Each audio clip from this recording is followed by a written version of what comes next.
This kid of ours is named Zhongli Chu. Gifted and clever, he showed his talents from a very young age. But life wasn't a dream, misfortune struck him.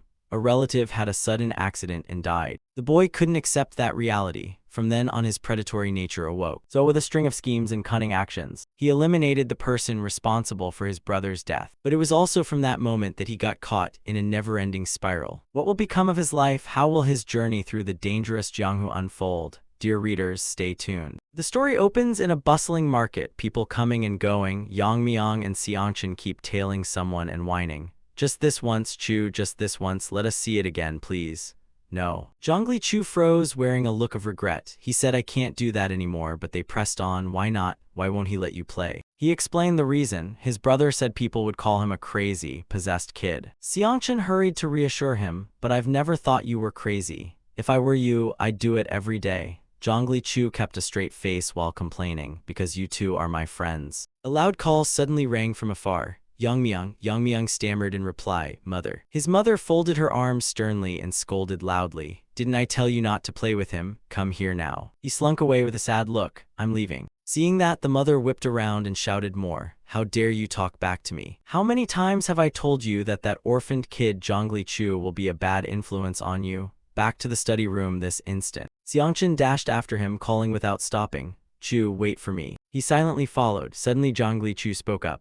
He whispered a mischievous proposal. One last time, okay? Xiangchen perked up. Really? He blurted out, all right, let's go. Let's cause some trouble again. Cut to a dark corner behind some old houses. Zhongli Chu pressed his face to a dusty crack and imitated a mouse's squeak. He watched intently inside, whispering a few words. After calling it, Zhongli Chu put his ear close to listen. Deep in the wall crevice, noises began to emerge, suddenly filling the air with strange sounds that spilled outside. He immediately stood up, happily saying, done, let's go. After pulling their prank, the two quickly left the scene. Zhongli Chu picked a good spot and waved to Xiangchen. Come here, sit here. He held up his finger, slyly counting the beat. 1, 2. As they both watched quietly, a shriek rang through the whole tavern. There it is. Immediately someone screamed in panic. A rat. The diners suddenly paused mid-bite, looking around in confusion.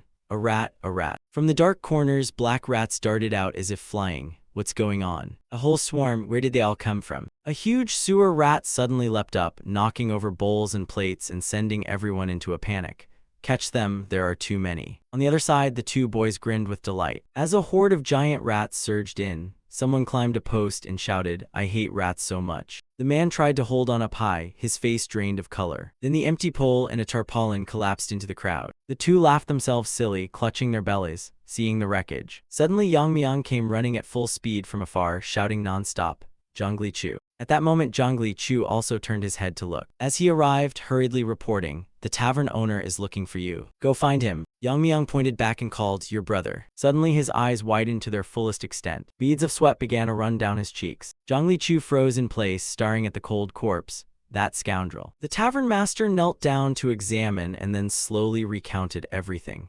Accidentally bumping a wine jug isn't unusual. How could he beat a child to death over that? Just some worthless bastard living off women. What is the Jade Emperor doing? Why hasn't that bastard died yet? He could only sigh. The tavern master turned and walked away, adding, I'll find 2 men to help bury the boy.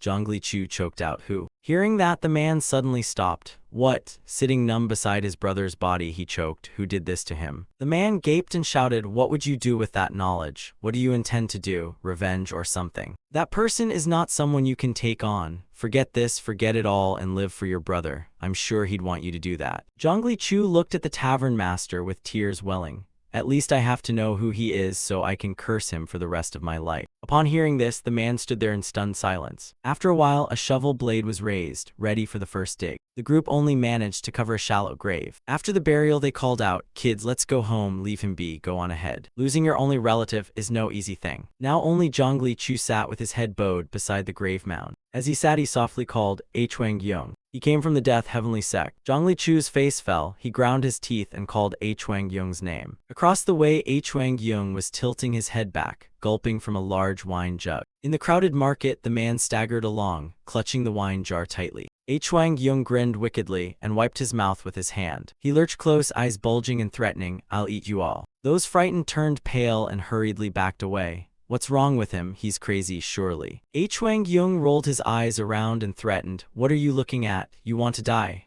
making the other person tremble as they stammered no. He kept dancing wildly. Mad laughter echoed down the street. Touch me and you'll all be dead. Hwang Young had just lifted the wine jar to drink when he staggered and froze, and took a few steps further into the alley. He panicked and covered his nose with his hand. What is this? Who dumped waste everywhere? Looking at the pile at his feet, Hwang Young couldn't help but grimace in disgust, cursing, damn it. That's filthy, I'm wide awake now. A long wooden pole suddenly raised up. From afar, Zhongli Chu stood quietly observing, staring ahead with hollow eyes, and then said, "One." On this side, the man was still pinching his nose, muttering, "The smell is disgusting." At that moment, a small, sharpened hole appeared beside the wall. The pole was securely fixed with a ladle attached, accompanied by a whispered count of 2. He focused intensely, glued to the spot in front of him. Everything had been prepared perfectly. 3. Immediately, Zhongli Chu lunged straight into the hall. Meanwhile, Hwang Young kept grumbling angrily, "If I catch the one who did this, I'll dump filth on his head." His feet flew as he ran. The man's body gradually moved closer to the hole. Zhongli Chu sprang up, his face without hesitation. He put all his force into kicking the ladle, sending it flying forward, straight through Hwang Young's body. The unexpected strike distorted the man's face. After exerting himself, he fell to the ground. His eyes rolled back and he only managed a single pained cry.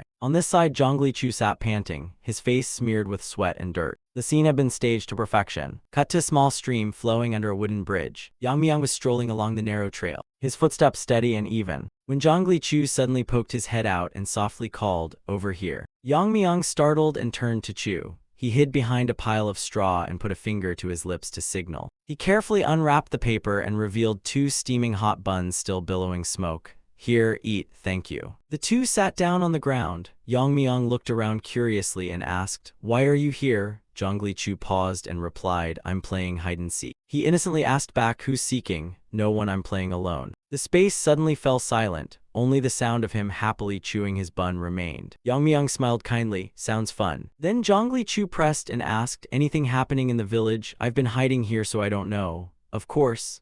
Chung Seng was punished to stand outside the house without a shirt for wetting the mattress. Can you believe it? He's 10 and still wets the bed. Anything else apart from that? He leaned in closer, excitedly continuing. "A few people died in the valley, bodies full of excrement. Gross, right? I don't know whether to cry or laugh." After hearing that, he fell into a daze. Then Zhongli Chu said, "I'm going now." Yang Miang asked suspiciously, "Why are you leaving?" "Since my shift's gone, I have no reason to stay here. I'll wander the Jianghu and see how vast the world really is." He heard in reply, "Sounds exciting, I want to come too." Immediately Zhongli Chu coldly retorted, "Your mother won't agree." "Oh right. Besides, go see the tavern master before you leave. He's been looking everywhere for you. Your brother is dead. He's afraid you'll do something rash and follow him. You suggested we sneak into the inn. What's the harm? It's a small thing." After a while, the 2 tiptoed forward step by step. They slowly crept along the wall, closing in quietly. Spotting someone passing by, Zhongli Chu and Yang Miang immediately hid behind large wooden crates. He whispered, "Let's hide." After finding a safe hiding place, both sighed in relief, inwardly pleased. "Good, the final step of the plan is done. You'll come back, right?" "Yes." Saying that, he left, glanced back and waved goodbye. "Remember to come back." As Yang Miang walked off, Zhongli Chu stood up and stealthily looked around. Then he went to the front of some shop. Zhongli Chu gently pushed the door open and called out, "It's Chu." Upon entering, he froze at the scene and stammered, "The tavern master's looking for you." At that moment, Hwang Yang turned his face toward him fiercely. Zhongli Chu was stunned by the sight unfolding before him. And in the danger, the tavern master shouted at the top of his lungs, "Run." He jerked back in shock. Without another word, Zhongli Chu immediately turned and ran. He sped off in a furious dash. They all gave chase after Zhongli Chu. Their footsteps grew faster and faster. He bent low and slipped nimbly through the passing crowd. Zhongli Chu tried to make himself as small as possible to slip between people's robes. Myung-jo shoved people aside roughly as he ran. "Get out of the way, move." Amid the chaotic crowd, he paused for a beat, his eyes darting to search for him. A loud shout came from behind, "Over there." Zhongli Chu spotted a gap and hurriedly slipped inside to hide. They ran into the narrow alley cursing, "Damn brat." Myung-jo stood above yelling, "Block the back quickly. Clear." Inside, he was struggling to crawl along the ground. Though exhausted, Zhongli Chu didn't give up, continuing to strain and crawl. After a while, he slowly wriggled out of the hole. As he emerged, Zhongli Chu startled and froze when he saw Hwang Yang. The man saw him too and ran over shouting, "You mutt." You quickly scrambled up onto the roof, he bellowed, while the man looked up and shouted, "Stop right there."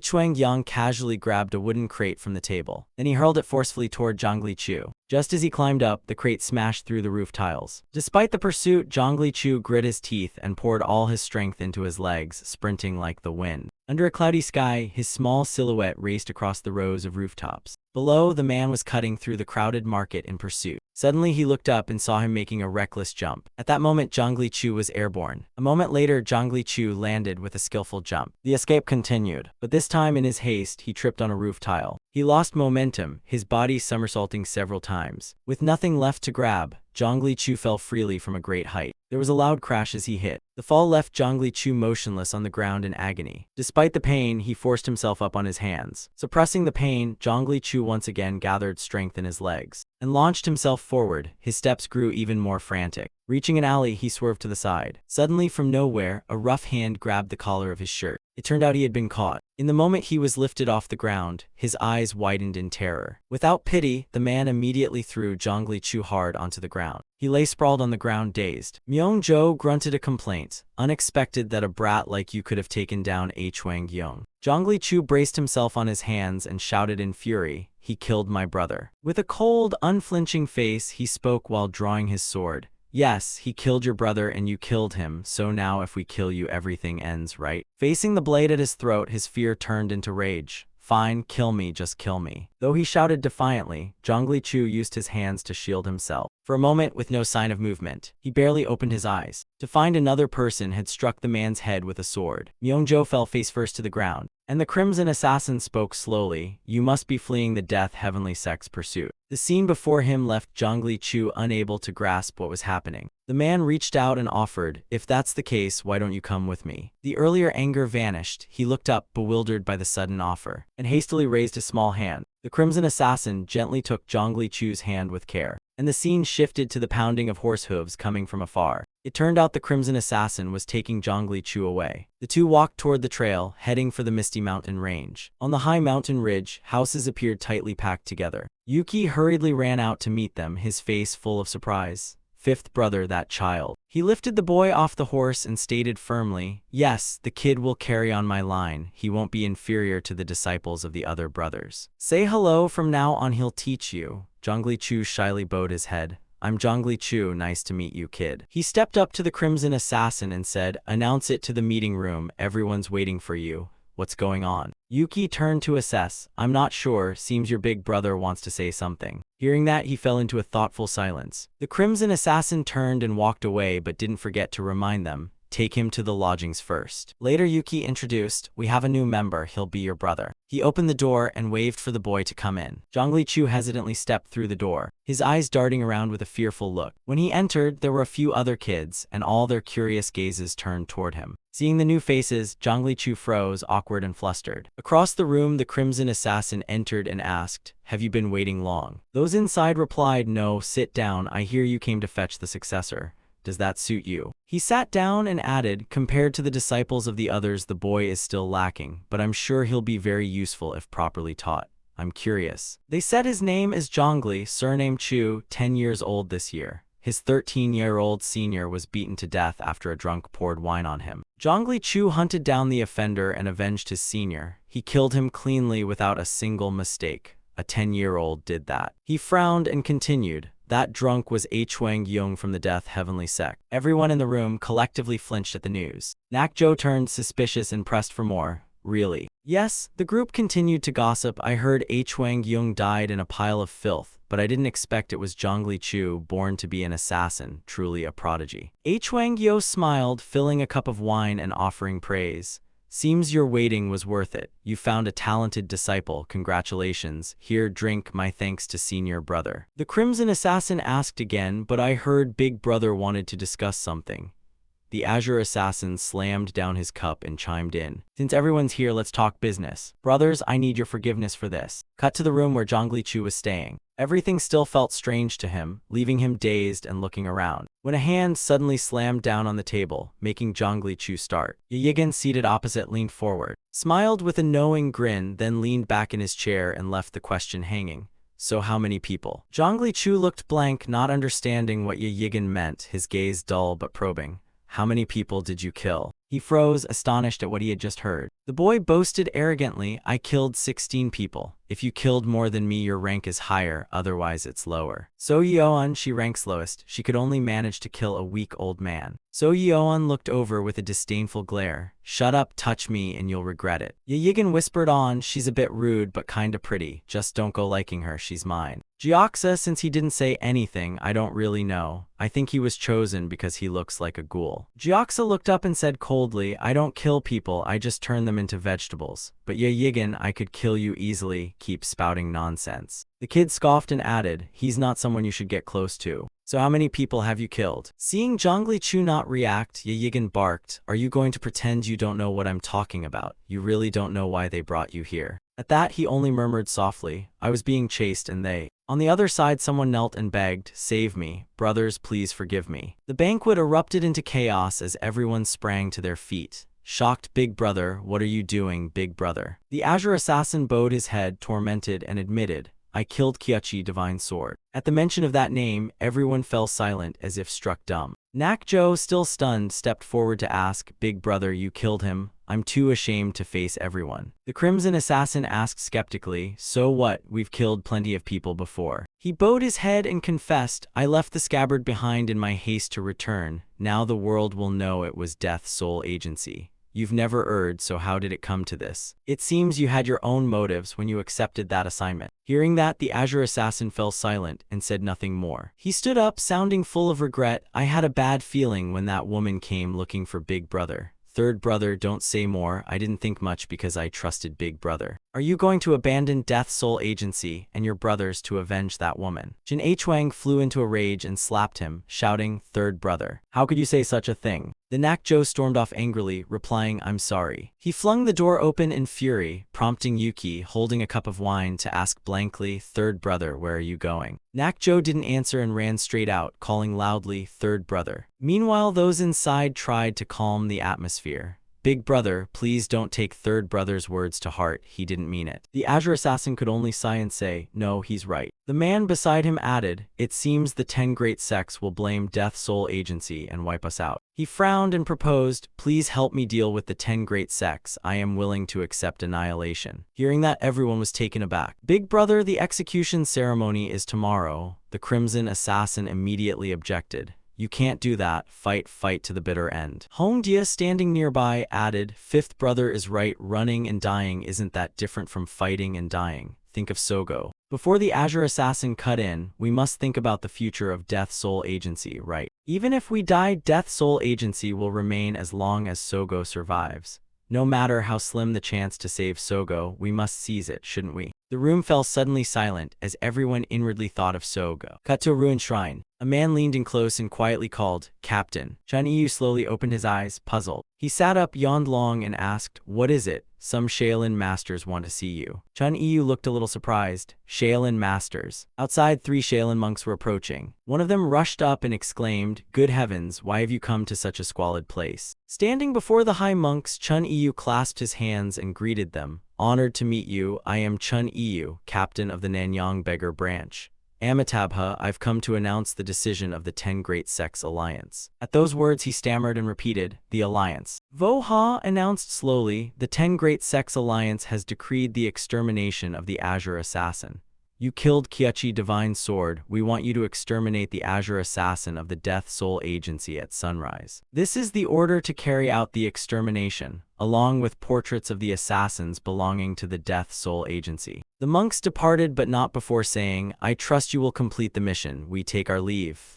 Amitabha. After they had gone some distance, they murmured among themselves, so the captain is the executor, seems like it. Chun Yu held it and wondered inwardly, but what does exterminate mean? Under the quiet night sky, Yu Yi spoke up, Third Brother, please come back. Nakjo looked up at the sky and sighed. In this matter, Big Brother must surely be the one in the most pain and despair. Suddenly, the Azure Assassin approached and called out to the Third Brother. Hearing the call from behind, the two turned to look. He replied, Big Brother. Nakjo bowed his head low, clasped his hands earnestly. I was too hasty just now, please forgive me. It's fine, you don't need to apologize to me." With a resolute yet sorrowful look, he clasped his hands tightly and advised, "All of this is my fault. Tonight we brothers only have each other left. We shouldn't harbor anger and waste this precious time." He paused, then called softly, "Big brother." The azure assassin put a hand on his shoulder and shared, "Don't ever forgive a foolish big brother like me. Please don't say that. After all, you are still the head of the Death Soul Agency." Only then did he begin to recount everything.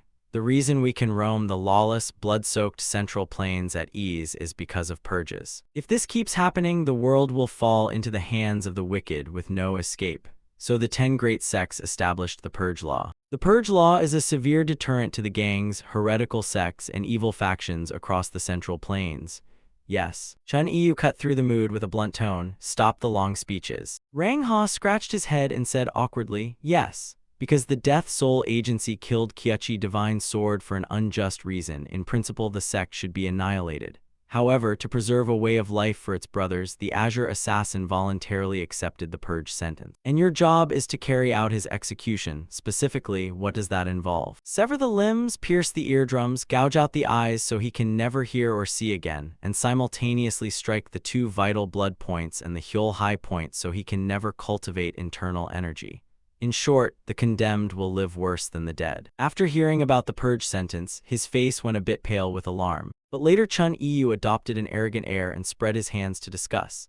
He hadn't expected them to tell him to go dismember someone. He found it somewhat amusing. Too bad he could only lay hands on the Azure Assassin. Executing him doesn't mean we'll let the entire Death Soul Agency have a chance to flee or survive. The 10 great sects will hunt every last one of them down. He turned and asked curiously, "So in the end they all have to die?" "Yes." Chun Yu asked coldly. The Azure Assassin volunteered for execution for a glimmer of impossible hope. What a joke. He shouted to the group, "Get to bed early tonight, at dawn we depart." Cut to Zhongli Chu. He was about to drift into a deep sleep, but suddenly Zhongli Chu sneaked off the bed and put on his shoes. Just as he tiptoed away, he jumped at a voice. "If you're planning to run, give it up." Zhongli Chu stammered back in embarrassment. I'm not planning that, don't waste your effort." He turned and protested, "Why would I run? I was just going to the latrine." Cut to outside the latrine. Zhongli Chu finished up and strolled out leisurely. He quickly ran across the wide courtyard. As he moved, Zhongli Chu suddenly halted, his face full of suspicion. He froze before a tall wall. Sounds were coming from the other side. Curious, he put a hand up and gripped the roof tiles, then tried to hoist himself up to eavesdrop. A sword point thrust straight forward. A cloaked stranger wielding a gleaming blade was practicing swordplay. From above, he held his breath and watched the mysterious figure perform the sword dance, their feet gliding across the ground with practiced grace. Below, the person kept sending out razor-sharp sword strokes. Sogo appeared with white hair. Zhongli Chu's face was full of awe mixed with fear. Suddenly, the girl stopped and glanced toward the wall. Sogo turned to look at the wall where he had just been sneaking, nearly catching him in the act. Zhongli Chu hid behind a wooden barrel, then heard a voice call, "Didn't anyone tell you you're not allowed outside?" "The crowd inside was stuffy, so I came out for some air. Before anyone notices, hurry back." "Yes." Yuki seemed worried something terrible was coming. "I'm very concerned." "That's grown-ups' business, don't trouble yourself, focus on training." "Yes." Yuki warned gently, "Sogo, whatever happens, never forget you are the only one who can restore our Death Soul Agency." "Yes, I'll remember." Cut to a brightly lit room. The noise inside was lively. "Right, big brother, do you remember Shin Sechun?" "Shin Sechun? Of course I remember. His dragon-head sword was extraordinary. What did he say before he died?" "What did he say? He died right after, though." With a challenging, somewhat mocking look. "Did he say anything?" "Of course he did, he said, huh." Rang Ha's teasing remark had everyone around roaring with laughter, when suddenly a sound made everyone fall utterly stunned. Then the whole group fell silent, each face thoughtful and sorrowful. After a while, the Azure Assassin spoke, pouring out feelings he'd held for so long.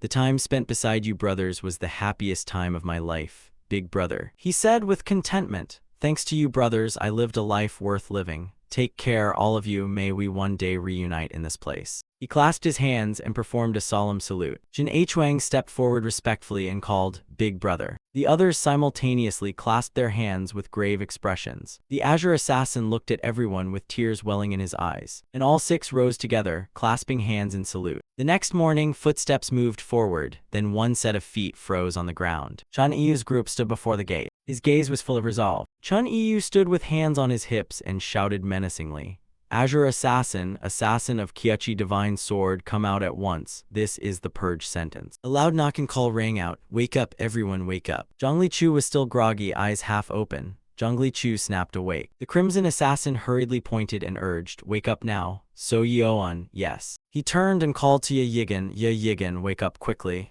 What's happening? He hurriedly herded the children out of the room. No time, will explain later, get outside. He was still dazed, not yet understanding what was going on. 4 children scrambled after him. The Crimson Assassin instructed, my brothers are waiting, run, children. From afar a voice called out, 5th brothers over here. As soon as he arrived, he signaled, find your master and mount the horses.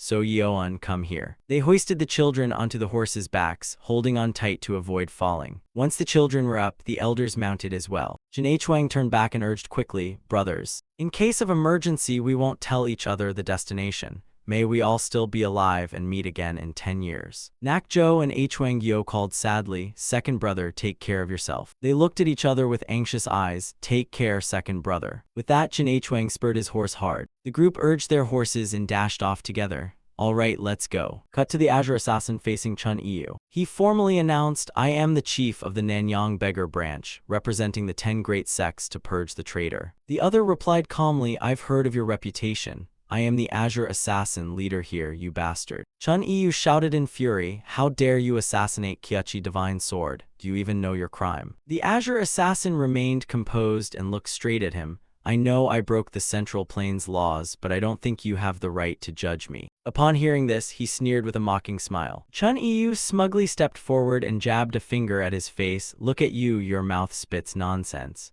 Keep talking before you turn into a soulless corpse. Let's see how long your smugness lasts. Then he immediately barked, where are the others? Have they all left? I don't know where they went. I'll take all the punishment. Let my juniors go. Chun Yu turned and challenged, you don't seem to understand what the punishment is, do you? I know. He stepped closer, pointing defiantly, whatever you do will be useless. Do you really think you can escape the hands of the 10 great sects? Chun Yu growled, speaking with diluted grandeur. One hand kept waving about. He turned and signaled, then walked off to begin the execution preparations. At the command, they all moved stiffly into position, preparing. The rough men restrained him. They held the Azure Assassin down and ordered him to kneel. They followed the procedure of stripping his clothes off. A rope was wound around the Azure Assassin's wrist at lightning speed, and then they tightened it with all their strength. Seeing the scene, Yuki's eyes widened in terrified alarm. Big senior brother. Chun Yu stood pointing and shouted, you must not interfere or you will be punished too. He wore a self-satisfied face. Yes, stay silent for me. Without you, who will clean up his corpse after we've applied the punishment? He trembled with anger and turned his face away. The rope was wound so tightly around his top knot, it became an inescapable noose. They hauled the Azure Assassin away roughly, and after finishing their work, they loudly announced it was done. He was pinned to the ground with his arms outstretched, in despair. He squeezed his eyes shut as if resigned to his fate. A mat was slowly unrolled. Chun Yu announced the sentence. He held the proclamation clearly and read aloud, beginning the execution. First punishment by order of Shaolin Temple. Life is the most precious and noble thing in the mortal realm. Only heaven may take the life it is given. How dare a mere mortal seize another's life? Therefore, the Shaolin sect will take one eye for the crime of misreading the world. That is the price for your cruel act. Blame no one. Amitabha. They gouged out his eye. The Azure Assassin clenched his hand in pain. Chun Yu narrowed his eyes, watching thoughtfully. He didn't scream when his eye was gouged out. What a stubborn bastard. It's no wonder he could become a notorious figure. The others replied when finished, we're done. Second punishment by order of Wuding sect. Your heart has been stained by evil intent. The 9 palaces of your being swarm with deceitful demons. We pray that Tei, true master, will purge the demons from your body.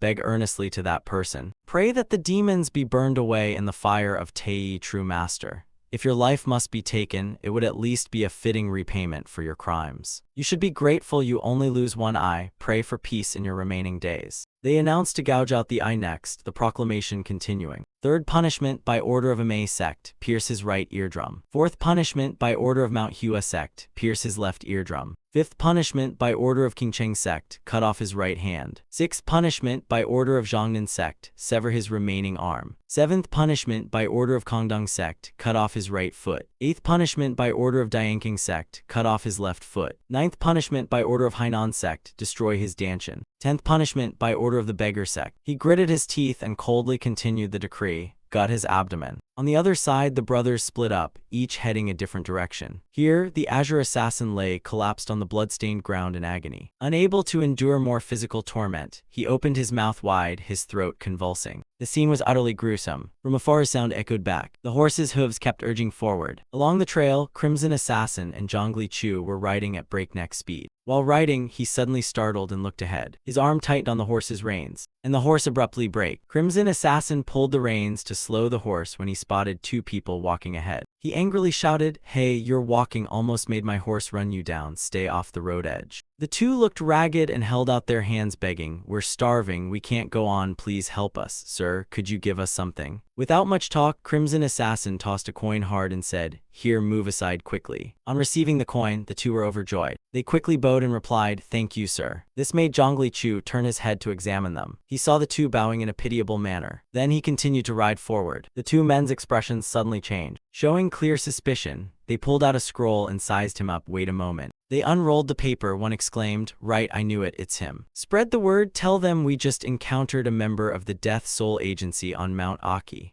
Yes, we've been lying in ambush here for a long time." The man quickly shoved the signal into the pipe to send the alert. Two stones were struck together to spark a flame. One stood watching impatiently, failing to catch a flame. Did the tinder get wet? A strange sound reached them, making him suspicious and look back. Suddenly, Crimson Assassin came charging on horseback at terrifying speed, startling the two. As he rode up, he swung his sword out. Crimson Assassin rode in and cut down each of them with his sword, sending the man sprawling to the ground. He clenched the wooden shaft and ground his teeth in bitter rage. That bastard. At that moment, he also urged his horse to turn back. The pounding of hooves thundered. Crimson Assassin swung his sword straight at the man.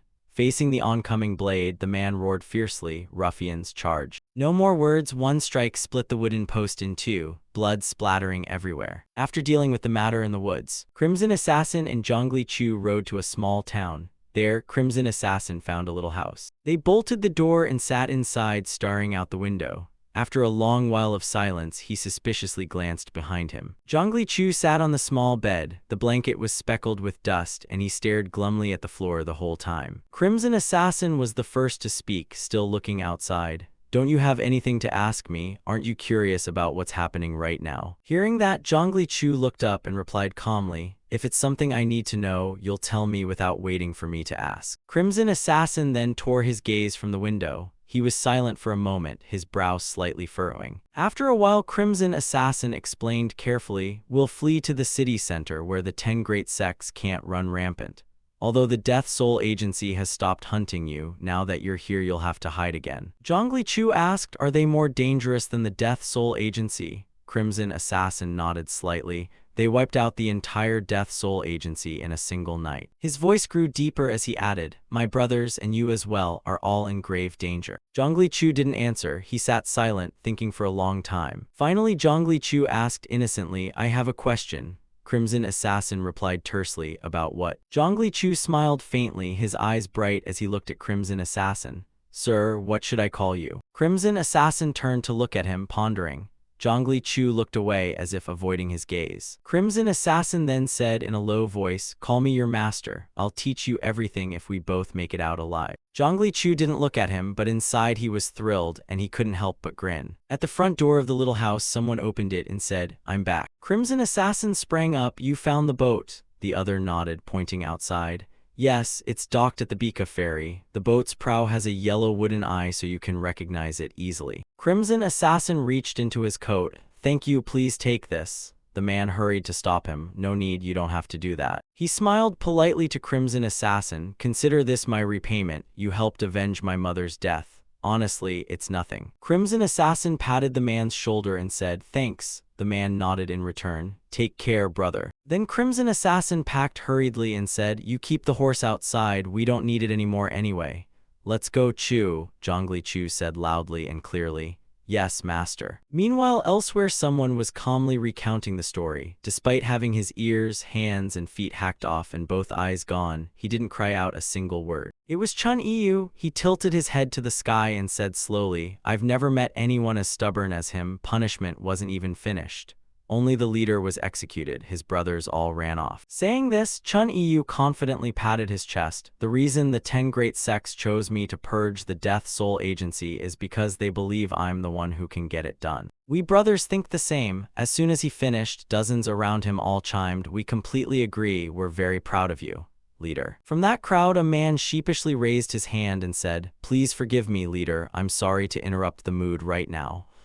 But Chun Yu glanced overboard. What is it? The man hurriedly replied, Ming Ming and Ilchun who ambushed on Mount Aki haven't returned yet. Chun Yu sighed and clicked his tongue. Those idiots, forget them, probably crashed out in some cave on the mountain. Suddenly a loud shout rang out, pathetic. Everyone present turned their heads to look. The one who had just appeared was Blackstaff Mad Eccentric with 2 of his disciples. His gaze looked down on Chun Yu.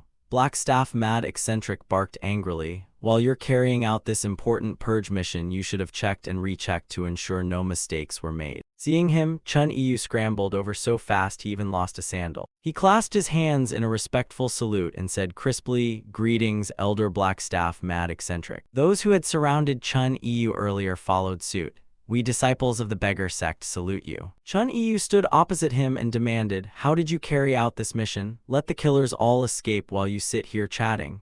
Chun Yu bowed his head and said softly, I still have many shortcomings. I will continue to discipline myself. Please forgive me, Elder. At that, he raised his head cautiously and asked, by the way, why have you come all the way to Nanyang today? Chun Yu snorted, am I not allowed to come? Chun Yu then awkwardly glanced aside. Of course not. Chun Yu slowly walked inside. The 10 great sects' decision was, Shaolin Temple will gather later, Mount Hua sect will pursue the assassin Invisible Assassin, and Wudang sect will handle the remaining men.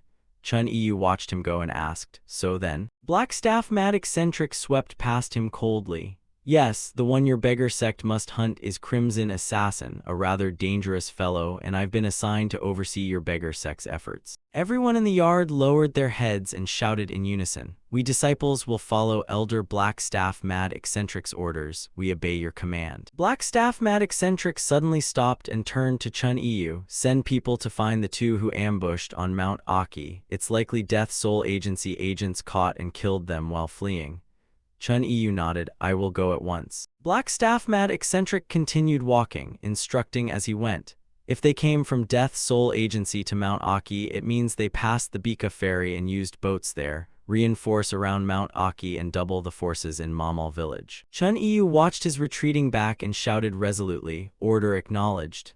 Blackstaff Mad Eccentric paused once more. Also notify the beggar sect chief. Chun Yu responded loudly, yes, sir. Blackstaff Mad Eccentric spoke threateningly, frowning at Chun Yu. The reason the 10 great sects gave you the purge mission is simply because your gang is closest to the Death Soul Agency, not for any special merit. Don't get arrogant. The elder's stare made Chun Yu tremble. He bowed his head and stammered, I will remember that. On a town street, the clack of a cane against the ground rang out. Please give me some money. A blind beggar held out a bowl as he went, saying, I've been starving all day, please help this old man.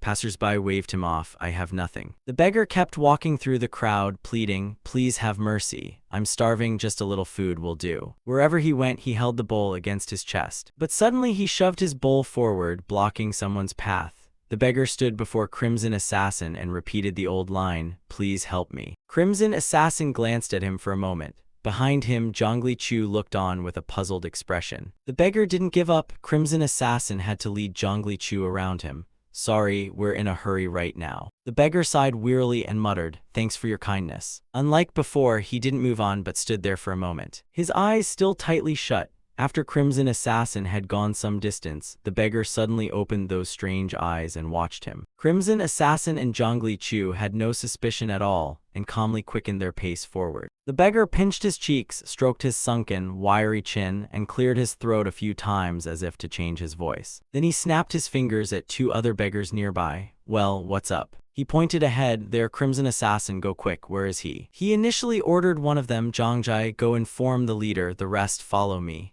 Zhongjai stammered, what are you planning? The beggar snapped impatiently. He grabbed a knife from a nearby fish stall and shouted, we need to catch him. The fishmonger barked angrily, hey, why are you taking my knife? Zhongjai called back, lend it to me to slit a pig, I'll bring it back soon, don't worry. Zhang Jai and the beggar ran through the crowded market with the knife in hand, weaving through people. They tried to move quickly, ignoring the curious stares from onlookers. Zhang Jai froze and scanned all around. Where did he go? Lost him, the beggar also looked. No, he hasn't gone far. They split up and searched different directions for any sign of Crimson Assassin. In a narrow alley, the beggar spotted the small figure of Zhongli Chu hurrying along. He shouted to Zhang Jai, "There he is," and the two ran quickly into the alley. At the fork, they hid behind a wall. The beggar whispered a plan or two. As soon as he finished, he swung the knife over his shoulder and charged out, eyes fixed on the far end of the alley. Zhang Jai followed, but they only saw Zhongli Chu standing alone at the alley's end. The beggar stared at him in astonishment. Zhongli Chu looked back at them with an innocent expression. The beggar sighed and let down his guard completely. His murderous look softened when he saw the boy. He stepped closer and glanced around. "Kid, where's your father?" Zhongli Chu didn't answer. He slowly raised his right hand and pointed his finger forward toward himself. The beggar and Zhang Jai looked at him in confusion. En Hung still craned his neck to look behind them.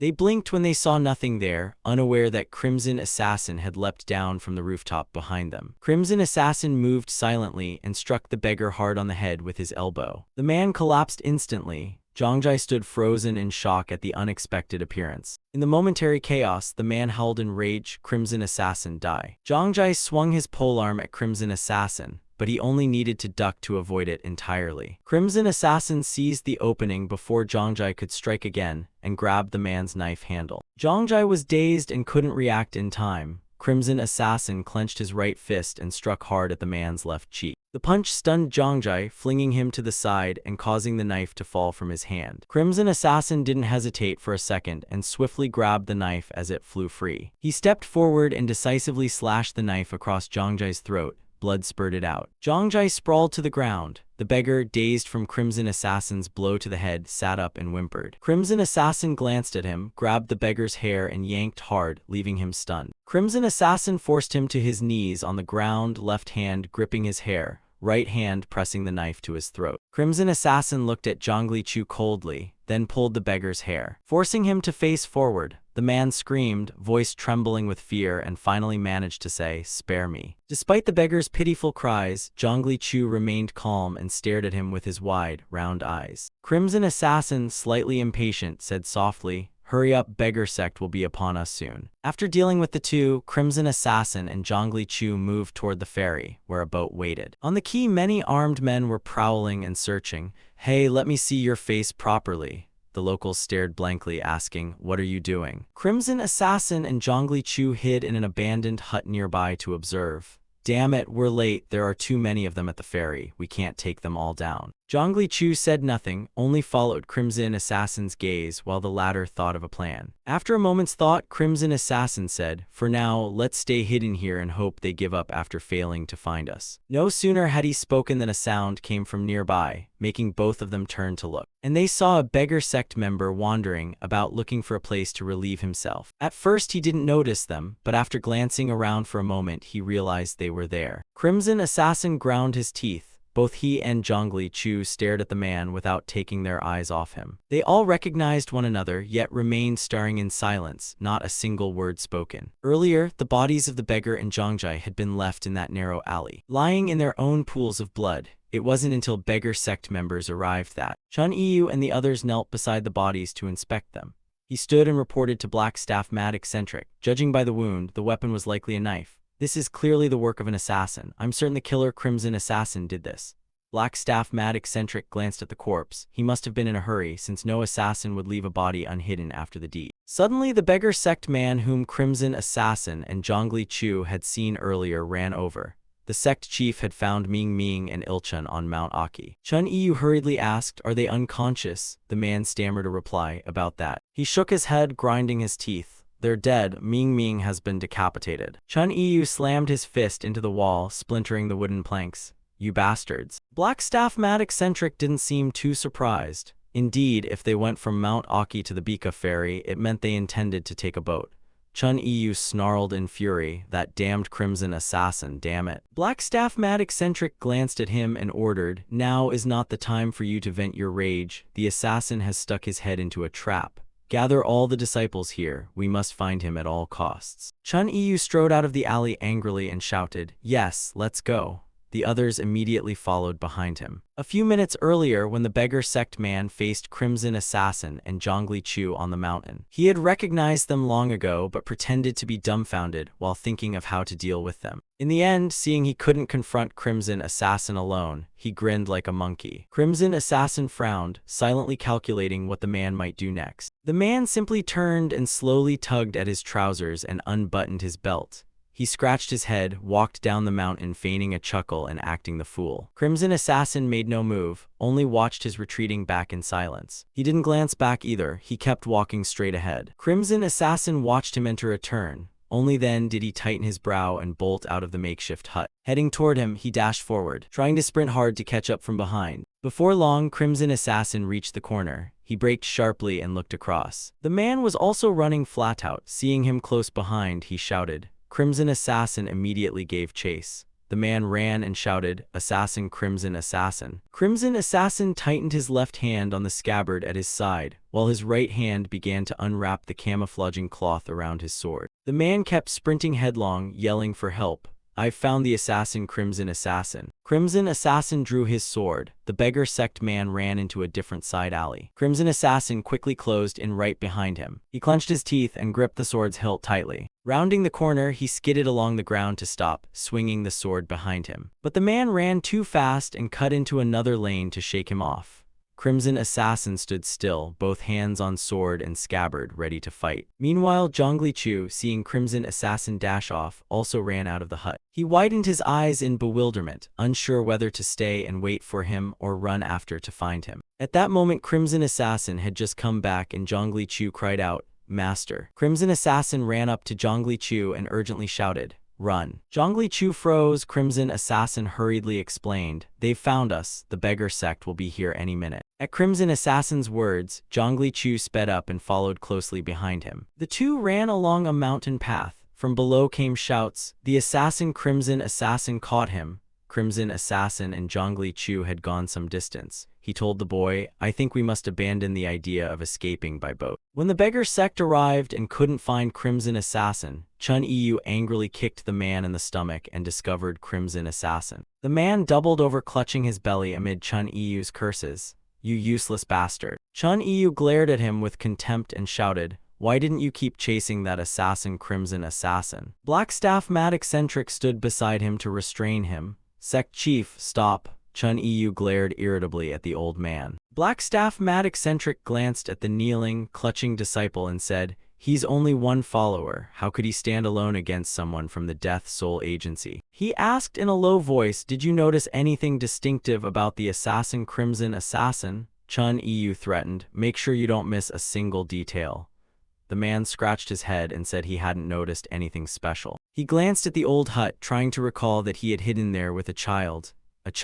While the others pondered the reason, Blackstaff Mad Eccentric suddenly bared his teeth and then burst into a hearty laugh, ignoring the puzzled looks from the others. Blackstaff Mad Eccentric stepped toward the hut. Tula Banshan, the invisible assassin, the sightful wraith, they all carried a child while fleeing, and the assassin Crimson Assassin was the same. Chun Yu asked in confusion, "If it's already hard enough to flee for one's own life, why burden yourselves with another mouth to feed?" Blackstaff Mad Eccentric replied matter-of-factly, "It's normal mortals make foolish choices when provoked. Look at the elders of the past, this was no rosy path. Azure Assassin put all his brothers in danger out of his own greed."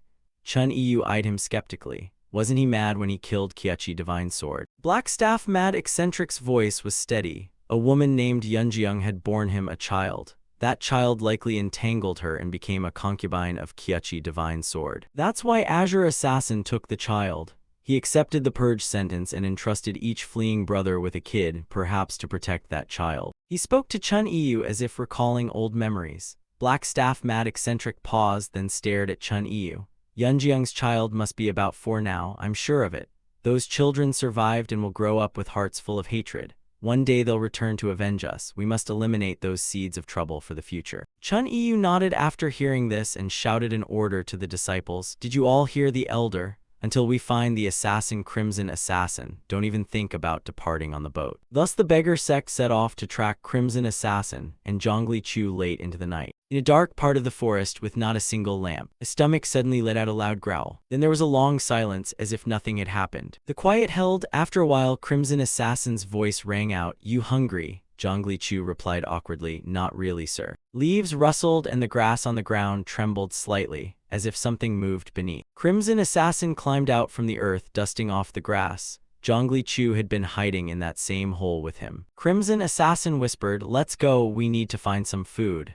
The boy obediently answered, "Yes, master." Then the two carefully descended the mountain while talking. "I think we should do something to distract those beggar sect people. Tomorrow they'll flood into Manhwa village." They followed the trail they'd used to flee during the day. The lights of the houses below peeked out. Crimson Assassin found a closed eatery. He raised his hand and knocked on the door twice. A voice called from inside, "Who is it?" Crimson Assassin answered respectfully, "Sorry to bother you at this hour. Please give us a little food, we will repay generously." The old woman inside cracked the door and replied, "My place is shabby and I don't have much to give. Why not go a bit further, to Manhwa village?" Crimson Assassin slid 2 bright gold coins through the gap. "We're starving and can't go any further." The old woman's eyes widened with delight at the sight of the coins. Where she'd been irritable a moment ago, she now smiled. Crimson Assassin and Zhongli Chu were invited inside. A few minutes later, 4 steamed buns were set on the table. The old woman went into the kitchen. "I told you I don't have much," Crimson Assassin said softly. "It's fine, thank you."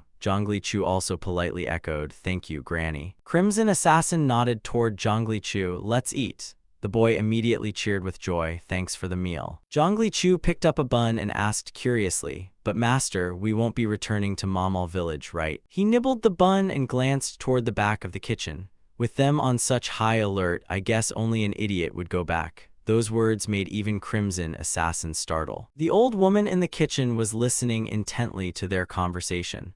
"We have no choice but to head up the mountain. Did you want to take a boat?" Crimson Assassin looked at Zhongli Chu in astonishment, inwardly thinking this kid lies with unnerving naturalness. They returned to eating contentedly until a soft knock sounded at the door, and the old woman stepped out of the kitchen. "Why are there so many guests in the middle of the night?" she called someone. The people outside shouted back, "We are disciples of the beggar sect." The old woman cracked the door and squinted. "What wind blew the beggar sect disciples here?" Someone outside held up a sketch of Crimson Assassin. "Have you ever seen this man? He is an assassin who has killed many people." The old woman recognized him at once. She gaped and froze in place. Inside the eatery, Crimson Assassin also turned tensely. Sweat dotted his brow. Then Zhongli Chu suddenly raised his fork and called out, "Granny, would you like another course?" The old woman blinked in surprise. "All right." Zhongli Chu then looked at Crimson Assassin. "Does your father want more?" He caught the hint and stood up with the fork.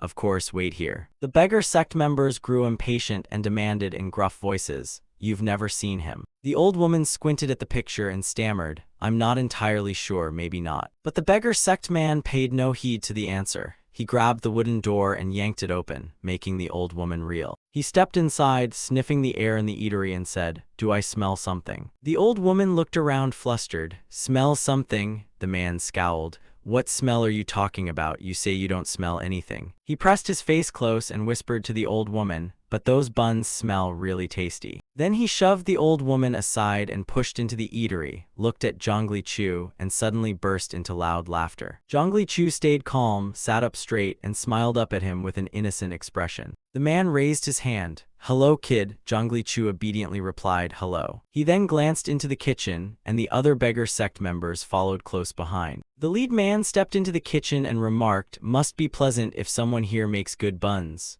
Crimson Assassin, picking up a bun, replied, "We're grateful. It's fortunate to have her." The man looked around and said, "We've been chasing that killer and haven't eaten. Can you share a bit?" Crimson Assassin chuckled softly.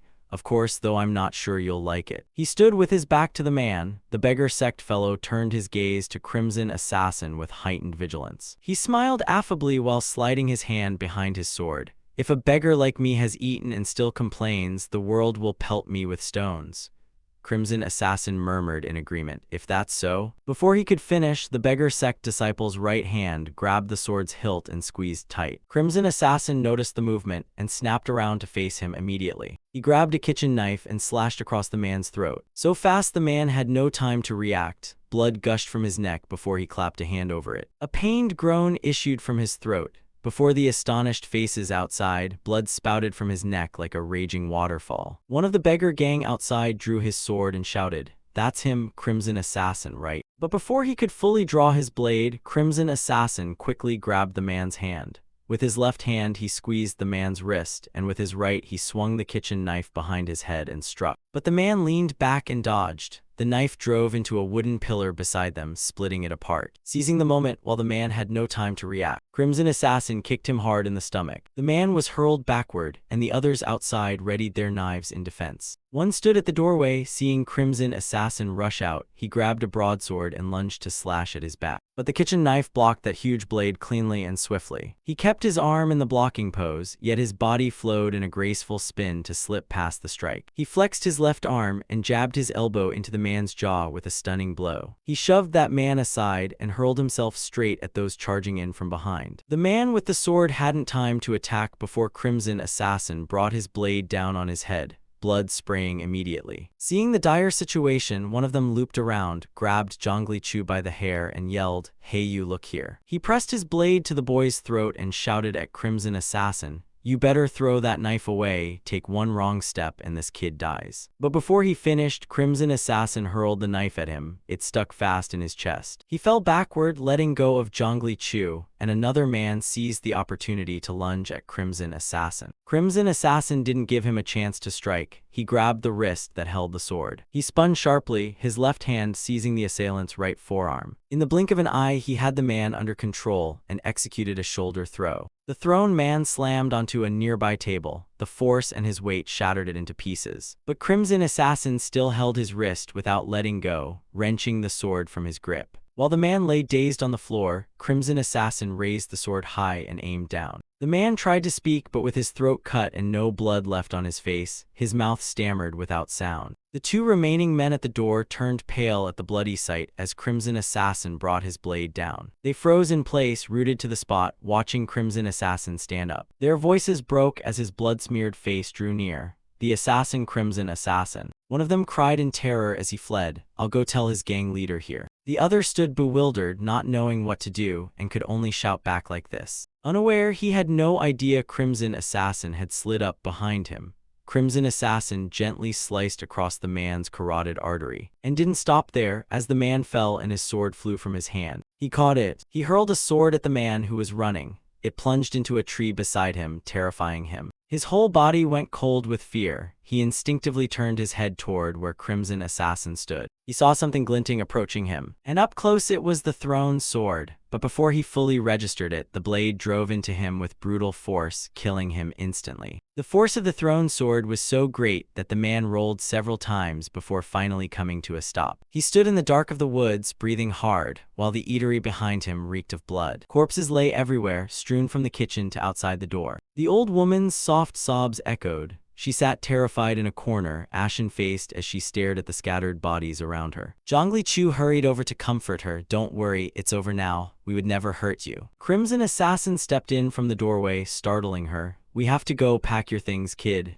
Zhongli Chu replied at once, "Yes, master." The two of them quickly gathered their belongings in silence, while the old woman remained too shaken to stand. After they finished packing, Crimson Assassin glanced at her and said softly, "Thank you for the buns." The old woman nodded weakly, hugging her trembling body, unable to look him in the face. She stayed like that until the next morning. They said they would not return to Mamal village. The old woman was recounting events to the beggar sect members. They wanted to find a boat but sadly couldn't. One of them spoke up, "Then tell us everything you remember." Terrified, she pressed her face against a crate and stammered, "He thanked me for the buns." The beggar sect had lined the bodies up side by side outside the eatery. Black Staff Mad Eccentric's face darkened. He growled, "The price we're paying just to kill one assassin keeps getting higher. That damned bastard." Chun Yu also avoided looking at the corpses. "Elder, based on what that old woman said, he won't return to Mamal village," Black Staff Mad Eccentric replied coldly. He told her that, meaning he wanted us to believe it. Chun Yu frowned and ground his teeth in anger. It seemed the man had seriously underestimated them. Black Staff Mad Eccentric propped himself on his staff and muttered as he rose, maybe he's trying to confuse us, or maybe he's actually heading elsewhere. Either way, we'll need to split the forces concentrated in Mamal village to hunt him down. His plan has succeeded.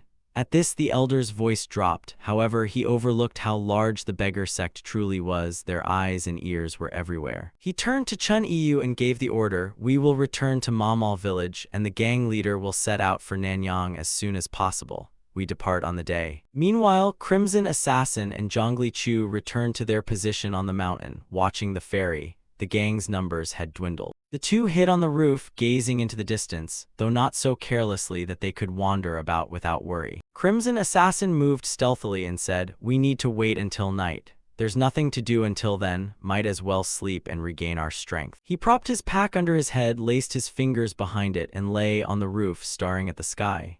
Zhongli Chu followed suit and lay down beside him. Crimson Assassin's face was full of worry and longing. Watching the clouds drift by, the sky felt peaceful, completely separate from how it felt to be hunted.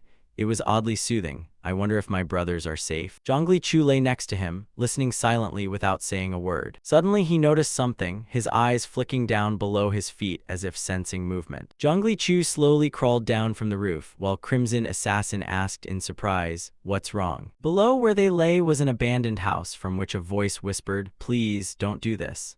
Manhwa, because she won't accept my feelings, I have no choice but this. Zhongli Chu poked his head down and saw a man pressing a blade to a woman's throat. Sit still, if you move we'll die together, please have mercy on me. Crimson Assassin heard it too and said wearily, don't mind them, we're in a dangerous situation and can't help others now. Though he pretended not to care, he still glanced down, watching Zhongli Chu's every move. Seeing the boy had climbed down from the roof, he sat up and sighed in exasperation. Kid. Zhongli Chu now shouted at the man, stop it. The man was pinning the woman. Seeing Zhongli Chu, he barked, what the hell? Zhongli Chu stared at him and said firmly, if you don't stop, I'll report you to the magistrate. The man raised a fist at him. Stupid kid, don't butt into other people's business. Zhongli Chu yelled angrily, get lost before I smash your head. Crimson Assassin stepped up behind him. I think you'd better listen to him. Zhongli Chu turned to look at his master, and the man flinched when he saw Hong and Gaiet. Crimson Assassin told Zhongli Chu, you must never involve yourself in matters that don't concern us again. Even if someone might die, don't even think about helping, understand? Remember that, kid? Zhongli Chu looked up at him and whispered, but I feel guilty if I don't do something. Crimson Assassin spoke as he stepped forward. Kid, in this world we sometimes have to learn to look the other way. The man clicked his tongue when he saw him approach. You lot sure like meddling in other people's business, don't you? He lifted the knife and pointed it at Crimson Assassin. Get lost now, wanna die? Crimson Assassin raised both hands. Please stop, don't make this worse. Zhongli Chu shouted to the woman, miss, run now quickly. Hearing that, the woman gritted her teeth and bolted. The man immediately realized and lunged after her, trying to grab her. You're not going anywhere, stop right there. In an instant, Crimson Assassin launched forward, ramming his elbow hard into the man's gut, and the knife flew from his hand. The man was hurled back and slammed full length into a nearby wooden cabinet. The cabinet shattered on impact, and he groaned in pain. Zhongli Chu tried to reassure the woman and urged her to run faster. The man struggled to push himself up and shouted at Crimson Assassin, bastard. Crimson Assassin stepped up and threatened, if you dare touch that girl again, we'll really report you to the magistrate like the kid said, understand? The man didn't answer directly but stammered. Wait, he trembled, pointing at Crimson Assassin, your face looks familiar. I've seen a wanted notice for you somewhere, you're that assassin. For a long moment the three of them fell silent. The atmosphere suddenly tightened. Crimson Assassin narrowed his eyes and said coldly, you were wrong to recognize me. At that time in town, wanted posters bearing the images of Crimson Assassin and Zhongli Chu had been posted on the bulletin board. Unexpectedly, the pervert from earlier appeared, carrying a large covered basket on his back. And as he passed the bulletin board, he froze and stared. After a few seconds of thought, he moved on. Striding quickly forward, he entered the bustling market at the ferry, seeming not overly concerned. Amid the crowded pier, an excited voice rang out, hey everyone. A beggar sect member held up a basket. Come here, take one each. Two others immediately clustered around him. What have you got there? I brought some buns. buns. The three of them beamed as they chanted, I'm about to die any moment now, we must gorge ourselves so we have the strength to chase down that crimson assassin afterward. You're right, eat up quickly. The man who had been carrying the large covered pack earlier strode past them, his eyes giving the three a complicated look. He said nothing and continued on to a boat moored nearby. While untying the rope from the post, someone shouted his name loudly, Hey, Lee Sam. The barrage of calls made Lee Sam turn his head. Lee Sam, Lee Sam. He saw someone waving and shouting nonstop, over here. The man was Lap Min. He shouted at Lee Sam, the boat's about to leave, what are you doing? Rip Myung waved his hand as he walked. There's a ton of cargo to load, how long are you going to lollygag? Come help. Lee Sam shot a wary glance at the three beggar sect men. The three of them glanced back at him. Lee Sam stood up with a sigh. All right, I'm coming. He always treated me like a slave, he muttered. One of the trio turned to the others. Oh right, I heard rumors that 6 people were killed at a remote house on Dongha Mountain. They shook their heads in disgust and cursed. I bet that crimson assassin did it, that fiend. At Rip Myung's command, Lee Sam and the other sailors heaved the cargo aboard until the ship was piled high. Rip Myung counted the crates and asked, Is this the last one? Lee Sam nodded. Yes, everything's been loaded. Rip Myung yelled up to the man above, Old man, the cargo is all loaded, we can set sail. With permission given, the sailors began calling to one another, preparing to set off and hauling up the anchor. The heavy iron anchor was slowly hoisted, followed by shouts of set sail. The ship, burdened with mountain-like cargo, began to glide slowly across the water. One man in the group pointed at Lee Sam's covered pack and asked, Hey Lee Sam, what's with that crate? I've seen you carrying it for days. Lee Sam grunted it off. Someone asked me to deliver it to Chineol village. The thing's been rattling this whole time. Lee Sam casually said, Just open it if you want. There's about 30 venomous snakes inside. The other man immediately let go of the crate. What? He yelled toward the old shipowner. Old man, Lee Sam loaded a bunch of venomous snakes onto the boat. The old man frowned in suspicion.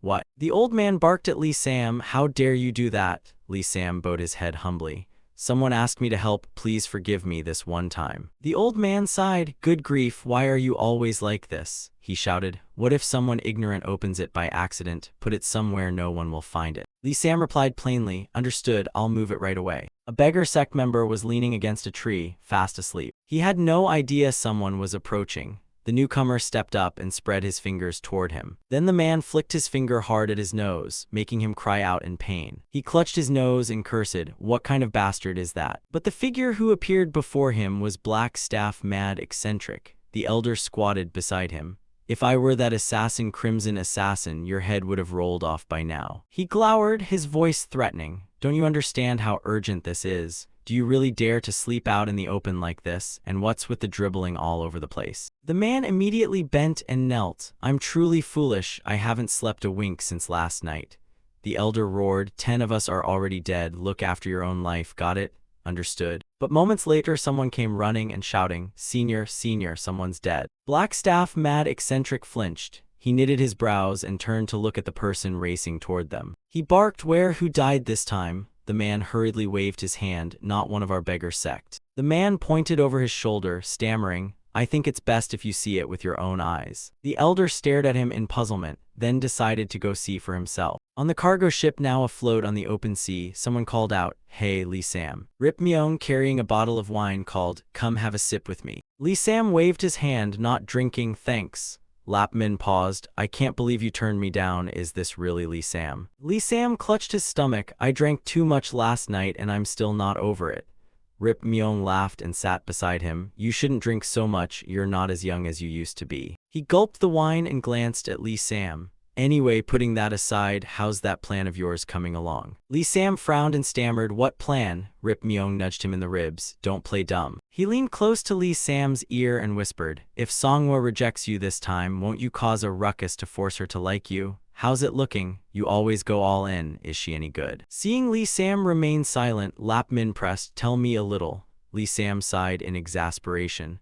Well, I haven't done anything yet, so forget about it. Rip Myung clicked his tongue and shook his head in annoyance. So she snubbed you, huh? I figured as much, but it's strange you haven't done anything about it. He drained his wine and glared at Lee Sam. Are you out of your mind? Why are you acting so different, you? But then Rip Myung suddenly noticed something odd and, his voice trembling, called out, your face. Lee Sam glanced at him, not noticing a patch near his ear beginning to peel away. What's wrong with my face? But Lap Min's strange behavior was enough for Lee Sam to realize, and he reached up to touch his face. Quick as a flash, Lee Sam grabbed Lap Min's throat with his hand and squeezed hard. He collapsed on the spot, unable to make a sound. Lee Sam withdrew his hand and exhaled. He clicked his tongue and peeled off the patch near his ear that Lap Min had noticed. Lee Sam slowly removed it, revealing the face of Crimson Assassin.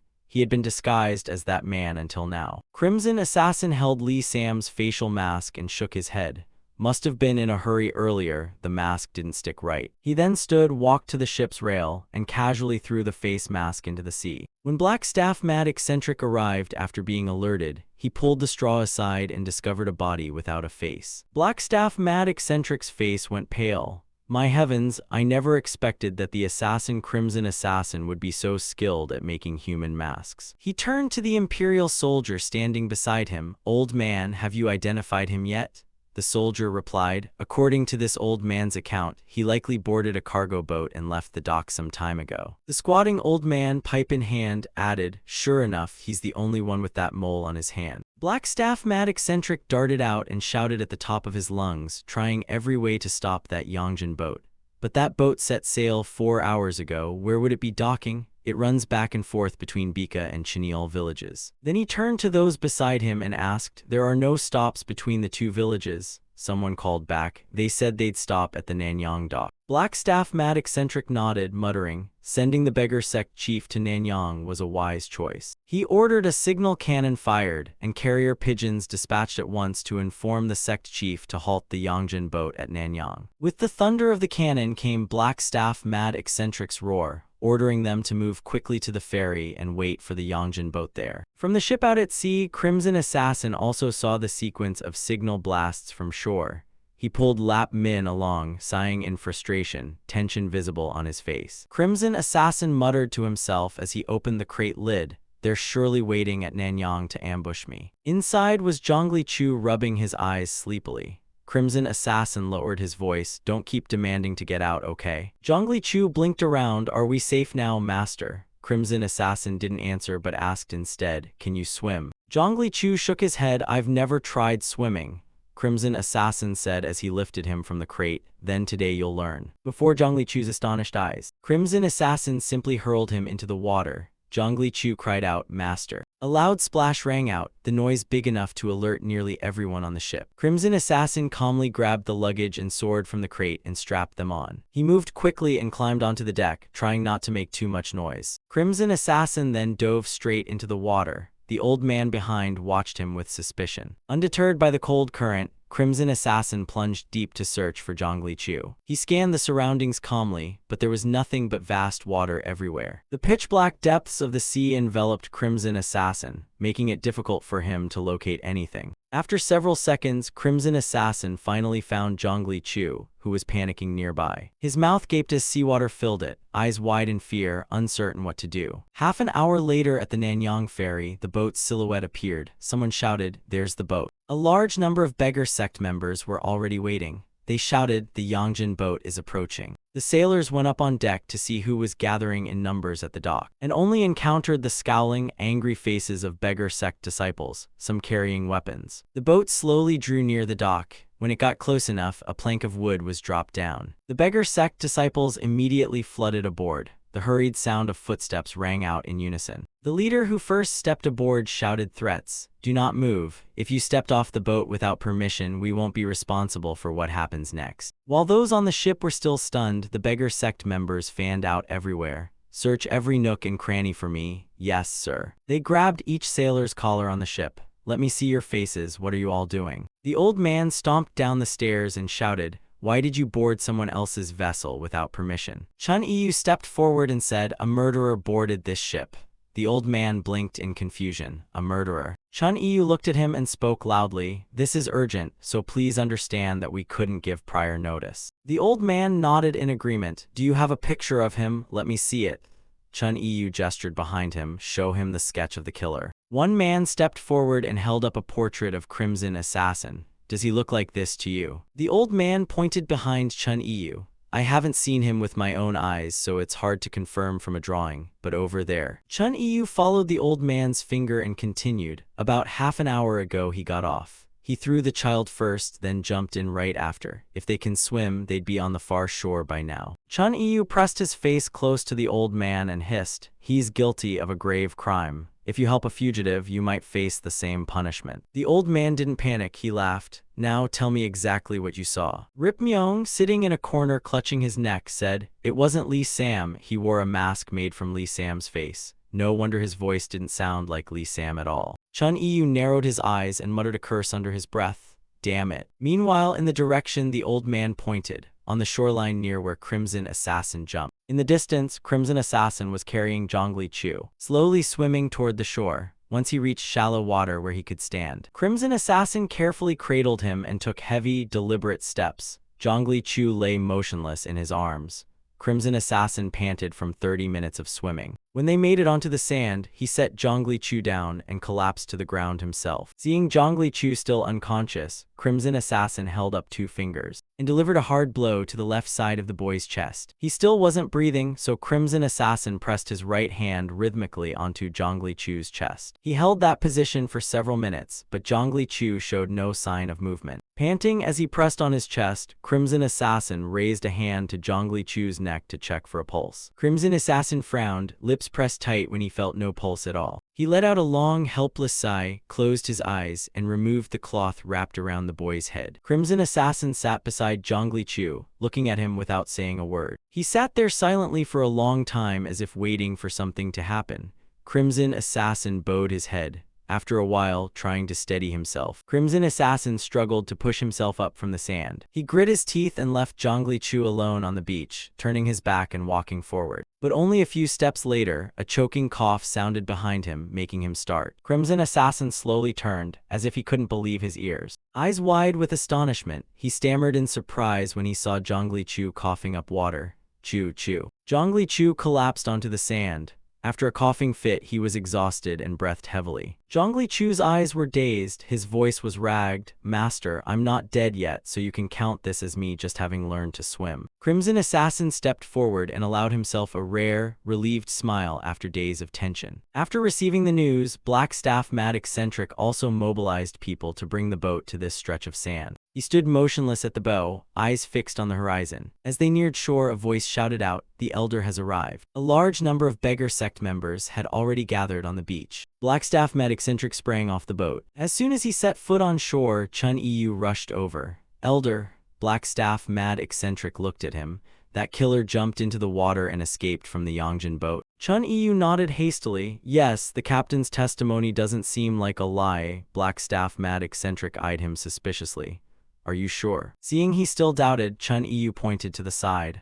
"Over here, go take a look." He pointed to where Zhongli Chu had lain. There were traces as if someone had vomited and lain there. The prints from someone coming out of the water were still clear. Blackstaff Mad Eccentric tilted his chin toward the footprints in the sand. "If you follow this path, where does it lead? To Manjiang." Blackstaff Mad Eccentric pondered for a moment and then continued.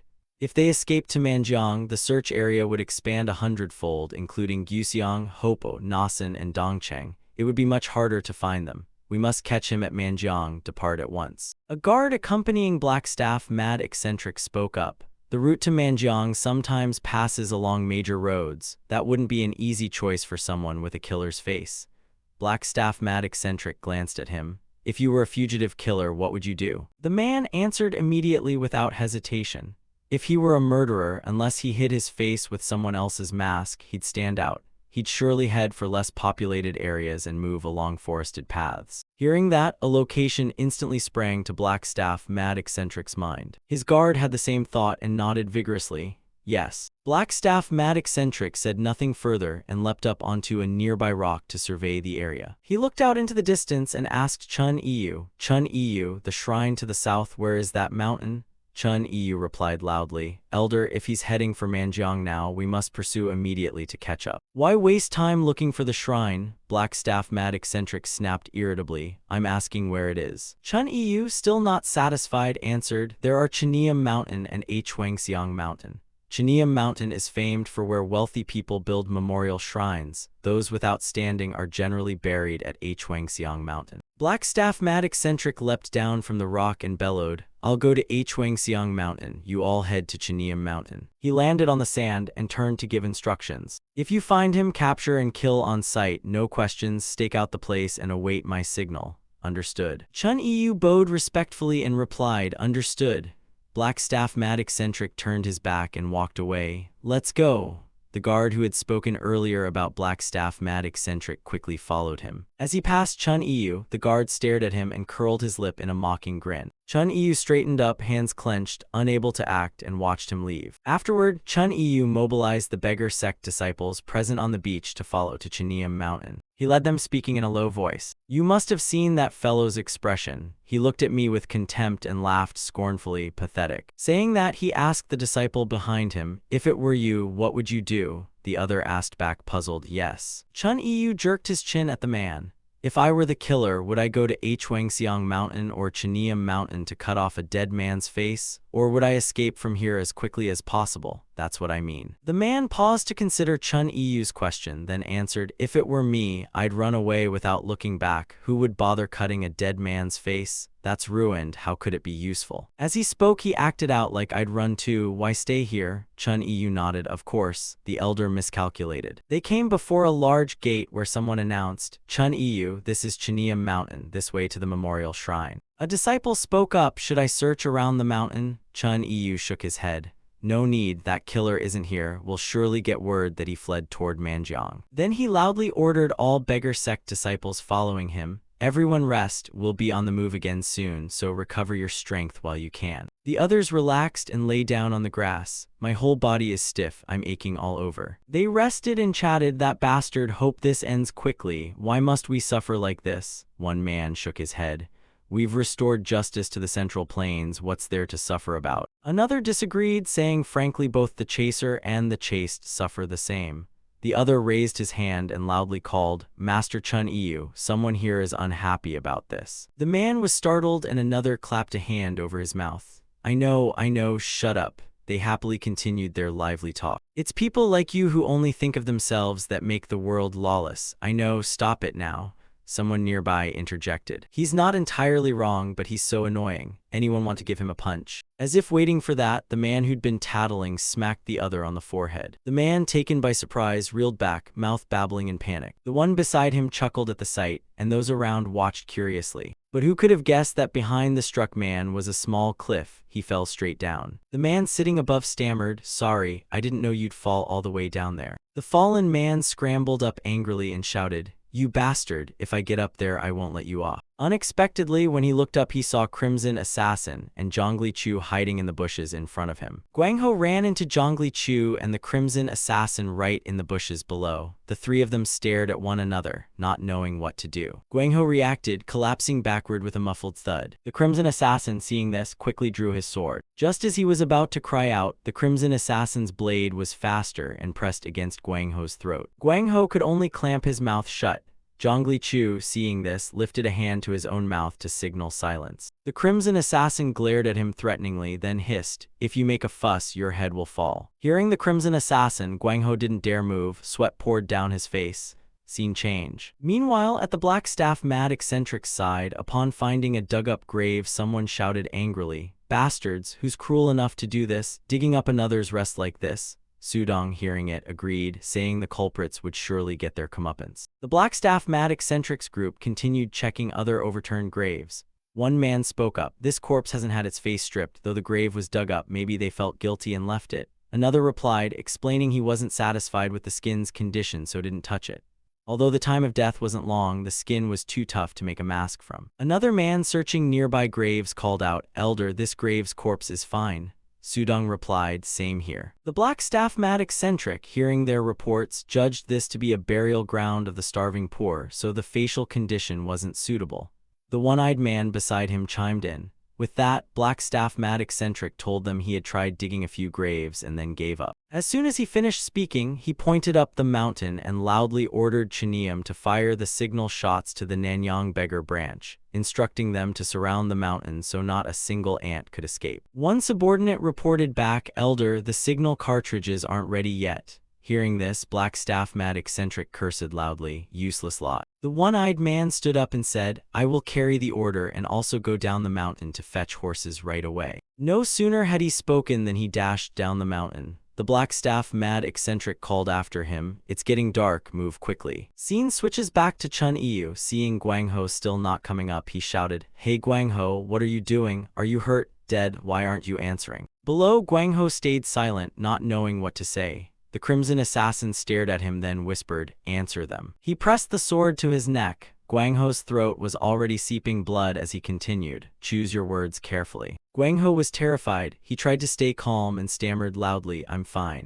The man above heard him and turned to look down, shouting, why don't you come out here? What are you doing down there? Guang Ho below, sweating profusely, could only reply me. Because he was still turning his head around, fumbling for an excuse but couldn't think of anything. Zhongli Chu suddenly reached down and took off the straw shoe from his foot. He held his straw shoe up in front of Guang Ho and pointed at it, signaling him. Guang Ho, like a drowning man clutching a straw, loudly replied, my straw shoe fell off, where did it go? The man above waved his hand and said to him, your shoes should know how to walk. Search nearby, search properly. Chun Yu above couldn't wait any longer. He rose from the step and called to his men, let's go. The man beside him asked, go where? Chun Yu loudly ordered those below, everyone get up and go to Manjiang. No sooner had he finished than a subordinate ran in to report, Fandichu, an elder's letter has arrived.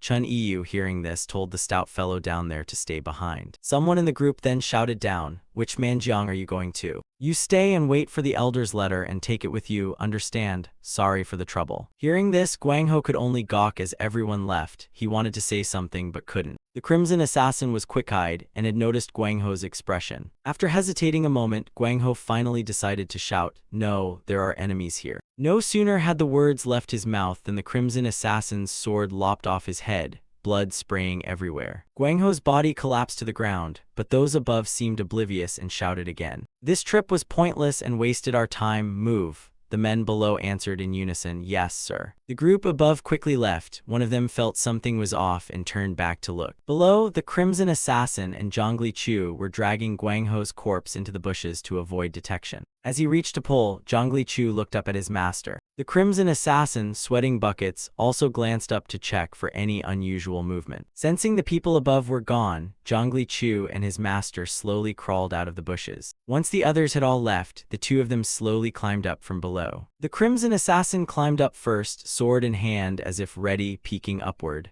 Zhongli Chu followed right behind, carrying his polearm. Seeing the group had gone far, Zhongli Chu said, the people chasing us have gone ahead, master. The Crimson Assassin replied, I've been thinking how to leave Chinium Mountain. Seems the situation has changed. We'll wait until they get farther away. Zhongli Chu, hearing his master, blinked and asked, so do we still need to keep looking for human skin masks? The Crimson Assassin climbed the path, sheathed his sword and said, we have no choice this time, we still must search. Zhongli Chu climbed up too, holding his polearm and asked, may I go search the graves, master? The two headed toward the graves, talking as they walked. Can you do it? You haven't forgotten what I taught you on Huangxiang Mountain, right? Good, then try it. Hearing his master agree, Zhongli Chu became eager. He ran up the steps calling, I'll go first. Scene change along the road. Someone was hurrying along. It was the one-eyed man from the Black Staff Mad Eccentrics group, racing to deliver news to Chun Yu. Arriving at the foot of the mountain, he stopped his horse, but there was not a soul to be seen. Seeing no one there, he could scarcely believe his eyes. After a moment of silence, the one-eyed man turned his horse and muttered, they must have gone to Manjiang, why didn't they leave someone behind? Saying that, he spurred his horse and hurried after Chun Yu's group, which had already gone far. Cut back to Zhongli Chu and his master inside the woods. As they walked, Zhongli Chu analyzed the strong earthy smell trailing along. The trees were still green and fresh, meaning they'd been watered not long ago. Zhongli Chu stopped before a grave, pointed at it, and said, "Unlike Huangxiang Mountain, the graves on Chenium Mountain are covered with grass, but it's short, it's just sprouted. Is this grave okay?" The Crimson Assassin glanced at the grave and nodded in approval. "Yes, good find." Zhongli Chu looked up at his master and asked, "Why are the graves here so big? Digging would take a long time, right? I'll try to dig quickly." The Crimson Assassin replied softly, "No need, these graves can be entered without digging." Zhongli Chu didn't understand and turned to ask, "How so?" The Crimson Assassin said that and went to the tomb. He bent down and used his strength to push the tombstone in front of it. He pushed with all his might to slide the large stone slab aside. Zhongli Chu stood by watching, and after a while, a door leading down into the tomb appeared. The Crimson Assassin and Zhongli Chu peered down into the tomb to inspect the interior. They took out a torch and lit it. The Crimson Assassin held the torch and carefully stepped into the tomb. Zhongli Chu followed right after. The master and apprentice descended into the burial chamber. Very quickly, a coffin came into view before them. Zhongli Chu crept behind his master. It was his first time entering someone else's tomb, so he felt a bit awkward. The Crimson Assassin raised the torch to illuminate. In the center of the chamber stood a coffin, and the surrounding stone walls were carved with various figures. Cut to the road, Chun Yu was hurrying along with his subordinates. Chun Yu led the group, sprinting ahead while those behind didn't dare lag. From behind came a loud shout, "Stop, I said stop." Hearing someone call, Chun Yu turned around, full of suspicion. It was the one-eyed man who had chased after them on horseback. He rode straight into the group and bellowed, "Fanda Chief of Nanyang, move aside, where are you going?" Chun Yu, seeing him halt, raised a hand and pointed ahead, replying, "We're going to catch that damned assassin." The one-eyed man on horseback shouted, "Have you forgotten the elder's order to guard Chenium Mountain?" Chun Yu, annoyed, answered, "We regret losing the enemy due to a misjudgment, so we had no choice." The one-eyed man angrily snapped at Chun Yu, "Pursuing enemies is the elder's duty, not yours to decide." Chun Yu pulled back his boastful tone, and seeing his confusion, the one-eyed man said, "Drop it." Then he turned his horse and shouted to Chun Yu, "This is no time for argument. Return to Chenium Mountain at once." Hearing the one-eyed man, Chun Yu, though inwardly resentful, could only sigh and stay silent. He waved his hand to order his men to turn back. They all returned to guard Chenium Mountain. Still on horseback, the one-eyed man looked down at Chun Yu and asked, "I'm angry and want to ask, you're the Fanda Chief and you couldn't even leave a message before departing?" The man beside him replied, "I left one behind. Do you think I didn't think of that?" The one-eyed man, hearing Chun Yu's words, continued, "I rode past Chenium Mountain, but there was no one there at all." Hearing this, Chun Yu's face revealed clear shock. Cut back to the burial chamber. The Crimson Assassin was now using a knife to prepare to remove the deceased's face. Zhongli Chu stood beside him, holding the torch for his master and watching the Crimson Assassin's technique intently. As he began the procedure, the Crimson Assassin asked Zhongli Chu if he was scared. Zhongli Chu calmly replied, "Yes, sir." The Crimson Assassin, hearing this, murmured, "Even so, look carefully." Staring intently into the coffin, Zhongli Chu replied, "Isn't this what I'm supposed to learn? I'm trying to learn how to remove the face without tearing it, sir." Hearing the boy, the Crimson Assassin paused his movement and shot him a sidelong glance, but said nothing. Just then, voices came from outside the tomb calling for everyone to search around and see what's going on. Inside the tomb, the Crimson Assassin and Zhongli Chu immediately grew alert at the noise.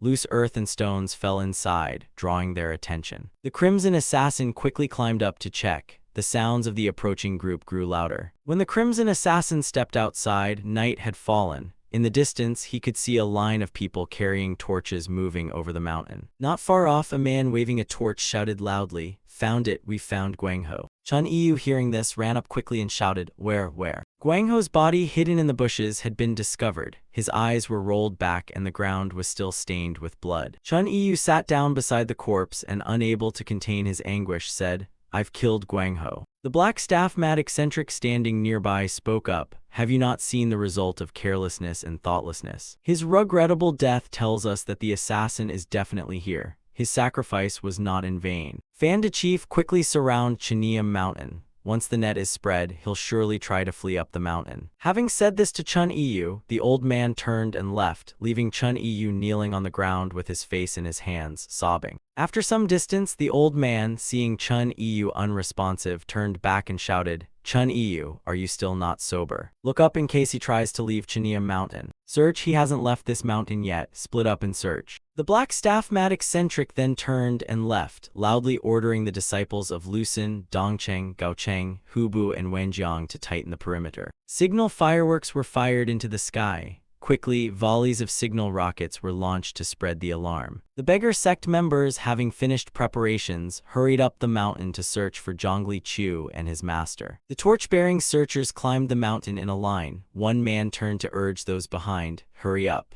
Chun Yu quickly recovered his composure. Standing above a grave, he shouted, "Besides the surrounding teams, tomorrow we split up and hunt the mountain. The assassin is in plain clothes to hide his identity. If you suspect someone, check them 2 or 3 times." In the darkness, the distant line of torchbearers could be seen moving swiftly. The crimson assassin stood outside the tomb, watching the scene, and was momentarily stunned into silence. Zhongli Chu climbed out of the tomb and called, "Master, crimson assassin, we're trapped." He bit his lip and said, "It's my fault, I didn't think they'd come back." Hearing his master, Zhongli Chu stepped back into the tomb and said, "I'll pack our things." Suddenly, the crimson assassin's decisive voice stopped him. "Look at the signal rockets, the mountain is already surrounded. We can't escape." Hesitant, Zhongli Chu began then. The crimson assassin turned and pointed at him, saying, "Get back inside the tomb now." Zhongli Chu obediently replied, "Yes, sir." After Zhongli Chu returned into the tomb, the crimson assassin used all his strength to close and seal the tomb's entrance. After nearly sealing it, he crawled inside and murmured, "If there's no way out, we might as well hide as deep as possible." Once inside the tomb, the crimson assassin had to bend over because the chamber was too low. He gritted his teeth and forced himself to close the tomb's entrance. Closing a tomb from the inside was difficult. The crimson assassin clenched his jaw and used all his strength to shut it. After his efforts, the tomb's door finally slammed shut. With the door closed, the graveyard returned to a quiet stillness, as if nothing had happened. Cut to the other side, beggar sect members were climbing the mountain. One man swung a knife, cutting back the surrounding brush. He held a torch in one hand and a knife in the other, hacking at the bushes. The others were likewise straining to search for any sign of Master and Zhongli Chu. At that moment, the black staff-mad eccentric arrived with reinforcements from behind and called out, "Still haven't found Chun Yu."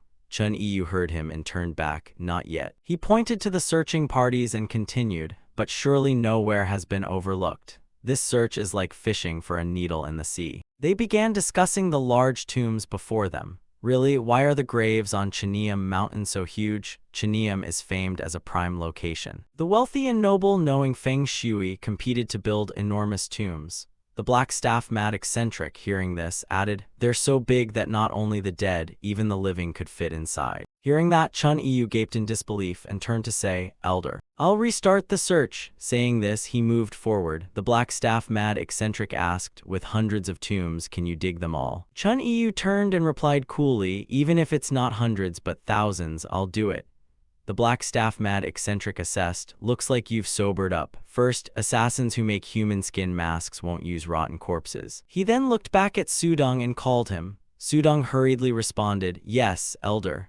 The black staff-mad eccentric ordered him to quickly bring the tomb overseer of Chanium Mountain here. Upon receiving the order, Sudong ran off to find the tomb overseer. Inside the tomb where the crimson assassin hid, a torch had been planted. A thought crossed his mind. Mask or not, I still have to run headlong. If he could get out of Wenjiang, he'd put distance between them. He had crawled deep into the tomb to hide, but being discovered was only a matter of time. It's over, so it turns out an assassin meets his end here. The crimson assassin sighed at his thoughts when Zhongli Chu called out, "Master." He was standing on an urn, pointing at the coffin and asking, "Aren't we taking the peeled face, sir?" Hearing Zhongli Chu, the crimson assassin gradually opened his eyes and looked at him. Looking at the child, the crimson assassin said, "You've followed me only a short while, but you're a precocious kid. I'm proud of you. It seems you understand the situation even without my explanation." Zhongli Chu replied, "Yes, I know." The crimson assassin then asked, "We won't need those face pieces anymore. You don't know?" At his master's words, Zhongli Chu carefully set his foot down on the ground. He lowered his head and continued, "When I thought I'd die by the heaven-slaying sex sword, you saved me. though I drank the sea full, I'm still here alive and kicking. Even when the king of hell appears before me, it's not over yet, sir." After hearing what Zhongli Chu said, the crimson assassin fell silent for a moment, staring blankly. He then forced a wry smile and said, "This brat's already better than his master." Soon after, Sudong arrived leading a man who glanced around and assessed, "All the beggars of the Central Plains are here, quite the crowd." The beggar sect members overheard him and instantly turned to glower, making the man jump. Sudong, leading the way, turned back and told the tomb keeper to hurry this way. The man hurried after him, nodding yes. Sudong returned to the black staff mad eccentric and called out, "Elder, the tomb keeper has arrived." Seeing him, the elder stared and asked, "Have you heard the whole story?" The keeper replied, "Yes, you're looking for an assassin." The black staff mad eccentric said to the keeper, "I want to know which graves were newly filled, so I called you here."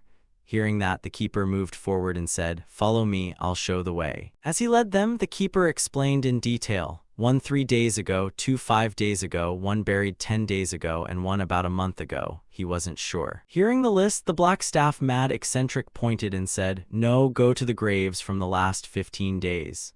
The keeper then pointed and replied, "This way." He led the black staff mad eccentric through the path to a grave, placed a stone statue, and pointed, "This is the tomb of Bao Xiao, a wealthy family of Lezhou buried 3 days ago." As the torchbearers scanned around, one asked, "If he's over 70, hasn't he lived long enough?" The tomb keeper answered, "The rich these days take who knows what tonics. Even when they stop breathing, their skin stays rosy, hard to tell if they're dead or just very well preserved." He circled the gravestone and commented, "This stone is impressive, about 30 taels of silver, I'd say. From the outside it looks plain, who knows how much was spent inside." The black staff mad eccentric ran his hand over the stone and said, "Hey, tomb keeper." The keeper answered, "Yes, sir." The black staff mad eccentric didn't look at him, merely snapped coldly, "Quiet, will you?" The keeper covered his mouth. The black staff mad eccentric inspected the gravestone and asked, "Is there an entrance to the burial chamber?" The keeper replied, "The entrance is beneath this stone. 2 strapping young men could only just push it open." Having said that, the keeper pointed elsewhere and said, "Let's go." The next tomb lay on the hillside. The elder was studying its stone and called out, "Wait." He reached down and touched the grass, saying, "The grass has been pressed down. There are marks from moving the gravestone. It's right here. He's hiding beneath this tomb." Hearing the black staff mad eccentric, 2 men stepped forward to push the stone slab, saying, "I'll help roll this aside."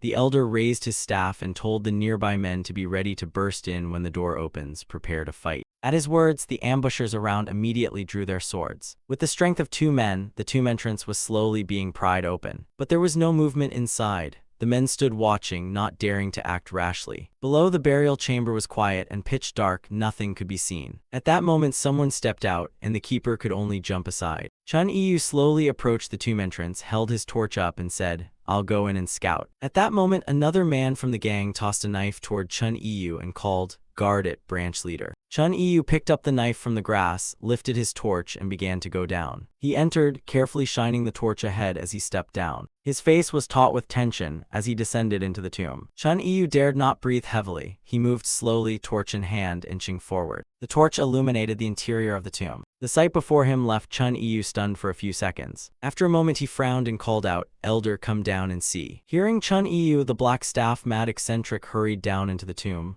"What is it?" Chun Yu shouted, "The assassin." Before them, the coffin lid was open, and 3 tunnels had been dug into the surrounding walls in different directions. Seeing the wreckage inside, someone said, "He dug a tunnel and escaped." Inside the tomb, the black staff mad eccentric and Chun Yu inspected a tunnel. He looked in and said, "The signs of a life and death struggle are pitiful." Chun Yu then pointed to the 2 other tunnels and said, "I don't understand why he'd dig 3 tunnels. The man explained, "He must have guessed we'd come here, so he tried to erase the traces as thoroughly as possible." Sudong and the one-eyed man had also gone down to check. Chun Yu crawled into one tunnel and said, "I'll go in and take a look." Saying that, Chun Yu crawled in. The black staff mad eccentric kept watch outside. From inside, Chun Yu shouted, "Elder, after going a ways, this passage is blocked." The black staff mad eccentric replied loudly, "Maybe you went the wrong way, check alongside it." The one-eyed man crawled into another tunnel and returned, "This one is blocked too." Sudong came out of the 3rd tunnel and said, "Same as the other 2 here." The black staff mad eccentric glanced around and said, "He must have dug forward and shoved the earth back to seal the tunnel." Sudong stepped out, dusting his clothes, and asked, "Is that even possible?" The black staff mad eccentric answered calmly, "When a blade touches your throat, there's little you can't do."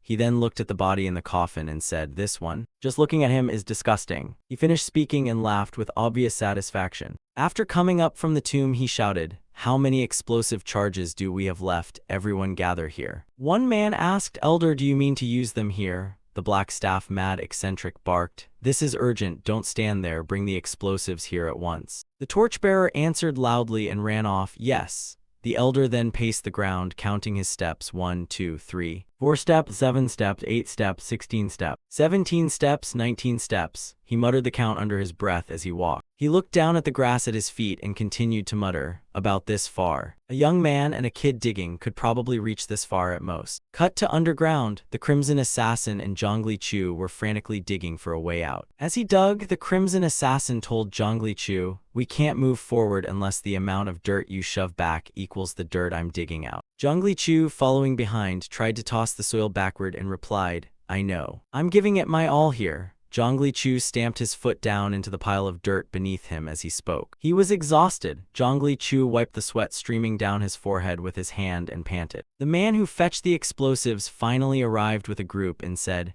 "I've brought all the charges as you requested." Chun Yu watched the crates being lowered and called out loudly, "Elder, the explosives are here, what shall we do?" Hearing that, he waved his hand and ordered, "Bury the charges around the tomb starting from here."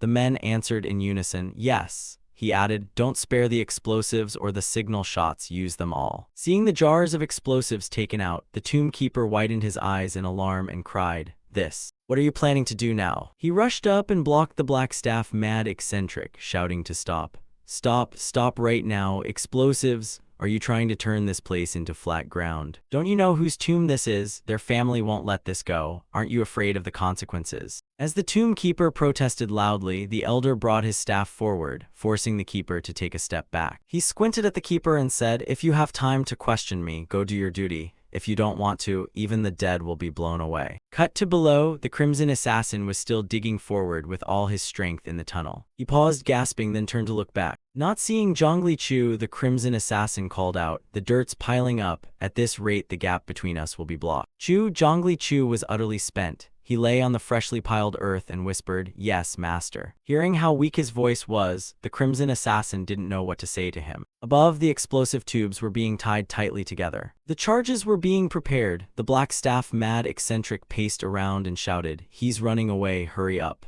The men replied, "Yes, elder." Below in the tunnel, after a moment's hesitation, the Crimson Assassin said to Zhongli Chu, "Stop, let's give up here, okay?" Zhongli Chu remained silent, only breathing, not answering his master. The Crimson Assassin suddenly reached out and touched Zhongli Chu's head. He put his hand over Zhongli Chu and shouted, "Kids, snap out of it. Where did the spirit you had in the tomb go? Your senior brother, because your senior brother lost his life for you. Isn't this the time you should live on?" Hearing those words from the Crimson Assassin, Zhongli Chu was stirred and opened his eyes wide. Above, the men were placing the jars of explosives into a pre-dug pit. After placing the jars, they set the detonating lines and said, "Now we only need to connect the fuses." Below, Zhongli Chu forced himself to crawl up, gritted his teeth, and said each word, "I will continue, master." Above the tomb, after the explosives were set, one torchbearer called down, "The charges are in place."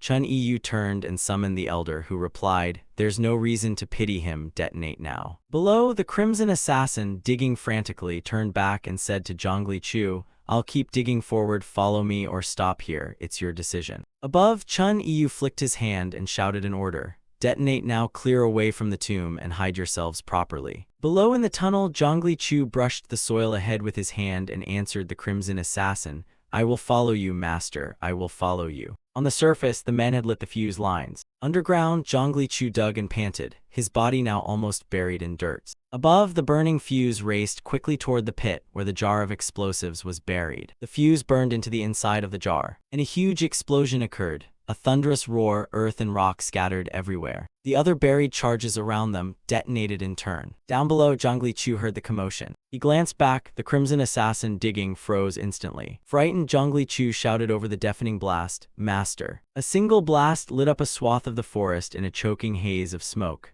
the sky began to brighten. In an instant, the burial ground was blown to pieces, leaving a patch of raw earth, and the men resumed searching. One of them raised his hand and shouted, "Elder found it, I've found the body." Hearing this, the black staff mad eccentric and Chun Yu hurriedly ran toward him. Two distorted faces emerged from the ground. Someone cried, "It's the remains of an adult and a child, badly mangled by the blast. Could this be the assassin's end?" The black staff mad eccentric squatted to inspect and said, "It's too early to conclude these are theirs."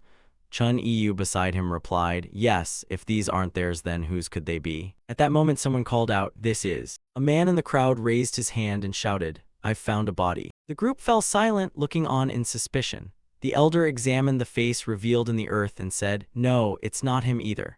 Chun Yu, hearing this, asked, "We only blew up one tomb and now there are so many bodies. Wasn't Bao Zio's body supposed to be inside that tomb?" Just then another man shouted to them, "I've found more bodies." Others chimed in, "There's one here too." Hearing that, Chun Yu turned and frowned as he spoke. The black staff mad eccentric remained silent. One man muttered as he walked that everyone believed if a tomb was built on Mount Chinium, a famous auspicious spot, their descendants would be blessed, and that hope is even stronger for the poor. Unable to afford expensive plots, they must have secretly brought bodies here to bury. Mount Chinium must have many anonymous graves. The black staff mad eccentric's face darkened. He said nothing further. After a moment's thought, he said gravely to Chun Yu, "Perhaps we must abandon Mount Chinium." Hearing that, Chun Yu froze and blurted, "Elder." The black staff mad eccentric turned and continued, "Station your disciples to block Hubu, Wenjiang, and Gaocheng. Lucen and Dongcheng are holding Zhangtai, so they'll likely flee toward the escort routes."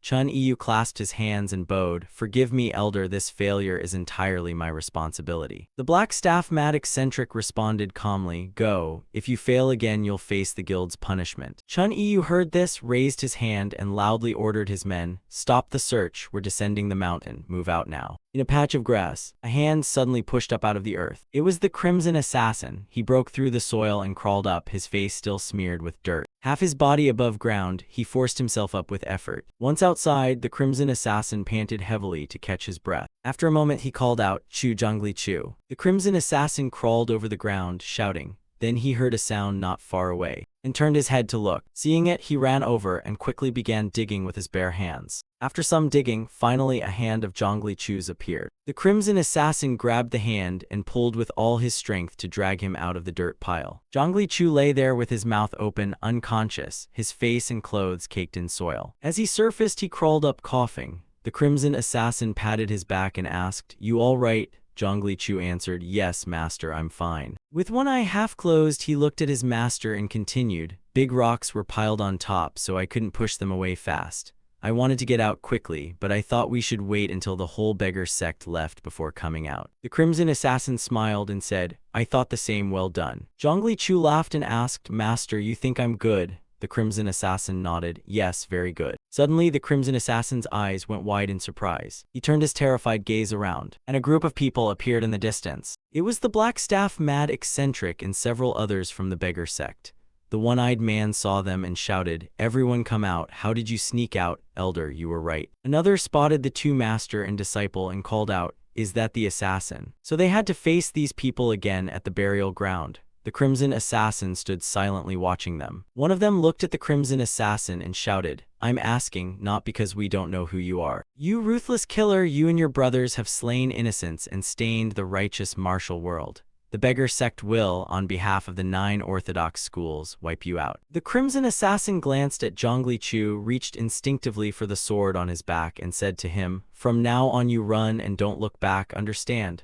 Zhongli Chu nodded, "I understand." But the Crimson Assassin's sword was no longer on his back. He glanced and realized. The one-eyed man now shouted at the Crimson Assassin, "Any last words of denial?" Hearing that, the Crimson Assassin turned and loudly said to the group, "Give me a blade." Zhongli Chu widened his eyes in shock at his master. The one-eyed man then looked to the black staff mad eccentric and called, "Elder, he seems, even as an assassin he wants to die like a warrior. We're not so heartless as to hand him one." The Crimson Assassin took down the cloth pouch from his back and told Zhongli Chu, "We can't get away from them, I'll buy us time. You run, don't let my efforts be for nothing."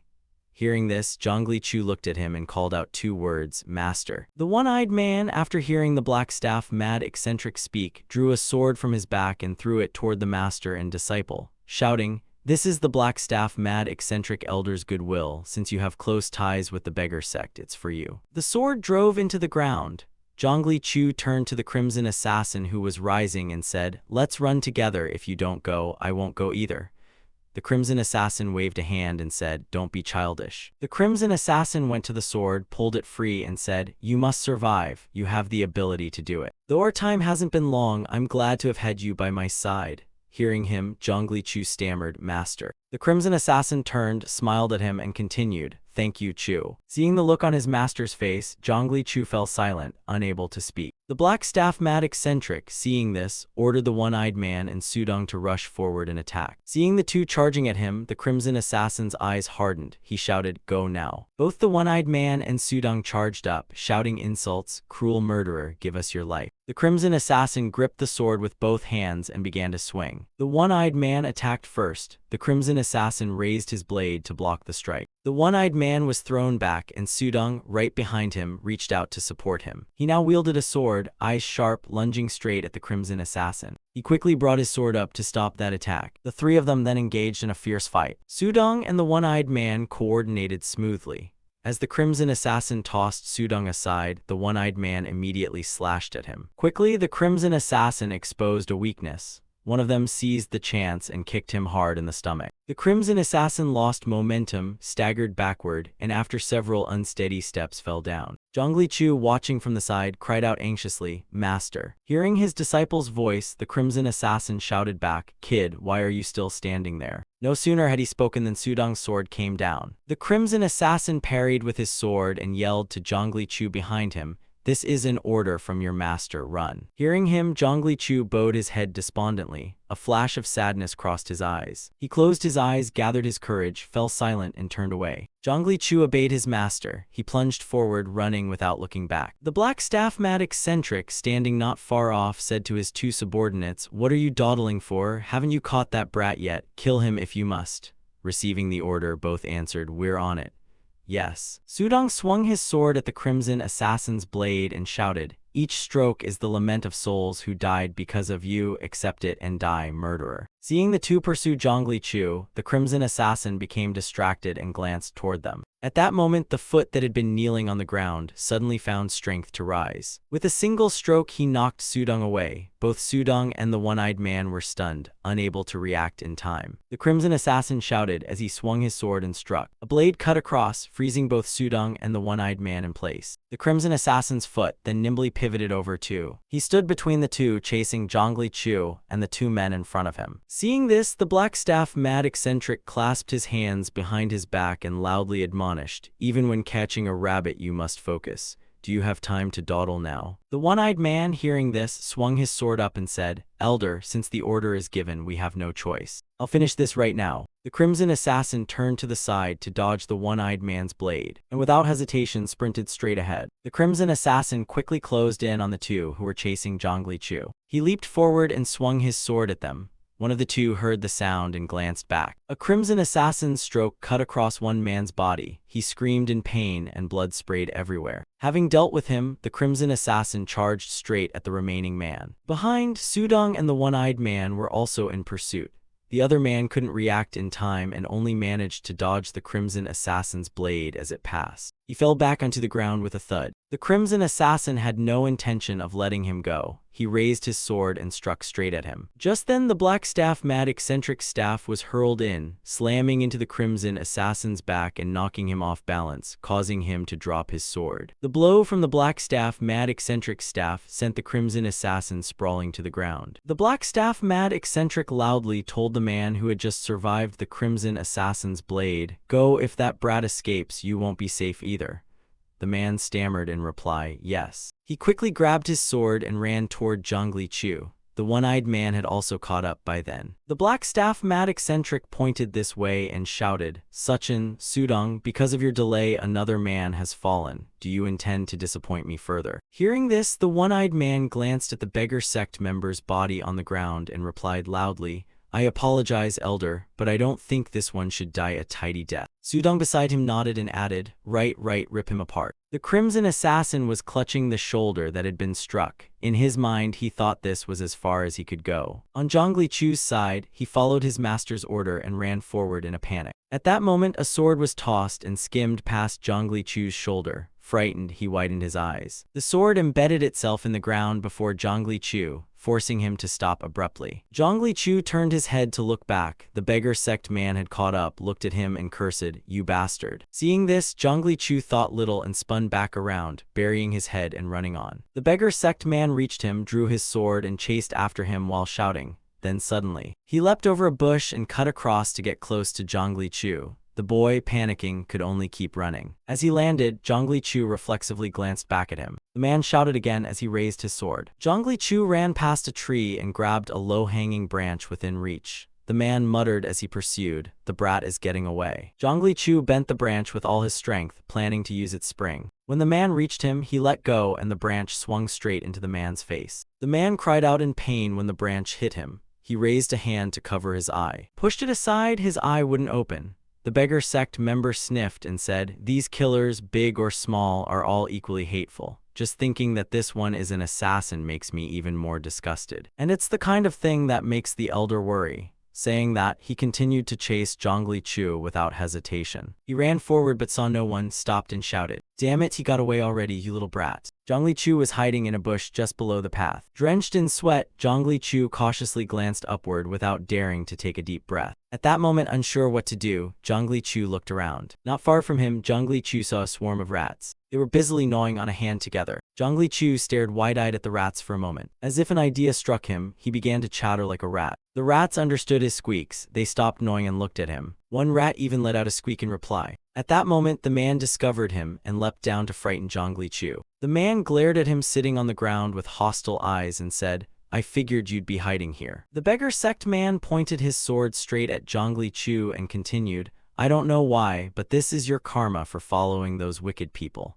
Life may be short, but consider it a blessing to die here. You don't get to pick who dies on Chanium Mountain." Hearing him, Zhongli Chu, sitting on the ground exhausted, squinted at him. The man raised his sword to strike Zhongli Chu and said, "I'll find a proper grave for you, so don't blame me." Seeing his move, the rats rushed forward. The man's swinging sword froze midair when it came near. The swarm of rats lunged in, chittering continuously. Seeing such a large pack, he looked down and said, "Where did all these rats come from?" The rats swarmed to surround his feet. A few climbed onto Zhongli Chu's arm and squeaked at him, leaving Zhongli Chu bewildered. Seeing this, the man glared, his mouth making strangled sounds. He kicked hard at two rats at his feet and shouted, "Get out of here, disgusting. What's going on? Why the commotion? Get lost." He kept cursing while stomping on the rats below. One rat leapt up with its mouth wide open and bit straight at his face. He cried out in pain, and quickly more rats jumped onto him. He grabbed the rat on his face and squeezed, but it was too late. The entire swarm had latched onto him and began to tear him apart. He fell, wailing in agony. Zhongli Chu seized the chance and quickly climbed back up onto the path. Zhongli Chu pulled himself up using the grass with all his strength, leaving the screams far behind. Once he reached the road, Zhongli Chu finally glanced down below. The man's screams seemed to tear everything apart.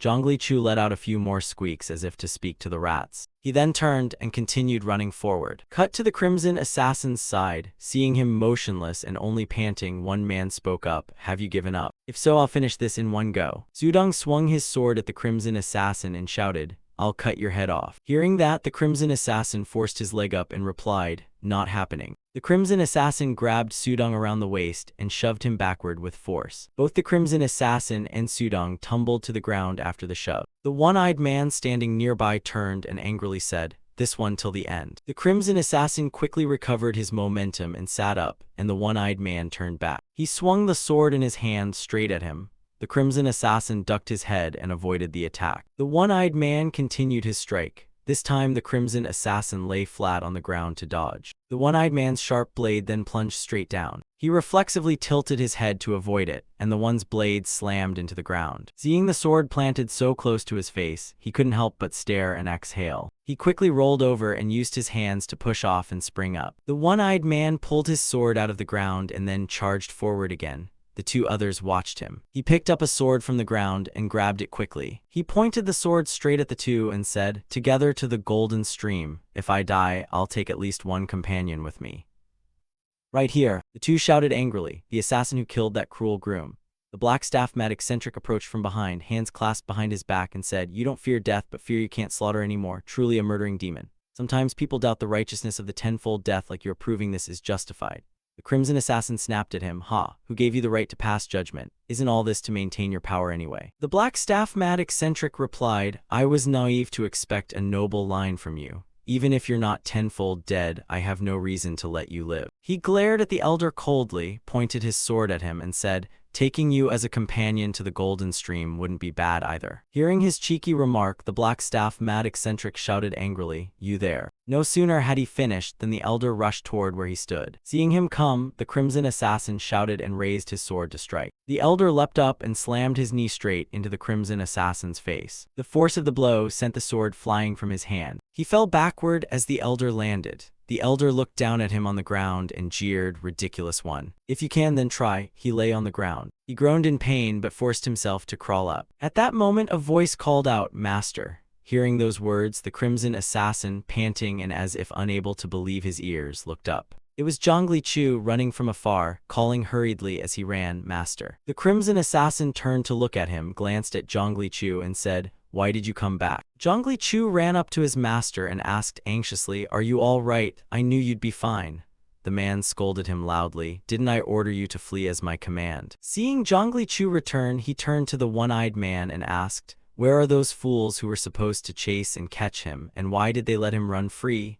The one-eyed man replied, "I don't know either." Sachin stepped forward, looked at the master and disciple, and said, "We'll deal with both of them at once." Just then they heard cries from afar. The one-eyed man looked toward the black staff mad eccentric and asked, "Elder?" The elder also turned and said, "I feel it too." The three black staff mad eccentric, Sudong and Sachin, turned to face the forest where the continuous cries were coming from. Zhongli Chu had no time to explain. He could only tell his master, "We must get out of here quickly."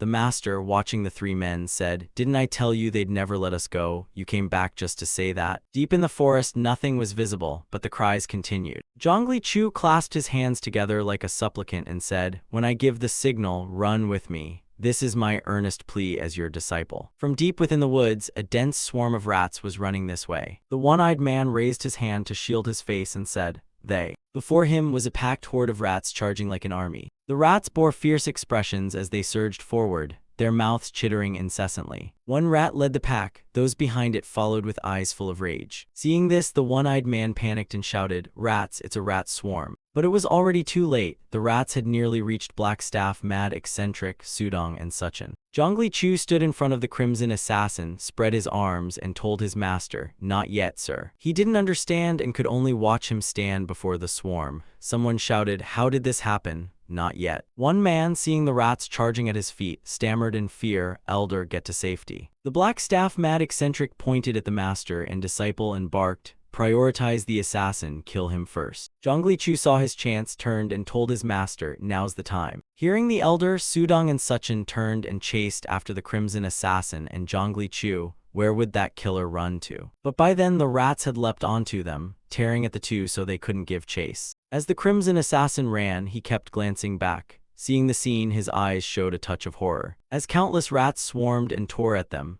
Sudong and Sachin screamed in agony. In their panic they shouted, "Elder, are you all right? Quickly climb that tree."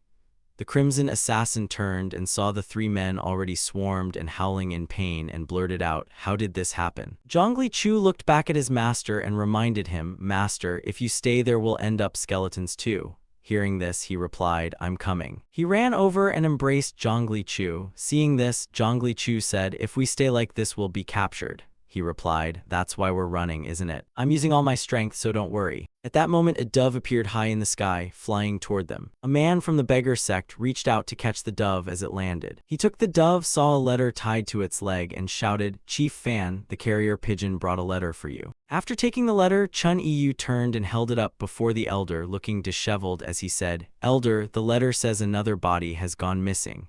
The elder asked, "Where?" Chun Yu pointed to a spot on the map and said, "Here." So far 7 bodies have been taken from the surface and 5 graves disturbed. We sent 12 scouts and all 12 reported the exact same thing. Chun Yu covered his mouth, thoughtful, and continued, "Could they be circling around this area to avoid beggar sect people?" The elder replied, "Let's find out. I have something to verify." Cut to the road, a group spurred their horses and galloped forward. At a house, a woman's wails rang through the yard. "What will become of my poor husband?" The widow in mourning clothes sobbed to Chun Yu, "Just imagining my husband unable to pass to the other side and wandering as a faceless demon shatters my heart. Catch that murderer to ease my grievance."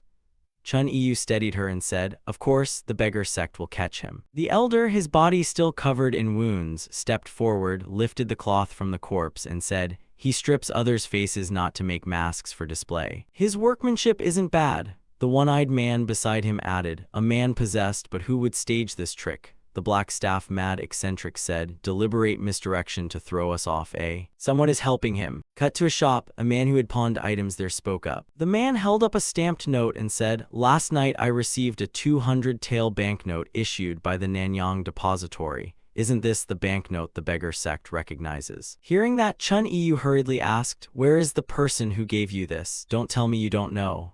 The man, frightened by the question, stammered, "I really don't know." Chun Yu grabbed the man's collar and barked, "Now you tell me everything." The man, held by the collar, said the giver lacked enough funds and asked him to fetch the rest. He only gave 10 taels and left, promising to bring the remainder today. The elder emerged from the crowd and asked, "Are you sure he'll come back?" The man retorted, "What fool would leave a 200 tael note behind?" At that moment, signal fireworks were seen being launched in the distant sky. The one-eyed man turned to the shopkeeper and said, "I'm his friend. The murderer has appeared, requesting reinforcements." Chun Yu still held the man's collar and gestured to the elder. "See, he's his friend." The man, terrified, stammered, "I'm not lying." The elder, seeing his clumsiness, held Chun Yu back and said, "Chief Fan, calm down." The shopkeeper adjusted his collar and continued, "Though I'm afraid of revenge after reporting, I mustered the courage to come." Someone nearby sneered, "So I've become a betrayer of friends, have I?" The shopkeeper turned and left, waving his hand, "Believe it or not, I've done what I had to." The elder then said, "Wait a moment, I'll send disciples to escort you." At that moment, another person came running up, panting and holding a letter, shouting, "Elder, this. A masked man sent this to you." The elder took the letter, opened it, and read aloud, "Someone paid to smuggle 2 people onto a merchant ship. I suspect that person is the recent face-stripping culprit." Chun Yu spoke up, "I don't know who sent this letter. Can we trust him?" The elder glanced at him and said, "He wrote that the criminals are escaping by merchant ship." One of the crowd then said, "Now verifying what's true and what's false is even harder. Maybe he's counting on that. Even if there are 100 suspicions, we must check every single one." The elder heard this and asked, "Can't we do that?" Having said that, he turned and left, loudly instructing, "Chief Fan, ambush the pawnshop. Suchin and Sudong search the merchant ships. I'll follow the man who claims to be his friend. Let's go." Cut 2, someone is now frantically running ahead. The man was sprinting headlong as if trying to escape pursuit. Just then, the black staff, mad eccentric, hurled his staff. The elder's staff struck the man's back, sending him sprawling. The man fell to the ground from the blow. Those nearby cried out, "Elder, you got him, seize the culprit." One of them reached to check the man's chin and then shouted, "Why would you do that?" The other snapped for him to stand down. After checking, a beggar sect member looked at the elder and said, "He isn't wearing a human skin mask." The elder stared at the man and asked, "Why did you run when you saw beggar sect people?" The man explained, "In my village I'm known for being quick. Someone bet me that if I could escape beggar sect pursuit for 2 days, they'd give me 5 taels of silver." The elder glared and demanded, "Who was it?" The man scratched his head and stammered, "It was my first time seeing that person, so." Hearing this, the elder kicked him squarely in the face and cursed, "Damn you." Cut to a ship leaving at sea. Someone spoke up, but in a shadowed corner of the hold, a man asked, "How are the rats on Chinium Mountain? I heard you can command rats." "No." Zhongli Chu, hearing his master ask, replied, "I only imitate their sounds." Once when I arrived at a village, the rats there made sounds like crying and ran madly everywhere. Before long, a landslide occurred there. After that, whenever I imitated the rats' cries, the nearby rats would go berserk, because that sound was their signal that a landslide was coming. After Zhongli Chu finished, his master looked at him, thinking he wasn't sure whether he was protecting the kid or the kid was protecting him. Zhongli Chu covered his mouth and whispered, "Master, my mask seems about to fall off." The Crimson Assassin turned away and said, "No, it's not." At that moment, a voice shouted, and the ship was immediately ordered to stop and drop anchor. Everyone in the hold turned to look in confusion. A voice from outside called, "We are beggar sect, stop the ship." The Crimson Assassin went pale at the words. He opened his eyes wide, looked toward the voice still calling out, opened the hatch, and stepped out before they could act. Hearing this, the Crimson Assassin sprang up and ran out. He ran to the gangplank and carefully climbed the ladder. Immediately, he saw dark figures above holding swords. The one-eyed man above roared, "I said stop the ship." A man lunged at him with a saber and shouted, "Don't you know what kind of ship this is?" The one-eyed man showed no mercy. He swung his sword across the man's torso and blood sprayed everywhere. Zhongli Chu ran to the stairs and whispered, "Master, when Crimson Assassin hears you, tell him to hide in the luggage pile. If discovered, dive under the water." The one-eyed man then told the man before him, "Call the captain here, I have something to say." The man pointed and said, "Over there." The one-eyed man looked and saw the captain was the very person he'd slashed earlier. He stepped up, placed a hand on the man's shoulder and said, "From now on you'll be the captain, understand?" The man stammered in fear, "Why, yes." A beggar sect member then ordered the new captain, "There are fugitives on this ship. Bring everyone onto the deck for us. Do it now." Quickly, everyone on the ship was gathered. The one-eyed man threatened loudly, "Even if you are thrown into the sea, no one will be held responsible. But if you want your voyage to continue smoothly, you know what to do." A scar-faced man stepped forward and gave his name, Diakjai of Wenjiang. Hearing that, the one-eyed man pinched his cheek, making him cry out in pain. The one-eyed man then announced he wasn't wearing a mask. Continue. Crimson Assassin was hiding among the crowd, watching carefully and thinking. 2 disciples of Chinium, 3 disciples of. The only option now was to use these fugitives as a diversion to mislead them. Just then a hand landed on Crimson Assassin's shoulder, startling him to look back. The earring-wearing man with the tied hair, Han Chun, wrestled Crimson Assassin to the ground and shouted, "Seize him, the murderer. I've got him." At that moment, a woman suddenly leapt aboard from the side of the ship, drawing everyone's attention. Crimson Assassin lay on the deck, looking at the man with utter shock. The woman who jumped down was Bei Jumhyang. She drew a dagger and shouted, "You shameless wretch, do you think you can run away?" She raised the dagger and stabbed, shouting, "Die." The dagger sank in, and blood immediately soaked through his clothing and showed. She wildly lunged at Crimson Assassin, screaming, "Die, you bastard, where is my son?" Crimson Assassin pointed toward the hold and said, "They're down there." Bei Jumhyang sheathed the dagger in haste and ran toward the hold, calling, "My child." Zin Zin, its mother. Bei Jumhyang climbed into the hold, looked into the dark luggage area and called her son's name, but there was no answer. Bei Jumhyang gently continued, saying, "Don't be afraid, come out." Only silence answered from the darkness. Bei Jumhyang pressed on, "From now on you'll be my Zin Zin. If you want to fool the beggar sect and leave this ship safely with me, come out." Hearing her, a cloth in the dark finally twitched. Zhongli Chu peeked out, a scarf wrapped around him. Up on the ship, Sudong went over to Han Chun and called out, "Hey, do you know what you're doing is against the rules of decency?" Han Chun clasped his hands at his chest and bowed, "I am Han Chun, pardon me, the situation is urgent and hard to explain." He kicked the Crimson Assassin who lay on the deck and continued, "This man kidnapped Miss Bei Jumhyang's precious son and is trying to flee, a fellow without a shred of fear." Sudong, hearing this, asked, "Kidnapping?" The one-eyed man over there, after checking, declared, "Everyone here is trash." Just then, Bei Jumhyang came up from the hold carrying a child and said, "Thank you, I am Bei Jumhyang of the ignoble clan Fragrance Hall. If you hadn't stopped the ship, I nearly lost my child. I'll surely repay this favor." Hearing her, the one-eyed man raised a hand and said, "Lucky you, this is what we should do, don't worry too much." Bei Jumhyang stepped before the one-eyed man, bowed in gratitude and said, "Since you helped me, I must treat you as a token of my thanks. If you have time, please stop by the Heavenly Harmony House." She then carried Zhongli Chu through the crowd.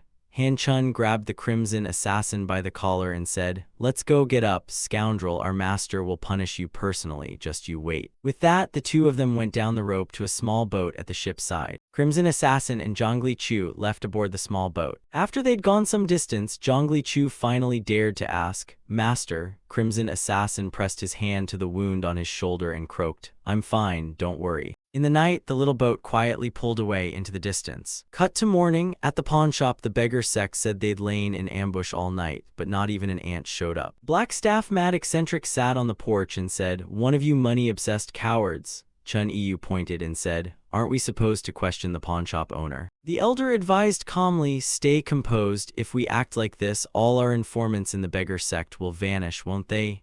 At that moment, the one-eyed man and Sudong returned. "We're back." The elder, seeing them return, said, "Looks like you came back empty-handed." The one-eyed man nodded. "Yes, the assassin wasn't on the ship. Though we wasted effort, we did catch a kidnapper, so we're satisfied." Hearing this, the elder asked, "A kidnapper?" The one-eyed man recounted, "We caught a man who kidnapped Miss Bei Jumhyang's son. The ignoble clan is fleeing." Sudong added, "Bei Jumhyang has found her child again." The elder was pleased, truly good news. Chun Yu then turned to the subordinates and asked, "No letters arrived last night." A subordinate entered and said, "An elder from the ignoble clan requests an audience." The one-eyed man looked toward the ignoble clan representative. The man approached the elder and held up a letter. "This is a letter from the ignoble clan." The elder, hearing this, reached toward the man and said, "Sect master." He took the letter from the messenger and immediately opened it to read. After reading, his expression changed. Black staff Mad Eccentric's gaze darkened. He clenched the letter so hard it crumpled and asked, "Is this true?" Chun Yu saw something had happened and said, "Elder." The elder gripped the letter and raised it. "News. Bei Jumhyang of the ignoble clan helped that assassin escape and has already left the sect." Chun Yu, stunned, exclaimed, "What if that's so?" The elder told the beggar sect crowd, "Bei Jumhyang and that assassin are husband and wife." The one-eyed man was astonished to hear this matter. The elder ran off and shouted, "News from the ignoble clan says Jumhyang has a boat waiting at Dueling Entrance. If that assassin is on it, he will leave the Central Plains for good. Lead the horses here, quickly." Cutscene: Crimson Assassin was being bandaged. Jumhyang said, "It was urgent, so I could only staunch the bleeding. Later your left arm may be weak, so don't exert it yet." Once bandaged, Crimson Assassin sat up and said, "Lucky I still have a hand to hold a spoon." Jumhyang scolded lightly, saying that's why she saved his life. Did he really think he could so easily avoid the beggar sect's notice? After she spoke, the two of them looked at each other, not knowing what to say. Crimson Assassin turned away, putting his clothes on as he asked, "How did you know I was on the escape boat?" Jumhyang replied, "Is my ignoble clan any less connected than the beggar sect? The pawnshop owner is one of ours." Crimson Assassin sneaked a glance at Jumhyang and murmured, "So why did you?" Jumhyang lowered her head and said nothing. Han Chun climbed into the boat. Zhongli Chu piped up, "What's with that face? Starring makes me embarrassed." Hearing that, Crimson Assassin touched his mask and said, "Chu, you can take the mask off." Zhongli Chu reached up, removed the mask, and replied, "Yes, master." Han Chun announced, "We've arrived, Miss Jumhyang." Their boat docked at a small landing. Han Chun helped the three of them ashore. Jumhyang reached out to Han Chun and said, "Thank you, you're in danger now too, be careful."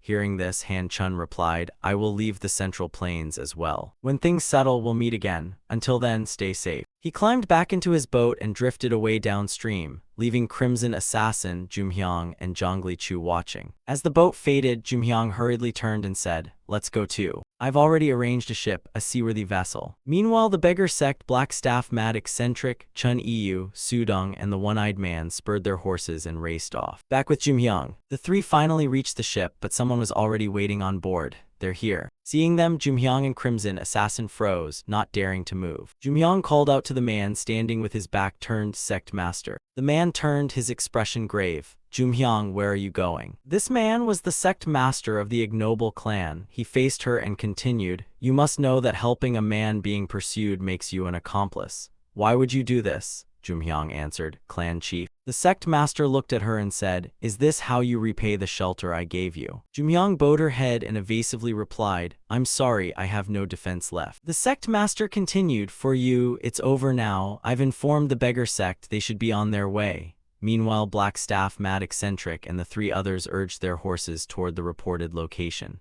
"Quick!" Crimson Assassin stepped forward from behind and said, "Let's end this now. We have to leave." Hearing that, the sect master let out a derisive chuckle. "And how exactly do you plan to do that?" Seeing Crimson Assassin like that, Jumhyang anxiously turned and asked, "Are you sure you can fight with your shoulder in that condition?" Crimson Assassin replied, "It seems he won't let us slip away quietly. I've no other choice." Hearing this, the sect master set his sword aside, stepped forward and said, "Why would a man being hunted be fleeing without even carrying a sword? I'm generous and fair, so I won't need to use it." No sooner had he finished than Crimson Assassin rushed forward empty-handed, yelling, I don't have time to be grateful for that anymore. Crimson Assassin took a run and lunged straight at the sect master. He gathered power in his legs and launched a kick. The sect master blocked it with his hand. After Crimson Assassin's kick, the sect master hopped back. He staggered back a few steps but quickly regained his balance. Seeing that, Crimson Assassin rushed at him again. Crimson Assassin launched another kick, this time aiming straight for the sect master's head. The sect master reacted quickly and raised his hand to shield his head from the blow. The sect master then began to counterattack, throwing a punch at Crimson Assassin. Taking the opportunity, the sect master added another punch to Crimson Assassin's face. Hit by the sect master's punch, Crimson Assassin immediately became dazed. After the blow, Crimson Assassin staggered back a few steps. Very quickly, he recovered his footing. Furious, Crimson Assassin bit his lip and raised his fist toward the sect master. But the punch slid wide. Crimson Assassin reacted fast, spun, and tried to kick the sect master, but it was blocked. The sect master then used his foot to hook behind Crimson Assassin's leg. With a flick, the sect master tripped him, and Crimson Assassin lost his balance completely. Right after Crimson Assassin fell, he immediately collapsed.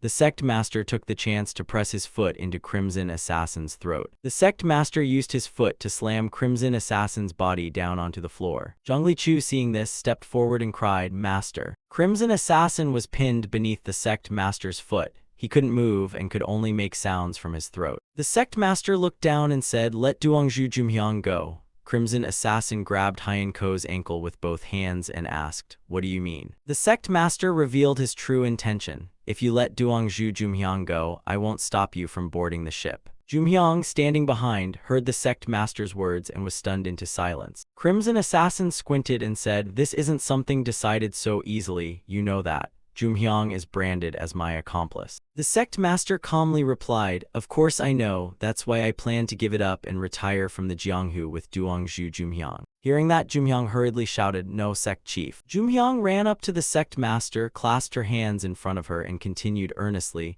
"I know my situation and how things look, so I know your heart is turned toward me. However, because of him, I cannot accept your feelings. I am tormented by the guilt of breaking my engagement with him. I have been waiting all this time for a chance to make it up to him.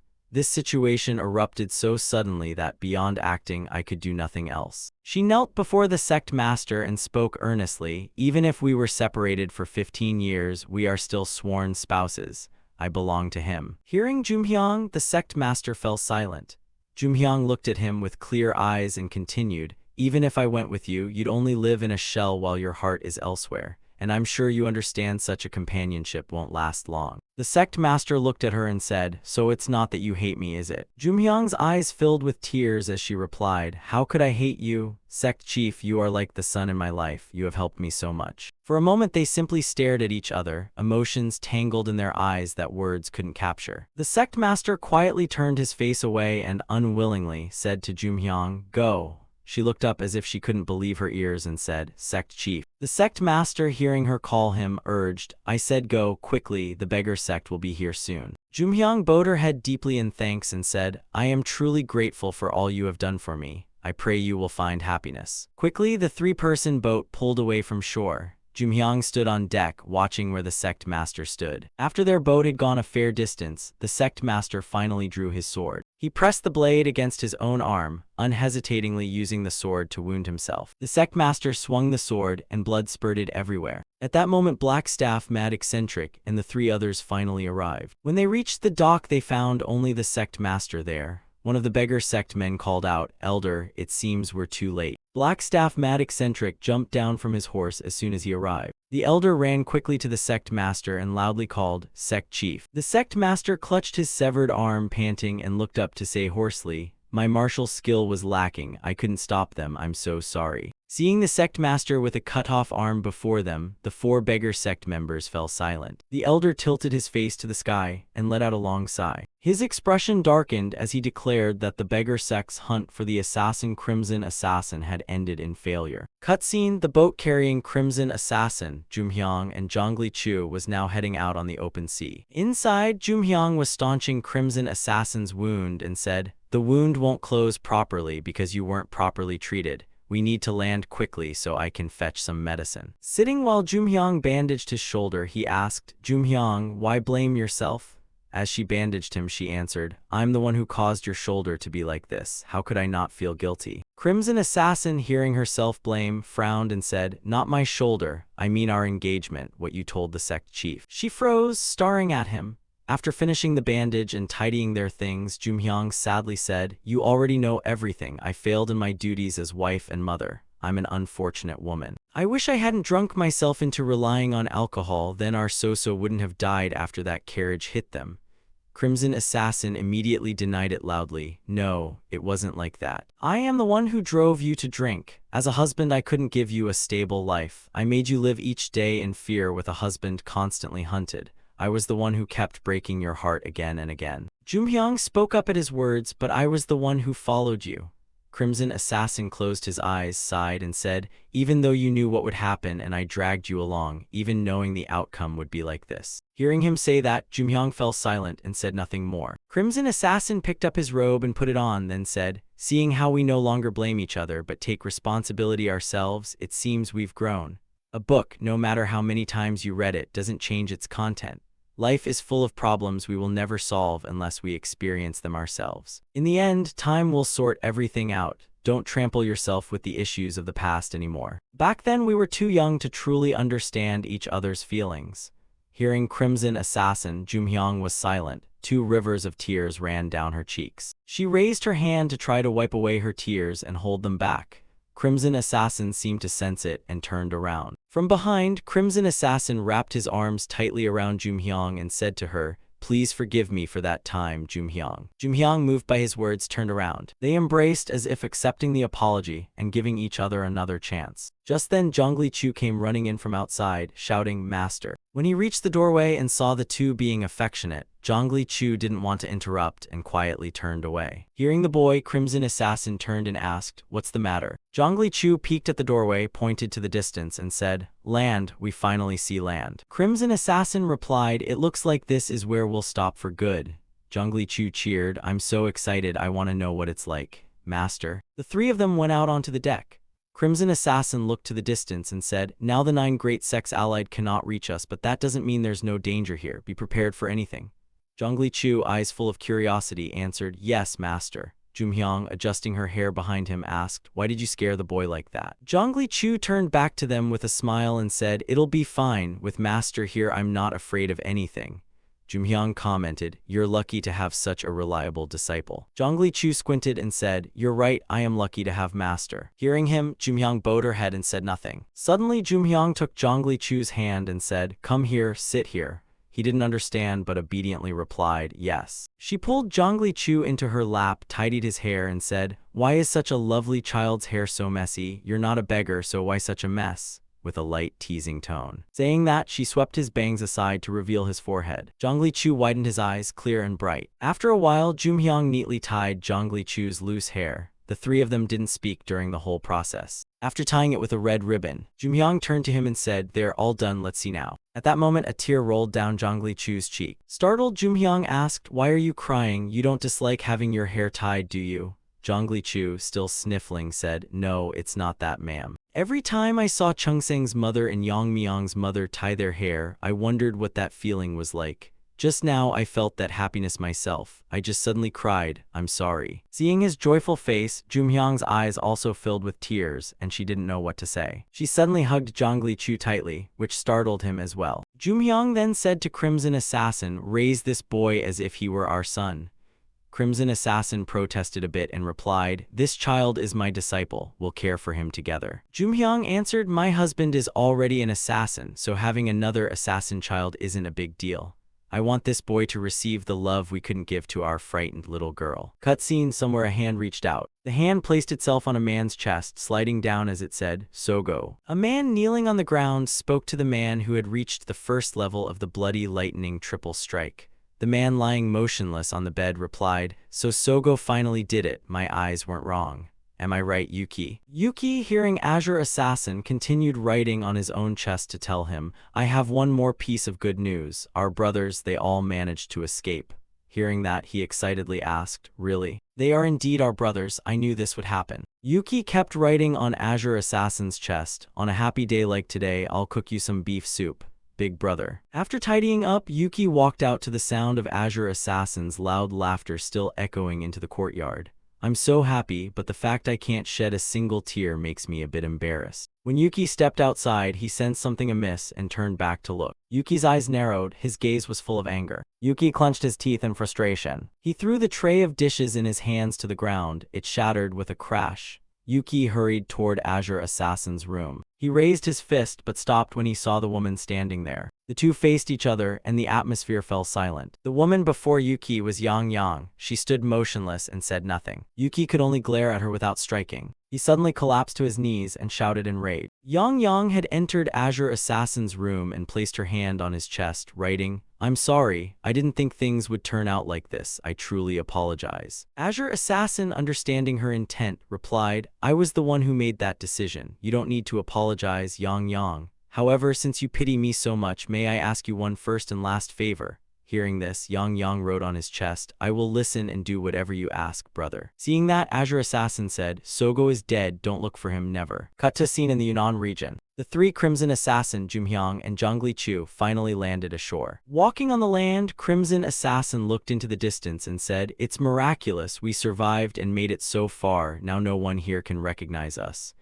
Jumhyang beside him asked, "Do you plan to settle here?" Gazing at the unfamiliar land before him, Crimson Assassin replied, "Yunnan may lie beyond the Nine Sects' influence, but it's still part of Great Ming. If we travel for about a month, we'll reach the southern wilderness. That's where we can finally rest." Hearing that, Zhongli Chu excitedly ran off. As he ran, he shouted, "Then let's go. Hurry up, I'll lead the way, parent." Cut to several years later. Light from outside shone in and Crimson Assassin, blinking against the glare, began to wake up. He lay on a wooden bed, a blanket beside him, and stared up at the ceiling. After a moment, Crimson Assassin finally sat up. Crimson Assassin opened the door and stepped outside. Jumhyang, working in the yard, turned to look. As soon as she saw her husband, she called out, "You're up a bit late today." Crimson Assassin replied, "I didn't sleep well last night." Jumhyang stood up, carrying a bowl of water as she came over. Crimson Assassin drained it in one gulp. Jumhyang continued, "I suppose you dreamed about your brothers again, didn't you?" Crimson Assassin wiped his mouth, nodded, and answered, "Yes. They will be fine." The two then sat on a large log in front of the house, looking out over the prairie, sitting side by side. Jumhyang spoke up, "But how long do you intend to keep making him run?" Seeing Crimson Assassin didn't answer, she added, "I mean Chu." Hearing that, Crimson Assassin turned and asked, "Are you unhappy with how I'm training him?" Jumhyang raised her hand and said, "Well, for 3 years you've only made him run. Don't you think others might find that odd? You don't just want him to be a runner for the Death Soul Agency." Surprisingly, despite all this, Chu hasn't blamed you a single word. Crimson Assassin, hearing her, explained, "The desperation of a weak prey is what I always worry about on this peaceful, wild prairie. For him, survival is the training." Jumhyang squinted at her husband and asked, "Aren't you afraid of something? Are you thinking of the old days, the times we had to keep hiding?" Crimson Assassin continued, "You will revive the Death Soul Agency, and the one to lead them will be Sogo. I've never seen anyone like him. In these times, it's hard to find such people, not just Chu but also So Yeon. Yigan and Jiaxa are all destined to promote Sogo." Jumhyang asked on, still, "Aren't you afraid that one day Chu will turn his spear toward Sogo?" Hearing that, Crimson Assassin was silent for a moment, then looked at her without speaking.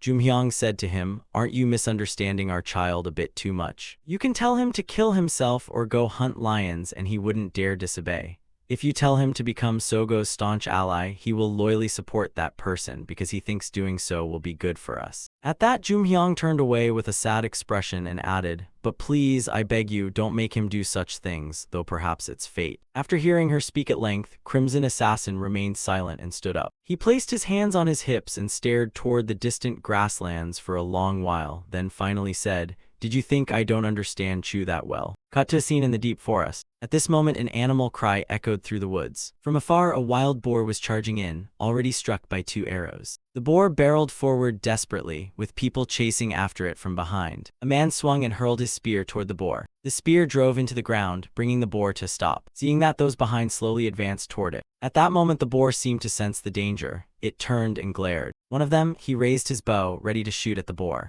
The man drew the bowstring taut, aimed straight at the wild boar, and prepared to fire. At that moment, a sword intercepted the bow. The swordsman called out for them to stop. A long-bearded man stepped forward and continued, "Brothers, halt enough. It has entered the Blood Forest Cemetery. If we hunt, there will wake the ancestors from their rest. Though it's a shame, today we must act with reverence and return." When he finished speaking, everyone behind him knelt and bowed with deep respect. At that moment, a cry echoed from deeper within the woods. The men heard the sound, looked up, and turned their eyes toward the forest. The long-bearded man, the group's leader, looked back at them and asked, "Is someone trailing the boar?" One of them replied, "All 5 hunters are here already." The leader then glanced toward the woods and said, "Then who could it be?" Having said that, he stood up and quickly ran into the forest. Those following him hurriedly rose and ran after him. Inside the forest, the sight before them left the group utterly astonished. It was Zhongli Chu, now taller, grappling barehanded with the wild boar. The boar, with Zhongli Chu clinging to it, madly charged forward. Zhongli Chu grabbed its head and suddenly delivered a powerful punch straight to the boar's skull. Dazed by the blow, the boar slammed into a pile of rocks ahead. The rock piles beside it were toppled one after another by the boar's impact, and from within there emerged the skull of someone long dead. The men were horrified at the sight. The leader shouted, "Stop! The grave is collapsing, quick, stop it." They jumped forward to block the boar and shouted threats, "Don't come in, go away."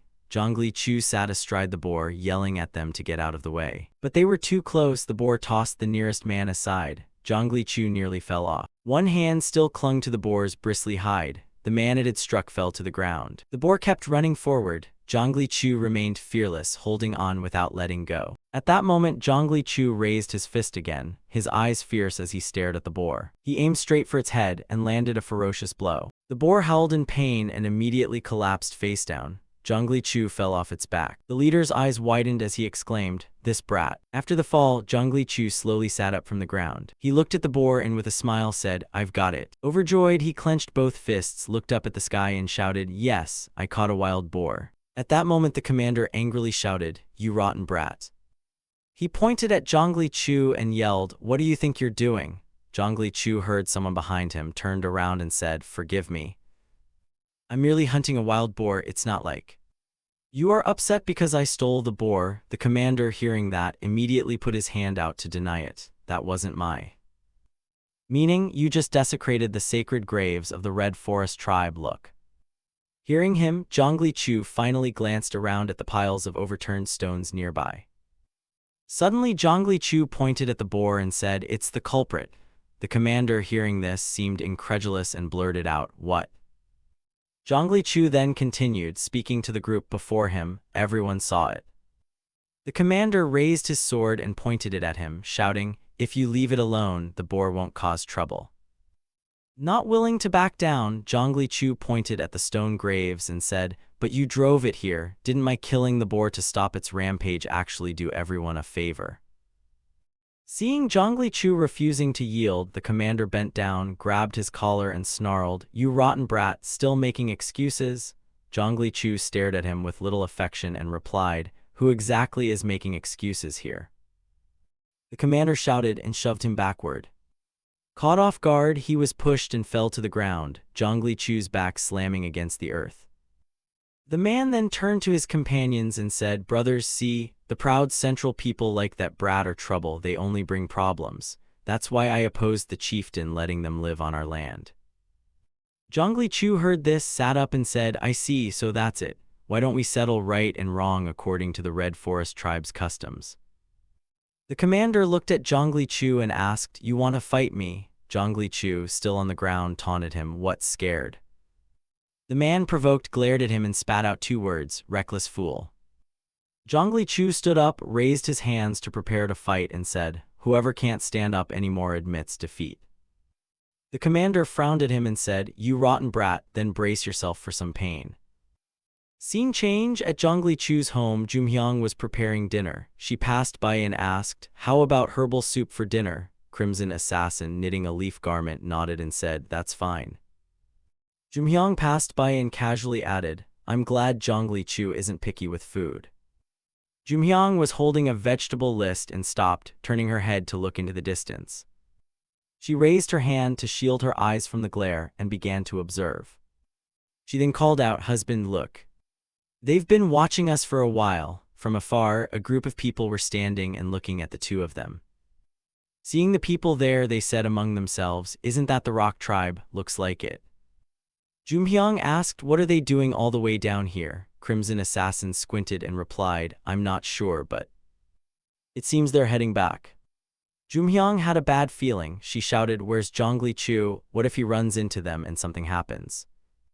Scene change, back with Zhongli Chu. He was struck squarely in the face by the commander's punch.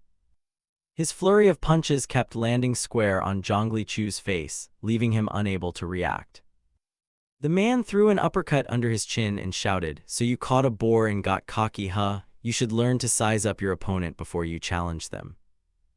Hit by him, he tumbled to the ground and had no ability to fight back.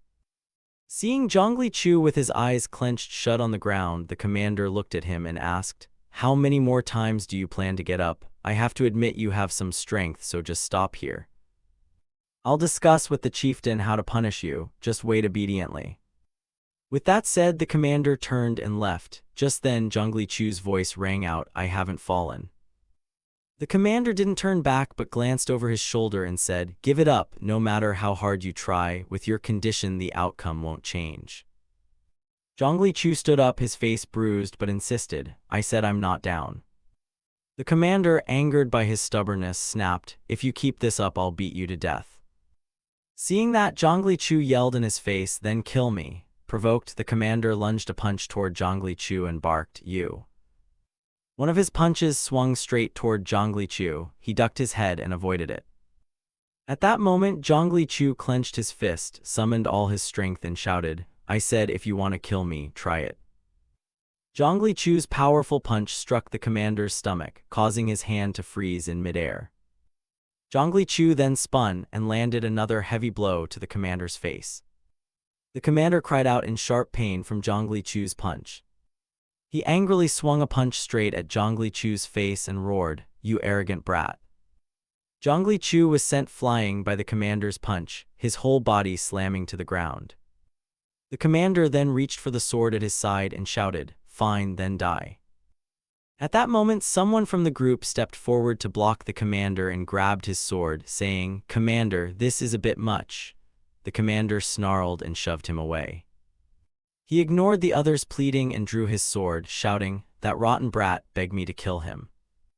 The chieftain will surely sentence him to death anyway. He's the one who caused our ancestors' graves to be like this. I'm just getting ahead of things." He raised his sword toward Zhongli Chu and shouted, "Farewell." The men with him froze in shock, all of them stared wide-eyed. Zhongli Chu lay on the ground, shielding himself with his hands, and peeled his eyes open to look. The commander suddenly staggered, his face turned purple and his breathing became labored. It was Crimson Assassin. He had just thrown his sword and it landed square on the commander's arm. The commander tried to turn and look. Facing him now was Crimson Assassin's fierce, staring face. The men with him panicked and shouted for the commander. Scene change. After returning home, they were packing their things and Zhongli Chu said to Crimson Assassin, "Father, I'm sorry, it's all because of me that this happened." Crimson Assassin, tying a cloth bag, replied, "It's okay, he was wrong to draw his sword in a one-on-one fight." Crimson Assassin slung the bag over his shoulder, glanced at Jumhyang who had finished packing and said, "Sis, have you gathered enough stuff?" Jumhyang answered, "Yes, I came with nothing, so there's not much to pack." Hearing that, he stepped toward the door and said, "Then let's depart." Jumhyang, behind her, she comforted Zhongli Chu, "Don't worry, we'll settle somewhere better." Hearing her, he obediently replied, "Yes." Crimson Assassin pushed the door open to leave the place. But when they opened the door, the tribe members from earlier were standing all across the entrance, making the three of them startle. Seeing the crowd had surrounded the doorway with no way through, Crimson Assassin stepped outside to face them. Zhongli Chu and his mother followed, both sticking their heads out to look. The people before them didn't move. They stared fixedly at Zhongli Chu's family. Seeing no reaction, Crimson Assassin raised his sword toward the group and loudly ordered, "Stand down. Don't make this worse, our family will leave right away. If you let us go, nothing will happen." The group responded in a language Zhongli Chu's family didn't understand, speaking among themselves. Then a woman from the crowd stepped forward and spoke something strange to Crimson Assassin. Zhongli Chu, who could understand, told Crimson Assassin, "She says they didn't come to fight us. It seems they have something to say." The woman was named Gu Meek. She was the chieftain of the Red Forest tribe. The woman then added something else.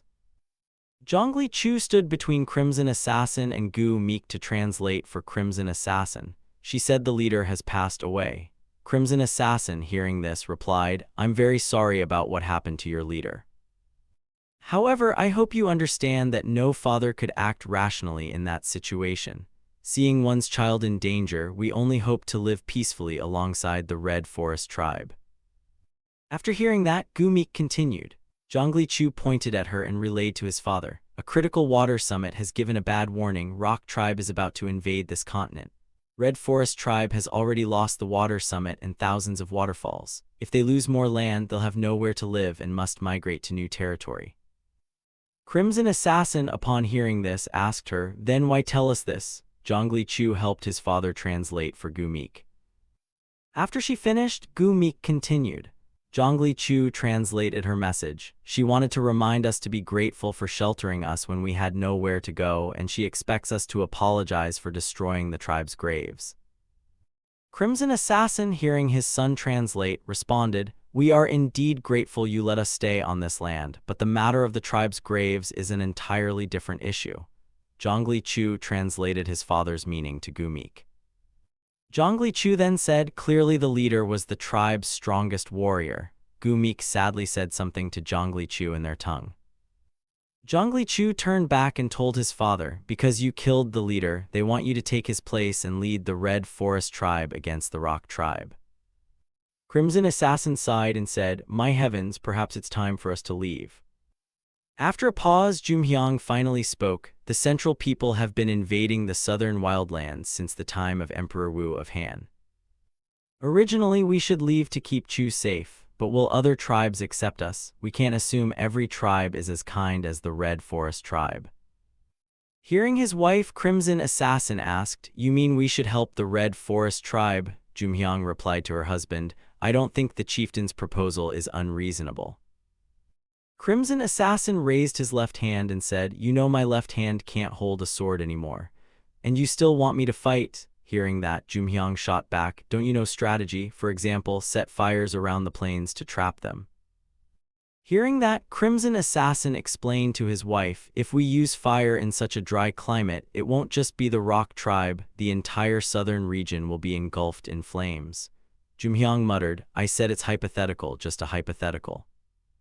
Crimson Assassin frowned and said firmly, my wife, I have no reason to intervene in matters between the Red Forest tribe and the Rock tribe. We will leave right now. Having said that, Crimson Assassin turned to look at Zhongli Chu and Gu Meek.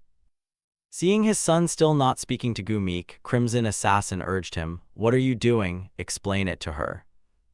At his father's prompt, Zhongli Chu turned and spoke to her in the Red Forest tribe's language. After he spoke, Gu Meek replied. She clasped her hands before her and spoke with a sincere expression. The whole family listened intently to her. Zhongli Chu then answered her. The Red Forest tribe soon departed. Before leaving, Gu Meek turned back and waved farewell to the three of them. The silhouettes of the Red Forest tribe gradually faded down the road. Seeing them leave, Crimson Assassin said, even though we refused, they don't seem too upset. Lucky us. Zhongli Chu beside him then told his father, I told them not to worry because we'll help them. Hearing this, Crimson Assassin turned in surprise and asked, what? Zhongli Chu continued to his father, the Red Forest tribe has been oppressed by the Rock tribe, we must help the weak. Hearing his son, Crimson Assassin exploded in anger for a moment and shouted, you fool, how dare you go against your father's orders and decide such an important thing on your own? Zhongli Chu looked at his father calmly and said, the leader's death is my fault, I deliberately provoked him. Crimson Assassin was stunned and blurted, what, why? Zhongli Chu rubbed his head and continued, when I dueled the leader, I couldn't land a single hit, so I thought if I angered him, I might find a chance to counterattack. Sure enough, when he couldn't control his rage, his movements became hurried and sloppy. I managed to land 2 punches on him, he said, miming the blows which left Crimson Assassin speechless. After saying that, Zhongli Chu's expression fell and he sadly added, I didn't think he'd be provoked enough to draw his sword. Crimson Assassin beside him then asked his son, but I still don't understand why you wanted to fight the leader. Zhongli Chu fell silent for a moment before explaining to his parents, I wanted to test myself against a human. For 3 years, though I've crossed many plains and hills and fought any animal I encountered, monkeys, boars, even snakes. He suddenly remembered something and pointed toward the mountain. Mother, don't go near the pond before the hill. There's a flock of green, venomous snakes there. But I know you didn't train me to be a hunter, so I wanted to fight a capable human. That's why I provoked the leader. Hearing Zhongli Chu's explanation, Crimson Assassin threw his head back and covered his face. He didn't dare scold him. Jumhyang elbowed him and said to Crimson Assassin, "Didn't I say it's time already?" Hearing his wife, Crimson Assassin softly placed a hand on his head and said to Zhongli Chu, "Yes, it's all because I haven't paid enough attention to you. When this war ends, we'll start training you properly." Hearing him, Zhongli Chu brightened and eagerly asked, "Really? I'll become father's left hand and fight at his side." Hearing that, Crimson Assassin raised a hand to stop him and said, "No, you're still too young to join this war. Your task is to protect the village with your mother." Zhongli Chu, displeased, protested loudly. "Father," Crimson Assassin then warned, "if you keep being stubborn, we'll leave immediately. Choose." Cut to another scene. At a village deep in the forest, people were whispering, members of the Central People. The Central People who killed the leader were here. Gumik stepped out from the crowd, silently clasped her hands before her in greeting and said, "Hello, welcome." Crimson Assassin saw her and raised his hand to bow in return. "Thank you for your kindness." Zhongli Chu followed, acting as interpreter between his father and her. Gumik stared at the three of them for a moment, then continued, "As you can see, because of the leader's situation, the tribe's mood may not be very conciliatory. However, if you truly help us, they will certainly feel secure." Crimson Assassin heard this, closed his eyes, and said, "I understand. I will do my utmost." Gumik then pointed ahead and said, "These are the dwellings." Hearing her, Crimson Assassin replied simply, "Thank you." Just then, a sound came from the distance. Zhongli Chu, alert, immediately turned to look. From the deep woods came strange calls that kept coming, making everyone present turn around. The people of the Red Forest tribe were frightened too. Everyone seemed to hold their breath, waiting for something. Gumik turned to Zhongli Chu and his parents and said, "That's the warning drum signaling someone advancing from the water summit toward the plains. Whenever people from the rock tribe come, that drum sounds like it's pressing down on us. The war with the rock tribe will start soon." Cutscene. Now a small basket of fruit is presented. Gumik told Zhongli Chu and his parents, "This is a small token. Tell me if you need anything." Someone replied, "Thank you." Gumik left the fruit basket with the three of them. As she stepped away, she said, "Rest now." At that moment, Crimson Assassin unexpectedly called to the chieftain. Gumik turned back and answered, "Yes." Crimson Assassin then asked, "Is there no warrior who can assume the chieftain's role?" Zhongli Chu translated for his father. Gumik replied, "How could that be? There are rumors in the village that you are an exceptional martial artist. That's why we invited you. Isn't that rumor true?" Hearing this, Crimson Assassin continued, "To be honest, I have personal reasons I cannot lead the Red Forest tribe. First, I cannot communicate with you well, so it would be difficult to give clear orders quickly. Second, I have never devised tactics before. Though I know some martial arts, I'm not suited to battles of this scale. Third and final reason, a leader must be respected by subordinates. An ordinary man like me is not worthy of that respect." Gumik heard this and glanced down, then said quietly, "If you truly think so." Crimson Assassin didn't let her finish and interrupted, "That's why. I will fight according to my strengths. I will do my best to fill the leader's void." Hearing Crimson Assassin say that, Gumik spoke to them in her tongue. Zhongli Chu immediately relayed to his father. "She says she believes you can do it." Cut to another scene. Outside the Red Forest tribe's yard, two people were sparring, with many onlookers seated around. Two warriors of the Red Forest tribe charged at each other, fighting vigorously. At that moment, one of them clenched his fist and swung. The other man took the punch straight in the belly and cried out in pain. Immediately, his whole body collapsed to the ground. The man who threw the punch was Yok Seok. He then turned to the crowd and said, "Did you see that? I didn't use full force, only gave him a light clap, yet now he's weakened because his breath was cut off." Precise breath control techniques aren't only useful for attacking. If someone tenses every muscle and holds their breath, they can also defend against an opponent's strike. Keep that in mind. Everyone sitting around heard him and answered in unison, yes. At that, Yeoxiok turned and asked, who else wants to test themselves against me? Zhongli Chu stood up from the crowd, waving his hand and shouting, me. Yeoxiok heard the shout and turned to look. The sight of Zhongli Chu standing right before him struck his eyes. Seeing only him, Yeoxiok agreed, step up. When Zhongli Chu stepped forward, a single strike from Yeoxiok sent him flying. Zhongli Chu fell to the ground and skidded along the dirt in a long, dragging impact. He rolled onto his back, groaned a few times, and mumbled to himself, this guy is really strong, nothing like the leader. At that moment, a little girl appeared before Zhongli Chu and said, of course you don't stand a chance against him. He's Yeoxiok, the Fist King of the Red Forest tribe. Zhongli Chu sat up and asked the girl, who are you? Go away. No sooner had he spoken than Zhongli Chu sprang up, took a run, and charged at Yeoxiok again. He rushed forward and began hammering blows into him. Yeoxiok clenched his fist and delivered a punch straight under Zhongli Chu's jaw. Zhongli Chu was thrown aside once more. He cried out loudly, and everyone in the Red Forest tribe turned to look at him. Zhongli Chu lay on the ground panting. The girl Aerin squatted beside him and asked, so how are the Fist King's punches? Hearing her whispering in his ear, Zhongli Chu said, go away, don't annoy me. Aerin ignored him and reached out her hand to compare with Zhongli Chu, saying, interesting, why are you so pale? Lying tired on the ground, Zhongli Chu opened his eyes and retorted, interesting, why are you so dark? Aerin heard that, bowed her head, and her cheeks flushed red. Suddenly Aerin stood up, stamped her foot on Zhongli Chu's face, and loudly declared, I'm not dark. Zhongli Chu jumped up, swung a fist at Aerin's head and spat, you little. Seeing Zhongli Chu bully her, Aerin immediately burst into loud sobs. People around shouted, that central kid hit Aerin, how dare he do that to the chieftain's daughter. Hearing the crowd, Zhongli Chu pointed at Aerin and shouted, no, she hit me first. Aerin cried and wailed in grievance, it's because he teased me.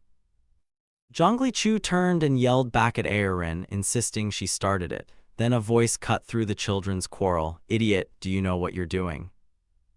Zhongli Chu turned to see his father and tattled, he teased me first. Hearing this, his father angrily snapped at him to shut up.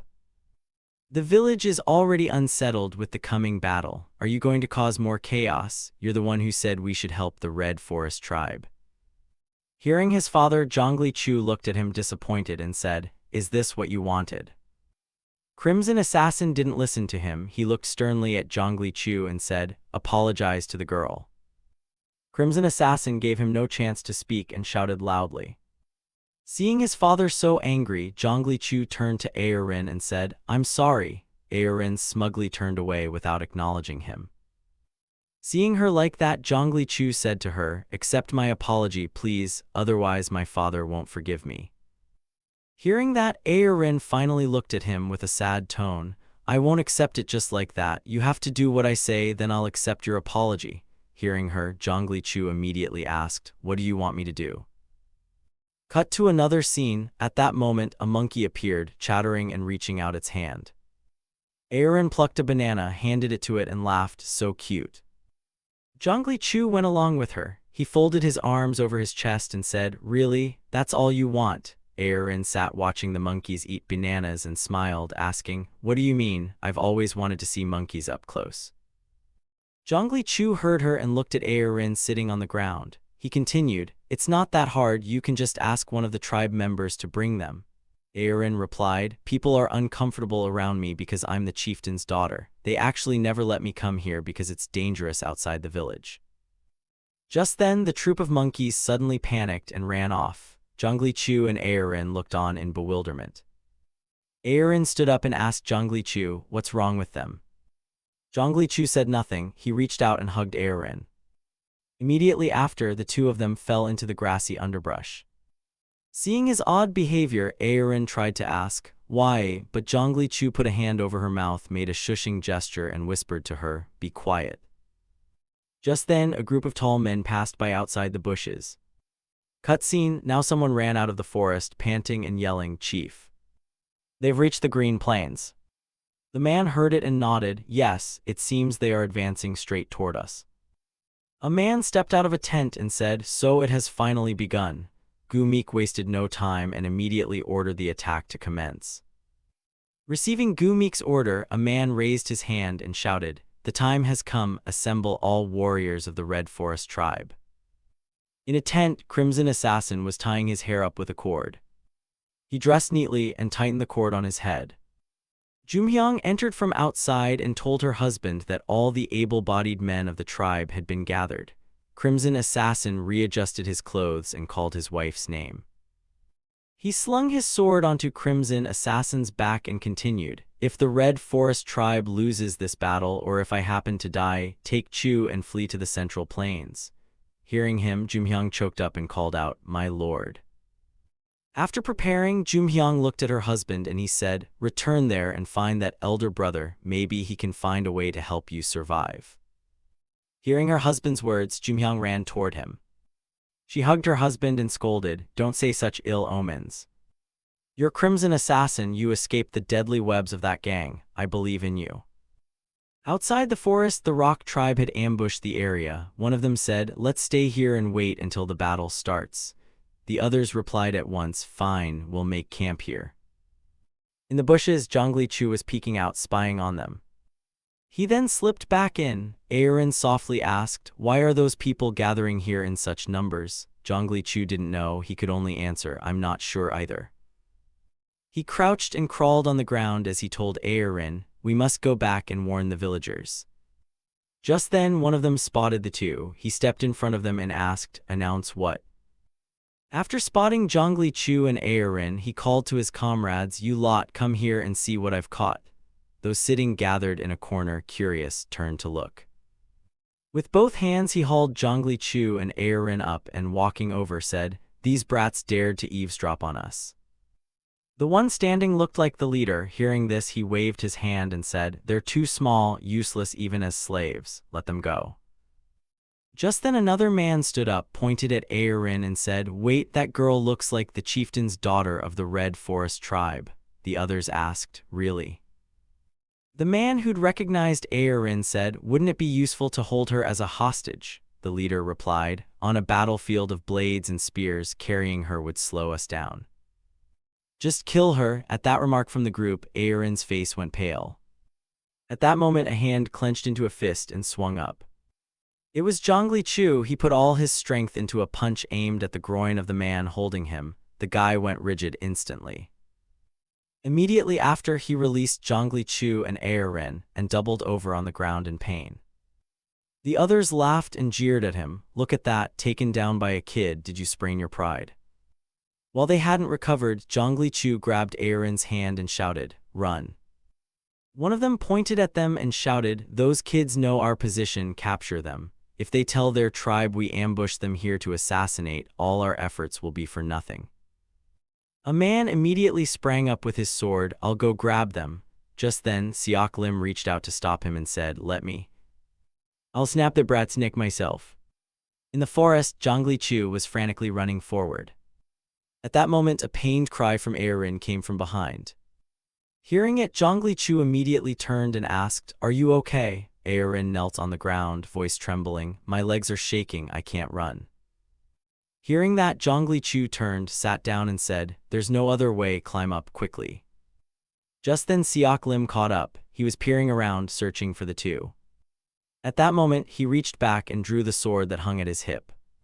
Seeing the two, he ran over and barked, "Little brat, come here." Zhongli Chu had the girl riding piggyback. As they ran, he told her, "Hold on tight."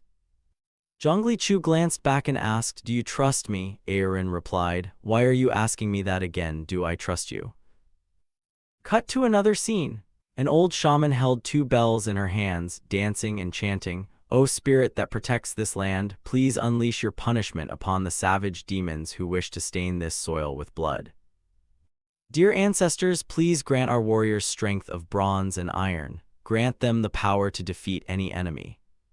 The God of life stands with us. We endure. We are immortal. Forward." After the prayer, the chief of the Red Forest tribe led loudly, "O warriors of the Red Forest tribe, trust yourselves, this will be our glorious victory." Back in the woods, Siok Lim was still searching for the two children, muttering as he went, "That brat runs far too well. But even so he won't escape my hands."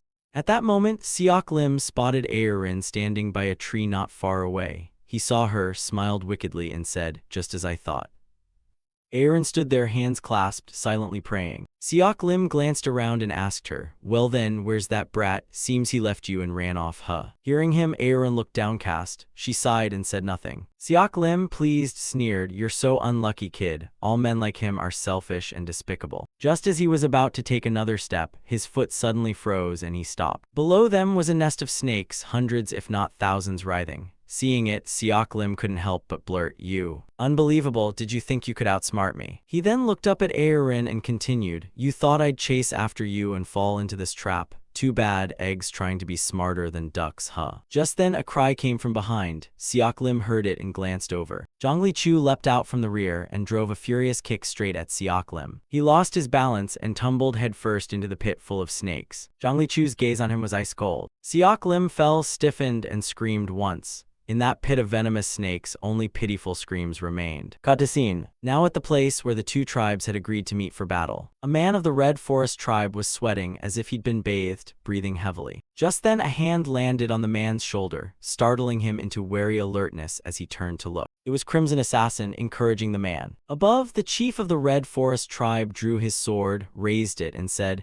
"We have no path of retreat. We'd rather die than abandon this land. But there's nothing to fear. Our ancestors who rest on these green plains will protect us. We will prevail." At that moment, strange cries sounded in the distance. The chief paused and glanced that way. From afar, 3 members of the Rock tribe were running toward them. They were 3 old men, running with spears in hand. One of the old men pointed his spear and shouted, "Bastards, take 1 step forward and you'll taste my spear." But before he finished, the old man collapsed face down. The other 2, exhausted from running, began to pant heavily. The Red Forest tribe's chief and the others turned to the 3 old men, all looking at them with cold eyes. No one spoke. The Rock tribe members, witnessing this, erupted into loud laughter and mocked them, jeering at the terrified faces of the Red Forest tribe. From the Red Forest side, Crimson Assassin stepped forward. He drew his sword and said, "Everyone hesitates because they're old men. Let me speak." Crimson Assassin immediately charged toward the 3 old men who were causing the commotion. He swung his sword and sliced across one man's body. Blood spurted everywhere. Then Crimson Assassin kept swinging. 1, 2, 3 men fell, each taken down by him in turn. The warlike Rock tribe, seeing this, cheered loudly.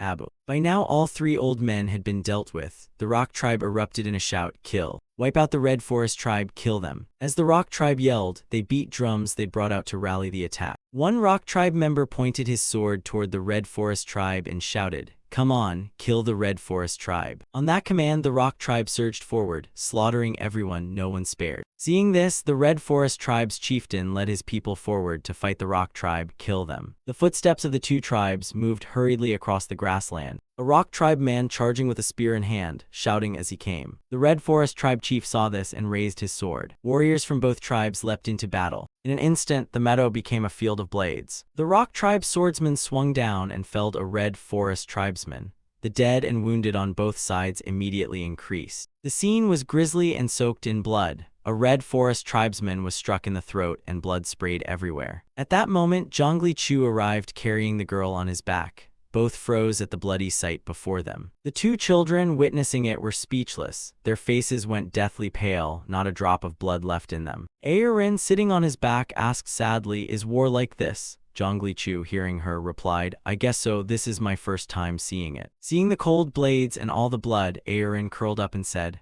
"I'm so scared." Zhongli Chu seemed to realize something. Carrying Aerin on his back, he started to move and said, "I understand now." She asked, "Understand what?" Zhongli Chu, still carrying her, turned as they fled and told her, "Those we saw in the forest were lying in ambush to attack the Red Forest tribe from behind." Aerin, still naive, asked, "So what?" Zhongli Chu ran on, saying to her, "We have to stop them." Cut to next scene. At the snake pit where Siok Lim had fallen, the children's voices rang out. Zhongli Chu asked Aerin, "Can you take off your cloak?" She asked, Why? Zhongli Chu urged, no time to explain, hurry. After getting Aaron's cloak, Zhongli Chu brought it to his mouth and began ripping it with his teeth. He tore the cloak into strips and wrapped them around his hands. After wrapping his hands, Zhongli Chu took off his trousers. Aaron, embarrassed, covered her face and looked away. Aaron glanced at Zhongli Chu and whispered, "What are you doing?" Seeing her, Zhongli Chu said nothing. After removing his trousers, he found a large tree and hid Aaron inside it, saying, "It's too dangerous for you to come with me, hide here. Stay quiet and you'll be safe. I'll come back for you when it's over." After tucking Aaron away, she looked at Zhongli Chu and said, "Promise you'll return." He nodded. "Okay, I promise." Among the rock tribe ambushers in the forest, one of them said, "The battle has begun. How much longer must we hide?" The squatting man replied, "Wait for the signal." Just then, cries came from the distance. Hearing them, the men immediately cried, "There it is, the signal." The leader waved his hand and told everyone, "Go now." The men squatting below turned to look and called, "Hey, look." Not far off they saw Zhongli Chu running this way with a bundle in his hands. The commander spotted him and said, "That brat is." Zhongli Chu ran up to them and shouted, "Take this deadly gift from me." In Zhongli Chu's hand was a sack of snakes he'd caught earlier. Immediately, Zhongli Chu swung his arm and hurled the snakes toward the rock tribe. A writhing mass of snakes twisted together and lunged out. The men found themselves surrounded. "What the hell is this?" One grabbed a snake by the head, his face contorting. "It's dangerous." A snake opened wide and bit a man's shoulder. In the chaos, everyone thrashed to get away. "I'm bitten." That man gritted his teeth, sweating. "You damned brat." Suddenly his eyes bulged wide. "Oh God." Veins stood out across his gaping face. Zhongli Chu stood watching smugly. "What happened? I can't control my body." He fell to the ground, seemingly struggling for breath, clutching his throat. Zhongli Chu looked on with complacent ease. Most of the men had been bitten. "Kill those snakes quickly." Swords kept cleaving snakes in two. Realizing the danger, the snakes slithered away in all directions. More than half the group lay motionless from snake bites on the ground. "You." He was still furious and shouted in rage, "That damned brat." Looked around, but Zhongli Chu was gone. He had run off. The group panicked. He shouted, "Chase him, they're signaling us for an ambush." Only 3 of them searched the forest high and low but couldn't find Zhongli Chu. "It's just the 3 of us left. We can't do anything. Keep after the kid. We can't let him live." A green venomous snake poked its head out of the pouch. Zhongli Chu grabbed its head. He hid in the foliage and quietly pulled the snake from the pouch. The men were still searching around. "I'm sure it hasn't gone far. I don't hear footsteps. I think it's hiding nearby. Should we split up to look?" He crept out of the bushes gently and tossed the snake toward the 3 men. The snake immediately sank its fangs into one man's shoulder. He screamed pitifully, "You're bitten, that brat's over there." Zhongli Chu dashed away quickly. The 2 remaining men were determined to catch him. "Keep after him. I'll circle this way." They searched through every thicket. That fierce face frightened everyone. "Where are you hiding?" He stabbed his sword a few times into the bushes he suspected someone was hiding in.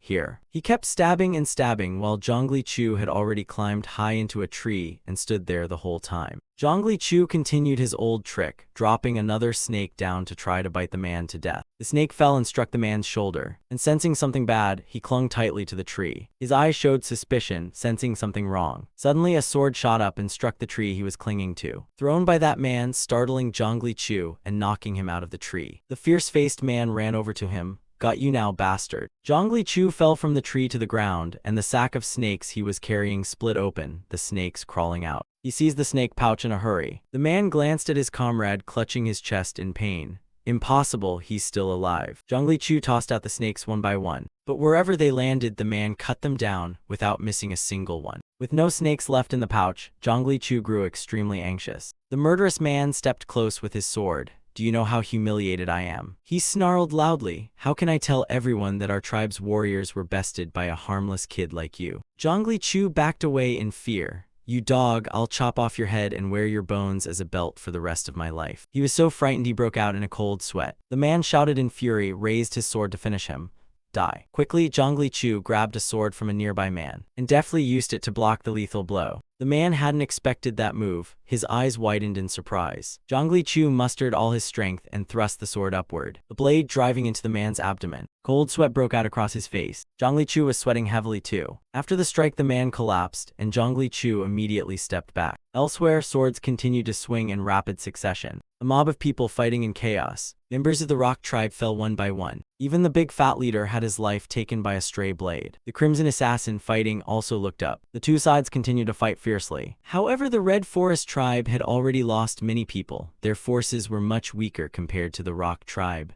The Red Forest tribe suffered heavy manpower losses. The Crimson Assassin frowned. At this rate, the Red Forest tribe would be wiped out. The only way to salvage the situation could be that on this side there were 3 high-ranking members of the Rock tribe present. One of the 3 worried, have the troops hiding in the forest been wiped out? The high-ranking man in the Rock clan frowned. The ones hiding in the forest are dead. The tribe's drummers beat to stir the ranks, when a hand suddenly stopped them. Stop. It was Mo Jin-ah saying, there's still no sign of that side. Why keep signaling? Go check what they're doing. He turned his back and left. I'm going. He dashed off to reinforce the troops in the forest who were being beaten terribly. It was him, Mo Jin-ah, the Rock tribe chieftain. He bravely charged forward with his sword, each strike falling boldly. He cut down enemy after enemy. The Crimson Assassin was extremely worried. The only way out was to kill him. He was being surrounded from the. He stamped his foot down like the wind. The Crimson Assassin leapt out of the encirclement. He landed safely and lightly. He sprinted toward the 2 men who had been standing off in the distance. One of the 2 older spoke sternly. Look at that one, Yu-ho, move up with murderous intent. I'll handle him, be careful. He charged forward like a moth to a flame. Don't worry. The 2 of them resolved to fight, lunging at each other with murderous looks on their faces. The Crimson Assassin shouted loudly. Yu-ho swung his sword no less fiercely. They rushed at each other like the wind, their steps rapid. The Crimson Assassin used his foot to parry one of Yu-ho's strikes. The clash of swords rang harshly. Both blades pierced past each other's hips, neither yielded. The Crimson Assassin launched a quick move and surged straight upward. With such force the wind brushed Mo Jin-ah's face. The Crimson Assassin landed right at his feet. He looked down in surprise. The Crimson Assassin casually swung a sword at him, but unexpectedly his reflexes were fast enough to dodge. He still managed to dodge the second strike. Mo Jin-ah turned his face and leaned aside. Mo Jin-ah turned his face and leaned aside, and delivered a decisive kick to the Crimson Assassin. He was sent flying backward, and lay motionless on the ground. He sprang up at once as Mo Jin-ah pointed and shouted something. He yelled, shut up. He dashed forward. I don't understand what you're saying at all. The Crimson Assassin once again aimed his sword at Mo Jin-ah. He calmly drew the sword from his back. With one swing, he blocked the Crimson Assassin's blade. He stepped forward quickly and delivered a kick to Mo Jin-ah's face. He still stood towering with his foot on the other's neck. His eyes hardened as he grabbed the Crimson Assassin's leg. What a disappointment. I thought you were strong, but it turns out you're only this good. He was utterly surprised. Hurriedly drew his leg back. You know our language, Mo Jin-ah replied calmly. So what? He thrust a killing blow toward the Crimson Assassin. He braced on one leg and managed to block it. Any change? He knocked the man's sword aside, then stomped a mighty kick into the Crimson Assassin. He fell backward onto the ground once more. This time he seemed to be in great pain, grinding his teeth. Mo Jin-ah boasted, how dare you face us? Honestly, why would someone from the Central Plains assist the Red Forest tribe when they already know their fate? He sensed something. A gust of wind came from behind, and behind it was Zhongli Chu, sword in hand, leaping up. Zhongli Chu raised the sword high with both hands. Mo Jin-ah's eyes flashed. A single step back avoided the strike. He turned decisively. Zhongli Chu slipped and stood right in front of him. He raised the sword bravely. Father, are you all right? The Crimson Assassin screamed in fear. Idiot, why did you come here? The 2 soldiers behind panicked. Mo Jin-ah replied slowly, I'm fine, don't panic like that. He looked at his hand thoughtfully. He stepped closer, yet couldn't recognize him. Zhongli Chu quickly asked, Father, is that man a master? The Crimson Assassin answered, yes. You keep asking rapidly. If I join in, would we have a chance to win? Was the voice extremely clear? Zhongli Chu squinted, his face streaming with sweat. He said, you're really lucky. Mo Jin-ah surprised, what did you just say? Zhongli Chu lowered the sword to the ground. We're defeated. He knelt on the ground. I've wasted the last chance. Fighting on is just a waste of effort. Please, let us die as peacefully as possible. Mo Jin-ah's face hardened. Not that line earlier, what did you mean by saying I'm lucky? Zhongli Chu bowed his head. Father finally agreed to teach me martial arts, but this battle happened. What then, Mo Jin-ah? He said with bitter resentment, if you had arrived 2 years later, you would have surely died. You arrived at the right time, truly lucky. Mo Jin-ah sneered with contempt. You think things would change after 2 years? You claim the ambushers in the forest. I killed them all. I did this without any martial training. How much better do you think I'll be after 2 years of practice? Zhongli Chu's face was determined. You wouldn't be a match for me. A soldier ran up in a flurry. Chieftain. He pointed toward the woods. The ambush team, all of them have been wiped out. His gaze was annoyed. This brat. Zhongli Chu looked smug. Everything he said was true. The Crimson Assassin looked at his son with astonishment. Suddenly Mo Jin-ah laughed loudly. He pointed his sword at Zhongli Chu's face. Fine. I want to see how strong you'll be after 2 years of training. I'll wait for you here in 2 years. Zhongli Chu replied nonchalantly, you're making a mistake. Mo Jin-ah was equally calm, if then you can withstand 5 moves from me, I'll admit you win. If you lose, your father will be executed and hung from a pole. As for you, I'll cut off both your hands and keep you as a slave. Zhongli Chu affirmed, and if I win? Mo Jin-ah looked at him, speechless and thoughtful. He answered softly, I will become your slave. He signaled the order to retreat. The whole group didn't understand why. One of them questioned, Chieftain, why are we suddenly retreating? The soldiers fighting below heard the drums and grew suspicious. The troops gritted their teeth. Enough, who else is left to fight if we annihilate the Red Forest tribe now? What retreat signal? What do you mean? Why retreat when it's almost over? One of them shouted. Retreat, everyone fall back. Hearing the signal, everyone stopped fighting. They are withdrawing. The soldiers protested, this is our chance, attack from behind. No, hold, they're not retreating because they're losing. Mo Jin-ah pointed at the Crimson Assassin, you should train your son diligently for the next 2 years. That's the only way you keep your head. He turned his back and left. In 2 years we'll come back to this village. The Crimson Assassin was terrified, while Zhongli Chu insisted he meant that in 2 years the son would fight their chieftain. The Crimson Assassin was stunned. What? Zhongli Chu smiled with satisfaction. The battle had stopped. For now, things were okay. The father and son stood watching the tribe withdraw. The sky grew darker. The dead soldiers lay scattered through the forest. A woman lay there wailing pitifully. No, she cannot die. It was Hong Meek turning back with a look of regret. The Crimson Assassin said softly, Chieftain, I have something to say. Junpyong asked worriedly, are you all right? I hope you're not hurt anywhere. The Crimson Assassin also spoke gently, I'm fine, don't worry. Amid the chaos and corpses of the Red Forest tribe, Zhongli Chu sighed with a sad face. Really, how could they abandon their comrades' bodies like that? They believe those who die in battle are protected by the war god Abuda. The dead were left behind. They shouted Abuda as they charged, meaning stay where you fell. That's why they leave the bodies. Since we can't just sit and watch the corpses rot on the ground, we have no choice but to clean them up ourselves. I don't understand. Junpyong turned to look. I went to find the boy because he was nowhere to be seen. He was here the whole time. The Crimson Assassin answered, yes. His face fell. He had saved me again. Junpyong was astonished. The boy. Zhongli Chu heard voices behind him. I heard you stepped forward and stopped the fight. Hong Meek was relieved. Thank you, you saved our tribe. It's nothing, I only bought us 2 more years. She told Zhongli Chu that however he used those 2 years, it could be nothing or it could be forever.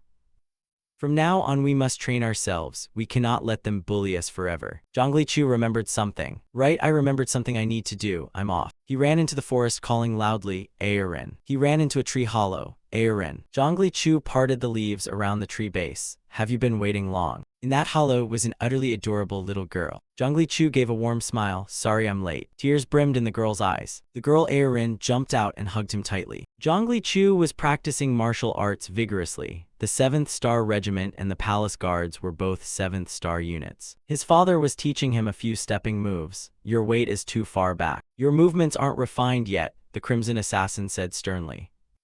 Drop into the stance. He reminded him, don't focus too much on technique or posture. Focus on your body's center of gravity. Zhongli Chu looked up as the Crimson Assassin scolded. What's the matter? You're training. Where are you looking? You poke fun at your father. Now you act like you're his master. The Crimson Assassin said seriously, this kid, before becoming father and son, I was already your teacher. Don't talk nonsense. Focus. Your stance should be relaxed. Yes. In the distance, Yok Seok watched and the Crimson Assassin continued. 2 years is too short to learn martial arts. We don't have time for chit-chat. Remember that. Zhongli Chu was surprised to see Yok Seok. Go on, I think he has something to tell you. He ran over to Yok Seok. What are you doing here? Yok Seok hesitated, then honestly said, I don't like you because you destroyed our clan's tombs and killed the chieftain. He spoke with sincerity, but since you'll soon be fighting, I thought I might be able to help. If you don't mind, I'd like to teach you how to fight using fists. Zhongli Chu turned to his father and said, Father, the fist master wants to teach me.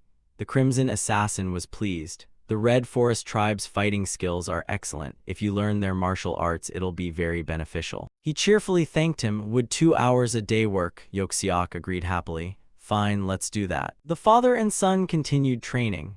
The Crimson Assassin remained stern. Don't focus too much on isolated footwork. Depending on the situation, a step's effect will change. Zhongli Chu stabbed forward steadily. In real combat, you must use the step that best fits the situation. He kept practicing fighting skills with Yok Seok. Don't stare at the fists. He corrected his technique. If you watch the fists, you won't react in time. You must watch how the opponent moves their body. Study both civil and martial arts. Zhongli Chu kept going without stopping, guided by the Crimson Assassin.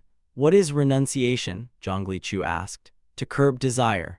He explained further, there's a kind of renunciation that restrains our desires and makes us do right things, and renunciation focuses on stopping our wants. Keep training relentlessly. Improving fitness to an optimal level is the most important thing when learning martial arts. It's just basic training, but you'll gain many benefits, so keep running. He trained tirelessly in reflex skills, sword techniques. He practiced improving what he'd already learned. Suddenly, Zhongli Chu noticed something. A stone flew out of nowhere, and he quickly countered it with precise timing. Zhongli Chu shouted, "Someone!" Yugu raised a hand and said, "Sorry, I just wanted to test the kid who challenged the chieftain." Zhongli Chu stepped back. "Who are you? Aren't you wandering too freely on Red Forest tribe land?" Yugu said in a low voice. "Don't get cocky. Kid, you're lucky I didn't join the fight last time." He was very smug. "Be grateful for our chieftain's mercy. If it were me, you'd all be dead." Zhongli Chu frowned. "Then why don't you try killing me? I dare you." Yugu didn't expect a kid to speak like that. His face twisted to one side. "I was wondering why our lord took an interest in a brat like you, but I think I understand now." He pointed straight at him. "By order of our chieftain, you're specially allowed to enter our land. There's a place perfect for cultivating internal energy, so he permits you to train freely. However, only when you're permitted. Understand?" Zhongli Chu fired back. Why would he allow such a ridiculous thing? Yugu shrugged. "I don't know either. Maybe he didn't want the fight to be too boring. The gap between the two of you is huge, you know." Zhongli Chu's sharp tone left the other speechless. "What if you lured me here to kill me?" The man retreated out of arguments and disgust. "I want to rip that bastard's mouth apart." Over here, the Crimson Assassin was sharpening his sword. He was different from the others. He examined it carefully. He doesn't use the same techniques as the local people. Even his handling is different.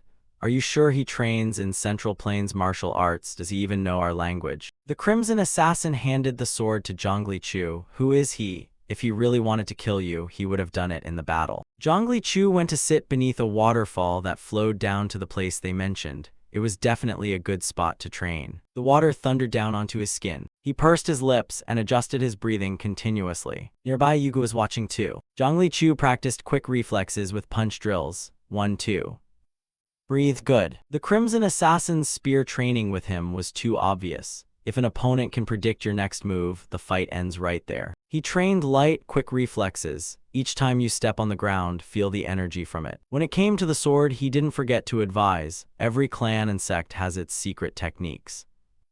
But whether you become a strong warrior or a weakling depends on your speed and accuracy when learning those methods. Your diligent training isn't just about martial arts, but about cultivation. He drew himself back with the sword, then thrust decisively. His foot slammed hard into the ground. He leapt high into the air, his eyes full of determination. Then he delivered a clean downward slash. Zhongli Chu's gaze was fierce. He was resolved to train and master combat. Darkness fell over the tribe. "I will return." Aaron was walking around the tribe when she suddenly heard a voice call back, "Aaron." Zhongli Chu looked genuinely surprised. "It's been 2 years, you've grown so much." Aaron was also dazed, not remembering who he was. Zhongli Chu awkwardly rubbed her head. "You must be angry. I understand. I'm sorry, I've been busy training, had no time to think about anything else." Aaron spoke in a pouty tone. "I suppose today you finally remember someone, huh?" Zhongli Chu poured out his feelings. "I know you already know this, but tomorrow I have a battle. This might be the last time I see you." Aaron was sad and had nothing more to say. Zhongli Chu tried to be cheerful. "All right, that's enough for me, goodbye." Aaron stood frozen, speechless, her eyes on the verge of tears. Suddenly she called Zhongli Chu over. She whispered, "I believe you." Zhongli Chu turned his head. "How dare you call me that? You're just waving and leaving with your parade, aren't you?" A fierce face appeared. A whole troop was standing by impatiently. "That brat still hasn't arrived." The Red Forest tribe soldiers were lined up neatly. Yugu spoke up, "I think so, I haven't seen him either." Mojin Ah's gaze was icy. "If the kid hadn't shown himself by dusk, tell them we'll resume the war we paused years ago." Yugu ran back to formation. "Yes, sir."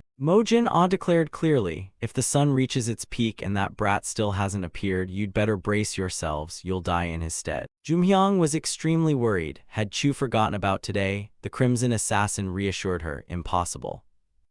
I think he's just sleeping after training all night beneath the waterfall." Everyone in the tribe was in a panic. What if that brat ran away? Honestly, if I were him, I'd be long gone. Yeok snapped angrily, shut your mouth. He insisted that the brat wasn't irresponsible, so mind your tongue. People kept buzzing, you can't trust words from the rock tribe, whether Zhongli Chu comes or not, we can't be sure what they'll do to us. So hold your positions, no rash action, that's it. Zhongli Chu has arrived, people murmured. He's here, it's Zhongli Chu has come. He remained calm, they're still waiting for me. The tribe was anxious, they threatened to restart the war if he didn't show himself. Zhongli Chu was exasperated at these people. Yugu glanced over, chieftain, that brat has finally shown his face.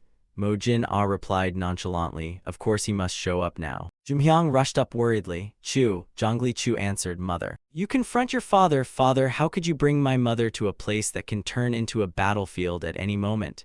The Crimson Assassin was at a loss for words. Jumhyang reminded him, you should come home earlier for meals. Zhongli Chu tried to appear calm to reassure his mother, I'm a bit hungry too.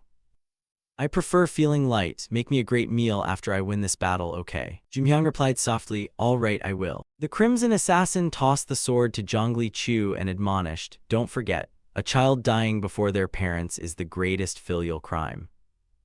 Take this. You look determined, please don't worry. The son turned back to comfort his mother. I'll take care of you until you're so old you can't forget me.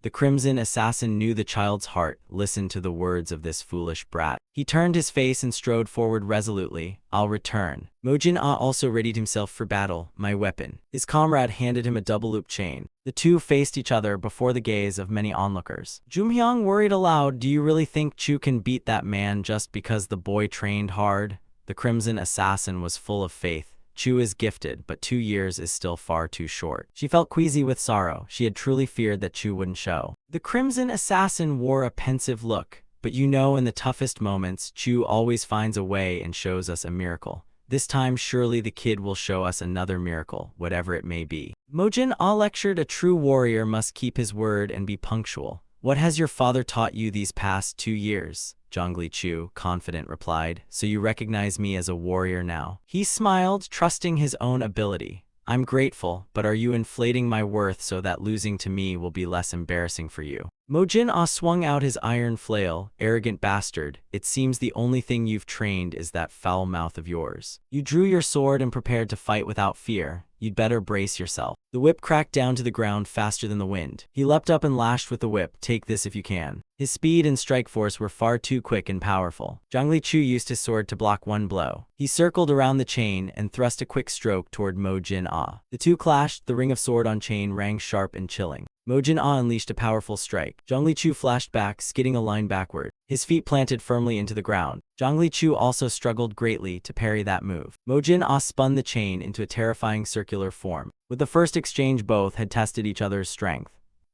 Not bad, you can still stand after taking a kick from me. But 2 years of training and that's all you've got, Zhongli Chu sneered. So impatient, wasn't the fight just beginning? Mo Jin-ah lunged forward and whipped the chain hard ahead, thinking you could keep fighting.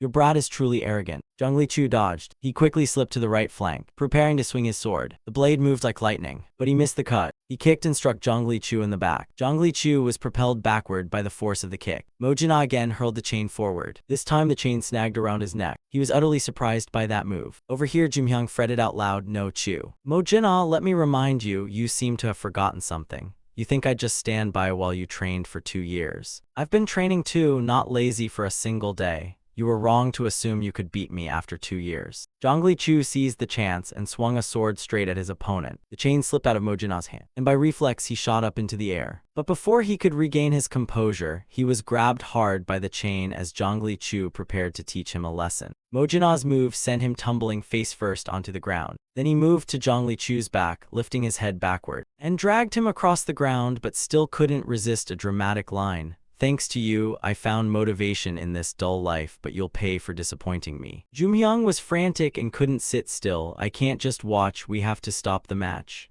Crimson Assassin hurriedly grabbed her arm. Don't. If we intervene, we'll only make fools of ourselves. Chu must face this on his own. We will only observe. On the other side, Zhongli Chu was still struggling. gritting his teeth to pull the chain free. Even while being dragged across the ground by Mojina, he drove his knee down with all his strength to build momentum. Zhongli Chu spun through the air with the sword gripped tightly in his hand. He neatly slipped out of the chain. Then Zhongli Chu landed lightly on the ground. Mojina noticed something was off and turned to look. Without giving him time to speak, he sliced a decisive cut across his body. But he wasn't weak, he still managed to evade that sudden strike. Next was a straight kick to Mojina's face, but he blocked it with his hand. Mojina stepped back while his hand continued to twirl the chain. Without hesitation, he gathered force and swung the chain into the air. The rope aimed straight at him. Zhongli Chu nimbly raised his sword to block, but life is not a dream. The sword became entangled by the chain. Seizing the moment, Mojina swung his arm back. The sword in his hand was yanked away and hung suspended in the air. With no weapon, Zhongli Chu resorted to fist techniques. He lunged forward, unleashing a flurry of punches at his opponent. But he ducked and avoided the first punch. Zhongli Chu's quick, economical technique followed with a hook to Mojina's jaw. He shot up into the air into position, then added another kick straight to the back of his neck, sending him staggering backward. Zhongli Chu didn't give him any more time and readied his stance for the next strike. He formed his fists with both hands and in a steely tone said, "You have trained hard, but the rate at which people's speed grows is different, and you've only improved that much." His arm slowly swung the chain in his hand, and then flung it straight at him, but was blocked by your hand. However, that swing left a wound on Zhongli Chu's arm. He now showed obvious contempt. "You still fight like you're playing around." Having said that, he launched another straight kick at him. Struck by the kick, he stepped back. He swung his legendary chain up, then hammered it down straight at him, but he slipped aside to avoid it.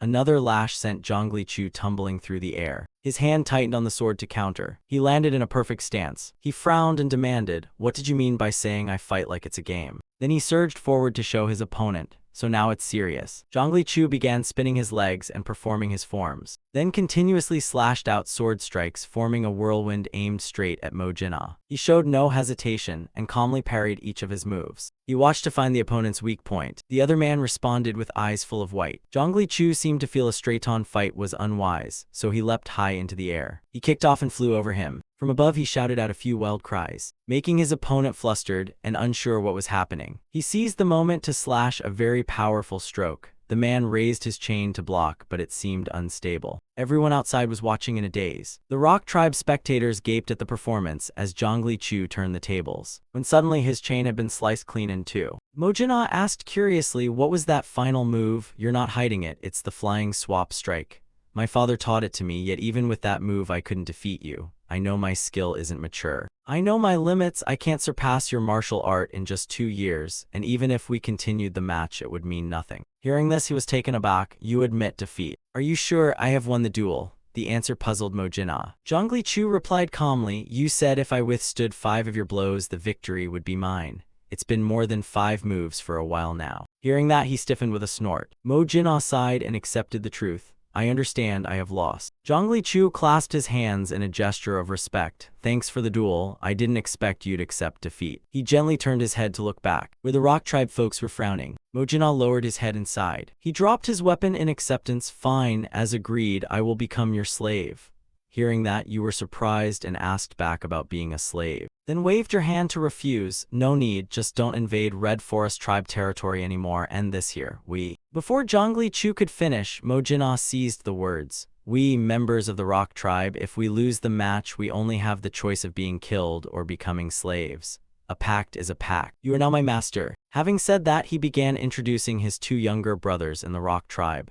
"This one is Yugu, and this one is Yuho. Because they chose to follow me instead of returning to Shuahuan Mountain Peak, you may treat them as your slaves." The 3 of them, Zhongli Chu, Jumhyang, and Crimson Assassin, were stunned on the spot. Mojina turned and barked, "What's with that face? Smile, you idiots." Their silly antics made Zhongli Chu and the others even more baffled. Crimson Assassin asked, "What about the Rock Tribe losing its chief?" He didn't hesitate to reply, "I'll appoint a new chieftain. It might trigger a bloodbath. Moreover, since you 2 are the masters of our new lord, you will soon be our masters to be taken care of." He paused, puzzled by this, while Zhongli Chu awkwardly put up his hand. "Don't do that, I'm embarrassed."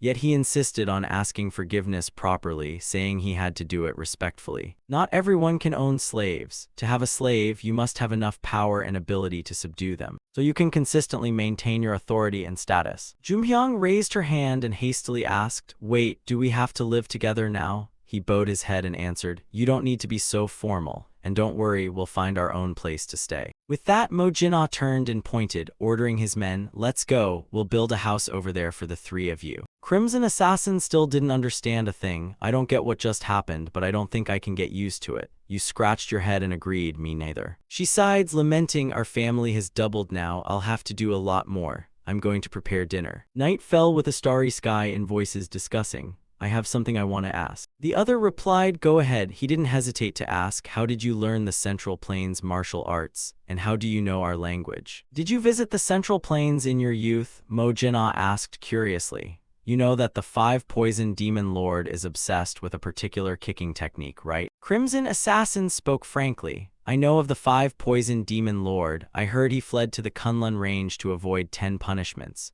Mo Jinna revealed that's what people heard, but in truth he went to the southern wilderness to escape the 10 punishments. He sadly admitted, he is my master. Crimson Assassin and Zhongli Chu were startled when they heard that. So that's it. Mo Jinna continued, for 10 years my master trained me in many combat moves and military techniques.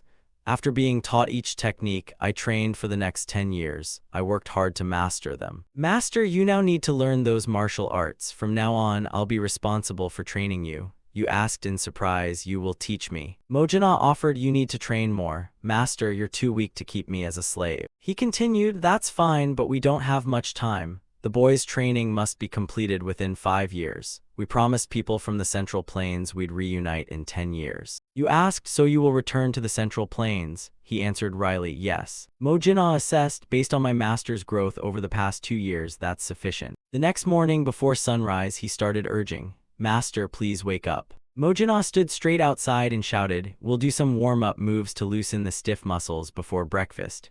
Master. I'm going in, I said I'll go in there. Master. Zhongli Chu startled awake and hurriedly asked, Father, why didn't you continue teaching me? He's 10 times stronger than you. He'll eat me alive.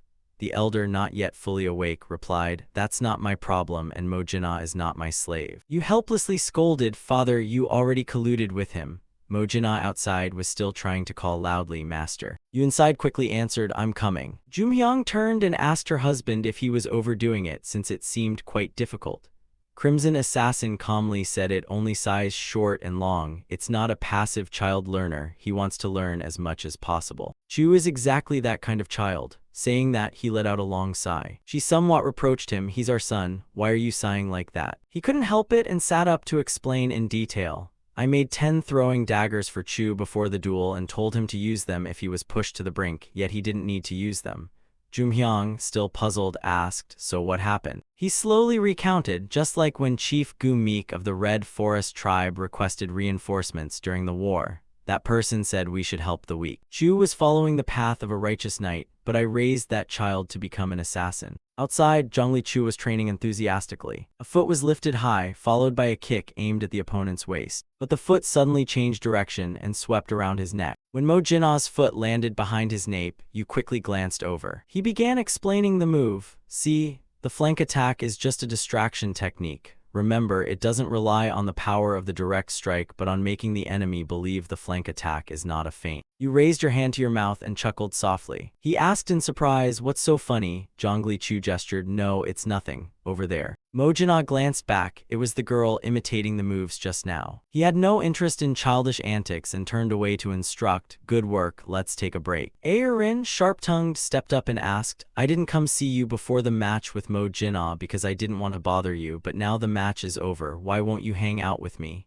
Who is it? Who are you challenging next? Zhongli Chu scowled, confused. Why did you come all the way here? What's going on? She was extremely annoyed. What's going on? Zhongli Chu, unsure if she's stupid or pretending, continued to question. The chief's daughter came all the way here, doesn't that mean you sneaked out? She angrily put her hands on her hips and shouted, my mother is so annoying. You asked why? Aerin replied, she always messages me about marriage. Zhongli Chu, puzzled, asked further, do you all marry at this age? Aerin said everyone in the Red Forest tribe is like that. All my friends are already married. You asked, puzzled. If so, why don't you get married? Is there a problem? Not letting her answer, Zhongli Chu answered for her. I know no one likes you. She immediately retorted, no, that's not true. Boys line up to ask for my hand. Zhongli Chu kept teasing. After all, who would want a brat who acts like a boy and is as childish as you? Aaron, furious, gave him a kick. I told you that's not true. After venting, she turned and left. Mo Jinna, with a romantic history as vast as the Milky Way, stepped forward and said, the chief's daughter likes you, master. Zhongli Chu admitted, actually I like her too. Hearing that, he asked, then why do you pretend not to understand those compliments? You began to explain the hidden feelings in your heart. She will inherit Gu Meek to become the next chief of the Red Forest tribe while I must return to the Central Plains. Between the two of us, we won't get anywhere. Mo Jinna, hearing this, asked sadly, what about me? Are you going to abandon me when you return to the Central Plains? Zhongli Chu glanced at him and replied calmly, if you're not a slave, shouldn't you go with your master? Mo Jinna agreed wholeheartedly, of course. The sound of footsteps crunching on fallen leaves echoed. Yugu walked while glancing around. His steps pressed lightly on the grass. His hand brushed aside the leaf litter ahead. Then Yugu hid behind a tree trunk. He peered out furtively. The forest ahead of him was unnaturally quiet.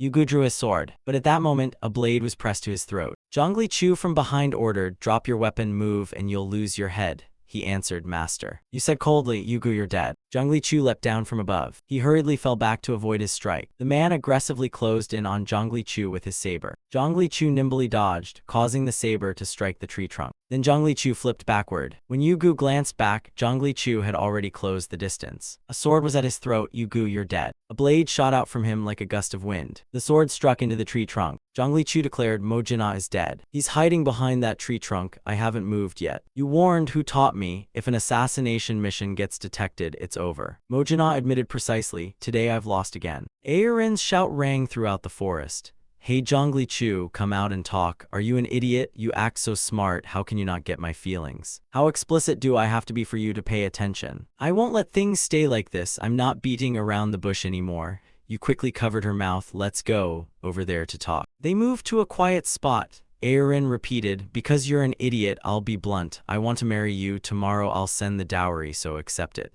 Understand? Both brows Zhongli Chu tensed at the proposal. She anxiously asked, why won't you answer? You don't want to? Zhongli Chu interrupted, I like you too. Aaron replied, I already knew that. Then why didn't you act when we're both of marrying age? Zhongli Chu confessed, every night I dream of marrying you, raising children and living happily with you. Every time I close my eyes, I dream of it. But dreams are just dreams, they'll never come true. Aaron asked, why not? You want it and so do I. You hesitated. I'll soon leave the southern wilderness. I must return to the Central Plains. She was shaken to the core when she heard that. Aaron decided immediately, I'll go with you. I'm willing to follow you to the Central Plains.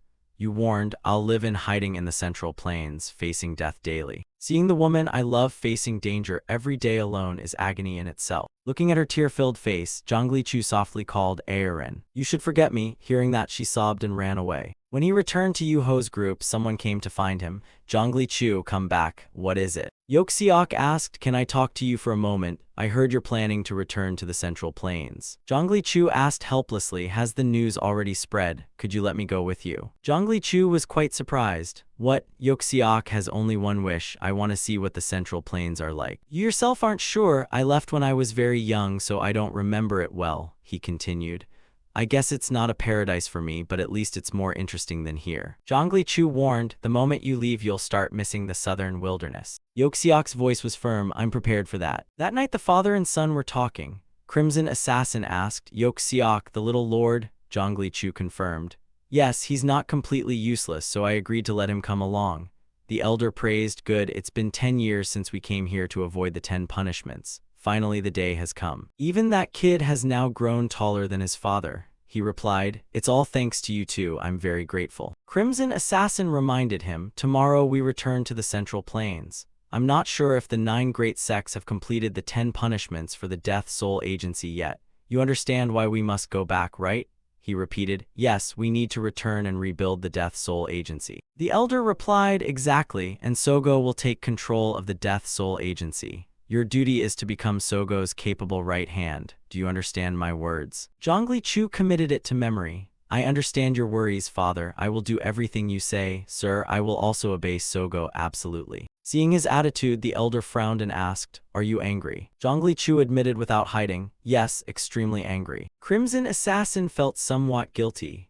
My child, I'm sorry. Zhongli Chu continued, even without relying on your daughter's honor, I still hope she becomes someone I'm willing to follow. He reassured him, Sogo will match your expectations. Zhongli Chu answered, don't worry, even if she can't, I won't stand in her way. Zhongli Chu listened quietly to those words. He clenched his fists, father. The next morning the mountain echoed with calls. Wife, hurry up, everyone's waiting, come at once. Zhongli Chu's group is waiting. What are we bringing? Do you still need to pack anything? She replied, I need to check if I forgot anything. You chided, come on, old man, mom's acting like that because she's sad. He answered, I know, kiddo, now you want to teach your old man. Zhongli Chu instructed everyone, all right, let's depart. This journey won't be easy, prepare yourselves. You led the group, we're returning to the central plains. While they were walking, a voice called, Zhongli Chu, wait. The whole group turned back suspiciously. It turned out to be Aerin calling after them. Wait for me. I'll go with you. You were surprised by this action. She ran up, I want to go too, we'll go together. Zhongli Chu hurriedly called her name, Aerin. She has only one wish, she doesn't care how you want to live your life. I only want to be by your side. You ran to her, I'll protect you. Aerin replied, I trust you. The two of them held each other tightly. Elsewhere, snow blanketed an entire mountain range white. Someone, wind and snow whipping their face, kept walking. He forced himself to drag each heavy step through the blizzard. This person gradually reached the village at the mountain's foot. He stepped into an inn and brushed a few snowflakes from his cloak. The innkeeper hurriedly asked, welcome, how can I help you? He answered, bring me a cup of tea. The innkeeper approached the guest's table. Which kind would you like? Crimson Assassin ordered Longjing tea. The shopkeeper looked surprised. Longjing tea. Sir, because of the famine we haven't restocked Longjing tea yet. He asked, then what teas do you have? The shopkeeper suggested autumn tea from Shan County has the best flavor. He promptly said, then bring me a cup of autumn tea. The shopkeeper agreed and left. Yes, right away. The patrons at the next table buzzed, first Longjing, then autumn, what rich folk.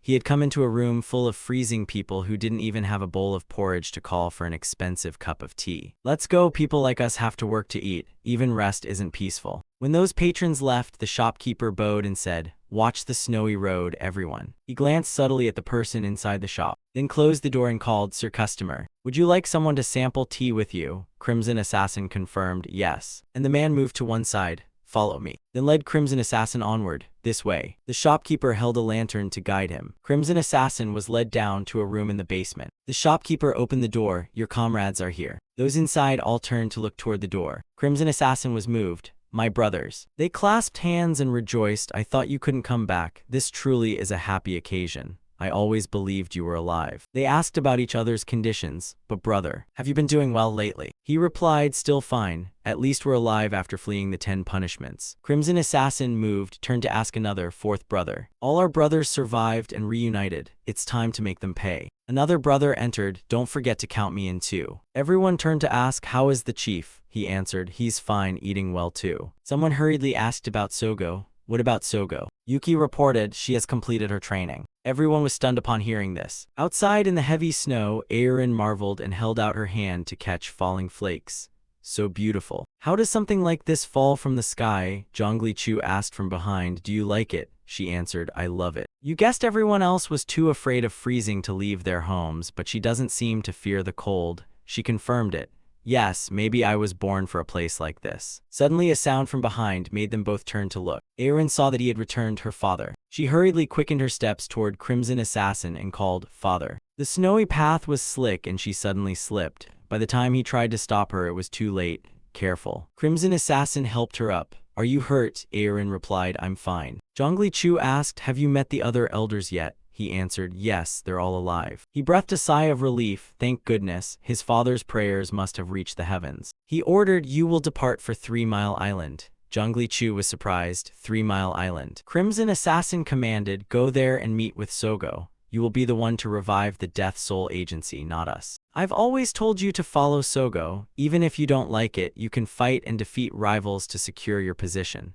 The chief means for you to handle things on your own without our help, so there are no consequences later. Not only I but the other brothers agree with the chief's opinion. You replied, I understand, I'll depart immediately. Be careful, Gyoxa has gone to Mongolia and learned the 8 sword right from the Naiman tribe. and Ye Yigan has gone to Kunlun. Zhongli Chu interrupted, don't worry, I'm the son of the man who. When they reached the river dock, you asked, may I take the ferry? The ferryman asked, you want to cross? You confirmed, yes, I want to go to 3 Mile Island. He slowly untied the mooring ropes. Why do you want to go to such a deserted place? Just give me 5 how. So Zhongli Chu boarded the boat and left. You promised you'd give him 10 how, just ask him to come back and pick you up in the morning. The ferryman warned anxiously that you shouldn't stay in that wilderness too long. Zhongli Chu didn't make it hard for him. If you come back and don't see me, just leave first. The ferryman wished him luck. All right, hope we meet again. You stepped off the boat and thanked him for the ride. Alone, you silently walked into the mainland. In the vast emptiness stood a single hut. You walked step by step toward that place. A voice rang from behind. How many? Zhongli Chu turned and saw a man standing there. The man asked, how many people have you killed over the past 10 years? You answered honestly, I never counted. Zhongli Chu's voice had grown colder than the frozen wind here. However, today that number will increase by 1. Ye Yigan stepped toward you. You do know how to answer. Looks like that kid has grown up, huh? Do you know what my close master's dream has been for the past decade? To follow Sogo and become her subordinate. Force me to serve someone I've never even met. Seeing your appearance, you must have endured hard years. Zhongli Chu believed the elder chief wouldn't speak without reason. The man replied, you've been brainwashed. Ye Yigan flung open the hut door. They trained you well. My master must be proud to have a loyal hunting dog like you. They stepped inside where 2 people were sitting. One of them was So Yeon. Ye Yigan stared. Who is she? Jiaxa immediately looked toward the door. The man stepped forward to speak. I knew you'd grow up beautiful, but you're even more stunning than I imagined. She coldly ordered, you fraud, don't act like you know me. Ye Yigan shamelessly said, whether it's because of the Death Soul Agency or whatever other nonsense, you shouldn't get involved. I'll buy a house with a master bedroom just for you. A sharp dagger was pressed against his throat. So Yeon nonchalantly ordered, want an extra breathing hole? If not, get lost. Ye Yigan laughed. Why is everyone so tense? I'm just trying to lighten the mood. Jiaxa cut in, shut up, you're deafening. Zip your mouth and sit down. Ye Yigan turned and asked, what? Look at that guy. He lifted his sword and stood. The master chose the location quite wisely. So it's best to settle personal grudges before business. The man confronted him directly. I'm not the Ye Yigan I used to be. So Yeon warned, don't tear this place apart. If you want to hack and kill, do it outside. Jiaxa continued to taunt. Finally, you admit how filthy you've been. Ye Yigan ground out each word. I've always wanted to rip that mouth of yours. He added, you bastard, I'll make the rest of your life a crawl. As soon as he finished speaking, he fell silent, eyes widening in surprise as he stared ahead. Jiaxa realized she had arrived. He dashed out of the tent like a rocket. Outside, a young woman was strolling toward them. Sogo spoke up, I know you still doubt me. I don't like forcing anyone either. Today is your only chance to point a sword at me. Don't talk, just charge. Jiaxa asked, what if I win? She replied, I'll become your subordinate. So someone began to draw their sword. Sounds good. It was So Yeon who stepped forward first. Ye Yigan marveled, even that hot-headed streak pleases me. She drew her sharp sword and approached Sogo. She stood there calmly, without a trace of fear. Her gaze as placid as a still lake. The blade was pressed to Sogo's throat. She subtly pivoted on the tip of her foot. That strike from So Yeon sliced through empty air. The hand holding the sword spun instantly. As the blade swung, Sogo ducked to avoid it. She began to draw her sword. The sharp swords rang clangingly against each other. So Yeon continued to raise her sword high. Sogo used the scabbard to block. She closed in behind her opponent. A whisper in her ear, you really are beautiful. If I were a man, I'd be head over heels. Sister Junior, will you assist me? So Yeon countered, then you must show me you're worthy. Decisive sword strikes chopped toward Sogo. She blocked every single one. She yelled, show me proof by what you think you can become leader of the Death Soul Agency. So Yeon's attacks came in quick succession. By now Sogo felt she'd had enough. Her sword wrist lifted. Her steps began to quicken. In a first counterstrike flashed out. So Yeon was stunned to see the blade at her face. Sogo asked, shall I be careful not to leave a scar on your face, or do you want to see a nastier round? So Yeon staggered backward. She sheathed her sword, folded her hands in readiness, then declared, I accept defeat. From now on I, So Yeon, will be your subordinate. Sogo replied, thank you. I'm delighted to have such a pretty junior sister in the guild. She glanced at the rest of the group. Who's next? Immediately someone charged forward, and it was none other than Jiaxa, who'd been waiting. He gradually closed the distance to where Sogo stood. The blade slashed down. She used her sword to block. Sogo's gaze fixed intently on the man before her. Jiaxa sheathed his sword, studying his opponent carefully. Then he resumed swinging his sword. Jiaxa's demeanor was unusually grave now. At first Sogo simply kept dodging his strike. Then the first counter-strike was launched. and he promptly answered with his own blade. She leapt up swiftly to evade the blow. Sogo used her foot to kick straight into the opponent. Gyoxa staggered back. He quickly lunged forward to attack, while she retreated, drawing him on. Their sword duel played out like a fast-forwarded film. One person attacking, the other merely defending. The silence was uncanny. Only the sharp clang of blades rang piercingly. Both pushed each other back. Gyoxa lifted his leg to kick toward her. Sogo nimbly bent down to dodge, and her sword hilt slammed straight into his stomach. Gyoxa recoiled in pain. Taking the opportunity, she drew her blade. A stroke aimed directly at the opponent. Gyoxa shifted his stance, trying to steady himself. Meanwhile, Sogo was leaping down. He began to feel a bit panicked. One strike shattered Gyoxa's blocking move. The blade pressed against the side of his face. She warned, "You will be my subordinate, so I won't let you get hurt." Finally, Gyoxa sheathed his sword and accepted the truth. "I am Gyoxa. From now on I vow to obey all your orders." Sogo, having heard his name, asked, "Are you Gyoxa? You will be my right hand. With you the guild will be like a tiger with extra wings." "And you, are you Yigan or Zhongli Chu?" He announced his name. "I am Yigan." Sogo ordered him to draw his sword. Yigan claimed his martial skill ran deeper than the others here, so he recognized things faster. Truly, you can't judge a person by appearances. "I am willing to submit under your command." She glanced toward the tent. "Thoughtful choice, Yigan, so Zhongli Chu hasn't arrived yet." The other pointed back. "No, he's inside the tent. When we reached 3 Mile Island, he cowered." Zhongli Chu was now sitting inside resting. Sogo and the others entered. She ordered someone to wake him. Gyoxa kicked his foot. "Wake up, big sister Sogo is here, get up." Only then did he open his drowsy eyes. Zhongli Chu quickly clasped his hands in salute. "Greetings, I am Zhongli Chu." She asked, "Everyone has agreed to become my subordinates and assist me. What about you?" Zhongli Chu agreed, "I am willing to submit." With the last person submitting, Sogo needed to discuss the next matter. Meanwhile, he still stood there with his hands clasped. She spoke, "Today I have something important to tell all of you. I will become the Deathbringer." They were all utterly shocked. Deathbringer. That is the dream of every assassin. She added, "That is not only the Lord's wish but mine as well. Countless fighters in the martial world consider themselves unrivaled, yet no one has ever become the Deathbringer even once. Submit to me because that person will be me." The Crimson Assassin was very pleased hearing this. Deathbringer suits Sogo, she must at least have that ambition. Zhongli Chu continued, "Instead of gathering 5 people to restore the Death Soul Agency, she ordered each of us to found our own sect. They seemed worried that if the name Death Soul Agency spread in the Jianghu, it would attract the attention of the 9 great sects combined." He continued, "So each of you received orders to found your own sect. That way the orthodox schools won't easily trouble you in the future, and later you can merge into one.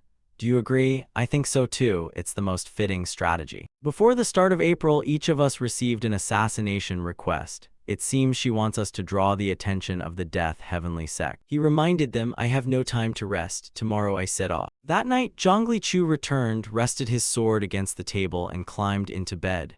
He told Aerin, "I've said it before, every day of my life is a 10 death, 1 life day." She replied, "I know that, but I will still follow you wholeheartedly. Just promise me one thing, promise you'll never die." Zhongli Chu hugged her from behind and whispered, "How could I leave you and die?" Only then did Aerin slowly turn around. She suddenly shouted, "Promise me." He held Aerin in his arms to soothe her. All right, I promise." The next day before leaving, Zhongli Chu warned that the Jianghu is a terrifying place full of uncertainties. "I can't stop worrying about my family's safety. We still don't know who lurks behind us, and until the 10 punishments are lifted, I can't relax. Please take care of my family." Mojina promised, "Master, you needn't worry. I'll protect them even if I must sacrifice myself." Hearing that, he felt somewhat reassured. "All right, I must set off. To those staying behind, my regards. Take care and return quickly." Zhongli Chu strode off firmly. "Let's go," he told himself. "Father, I will begin rebuilding the Death Soul Agency. I won't let you down." When he reached a small town, lively chatter rang out. "Where did you get the money to buy that wine?" The two were talking. "We have some dirty money. Didn't they tell us to spend the embezzled funds as quickly as possible so they could dispose of them? Right, we need to blow through this money fast." Suddenly someone brushed past and bumped his shoulder. The person staggered and fell to the ground. Those nearby were surprised. "What's going on? How dare those bastards touch my shoulder and walk off like that?" One of them demanded, "Hey, you stop. If you bump someone you should apologize, right?" Yugu's group turned and asked, "Who, me?" His gaze went cold. That guy was immediately punched, a tooth flying out. Yugu continued punching the man's stomach. "You want me to apologize?" They ganged up on those guys. "You're the one who should be apologizing to us." Onlookers whispered, "Should we detain them? Don't poke your nose in if you don't want trouble." Yugu shouted, "What are you looking at? Get lost. The man with a bloody nose glared and asked angrily, do you know who my elder brother is? You've picked the wrong people to mess with. Yugu didn't bother, so what? What are you going to do about it? A voice shouted from the back, what do you think you're doing? Zhongli Chu stepped forward and scolded, stop, leave them be, or this person will die. Yugu reported, master, they struck first. He warned, you lot are too rude, move along. Yugu pointed to the group lying on the ground, you're lucky. If not for our master, you'd be dead right now. They went to an inn, where someone had just called for a waiter. He hurried out to greet the guest. Yes, esteemed guest, what can I get for you? Zhongli Chu called, bring me another bottle of wine. The waiter obeyed. Yes, honored guest, I'll bring it right away. From the back someone shouted loudly, who is it? Who dares touch my brother? Whoever did that to my brother's face, get out here now. One guy glanced toward them and asked, brother, is it him who came here? The man behind confirmed, yes, brother, I tracked them and saw them enter here. Someone in the inn called out, master, can we have another bottle? Bring another bottle of wine here.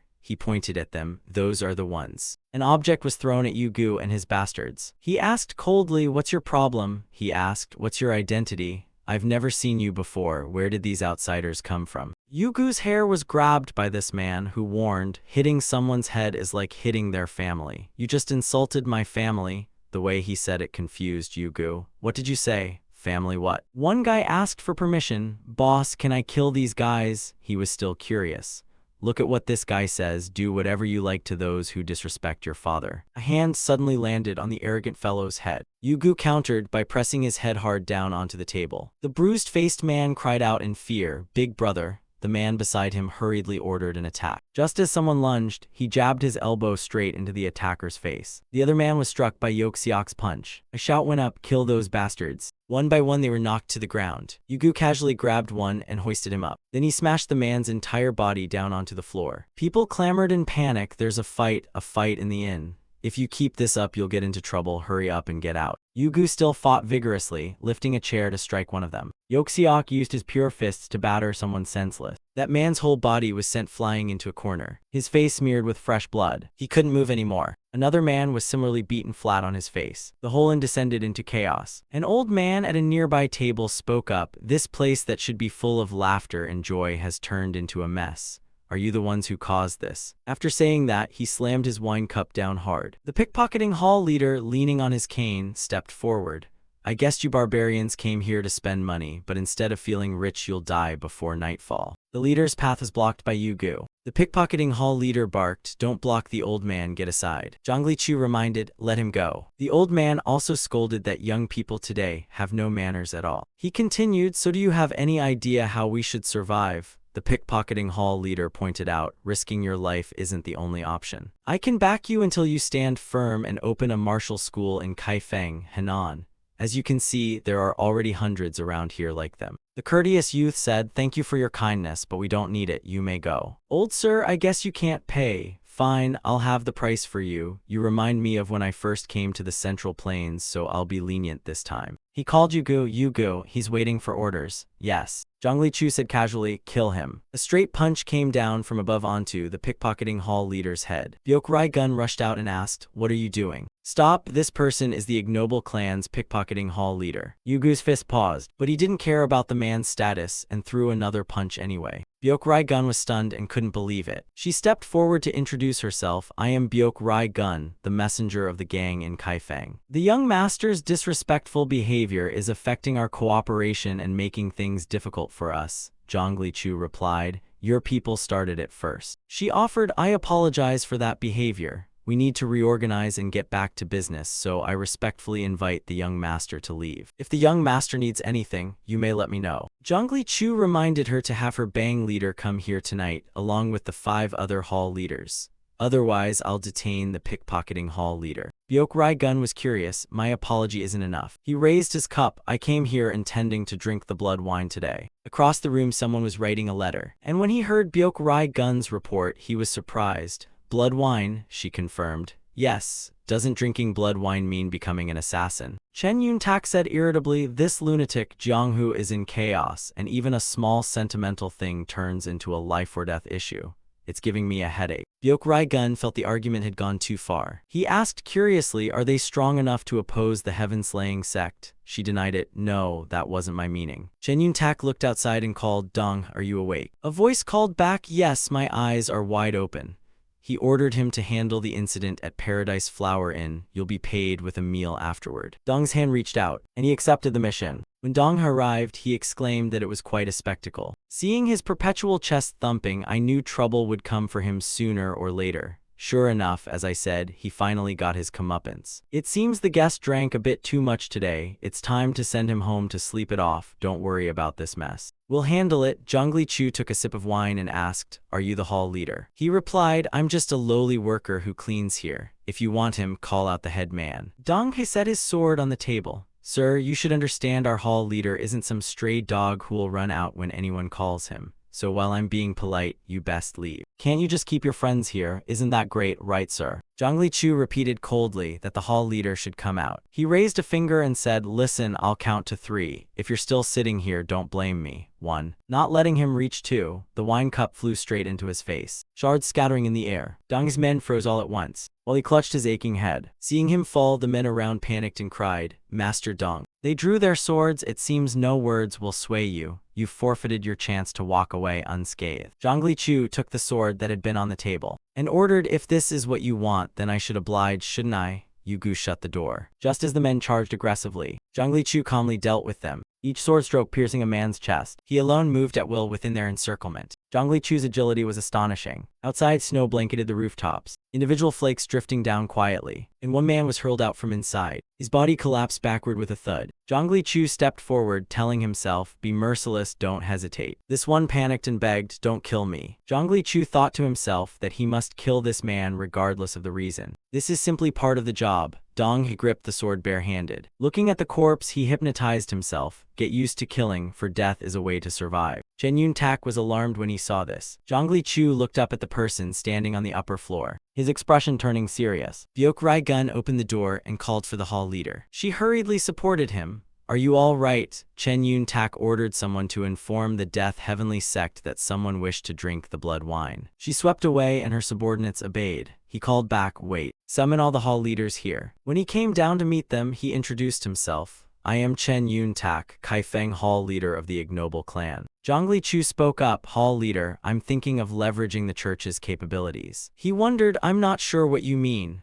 Zhongli Chu replied, I intend to drink the blood wine, but the Death Heavenly Sect is a thorn in my side. I want you to find everything related to disciples of the Death Heavenly Sect living within the Beggar Sect branches area here. Chen Yun-tak answered, I don't see why the ignoble clan should agree to such a request. We don't even know what we'll gain from this. You remind me you'll spare my life. Anyone who obstructs my plan will be killed mercilessly, whether it's the Death Heavenly Sect, the Beggar Sect, or even the ignoble clan. Chen Yun-tak laughed at that, and bluntly said, then go ahead and kill me. Even though we're the famed ignoble clan, aren't we all martial artists? What is there to fear from death? After all, we'll be killed if we're caught sharing information about the Death Heavenly Sect. If in any case I must face death, wouldn't it be more meaningful to keep this life for something else? You exposed his motive. You want to make a bargain with me. Chen Yun-tak negotiated. I'll provide you with all the information you want. In return, I want the head of the ignoble clan's hall leader. Zhongli Chu was extremely surprised to hear this, and those beside him were shocked. Hall leader, how can you say such things? An image of that person flashed through his mind. Zhongli Chu smashed his wine cup on the table and called, Yugu. Kill him. He obeyed immediately. Yugu's sword-bearing hand rose. Chen Yun-tak squeezed his eyes shut. As he was about to run, someone gave an order.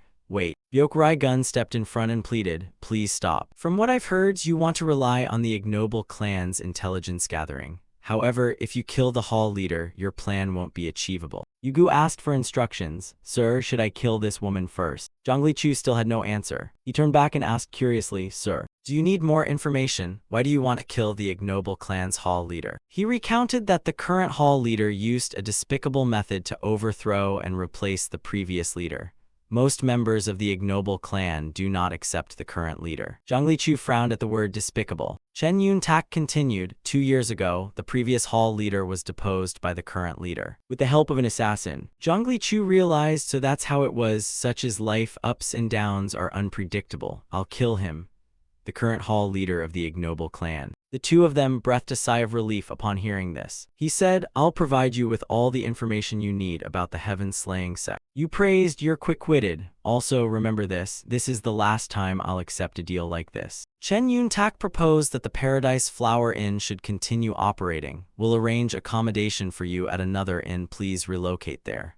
Do you agree? As he stepped outside, he called the hostler hall leader. He replied, yes, hall leader. Chen Yun-tak instructed people to clean the Paradise Flower Inn. From now on, anyone mentioning what happened at the Paradise Flower Inn is strictly forbidden. Keep silent, not a word. Anyone who opens their mouth will lose their head immediately. The two chorused, we obey and we will remember. He added, from today, all members will focus on investigating the heaven-slaying sect, gather information related to the heaven-slaying sect, and pass it to the fragrance hall leader. Someone hesitantly asked, but can we really trust them? Chen Yun-tak had to accept, we have no choice but to trust them. The next day, a new day began. Some people looked toward Yugu's group and whispered, it seems they came from the south. Their sun-kissed skin is quite attractive. Is that because they're from the tropics? Why do you like him? Two young women hiding behind the door were still gossiping. Restrain yourselves, they're killers.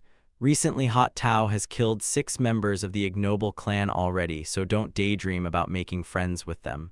Really? Are you serious? Byok Gun stepped forward and asked coldly, what are you doing here? They feared the hall leader. She coldly reminded them, this is a restricted area, you've forgotten the hall leader's order. They apologized remorsefully, sorry, we didn't mean to come here. Byok Gun scolded them, you're too noisy, hurry and prepare to receive guests before the doors reopen. The two obeyed, yes, hall leader. Then they hurried away. Byok Gun entered the room and handed him a stack of documents. We received these from the stable hands and the gambling house. She continued, they are information about the Death Heavenly Sect. He opened a letter to read. Byok Gun stood silently to the side, not daring to make a sound. Zhongli Chu spread the pile of documents on the table. She added, I've heard the Death Heavenly Sect is on high alert because of this war. He replied, their territory is in chaos. It's natural they're on guard. Byok Gun warned that although the leader is trying to make the conflict look like a barbarian skirmish, it's uncertain how long that will hide the truth. What if we carry out a false flag operation? Zhongli Chu reassured, don't worry, with a great orthodox sect like the Death Heavenly Sect, a half-baked deception will only make them more suspicious. Byok Gun realized and said, I understand now. The whole room fell silent again. Byok Gun spoke up, when will you start the blood rites? He replied curtly when the moment came. And the place fell silent once more. The coldness rendered Byok Gun speechless. Zhongli Chu spread the pile of documents on the table, put everything in. Spread the pile of documents on the table, put everything in. They shouted in unison, sir, you call the first person. Yugu. 5 Mile Valley, Suixi County. Heaven-destroying 4 fiends. Yuho, Yingyan County, Azure Deity Slayer. Yoxiok, 9 tributaries region, wandering fisherman. Zhongli Chu coldly ordered, kill them all. A direct assault would certainly fail, act covertly. They obeyed. Each with their own mission, they departed. Outside, snow had blanketed the entire area. Someone raised a hand to stop them. Really, no means no, I told you you can't go in. The other shouted, what nonsense is this? I'm a big boss of the gang. In Kaifeng, there's nowhere I can't enter. The gatekeeper sneered, I don't care whether you're beggar sect or nobility. This isn't beggar sect territory, this is Yama Palace. So if you want to live, don't even think about entering. The old man asked, which Yama Palace is this, then? Take this to that Zhongli Chu, tell him to come out at once and take orders from Misogo. Right now, he was studying closely the thing the man had handed over. A map. Zhongli Chu rubbed his chin and pondered for a moment, while the old man sat at the next table. He warned, look at it and at least pretend to do something. Miss Sogo said she wanted all of you to attract the martial world's attention until she becomes the Deathbringer, but you look like a hanger-on enjoying luxury. Miss Sogo, who is striving for great things, having a subordinate like you really worries me. Come sit, kid, I have a few things to tell you. The cup the old man had just been drinking from was smashed to pieces by the pen that had been thrown. The sound of the cup hitting the floor rang with a sharp clink. The old man angrily scolded, bastard, you threaten me, I'll spare you because Sogo sent you. But if you open your mouth one more time, I'm not sure you'll walk out of here alive. At that he became terrified. A ruthless look appeared on his face. Zhongli Chu repeated, so what's your reason for coming here? The old man handed him something. Here. Zhongli Chu took it. What is it? The old man replied, just open it. When he opened it, he was surprised. A banknote for 10,000 taels. The old man continued, this funding is provided by the Death Soul Agency. Miss Sogo said you'll need a lot of silver to enter the territory of the Death Heavenly Sect. Zhongli Chu asked. She gave it to Jiaxa, Ye Yigan, and So Yeon too, right? The old man confirmed yes. He glanced thoughtfully at what was in his hand, then ordered, all right, take it back. The old man hesitated, but the boy replied about the money, convey this back to Sogo. What the Death Soul Agency leaves behind belongs to the old generation. So if she truly wants to become the Deathbringer, she shouldn't rely on what belongs to others. The old man fell silent, stunned. He said, all the money the Death Soul Agency gave me amounts to 90,000 taels, and the sum this old man has saved in his lifetime is nearly the same. The Death Soul Agency's silver will be returned to Miss Sogo. I have no intention of embezzling it. Zhongli Chu paused and asked, what do you mean? Suddenly he offered, my money, everything I've saved my whole life, I will give it to you. He wondered, puzzled as to why. The old man clasped his hands earnestly and implored, Deathbringer, please let this old man witness the existence of the Deathbringer. Elsewhere, someone was walking outside in the heavy snow. He asked the follower behind him, so what did the boat owner say? The follower answered, they said they wouldn't sell for under 1,000 taels. He was quite surprised, really. Just tell him we'll give 900 taels and close the deal, whether you buy for 800 and pocket 100 or 700 and pocket 200 doesn't matter. The man confirmed, yes, I'll definitely get it for you. He hoped I'd wait for your good news. The other left cheerfully, saying, I'll finish it as fast as possible. He sighed, money really can make even gods and demons dance. A few boats were covered white with snow, and a bamboo tube protruded from beneath a boat. Hidden under the main boat were your people. The bamboo tube pointed straight toward that man. Yeok-seok inside tried to hold his breath and clamped the bamboo tube in his mouth. He heard their entire conversation. Sir Ma, Su Ling Miss is about to give birth. He hurried off, really, then hurry up. Yeok-seok's hiding place went undetected, and the cover slowly disappeared. Only then did Yeok-seok exhale deeply. On the other side where they were, Erin had been waiting at the gates. She returned to the room, and shut the door, then said, what a pity, the Deathbringer truly doesn't exist. Zhongli Chu in the next room called out, anyone who wants to become the Deathbringer must pass through the Yellow Springs. Without the power to return from death, they cannot become the Deathbringer. While still alive, the old man concluded, then, you should be glad to accept it. Erin was holding a stack of documents. She saw the door behind her pushed open and was surprised to find the old man entering. He cleared his throat and made a sound to get attention. Erin was initially dazed and unsure. While he remained pensive, he recalled the line, hopping wealth will save you from death. Erin had also said that when she entered. Zhongli Chu opened the documents she brought to examine. She reported, I have gathered information about the leader of the Heaven-Slaying Sect. I've heard about that old man before. He's so stingy he never married, saying caring for a wife and children wastes money. It's unbelievable that someone like him would give away all his wealth over a legend. No sooner had she finished than panic showed on both their faces. She said apologetically, sorry, I was waiting outside the door and accidentally overheard the conversation. Zhongli Chu replied, everyone has personal wishes. For him, it's to see the Deathbringer. Erin frowned and added, the Deathbringer, the assassin who achieves every assassin's dream, free to walk the killer's path without restraint or influence from others. A person like that, truly. Zhongli Chu cut in, calling, Miss, I need several outfits suitable for the young master of a wealthy family. When they arrived, the gatekeeper asked, what brings you here, the youth? Zhongli Chu reported, I'm here to see your leader. He asked further, why do you seek the leader? The youth answered, I want to request help. The man followed procedure, do you have an appointment? Zhongli Chu denied it, no, not yet. The gatekeeper refused, then you can't meet him. Sorry, you need an appointment and must come another time. He muttered, understood, so nobody will help me with this. I intended to commission him for a job worth 20,000 gold coins, but I'll have to find someone else. The two gatekeepers exchanged glances and quietly swapped information. He called back, wait a moment, please hold on. When Zhongli Chu passed the stage, he then went through the security inspection. The man said politely, excuse our rudeness. The leader doesn't accept personal commissions, but today is a special occasion. You're free to proceed.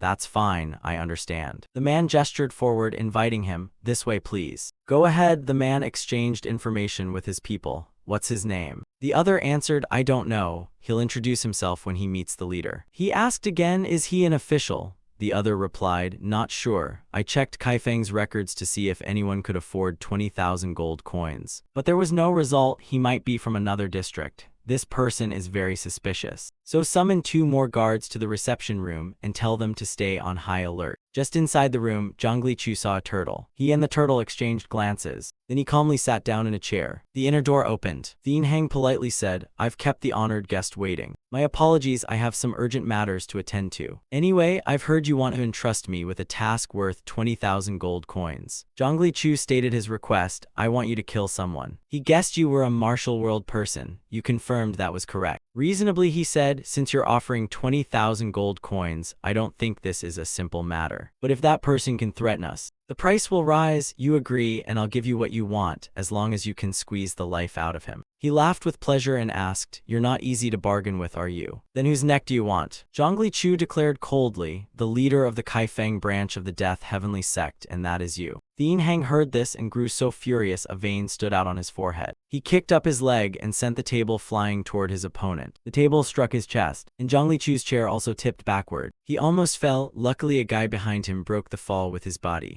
At that moment, Zhongli Chu had drawn his sword. Then he kicked up and jumped onto the table. Zhongli Chu accelerated and charged toward the man opposite him. One of his subordinates immediately raised his sword. He blocked the tip of the boy's sword. Zhongli Chu leaned to the side and sliced off the opponent's blade. He gradually closed in on that heaven-ranked man. The old man immediately lifted the table, and then used it to block Zhongli Chu's strike. The boy was slammed backward against the wall. He shouted, what kind of freak are you, you bastard? Who sent you here? Zhongli Chu gave his name, Zhongli Chu. Chen Hang was astonished. Zhongli Chu. Who do you think you are to tail me? Subordinates, get in front. Leader, please step back. He repeated, the sect leader of the Assassin Sect, the sect that will replace Death Heavenly Sect in Kaifeng in the future. Zhongli Chu. Chen Hang immediately ordered, kill this madman at once. The man behind lifted his sword to strike Zhongli Chu. The boy spun and used the scabbard to block, then thrust into the opponent's shoulder. Another man charged from behind. Zhongli Chu swept his leg to block the man's path, and the man toppled backward. He calmly dealt with each man in turn along the way. Another took advantage of the moment to swing his blade. Zhongli Chu leaned and threw that blade aside. He raised his sword, seizing the opportunity,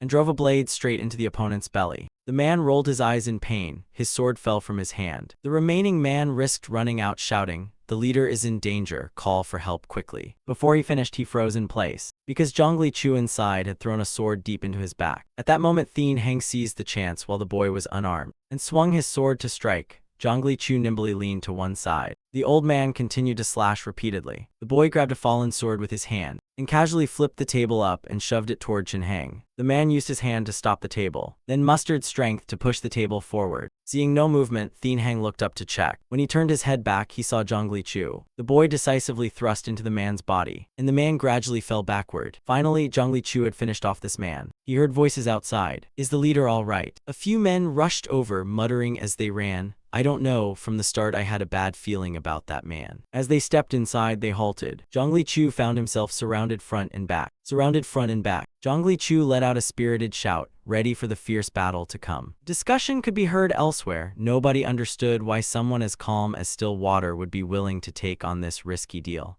I can't fully tell you, it's a trade secret ruse. I spent over 20 years mastering it. The other replied, is that so? Just bring the boat out and I'll handle the rest.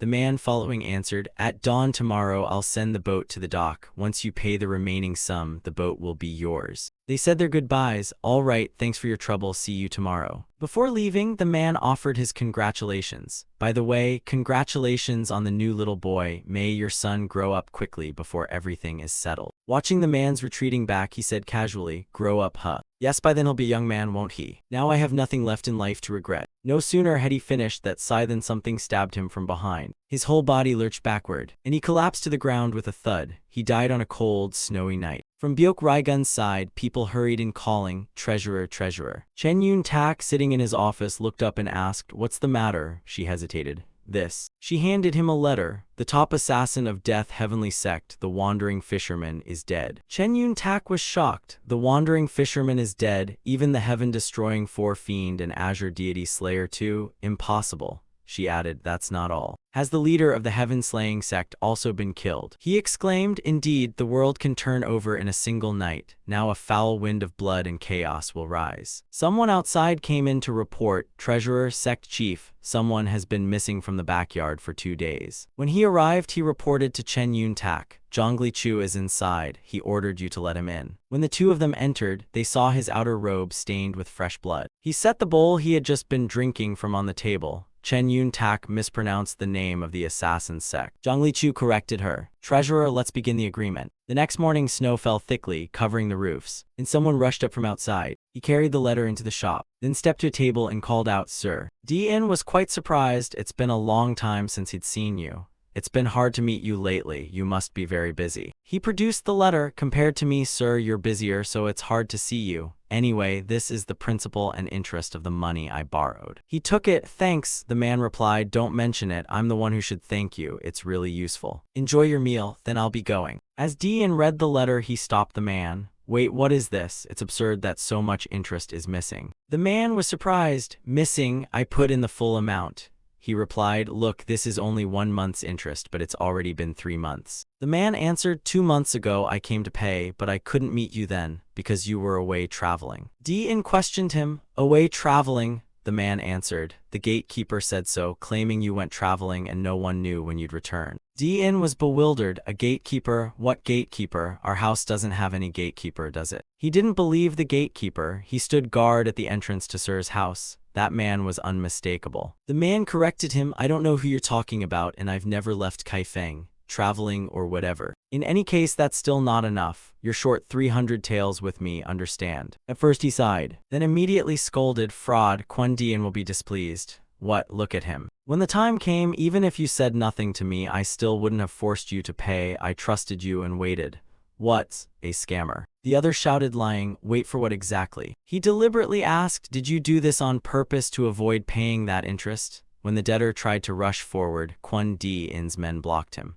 Let me go. That's for sure. One henchman tossed the man to the ground. I told you to let go. He crashed to the ground, racked with pain. Dian ordered them to bring the land deed here for a week. I'll extend your debt. If after a month you can't repay, you won't just lose the house, you'll have to sell your wife and children. Think carefully. Having said that, he let them leave. Let's go. Those behind muttered, Sir's been conned by that scoundrel again. What a filthy man. That man is truly pitiable. His footsteps trudged miserably down the road. He carelessly fell onto the white, snowy road. Someone rushed over in concern and called out. He bent down to ask, are you all right? The man burst into tears. What am I to do now? I've lost my house and land. He replied, I understand how you feel right now. If it were me, I'd spend everything to hire someone to assassinate him. This world is rotten. The man hesitated. The magistrate, if one could hire an assassin, that would be fine, but with only a few spare coins. No, besides, if your house and land were taken, wouldn't it be better to use that money to get them back by eliminating those responsible? He asked the man who had helped him up, listen, have you ever heard of that assassin? He led the man to a place and called, Treasury Chief, come greet him.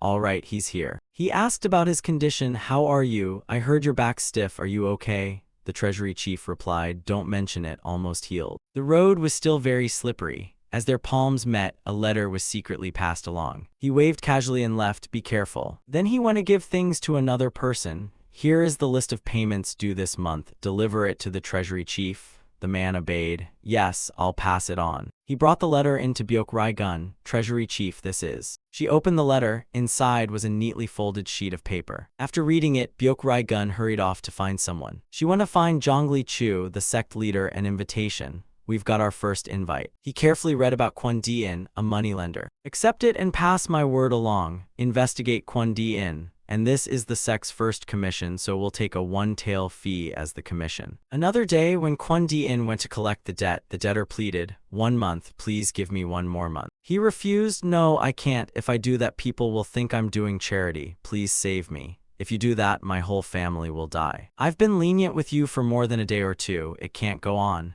The other begged desperately, please. Someone nearby was stealthily watching him. Byok Gun recounted that up to that point, these were the rumors she'd heard about Quan Dian. He read the letter intently. 2 bodyguards followed him without leaving his side. Even when he went to relieve himself, they'd stand guard at the door. Yuho spoke up, Master, I want to ask this. Wouldn't it be simpler to just kill those 2 bodyguards while we're at it? Zhang Liqiu was silent when he heard the suggestion. He ordered Yuho to take the sect's first commission, go kill Quan Dian. That night, as Quan Dian walked and talked, no one could outwit him in slyness.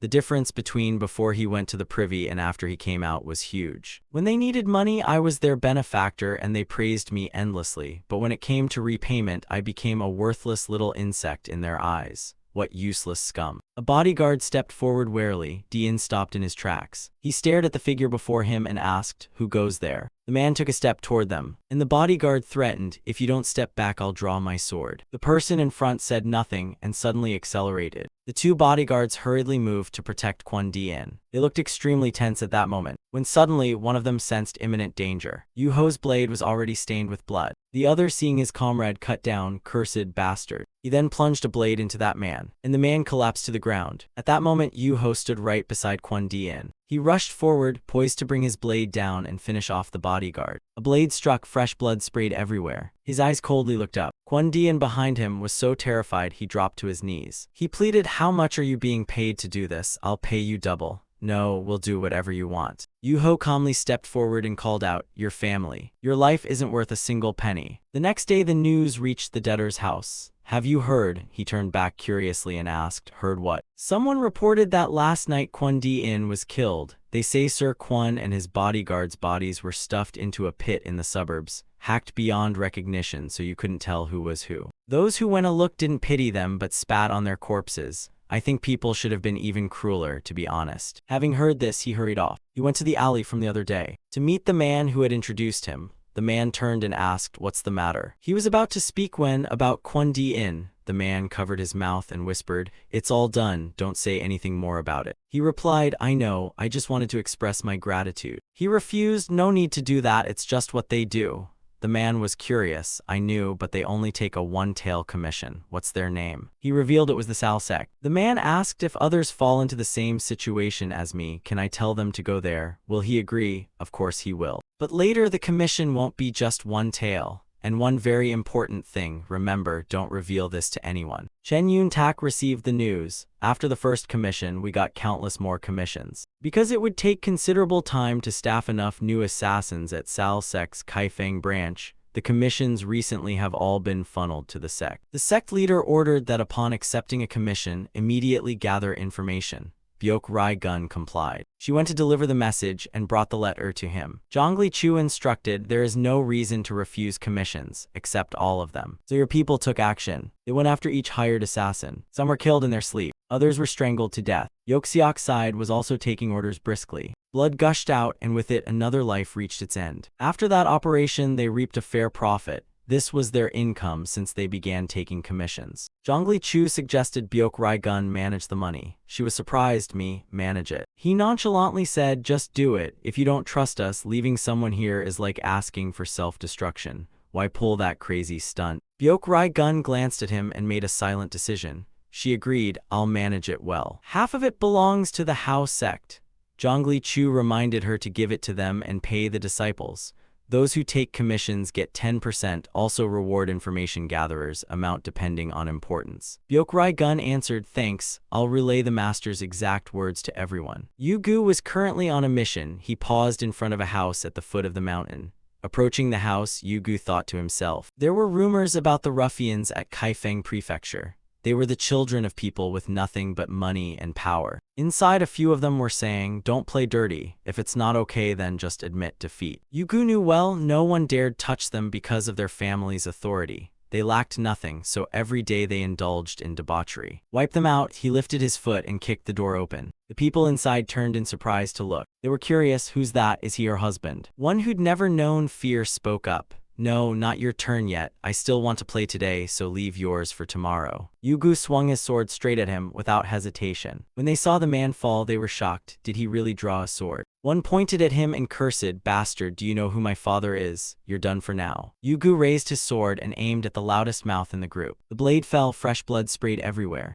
A few drops splattered his face. Yu Gu did not pause and slashed straight into the next man. He worked relentlessly like a machine made only to kill. Before long, the whole lot had fallen. His gaze caught a corner. On the table lay a sword. He drew the sword to inspect it. "You lot have too many of these. They're only fit for our master's use." Stepping into the room, looking at the person on the bed, Yu Gu thought to himself, and just saving that girl would be enough, right? No, that girl should die too. Because she has no face left to live with, even if we can't ease her pain. A killer must do what the client requests. All suffering ends with a single stroke of the sword. Just then your people arrived to stop him. "Yu Gu, what are you doing?" The girl was bundled in a blanket and carried outside. Two young women insisted the urgent matter now was to treat her and asked, let me take care of her. With that they let her out while Zhongli Chu inside demanded, "Go, why did you disobey orders?" Yugu explained, "I just thought she should be protected." He puzzled, "What?" He hesitated. "I don't really know. I don't know why I did it. I just—" Zhongli Chu suddenly stormed and shouted, "You must complete the commission. No matter what happens, you must not destroy our credibility. If a killer breaks their word, they are no longer a killer." He turned away and ordered, "Return to your family. I cannot allow this to happen again."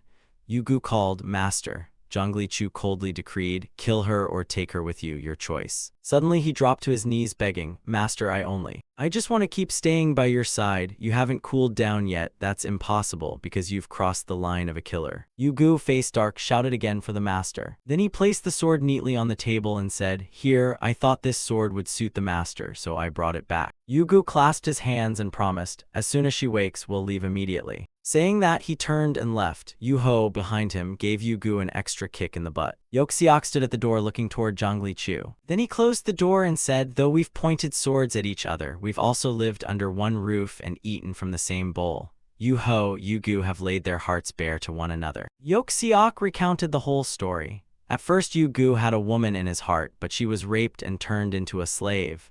Yugu had been sincere with her from the start, but she believed she was nothing more than a slave. In the end, she removed herself. Now Yugu constantly blames himself for not protecting her. The war god who knows nothing but killing shed tears over that. Perhaps Yugu saw her as his first love. Zhongli Chu also explained why he reacted so harshly to him. "If I accept his action, it becomes a loophole that leads to the collapse of Death Gate.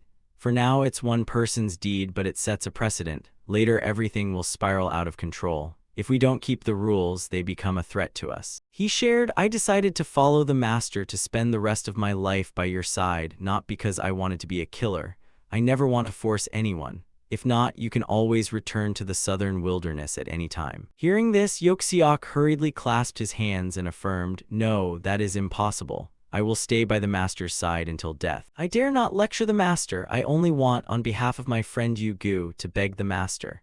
I think the reasons Yu-Ho, Yugu, and Mo-Jin follow the master are the same as mine. Please show mercy, master." Zhongli Chu didn't want to argue there. He looked toward the sword and said thoughtfully, "Go to the clinic and tell them." On the other side, Byok Rai Gun reports that after tending to the girl, she says, because she'd been brutally mistreated, her spirit was exhausted and her strength drained, but luckily there were no serious wounds, just a few days rest and she'd recover. Yugu politely thanked them. "Many thanks." She asked about the person. He studied the girl intently, when a voice came from behind, this time only just this once. Zhongli Chu declared, "If this happens again, I will not forgive it." Recognizing the familiar voice, he turned and called, "Master." Yugu offered, "As soon as she can walk, I'll send her away immediately." "You said a cast-off sow, a woman abandoned by her husband. Where could she possibly go?" Then Zhongli Chu granted permission. "Yugu, you take her and go." He tried to persuade him, "Master, you've lived through hell, you can handle it easily. You didn't hesitate to pick up the sword, and for that many thanks." Hearing that, Yugu broke into a satisfied smile. Scene shifts to Heaven Slaying Sect, St. Zhangde Branch in Henan. A respectful voice called, "Lord Duong, I am Yob Song."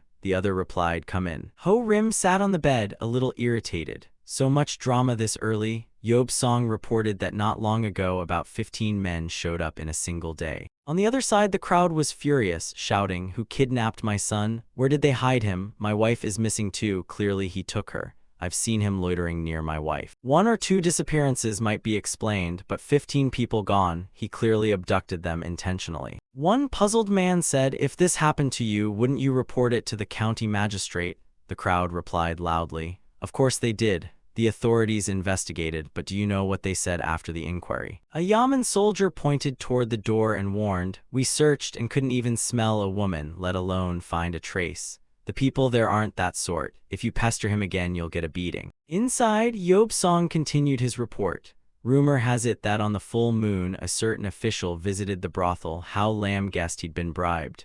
After all, isn't it thanks to corrupt officials that we have something to eat?" He added that they declared a reward of 300 taels for the head of whoever did it, since the wife and daughter were kidnapped. He asked curiously, "Who is this person?" Yob Song said, "He's a wealthy man who suddenly appeared and bought up the land and estates around here. We know nothing about him except that his wealth is vast and there isn't even a guard at that place. Having heard this, he analyzed, first, shouldn't we avoid drawing attention and gather information? The man replied he'd already arranged things, no need for the Lord's orders, he dispatched people. Well done, so what's the problem? Yob Song revealed that last night 3 level 2 assassins went to scout the place and haven't returned. He was so surprised he nearly fell backward. What? A rare interesting player has appeared. After a moment's hesitation, he ordered that man sent in. Someone who can turn everything to dust like him is perfect for this job. The man obeyed at once. Yes, my lord. Suddenly hurried footsteps rushed in with someone calling, my lord. He startled and asked, has the man returned? Not yet, something's off about this. He held his face and pondered deeply while the other stood straight and advised, perhaps we should stop. We'll cancel the commission. He exploded in rage and roared, we won't do that, doing so will destroy the Death Heavenly Sect's reputation. Call all the level 1 assassins here. At the order, the assassins arrived as swiftly as the wind. The sect lord and his subordinates were present. He gave orders. So far 6 level 2 assassins have gone missing at that manor and the other man is missing too. We have no intel on the situation or who's inside the manor, so the 3 of you go together to watch each other's backs and be sure to kill the master of that place. He looked up at the sky and sighed, even the level 1 assassins sent there couldn't return. I must see who this man is. Seeing the situation was bad, Yob Song offered his opinion. Lord Duong, we should request assistance from our main sect. He replied helplessly that as branch chief he would lose face before his subordinates. If I haven't returned by dawn, send a letter to the main sect, and if I don't appear after 4 days, everyone should withdraw. Night fell and a foot sped along the road. Then he sprang and flew straight onto the roof. From above he cast his eyes to survey the manor. He ran along the ridge of the roof toward the front, then leapt down to where he needed to land. He landed safely inside the courtyard. With one hand he drew his sword, and with the other gently pushed the door open, then stepped lightly deeper inside. Suddenly he brushed against a cord beneath him, as if he realized the place was booby-trapped. Ho-Rim's face turned pale and he stammered in panic. This didn't give him time to think. Arrows from the rooms shot out like a meteor shower. Arrows flew straight at him and embedded in the courtyard walls. Suddenly a foot stepped in slowly. The newcomer scoffed, saying they should have stopped when the others didn't return. Yigan calmly drank and asked, why do you keep sneaking in like this? Then he turned and cursed them thoroughly, calling them fools. The sky was clear over Henan City. Lanterns with the character for occupied hung swaying. Inside, the old fortune teller was dozing. He was roused by the sound of the door being pushed open, blinking as he looked out. The fortune teller called, hey, look at you, good thing you came a bit late, or we'd have big trouble. The man replied coldly, I came to place a commission. Hearing this, the old man was puzzled. Are you in your right mind? Why would you bring a commission to a soothsayer? Anyway, it's good you came, relax your brow, he said, and the man cut straight to the point. All right, we all understand, so let's not waste time. He placed the commission letter on the table. The contract is worth 10,000 taels, and here are 5,000 taels as deposit. The old man's eyes went wide, and his mouth gaped at the 5,000. He stuffed the letter into his robes and stammered, who is it? Who do you want killed? The man held up a portrait. This fellow named Jayak Ryu kidnapped the women of our tribe and slaughtered our people. The chieftain wants his life. Send your best assassins and take his head for us. Cut to Heaven Slaying Sect, Henan Branch. Someone reported they'd stationed 10 martial men to guard that place day and night. Amtik held the letter and marveled, if he makes even one slip, we just wait for the chance to appear. Because the commission is large, after the job is done, I will reward you handsomely. The assassins replied in unison, as ordered, we will complete the task and return. Elsewhere, one man holding a plate spoke up, here, bring me another plate of braised pork. The waiter hurriedly answered, yes, coming right up. Gyoxa told everyone to eat their fill. Have you eaten enough? Outside the tavern, someone was watching the patron's every move. An impatient man said, 3 days have passed and he still hasn't been alone, has he? The other guy keeps reminding us, don't you recall what the boss said? Just wait and the opportunity will come. He seems to have noticed something odd. Hold on, look over there, the man beside him said suspiciously. What is it? The assassins began to whisper. He's greeting others, it looks like they're about to leave. Maybe those 8 seem to be heading off somewhere. Only 2 remain, we can handle them. With that he ordered the rest to move out. They tailed Gyoxa's trail closely. The assassins spread their wings and leapt from roof to roof. Then they synchronized their watchfulness over Gyoxa's every move. Determined not to let the juicy prey below slip from their grasp, he and 2 guards strode straight into the house ahead. The guard behind slowly closed the door, and the assassins dropped down one after another to follow the quarry. They moved up close to the chamber door. A voice called from inside the room, "Rest a bit, when they return you can go." The assassins signaled each other, "This is the one chance, rush in now." They kicked the door in and stormed inside. Jiaxa, not understanding a thing, asked what was going on. An assassin grinned maliciously and said, "Death has come to take you." He wasn't at all startled and mocked confidently, "So fast? I mean, aren't you supposed to be careful? No matter how rushed you are, shouldn't you at least check your surroundings?" Hearing that, the other man's eyes rolled back. Jiaxa continued, "I told you, they can't take it. I just didn't expect them to be this quick. Is that the heaven-slaying sex standard? Only this much." One of the assassins realized the problem. "We weren't waiting for him, he was waiting for us." The other cursed, "Damn it." Then they all shouted at once. An assassin swung his blade fiercely and let out a savage yell at Jiaxa's men. But sadly his strike was easily parried. He was struck again, blood and plasma spraying. After they felled one, they sent another to join the chopping block. Each blade stroke landed before the assassins could mount a defense. They were pressed and surrounded on all sides by Jiaxa's group. Elsewhere, a fist slammed down hard on the table. Manhwa exploded with anger. The commissioner offered 10,000 taels, meaning this wasn't an easy mark, yet we had overlooked that. He shouted an order, "Summon Death's executioners." Flames flared beneath the frostbitten cold. Jiaxa's crew were debating among themselves. No matter how you look at it, spending 5,000 taels as a commission fee feels like a pity. But if we hadn't paid that sum, we might never have taken the commission. He analyzed, "It depends on how you think about it. Removing an entire assassin branch for just 5,000 taels is absurdly cheap." Suddenly someone in the group noticed one man missing. "Has anyone seen him? He hasn't been around, it seems." The man opposite answered that he'd gone off to relieve a stomachache. Still not back. Only then did the whole group panic. Jiaxa barked, "Go look for him." They bent their backs and split up to search. One man walking found a comrade lying motionless with scratches on his face. He called his name loudly, then hurriedly slid across the snow to get closer. But suddenly he sensed something was wrong and froze. He gripped his sword tightly, then carefully crouched to peer at his comrade through the snow-laden branches. He watched with a tense expression, when a strange arm slowly reached around from behind his head, then gradually seized his head while wearing a look of horror. A twist and roll sent him straight to his ancestors. The soldier collapsed immediately. The assassin stood alert, scanning around and startled to see someone with a bow standing behind him. The soldier hurriedly shouted, "Assassin." Saying that, he immediately drew his bow and aimed at the assassin. The soldier stared in shock at his comrades fallen on the ground. Jiaxa had just led a squad running up. "Where?" the soldier muttered, "Gone." Jiaxa immediately ordered, "Search the area quickly." They quickly split up and searched behind the bushes. The assassin suddenly appeared from behind. Rushing at the soldier, he was stunned as his body was suddenly thrown forward. Seconds later, the soldier collapsed to the ground, blood spraying everywhere, and the other soldiers simultaneously raised their bows to attack. However, the assassin vanished without a trace, and they warily split up to search for him. Jiaxa also carefully scanned their surroundings. Suddenly, he sensed something amiss. Jiaxa spun around and just in time blocked the assassin's blow. The assassin hurriedly retreated, his feet sliding across the snow for a moment before stopping. Jiaxa continued to watch him carefully. The assassin suddenly drew his blade and lunged hard at him. Jiaxa quickly caught the blade, then immediately used the momentum to spin back and attack. Jiaxa struck the sword scabbard hard into the assassin's chest, then coldly slashed the blade down. A spray of blood burst from his neck. They slowly fell onto the snow-covered ground. The assassin collapsed. Jiaxa had won. Scene change, his voice rang out. "You have to make a move," one of the two men muttered. "This matter. What kind of person is he?" Scene change, a blade plunged through the man's body, and a scream of unbearable pain broke out. The man struggled against the attack. He muttered coldly, "You die too." "Go to hell." He quickly clung to the one who had stabbed him. Jiaxa rushed up from behind the two of them, his face cold as he watched the spray of blood. Both of those men had already fallen. Scene change, Elder Thien spoke worriedly. "Master Duong, have you been well lately? Not long ago we accepted a commission worth 10,000 taels, right?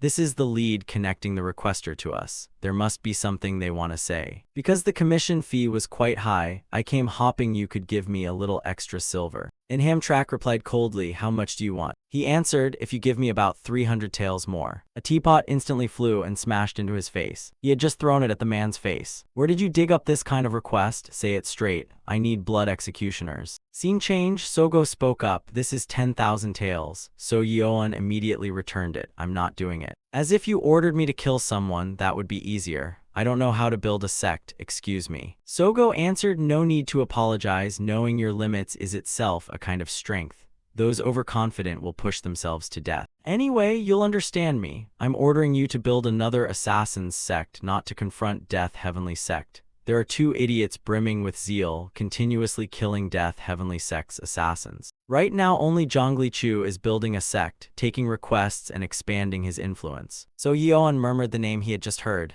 Zhongli Chu. Sogo continued, my good sister, stay by my side now. So Yeoan replied, call me if needed.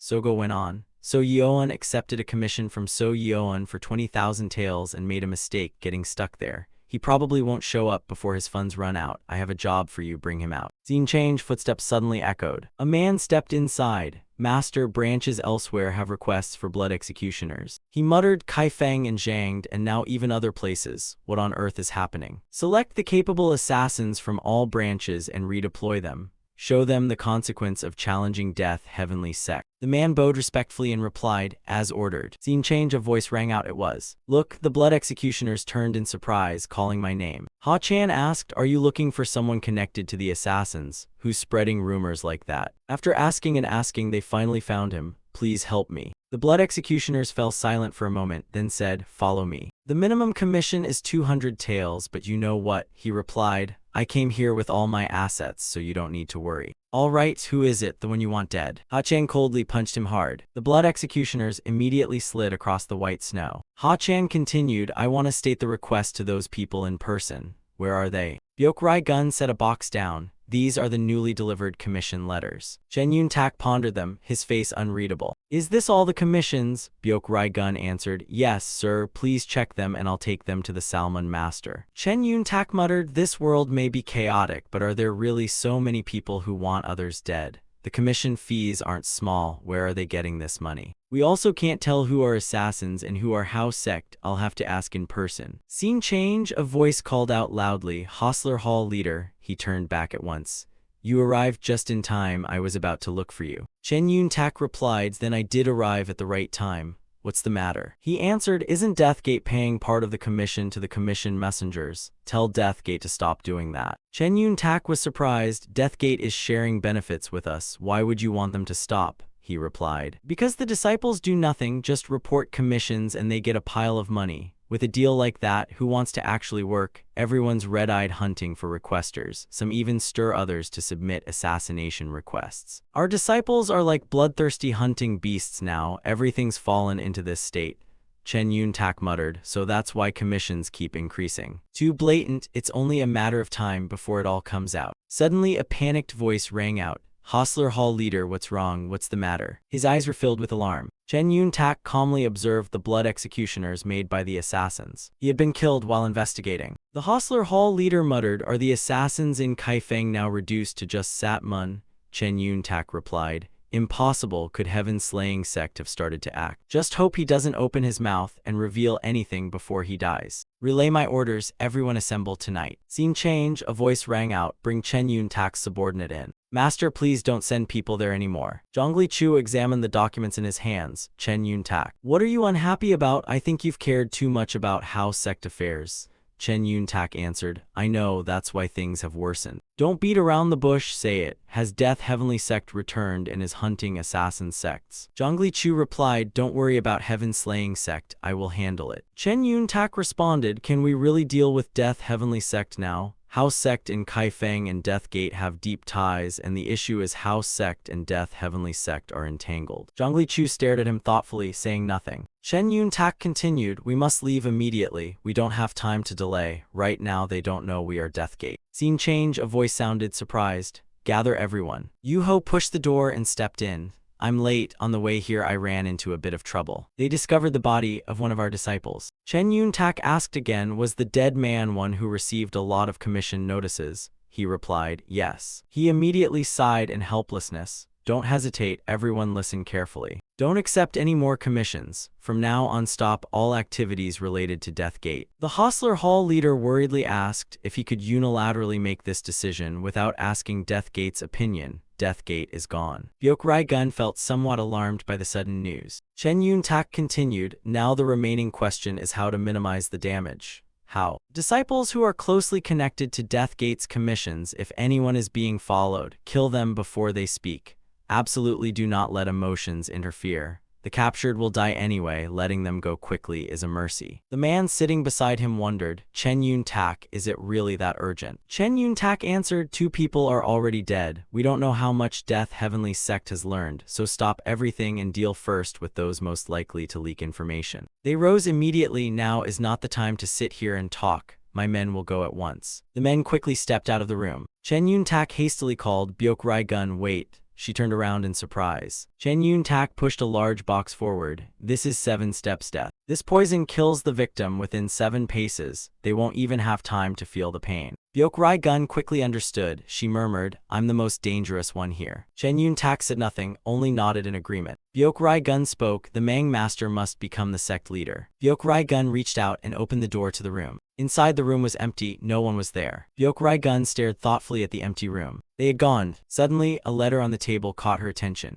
Byok-rai-gun picked up the letter and read it, thinking to herself, here. This is my choice, isn't it? Her eyes narrowed slightly in extreme satisfaction. She slowly lifted her hand toward the large box, and slowly pressed the button to open the box. Suddenly the box split in 2. Ha-chan said, no, not yet. You still have things to do before you die. You plan to self-destruct, so you must know a lot, huh? Byok-rai-gun replied, I don't know what you're talking about. He immediately pressed his sword to her throat. Unlike those other men, let's see how long you can keep your mouth shut. Where is the one who used to run around here now? Zhongli Chu's voice suddenly rang out. Pause. Byok-rai-gun's eyes lit up in surprise. Zhongli Chu demanded, what are you doing to a weak woman? The man snapped back, who are you? He replied coldly, the one who used to run around here. He showed confusion. Are you the one who killed the Kaifeng branch head and turned the manor into chaos? He grabbed Byok-rai-gun's hair knot and yanked her roughly, then threw Byok-rai-gun so she slammed into the wall. He turned back and looked at Zhongli Chu coldly, utterly incredulous. Zhongli Chu replied, believe it or not as you wish. Why would I need your approval? Ha-chan immediately launched the thrown sword toward him. Zhongli Chu instantly ducked, successfully dodging the blade. Ha-chan leaped up at once, heading straight for him. He stomped hard on him. Zhongli Chu quickly raised his sword to block. He was thrown backward. Ha-chan landed right at the doorway frame. He quickly drew back the sword he'd just launched. Footsteps echoed through the room. He raised his sword. The sect master awaits me to bring back the head. However, as his blade came down, Zhongli Chu had already leapt up. He slipped for a moment, then halted to regain balance. He swung the sword forward. Zhongli Chu managed to dodge in time. He coldly turned his head and drew his sword from its sheath. Zhongli Chu struck hard at Ha-chan. He immediately raised his blade to block. Instantly, Zhongli Chu used the momentum to surge forward. He slashed the sword across Ha-jin's body. Ha-jin immediately turned his head, preparing to continue the attack. He swung the sword in a heavy arc. Zhongli Chu ducked down to avoid it. Then he smashed his foot hard into the man's face. The man's body was immediately sent flying into the air. He quickly tumbled down onto the white snow. After a moment, he finally came to a stop. Still, his eyes instantly showed a wary vigilance. He hurriedly slashed at a scabbard that had just flown toward him. Zhongli Chu appeared before him at once, sword raised. His face cold and without hesitation. A scream rang out. Byok-rai-gun rushed out in a hurry. She called anxiously, Sect Master, he's fallen down. Zhongli Chu spoke as if there was no reason to stay any longer.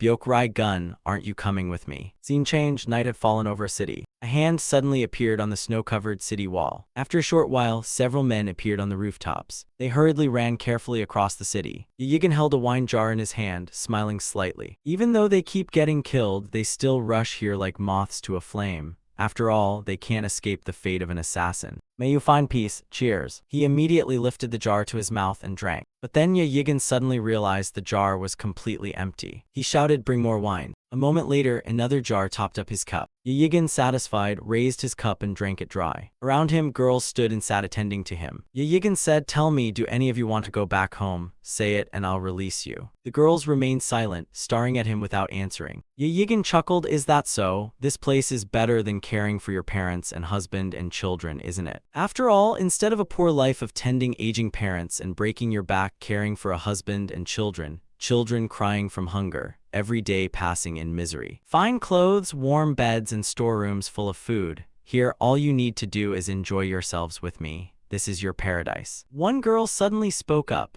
Yes, master, I only wish to spend the rest of my life serving you. In return, could you send a sack of rice to my family's granary? What? I'm worried my parents still go hungry like before. Yigan snarled, what nonsense are you talking? The girl hurriedly replied, please, master, have mercy. Suddenly he froze. Wait, now the traps should have been triggered. There should be shouting. The men were still running on in silence. Outside the window, there wasn't a single figure. Yigan thought to himself, have the traps been destroyed and moved here? Have they learned the layout of the traps? He grew angry and rushed into the room. Damn it. How did the heaven-slaying sect get information about my traps? Damn it, this manor is ruined. A pity, but we must leave. Yigan put his hand on the door, about to open it. Suddenly the girls cried out, Master, what's wrong? Are you going to leave us here? Yigan gave them a cold glance. Oh, this I almost forgot. You know too much about me, so I can't just leave. Even in a hurry, I won't leave problems behind. The girls immediately panicked. Master. Painful screams rose from inside the room. Outside, the ground was covered in white snow, and a small square like a door slowly appeared. Yigan quickly pushed the door up from below. He took his sword and stepped out of the doorway. Setting foot on the snowy ground, Yigan looked down. The manor worth 10,000 taels was being blown apart. He fell into a daze, pondering for a long moment. Then Yigan walked off. He had to immediately find out who caused this. Scene change, Elder Chen's voice rang out, Death Heavenly Sect is pursuing us. You arrived just in time. Zhongli Chu said the elder is also in danger now. Elder Chen replied, you needn't worry about this old man. I've lived in danger for more than a day or two. Haven't I still managed to live to this day? Zhongli Chu answered, I see I was overly worried. Elder Chen continued, please come inside. Since I live alone, this place is a bit cramped. If it's inconvenient, please bear with it. I'll find a more comfortable place later. You've traveled far and must be hungry. Let me bring food to you. Scene change, Yugu brought over a spoonful of food. The girl quickly opened her mouth. Yugu immediately brought the spoon forward. That's right, Yuho murmured, looking like a beggar but treating us quite generously. Suddenly Sogo's voice rang out, Zhongli Chu. What happened? I thought everything was going smoothly. Zhongli Chu hurriedly stood up and bowed respectfully. He glanced back. This is the guest I invited. Pay your respects. Everyone quickly rose and bowed with reverence. After a moment, Zhongli Chu's voice sounded. This was something I predicted, and they are not afraid because of it. We can still endure. But I think the mutual slaughter between Salmon and the heaven-slaying sect will only lead to boredom and cause things to end quickly. I apologize for the mistake. Sogo replied, no, you did very well. One must be decisive and brave enough to pull back when needed. That's 100 times better than those who only bury their heads and slaughter each other. Zhongli Chu asked, who are you referring to? Jiaxa. Zhongli Chu murmured, that could be dangerous. She replied, suffer a little loss, you must to appreciate it. Zhongli Chu quickly fell into thought and did not answer. Sogo continued, in any case, you've all worked hard, rest now and clear your minds. Zhongli Chu nodded slightly. All right then. Scene change, a man was walking cheerfully. Kayan carried a pile of newly bought goods and entered his home. He quickly placed the 2 bags on the table as Yigan's voice sounded. The officials have arrived to inspect the manor. Those fellows didn't know about the traps laid out and returned. Kayan breathed a startled sigh of relief. Yigan continued, then it's not them. If so, only those who know about the traps could be responsible, so I have to be suspicious. Kayan looked puzzled. What do you mean? He answered, the heaven-slaying sect holds all the information on the traps. I'm investigating who did this. Kayan was shocked. You think I told the heaven-slaying sect about the traps? Yigan grasped his sword. Isn't it reasonable to suspect you? Kayan hurried to explain, listen, I've worked for the Death Soul Agency for over 30 years. For the past 10 years, I haven't allied with anyone and have waited. Apart from the Death Soul Agency, I absolutely haven't given information to anyone else. Yigan said, except the Death Soul Agency. He replied, yes. 3 days ago you said you lost the trap locations, so I returned a copy to you. That's all. Yigan slowly replied, I never asked for it, did I? Kayan's face instantly showed panic. Yes, sir. Scene change elsewhere, Elder Chen spoke. Sogo. Are you still there? She answered, coming in. Elder Chen reported this information came from the beggar in Kaifeng, but right now the heaven-slaying sect is hunting Mongolian martial artists. Sogo replied, I know, Jiaxa can handle that. Elder Chen answered, I thought so too, but this time it's different. The Death Heavenly Sect has sent 10 top-tier assassins. Sogo's expression flickered. It seemed this time would be hard to endure. She hurriedly ran while calling out, Zhongli Chu. Byokrai Gun looked at her in surprise and said nothing. Sogo asked again, where is Zhongli Chu? She replied, the sect master left before dawn. Left? Where to? The sect master said he had to go out on business and nothing more. Sogo sighed helplessly. Really? She watched the people sitting around the tables. You must help me get ready. The group only stared at Sogo in silence. She sighed, I know you only take orders from Zhongli Chu, right? But now we're a family, our brothers are in danger, and you'll pretend not to know. Yugu remained silent, brooding over something. Zogo showed clear annoyance at their faces, and she immediately snapped toward the door. Zogo hurriedly called out, "Sir, hey sir." Jino quickly replied, "Sogo," she said, "she will go rescue Jiaxa. Deliver my message to So Yeon in Changdeok and tell her to go there." Then she spurred her horse and dashed out the gate. Scene change, Jiaxa grit his teeth and fled as assassins chased after him. A man burst into tears. "My lady, no, she can't die like this. She spent her life laboring to support the family. To die like this is truly pitiable." Cries of mourning rose. "My daughter, my poor daughter, look at these women who died with their eyes open. This manor house is truly a devil. I ordered that monster killed, but what the hell is the Death Heavenly sect doing? After the funeral, we'll settle accounts with the Heaven-slaying sect. Yes, at least reclaim the funeral expenses."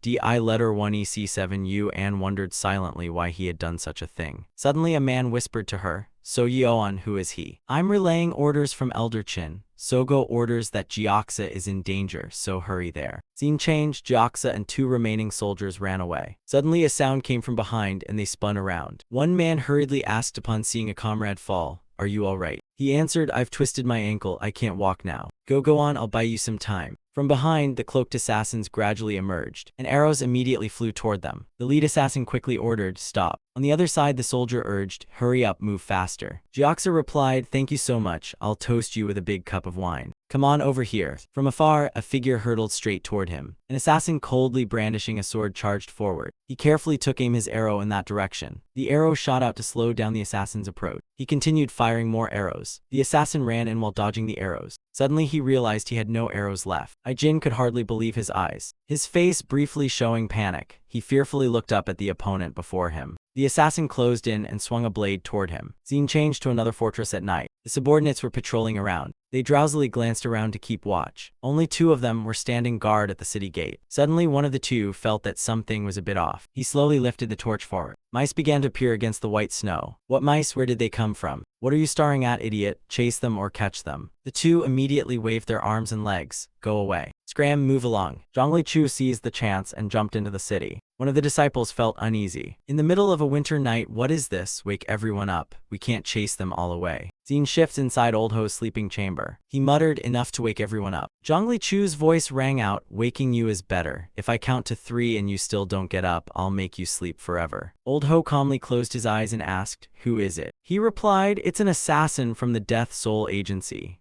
Old Ho was surprised. Didn't the Death Soul Agency assassins vanish 10 years ago? They only hid to avoid death because everyone was innocent. Old Ho muttered, "Those 10 great sects lie again. Fine, what do you want here?" Zhongli Chu answered, "I've come to negotiate. I hope you'll give the Death Soul Agency time to rebuild." Old Ho asked, "What do I get out of this?" He replied, "The life of your sect master." Old Ho sprang up and roared in fury, "You!" Zhongli Chu looked at him coldly with no hint of joking. A voice outside urgently called, "Sect master, what's the matter?" "Sect master." Old Ho and Zhongli Chu fell silent and looked at each other. Old Ho shouted, "Why is it so noisy outside?" They replied, "Suddenly mice appeared everywhere, so many we can't kill them all." He scolded, "You're too noisy, I can't sleep." A subordinate apologized, "Sorry sir, we'll deal with them quickly." Old Ho muttered, "Fine, you want me to help the Death Soul Agency recover." Zhongli Chu replied, "Also I want you to control the extermination order issued against the Death Soul Agency. But I still don't know your identity. I am Zhongli Chu, sect master of the Death Gate." Old Ho muttered, "Death Gate's master, Zhongli Chu. I've long wanted to meet the one who turned the gang into a mess, but how did you come here directly?" "I agree." Zhongli Chu bowed slightly. "Thank you, and please control the assassination order on Jiaxa as well." Old Ho was surprised. "Isn't Jiaxa the one who led the Mongols?" "What is your relation?" he replied. "He works with me." The old man answered, "I'll do as you wish, but I have one condition." "Speak then, your head. Lend me your head one day." Outside, orders rang out, driving them toward that direction. A subordinate turned back on guard.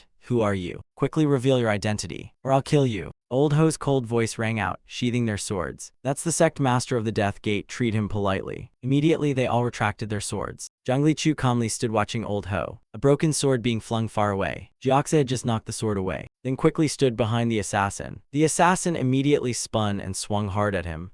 "Where do you think you can run? The escape routes from Death Heavenly Sect are not just death." Suddenly, the assassin felt a bit tense. Where did Sogo rush from to charge at him? She immediately slashed fiercely at the man. The assassin angrily raised his sword. die. Sogo kept rushing forward and drove her blade into him. Jiaxa panted. He opened his eyes to look around. How are things there? Sogo replied. I've been watching all your movements. I wanted this to be a good lesson for you, but I couldn't just stand by and watch my junior brother gradually fall into death, right? Jiaxa slightly frowned and silently observed her. So Yeoan had also just run up. Am I late, So Yeoan? Sogo replied, no, just in time. The group of assassins suddenly approached, found them this way. Has the number in this direction increased? Suddenly, one of them looked up at the sky in surprise. He ordered. It was a letter from our sect. A bird perched on his hand. Wait, damn it, what's this? It's an order to stop the chase. What's this? It's an order to stop the chase. He shouted, the Master of Death Gate and our sect's master have negotiated. We will temporarily not touch each other. We won't mess with Death Heavenly Sect unless you provoke us. Don't let this happen again. Then the assassins quickly turned and left. Let's go. Jiaxa murmured, Master of Death Gate. Sogo mumbled, Zhongli Chu. Jiaxa's and So Yeoan's faces suddenly changed color. Scene change, Sogo and the two return. Sogo has come back already. Elder Qin, Zhongli Chu and everyone bowed respectfully.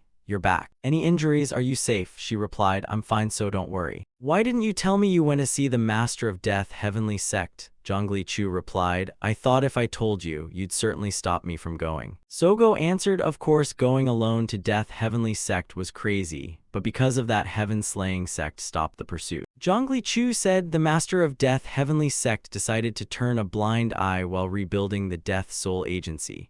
If we don't infringe on each other's territory, both sides will pause all conflicts for now. Sogo just silently looked at him, her expression slightly raised. Zhongli Chu bowed his head. Forgive me for acting on my own without notice. She replied, no, well done. I forgive you because you did very well, but this absolutely cannot happen a second time. Zhongli Chu continued, I obey, but I heard my subordinates were disrespectful to the Lord I serve.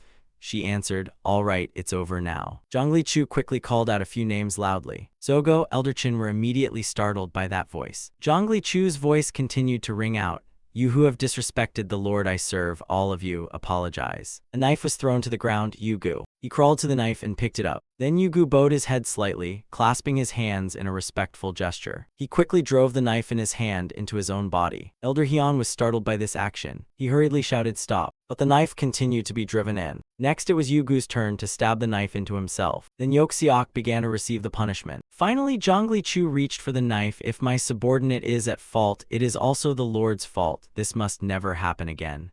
Sogo hurriedly intervened. Is it necessary to go this far? You keep stabbing the knife into yourself. Sogo froze immediately, and Jiaxa beside her didn't know what to say. Zhongli Chu continued, at 3 Mile Island I said, I would serve the Lord, I will defend that promise with my life. Scene shift, Jiaxa tiredly tilts his face up to the ceiling. Why is it more tragic than joyful to still be alive and back? So Yeoan replied, accept it. If you accept it, you'll be more at ease. I'd be very grateful to have a reliable allied force. Jiaxa answered, from my position, that's not easy at all. So Yeoan replied, jealousy isn't all bad, it can become motivation to improve.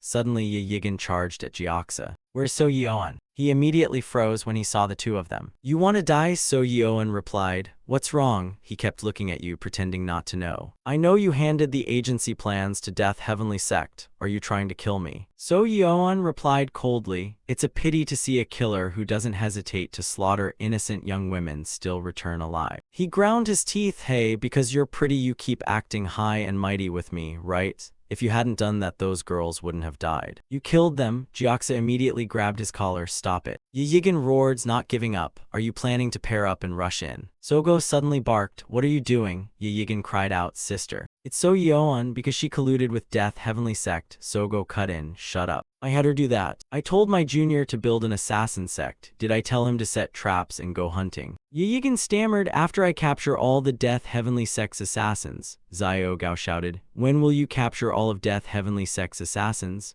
A place with countless killers. Is Death Heavenly Sect a bunch of fools? Do you think they'll fall for traps forever? Ye Yigan muttered for a long moment. That matter. Sogo ordered go self-reflect on your mistakes. He immediately froze and fell silent for a moment. Yes, obeying. So Yeoan suggested, sister, deal with that man. He'll become a great threat to us someday. Sogo cut in. No, he's the kind who can stab someone without blinking while we hesitate. I need at least one cruel person like that. Zhongli Chu's voice rang under the snow layer. New lives were gradually appearing. We must also return, Sogo asked. Is your body all right? Can you work now? He replied, yes, it's all thanks to your concern. Sogo continued, I will no longer doubt your loyalty, so don't use things like that to prove your devotion again. At once, I have something I need you to do. Zhongli Chu quickly led the group away. Then my subordinates will leave now, take care of yourselves. Sogo instructed, I'll say it again, I'm not abandoning you, I don't doubt you, you don't need to keep repeating yourself. Zhongli Chu called out loudly, let's go, and they all turned and walked off. Jiaxa mumbled, of course the mission was assigned to Zhongli Chu first.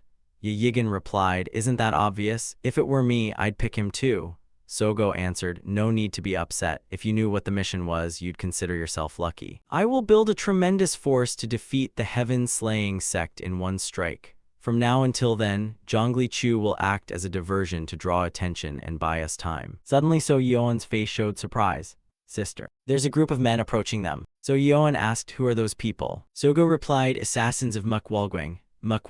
While you casually spent 10,000 taels, I gathered them. Mukwalguang will succeed the Death Soul Agency. Today the Mukwalguang sect is officially born. Scene shift to Zhongli Chu's group. He suddenly spoke up, over there. That house looks suitable. In front of them stood an abandoned fortress. Everyone was astonished. Where on earth did this place come from? Zhongli Chu said, we'll live here from now on. Yuho, surprised, stay here. Zhongli Chu replied, we'll use this as the sect hall for the assassin sect. Starting tomorrow, renovate this place. Hostler Hall leader, prepare some wine and food to celebrate today. Scene shift, Zhongli Chu addressed everyone as the table was set.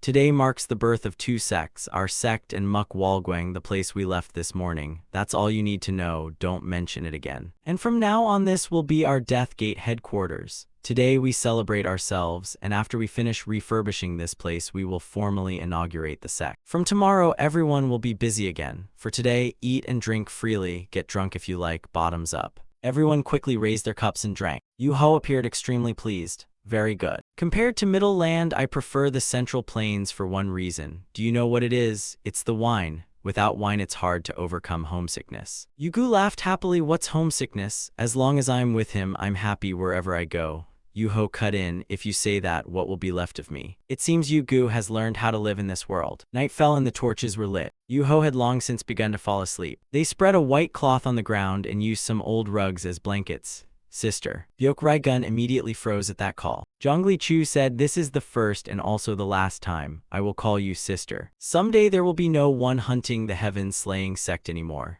When that time comes, what if we return to House Sect? Byokrai Gun mumbled, if I do that, would that be good? Zhongli Chu continued, this world soaked in the smell of blood isn't suited to you. She replied, you found my successor, right? But even if we return, it'll just be a vicious circle. Can't we just stay here? I like it. Zhongli Chu frowned slightly, offering no response to the suggestion. The two of them fell silent, gazing at the night sky. The next morning, the man spoke up, this place can't just be repaired, it needs to be rebuilt. Zhongli Chu asked, how long will it take? About 3 months, but you should hire more workers. Insist it be finished within 1 month. After a while, the sound of hammers rang out everywhere. The group of men set to work repairing the fortress. Yuho urgently called out, Master, there's only the 5 of us here, isn't building a place this big overkill? Zhongli Chu replied, I told you this will be the sect hall of Death Gate, the numbers will grow. He looked surprised. Oh, more people will join. Yugu, at last you've become a father figure. Yugu cut in. What nonsense are you talking? Zhongli Chu shouted, everyone gather, we have work to do. He handed each person a stack of papers. Take them. They looked puzzled. What are these letters? Zhongli Chu answered, they're invitations. Invitations to attend the inauguration ceremony of Death Gate. A moment later, horse hooves sounded on the trail. Zhongli Chu ordered, go invite all the sects, great and small, across Henan. Yuho hurriedly rode off to deliver the letters when a voice called, Sect Master, someone requests an audience. A monk murmured as he read the letter, Death Gate is Death Gate. Scene shift, a man impatiently read the letter. Those assassins opening a sect, what the hell is there to congratulate? Is this that crazy name? A month later, a loud voice announced that Death Gate officially declared itself a sect. Yuho quickly spoke up, congratulations to Death Gate. Yugu added, congratulations Death Gate. The two of them, along with the Hostler Hall leader, cheerfully voiced their congratulations. Yuho looked around, Master, they didn't refuse the invitation, but no one came to congratulate us.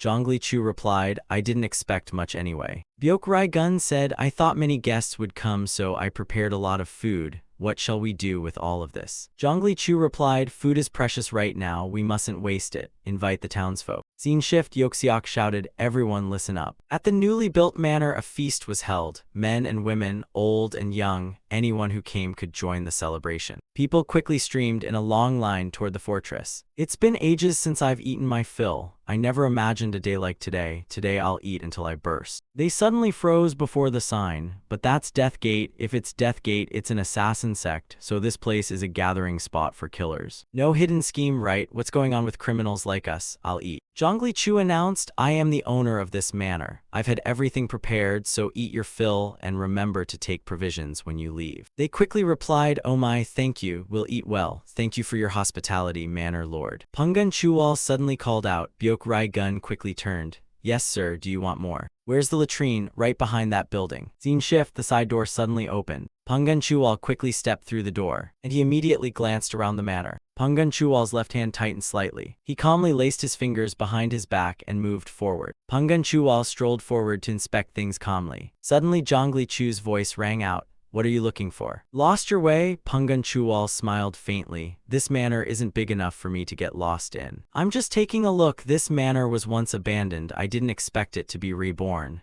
Zhongli Chu replied, so what do you make of it? He answered, a tower that collapses easily, built hastily so it looks like it might fall, but whether it falls depends on the sect leader's ability. Zhongli Chu said, thank you for the advice, please join the feast over there. No, the old man refused. I've eaten my fill. You've been very kind today, so. He slowly stepped out toward the banquet. Zhongli Chu frowned slightly, watching him carefully. Scene shift, a woman pushed a silver box forward. Kill Seowa Imyong. This commission fee should be enough, right? Byok Gun was surprised. A murder request? Yes, the woman said. Are you surprised? Did I come to the wrong place? She replied, no, not at all. Could you tell me why you want that person killed? I came to commission you. Do I have to explain everything to you? Don't you take the money and just kill people. Just tell me whether you will do it or not. Byok Gun pushed the silver box back. I'm very sorry, but the manor lord has orders not to accept commissions without a justified reason. The woman strode off in a huff. It's not like only this place takes commissions. Byok Gun hurried off to find Zhongli Chu, the sect master. Realizing he wasn't in his room, Byok Gun hurriedly asked, is the sect master here? Yoxiok replied, it seems something came up. She went out with Yu Ho. The sect master didn't say when she'd return. She suggested helping me a bit. What's going on? Chase after the woman who just left the manor. It seems she was heading to the heaven-slaying sect. Help me find out who Seowa Imyong is and why someone would commission assassins to kill Seowa Imyong. Yoxiok jumped up and ran off. I'm off, be back soon. Byok Gun sighed, assassins also have to tail people now. We need to find more hands. A while later, Byok Gun called out for Mangju. Chen Yun Tak turned in surprise toward the door. Seeing Byok Gun's face, I didn't know what expression to make. She said, I don't mean to put Mangju in an awkward position, but I want to borrow Hao Sek's strength. Chen Yun Tak suddenly fell silent, her face furrowing slightly. Byok Gun continued, Zhongli Chu, sect master of Death Gate, can restore our sect leader's position, so please help us. Chen Yun Tak replied, right now the heaven-slaying sect still hasn't fully removed its suspicion toward us. And moreover, an assassin sect putting on such a grand founding ceremony. Are you all in your right minds? Byok Gun answered, I can't grasp what that person intends at all. But that person seems very blind, killing without knowing any information. Please help us. Chen Yun Tak looked very regretful. I'm sorry, but right now it's hard for us to take action. But don't worry too much, Zhongli Chu isn't someone who acts without thinking. Scene shift, Yoxiok spoke up, Seowa Imyong, that child is the young heir of Jinga estate. Byok Gun was surprised. Wait, a child? He answered, yes, probably only about 5 years old now. The madam of Jinga estate had been married a long time without children, so the old master took several concubines, but when the madam was 50, she suddenly bore a child. That child is Imyong. Byok Gun asked, what about the woman who came to commission it? Yoxiok replied, she is the old master's second concubine. She has 4 sons, but because Imyong is the madam's son, they face the risk of being unable to inherit Jinga estate. Byok Gun replied, after all, it's just a child. Refusing is indeed best. Yoxiok continued, that person even brought money to Heaven Slaying Sect, but Heaven Slaying Sect refused too. She said, Heaven-slaying sect has its limits. Anyway, you've worked hard these past few days. Yeokseok replied, worked hard doing what? Byok Gun kept telling her to notify people to prepare food. He refused. No, first I'll take a short nap. Byok Gun thought to himself that they needed to make a plan, at least have a reliable source to get information from. Scene shift inside a stop far off. Zhang Chu slowly appeared on the trail. He walked on slowly. It seemed the place ahead was his target. The dogs in the pen barked loudly at the approach. Zhang Chu remained calm as he approached the tent. Penggan Chual's voice came from inside. Who's there? Zhang Chu answered tersely, Sect Master of Death Gate. He was surprised. Why would the Sect Master of Death Gate come here? Zhang Chu replied, aren't assassins allowed to come? I'm here to kill someone. The tent was gradually opened up. Inside it was pitch black. Penggan Chual quickly appeared looking puzzled. Me. Penggan Chual laughed, so your nature shows itself, won't last long, eh? Who put gold around my neck? Zhang Chu mocked. Does anyone use gold to brand a neck? The old man barked. You brats speak disrespectfully. He angrily shouted at the dogs, you lot behave, can't you shut up? The dogs in the pen immediately fell silent and stared at him. Penggan Chual continued, all right then, if death has come, hurry and kill me. Zhang Chu muttered, Penggan Chual of Beggar Sect. He answers, you're not going to kill me easily, are you? He replied that he was famed for lightness skill. What if he died while fleeing? Penggan Chual was astonished. Now you propose a lightness skill contest. Zhang Chu pointed to the distance. From here to that mountain is 100 li. How about it, a foot race? Penggan Chual replied, in my life I've never refused or dodged anyone who came looking to spar with me. Zhang Chu answered, right, I can't match you in lightness skill, so this contest allows any means and methods. Penggan Chual responded, in decades of life I've never seen someone as mad as you. Fine, do as you please. If it's just that there's no fun, what will you wager? Zhang Chu smiled, didn't I say I came here to kill you, senior? Penggan Chual replied, all right, I'll agree to you wagering your life. If you lose, you'll hand over your life to me. Zhang Chu quickly extended his hand in a mock show of respect. After you, senior. Penggan Chual laughed, you'll regret this. Then he suddenly shot forward. Penggan Chual ran a short distance, then launched into lightness skill. Zhang Chu behind him also quickly gathered momentum, and he followed after the old man, running full speed. His footsteps rang throughout the forest. Penggan Chual glanced down at the ground watching him. Zhang Chu quickly ran around to the back of a tree, where his horse stood resting. Zhang Chu immediately climbed onto the horse, grabbed the reins. A moment later, he had the horse galloping at full tilt. Zhang Chu rode the horse for a long stretch. Then he stopped to let it rest before spurring it on again. Zhang Chu hurriedly sped forward. A sword wrapped with a white ribbon hung on his back. Zhang Chu turned onto a trail and kept running. He pushed himself to run faster as he neared the rendezvous point. Zhang Chu looked toward the hill. There was no one in sight. He muttered happily, all right, I've won. Penggan Chual slowly turned. Kid, you only just arrived now. The brat dares challenge me with such skill. Since I won, your life belongs to me now. He burst into loud laughter, his face full of satisfaction. Death Gate has just been established and already needs to be sealed. This will be the shortest-lived assassin sect in history. After a moment, Penggan Chual asked, what did you come here for? I long suspected you weren't here to kill me. If you had murderous intent, your eyes would be different. You were babbling just now. Why are you as quiet as a clam? Speak up, I won't kill you, you know. Zhang Chu replied, for the past 10 years my days have begun with running and ended with running, so I'm very confident. I rode and rode to get here. This is a bet I cannot lose. How did you come here, senior? Penggan Chual cut in to answer first. He said, I came to ask for help. If I win, I want help instead of taking your life. Help, please lend me the eyes of Beggar Sect. Penggan Chual was stunned. You want me to collude with you to kill someone? Zhang Chu answered, I'm asking you, senior, to help me save someone. Without information, you can't tell who deserves death and who doesn't, which is why I sought you out. Penggan Chual grumbled, where do you get such excuses? Zhang Chu replied, please help me so I won't become a brutal killer. Penggan Chual asked suspiciously, one more thing, were you responsible for the string of murders last winter? Zhang Chu quickly answered calmly, yes. The old man immediately shouted, all right, get out of here. Zhang Chu bowed his head, half a year, senior, just lend me Beggar Sect's eyes for half a year, that will be enough.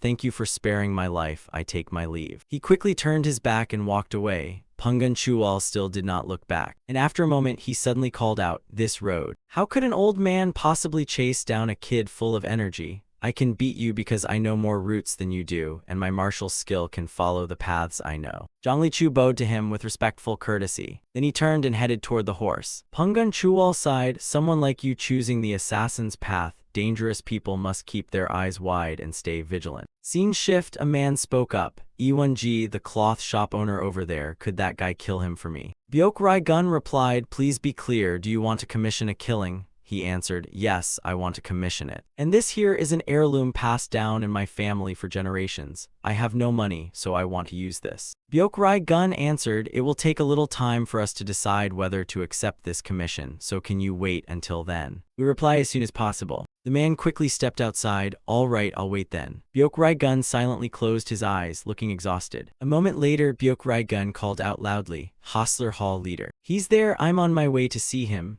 Yeok-seok replied, I'm also looking for the Hostler Hall leader. What's the matter? She said, I'm sorry for bothering you so much, but until we get someone new, I have no choice. Please help me once more, he replied, ask me as many times as you like. And this. There's a letter. Byok-Rai-gun immediately opened the letter and read it with Yeok-seok. Her face immediately changed color when she read the letter. Byok-Rai-gun hurried off to find Zhongli Chu, the sect master. Wang Dokgan, the earlier client, had accepted 3 taels of silver from cloth shop owner E1G and agreed to take his 14-year-old daughter as a concubine for him. But E1G only gave him 100 coins and kept delaying payment. 5 months later, he returned the girl to Wang Dokgan, claiming she was too young to be integrated. Zhongli Chu spoke up to conclude, it seems we no longer need to worry about this commission. Byok-Rai-gun was startled, so who sent this letter after all? He answered, probably Pungun Chual's shadow then. She muttered, yes.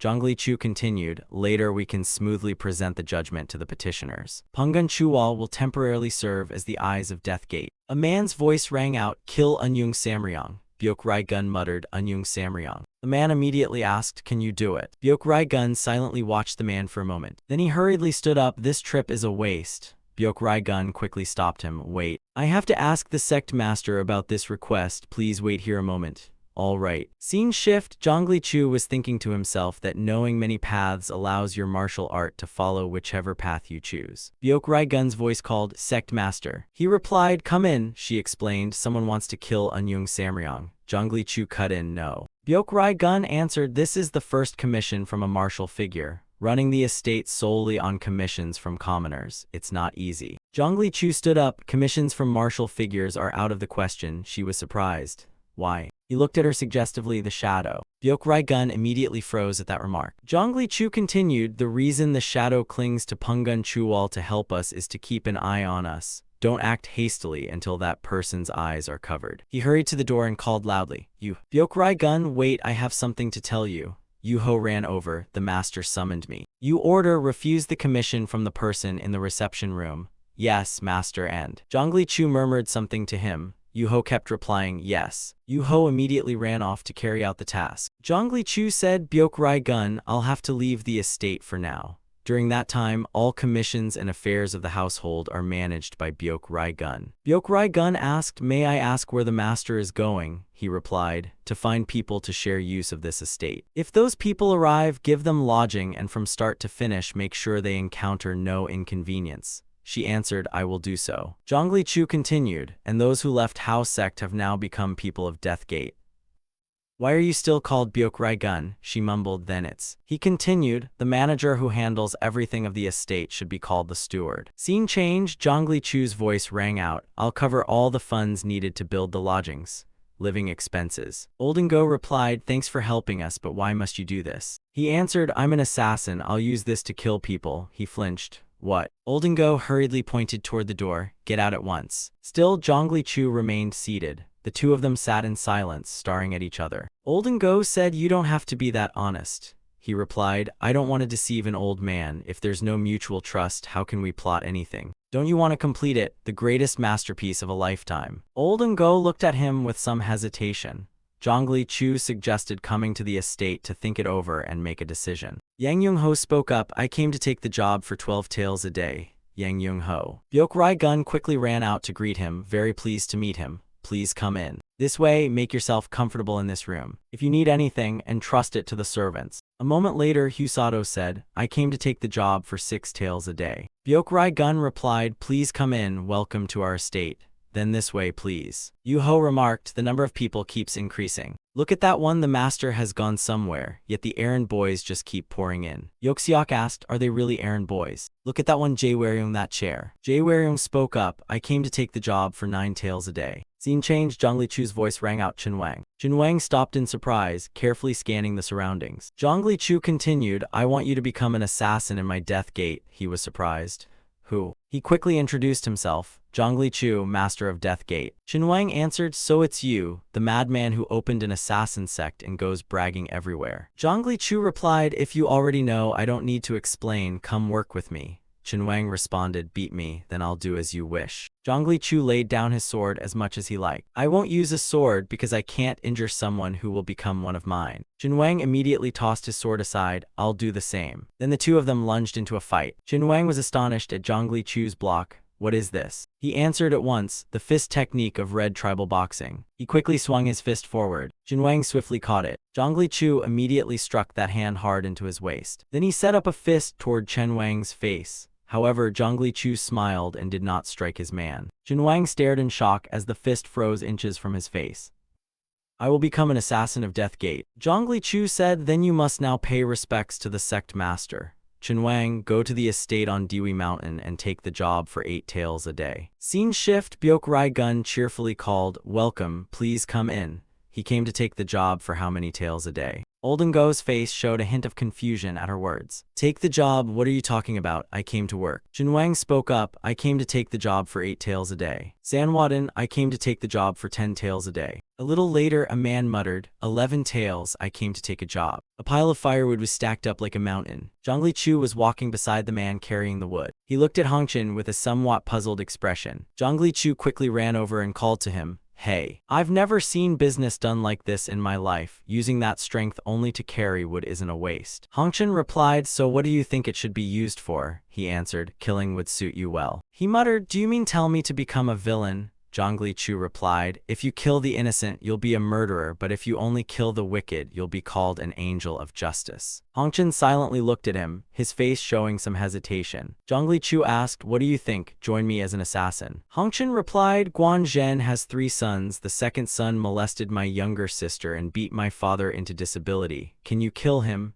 If you can, I'll follow you. Zhang Lichu was surprised. You're built like an ox, why not do it yourself? I tried before, but it ended with both my legs cut and one eye blinded. He answered, fine, get ready, we'll set out immediately. Scene shift, a voice rang out, I came to take the job for 4 taels a day. A voice exclaimed in amazement, 1 tael, they cheerfully replied, 14 taels, anyway, we came to take a job. Scene change.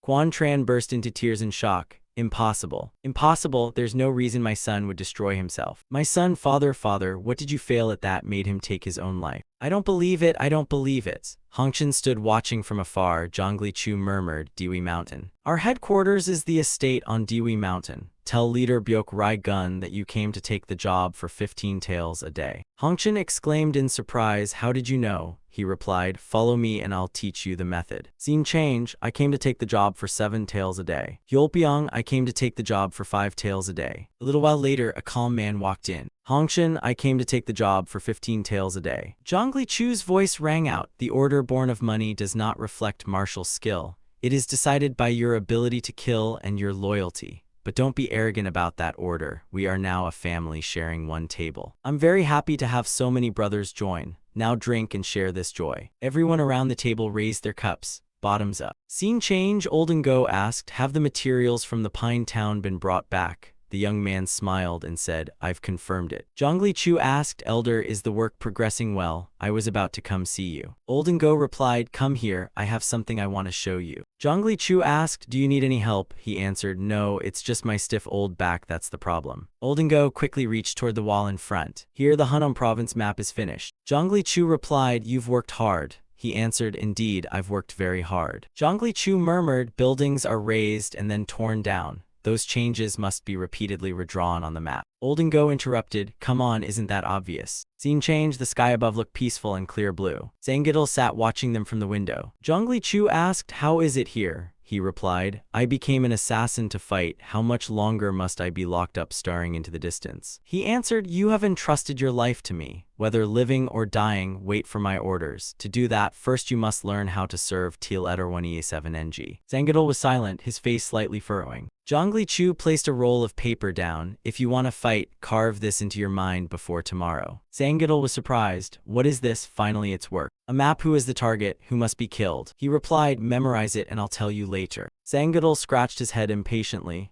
I hate memorizing. Zhongli Chu answered, memorizing will save your life. Scene change. Byok Gun reported that at this rate the estate's operations will soon stall for lack of funds. I apologize for my incompetence. Zhongli Chu replied, don't apologize when belonging to Byok Gun isn't just a figurehead. She suggested I cut in half the steward, instructors, cooks, and the assassin's servants. Zhongli Chu cut in. No, leave them be. She was surprised. Then what should we do? Should we ask Elderchin for help? Zhongli Chu replied, no. Everything will be resolved soon. Don't worry, just wait. Byok Gun slowly stepped out of the room. She gently turned her head back. I cannot understand the master's intentions at all. Zhongli Chu said, Sangyeol, where is Sangha Iamuljian? Be more specific. Gwampyong Road. He answered, from Yumsa into Gwampyong you must stay at the 4th shop. Zhongli Chu continued, Hyolpyong, if the enemy besieges Suliemji, what will you do? He replied, there's a gap on the east side of Suliemji. If you slip out secretly, it's only 30 paces to a stream. It's where they dump refuse, so the enemy won't be guarding it. Zhongli Chu continued, Husado, many innocent people are gathering at Sapyeong-1. Try to infiltrate without being detected by Songnam.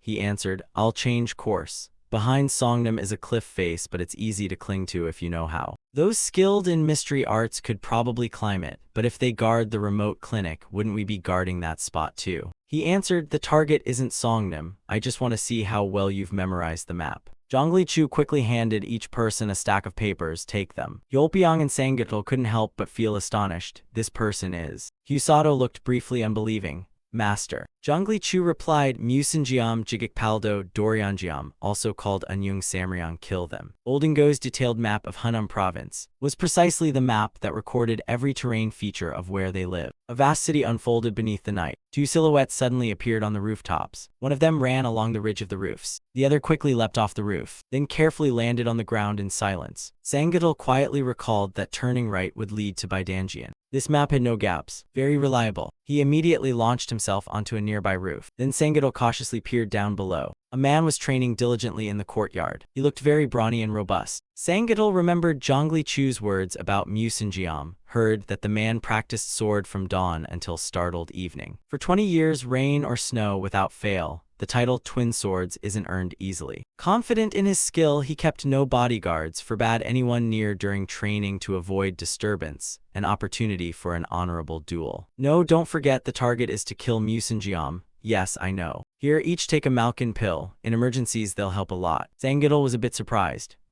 You don't trust me? Zhongli Chu replied, that means absolute failure must not happen. Remember well, you are now an assassin. Sangyeol silently watched him for a long while. Having chosen the assassin's path, I will use my strength to kill Musinjiam. He quickly sprang out from his previous hiding spot. Sangyeol used the roof as a springboard to launch himself. He gripped the two hooks at his waist tightly with both hands. Sangyeol swiftly propelled himself downwards. Musinjiam. He immediately turned his head back with alertness. Musinjiam quickly raised his sword to block the attack. Sangyeol lost momentum and spun once in midair. Then he quickly steadied his legs as he landed on the ground. Musinjiam asked, who are you? He replied, death has come to take your life. He laughed, what an arrogant brat. Show me what you're capable of. Sangyeol immediately swung his weapon toward him. Musinjiam instantly raised his sword to parry. The metal of their weapons clashed against each other continuously, quickly producing harsh, piercing sounds. Sangyeol seized the moment and swung his hook blade upward. Musinjiam immediately stepped back. He stood at a distance just far enough that the hook blade couldn't reach him. At once Sangyeol hooked the two blades together. Then he spun his body to get a solid run-up. Sangyeol swung the hooked blades hard toward Musinjiam, and he hurriedly dodged back to avoid the strike. Your dual hooks aren't bad. Sangyeol reattached the two blades and said,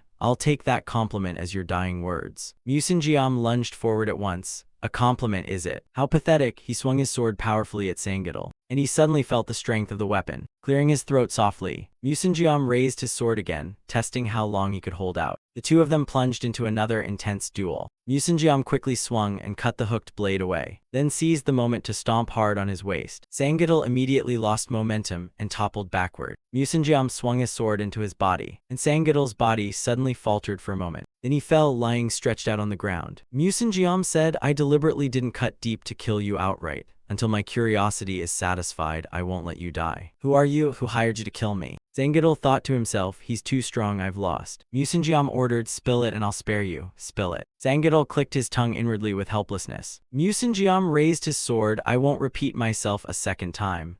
Sangidal held the pill, thinking, "Is my clean life over here?" The pill exploded at once. A plume of white smoke burst out, a blinding white light enveloping them both. Musinjiam hurriedly raised a hand to shield his eyes, and he swung fiercely forward and around. The despicable brat. Sangidal thrust his hook blade hard through the man's body. Musinjiam let go of his sword in pain. Sangidal thought to himself, "Eliminate the target by any means necessary. I will be reborn as an assassin." A while later, lamps were lit across the city. "Father, father, assassin." He couldn't get far, pursue him. Sangidal wearily leaned against the wall and dragged himself along. He stopped exhausted, panting for a moment. Then Sangidal mustered all his strength to run out of the city. But after only a short distance he collapsed. Sangidal lay down on the ground, exhausted and gasping. Then he closed his eyes and fell unconscious on enemy territory. After a while, Sangidal suddenly came to. He was surprised to realize his body was moving. "How did I get here?" Yugu was carrying him on her back. "You're not dead." "The master's order was to wait at the retreat. He knew you wouldn't be able to withdraw in one piece." Sangidal fell silent, brooding for a moment. He wondered inwardly, my master, how far ahead was his foresight? Van Chuang spoke, "Chief Steward Byok Rai-gun, how have you been lately?" Byok Rai-gun was surprised. "Oh, you came. Why are you here?" He quickly handed over a paper.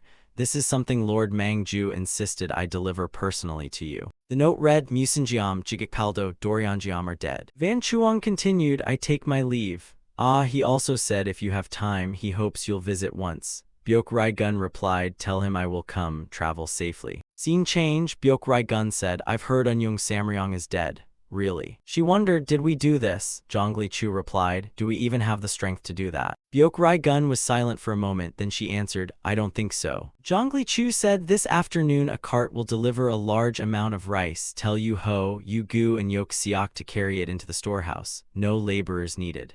Byok Rai-gun replied, "All right, I'll do it." Scene change. A man roared that not only my father but also the two grand masters Jigikpaldo and Doryanjiam were ambushed and killed on the same day.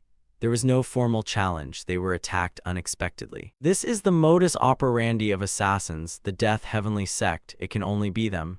Issue a death edict against them. Yes, wipe them out, they've been a thorn in our side for too long. The abbot interjected, "Is there proof?" They immediately fell silent. That. He continued, "Don't casually invoke a death edict like that. It's not an ordinary decree to be issued at will." The people below looked at him quietly. "Venerable monk." The abbot continued, "Musinjiam, Jigikpaldo, Doryanjiam, this humble monk can only barely suppress the collapse of my heart at the deaths of these elders. But the culprit is not the Death Heavenly Sect, Amitabha." Scene change. The old carriage quickly stopped before the city gate. Yugu, Yuho, and Yoksiak quickly carried the sacks into the storehouse. Byok Rai-gun stood inside directing them, "Please stack them here." Yuho threw a sack of rice down hard onto the storehouse floor. The bag immediately tore and rice spilled out. Yugu barked in annoyance. "Such hard work." Byok Rai-gun replied, "It's fine, the sacks were just old." Suddenly she flinched, sensing something was wrong. Inside the rice sacks, besides rice, there was a lot of silver. Zhongli Chu called out, "They say there are a lot of pebbles in the rice, so it must be rinsed thoroughly before cooking." Even so, now everyone in the mansion can eat their fill. He gave Byok Rai-gun a slight wink. She fell silent, inwardly understanding Zhongli Chu's implication. Scene change. Sangidal was panting in the infirmary. The master spoke. "Fortunately, no internal organs were damaged, but he lost a lot of blood and will need time to recover." Zhongli Chu replied, "Thank you for your efforts. Please continue to take care of him." "Has the pain lessened at all?" Sangidal answered, "It's tolerable, but what can I say?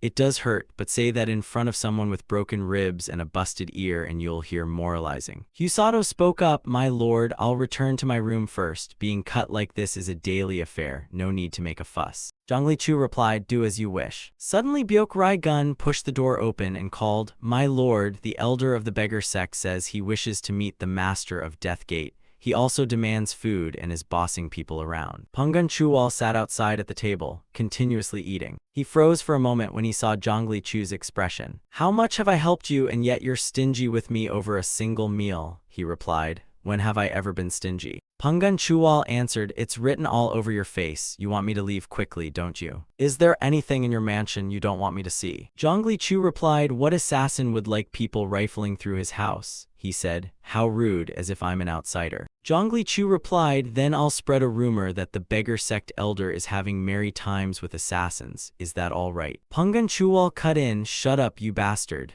Zhongli Chu laughed, "Don't worry, I won't let that relationship be severed." Pungun Chuwal continued, "Unyung Samryong is dead. I didn't need anyone to tell me. Musinjiam died under the paired hooks, Jigik Paldo died to a spear, and Doryeonjiam died by drowning." Zhongli Chu muttered, "Such detailed news, no wonder it's the beggar sect." Pungun Chuwal set down his bowl. "I know you've been gathering assassins lately. Let me meet them once, will you?" He answered, "Ah, what can you do looking at those lackeys?" He replied, "I'm just curious what sort of people they are, nothing more." Zhongli Chu smiled very cheerfully. Indeed. A moment later his expression turned cold. "Elder, you've crossed the line." Pungun Chuwal frowned and looked at him indifferently. "Cross the line." Zhongli Chu continued, "I'm grateful for your help to our sect, but prying into our livelihoods is deeply troubling." "You think we killed Unyung Samryong?" Pungun Chuwal asked in surprise. "Not you. Everyone suspects the Death Heavenly Sect, but I think differently." Zhongli Chu fell silent, a cautious, observant look appearing in his eyes. He laughed loudly. "Elder, you overestimate us. Now that you've eaten, come with me. I have something I want to show you." Scene change. Hongchen was forcefully swinging his sword. He immediately lunged forward and delivered a strong horizontal slash. Suddenly Hongchen's knee buckled to the ground. Yugu shouted, "No, when you draw the sword you must focus here, don't you understand?" "Start over," Zhongli Chu explained. "Those are my assassins. I hope their strength will grow fast enough to kill Unyung Samryong. 6 months, as I said. After that deadline, I will absolutely not let you access any information, nor allow your boots here. Be suspicious after that time." Pungun Chuwal turned away. "That sword is too light for your companion. If he used a blade several times heavier, his footwork and techniques would be more fluid. I enjoyed the meal very much." The old man slowly walked out of the city. Pungun Chuwal walked along the path for a while, heading toward the fields. He suddenly stopped in front of a bush. "Don't miss any moment or route the assassins used to come and go." A voice from inside the bush answered, "Yes, sir." Pungun Chuwal exclaimed in surprise. Byolmagung 22 sword cuts across his body. "Immediately call the disciples who are watching Death Gate on Dewi Mountain to come here for me." A man replied, "Elder, no. Let me go myself, it'll be faster." Then he dashed off. 2 people from the bush reported, "Last night no assassin entered or left the Death Gate residence." "That's the truth. Not even an ant crawled out of the gate." Pungun Chuwal fell silent, appearing deep in thought. "Could I be wrong?" Scene change. Chen Yun Tak spoke. "Have you reminded the current ignoble clan head about entrusting matters to the Death Gate Master?" Byok Rai Gun replied, "Not yet. After the sect founding ceremony things were too busy to bring it up." He looked at her skeptically. "You haven't forgotten, have you?" Byok Rai Gun replied, "I'm not the forgetful type." He said, "That's why I wanted to meet you. If you have the chance, please remind her on my behalf." She answered, "I will." Suddenly, a man hurriedly ran up to the master. He handed over a letter. News from the Magate had arrived. Chen Yun Tak read the letter. "So Donjiama is dead." Byok Rai Gun was surprised. "Donjiama?" Chen Yun Tak replied, "Yes, just 3 days after Byolmagung. A string of senseless deaths. Everyone is tense, yet they show no fear. At this rate, I'm afraid a death edict will be issued again. Also warn the Death Gate Master to be careful." Byok Rai Gun answered, "We are assassins, we're not innocent." He replied, "There are rumors that emerging assassin groups want to use Death Gate as a blood sacrifice. They won't touch the Death Heavenly Sect, but they see Death Gate as an easy target." Scene change. Zhongli Chu said, "Chief Steward Byok Rai Gun, where have you been?" "I've been waiting for you," she replied. "I went to meet Chen Yun Tak." Zhongli Chu was surprised. "You contacted Chen Yun Tak?" Byok Rai Gun answered, "Yes, but don't worry. I provide them with the information I can while avoiding the eyes of the Death Heavenly Sect, at least until the ignoble clan is eliminated. They will help us." Zhongli Chu instructed them, "I haven't forgotten the commission to eradicate the ignoble clan. I will absolutely keep my promise." Byok Rai Gun bowed slightly and replied to him, "I trust you." "By the way, where are you going?" Zhongli Chu replied, "I'm going to Samdasan. It's been a long time since I've been home.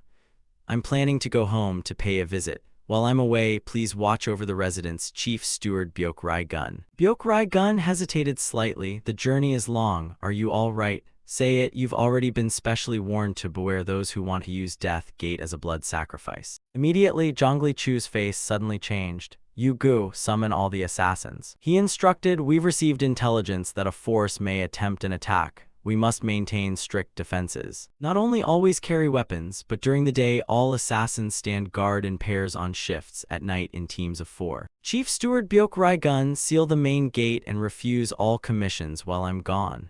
Byok-rai-gun replied, yes, my lord, you said if we're truly attacked, immediately contact Samdasan. This residence belongs to us, Death Gate, do not let anyone set foot inside. Understood, understood. Then he quickly mounted his horse and rode off. Byok-rai-gun said, safe travels on the upper road. A short while later, they were galloping out of the compound. Byok-rai-gun carefully drew the outer gate closed. She quickly bolted the gate from the inside. From outside, the Death Gate residence was utterly silent. Scene change in a dense forest far away. She suddenly sighed, full of dejection. Her mother chided, I scolded you, why the long face? She replied, it's nothing. Her mother muttered, it's not nothing. Thinking of Zhongli Chu again, aren't you? She answered, how could that make sense? No news, no idea if he's alive or dead. Suddenly Aaron's expression changed. She stared in astonishment at the group in the distance. Zhongli Chu. Mother, it's Zhongli Chu, he's back. Aaron hurriedly ran out toward the group. Zhongli Chu. Zhongli Chu also halted his horse when he saw her running over. Aaron. Zhongli Chu quickly dismounted from his horse. He spread his arms wide and ran toward her. Aaron, Zhongli Chu. Aaron rushed forward joyfully and hugged him tightly. Zhongli Chu lost his balance and was immediately pushed backward and fell. Aaron scolded, after making us worry like that, why come back? Why not stay over there? Zhongli Chu replied, I'm sorry, I really am. She angrily teased him, I hate you so much, brother. Scene change, the Crimson Assassin's voice rang out, entrusting this mission to you shows how much she trusts you. Zhongli Chu laughed, I did my best. He said, yes, well done, thank you. Are you all right? He was silent for a moment, then quickly replied, I'm fine, don't worry. His mother called, aren't you two finished talking yet? Dinner is ready, come inside quickly. Scene changed to the dining table. Yu-ho spoke up, recounting that he appeared with 2 swords slung behind his neck and was carrying a woman. When I asked Yu Gu what he was doing, he said, my lord, I cannot live without this woman. If you do not permit, we will die together. Then he burst into tears. Yu Gu angrily snapped, shut up, when have I ever done such a thing? Yu-ho looked toward Zhongli Chu. Yes, my lord, Zhongli Chu replied. He did act like that, perhaps embellished a bit, but that's basically it. Yu Gu protested, not true. He sighed helplessly, my lord. Everyone burst into hearty laughter. After a while it was late. The Crimson Assassin said, it's late, you're far from home, go rest. Zhongli Chu's mother agreed, everyone is tired, go sleep inside tomorrow. Yu-ho asked, my lord, may we drink a little more? Zhongli Chu replied, one night of letting loose is fine. Go ahead, but don't stay up all night, rest assured. Yeoxiok looked up at the night sky above them. Wow, so many stars. No matter how many, it's still the southern sky. Somehow it makes me miss the wind on Nokkyo Plain today. Yu Gu added, around this time every year we hunt and roast wild boar at Chinba. Last year on the hunt Chundong broke his leg, remember? Yu-ho continued, and after we tore off a haunch for him, he still ate happily. Yu Gu chimed in, anyway the flavor was truly superb. He quickly grabbed hold of the long bench. Yu-ho immediately used it like a shield against the hidden blade. A concealed weapon suddenly stabbed into his shoulder. Damn it, Yeoxiok muttered anxiously, Yu-ho. A group of assassins lunged out of the bushes toward them. Yeoxiok immediately smashed the bench into him. The fight broke out. Yeoxiok and his comrades improvised weapons from wooden planks. Yeoxiok quickly shouted to raise the alarm about the assassins. From outside the door came a loud shout.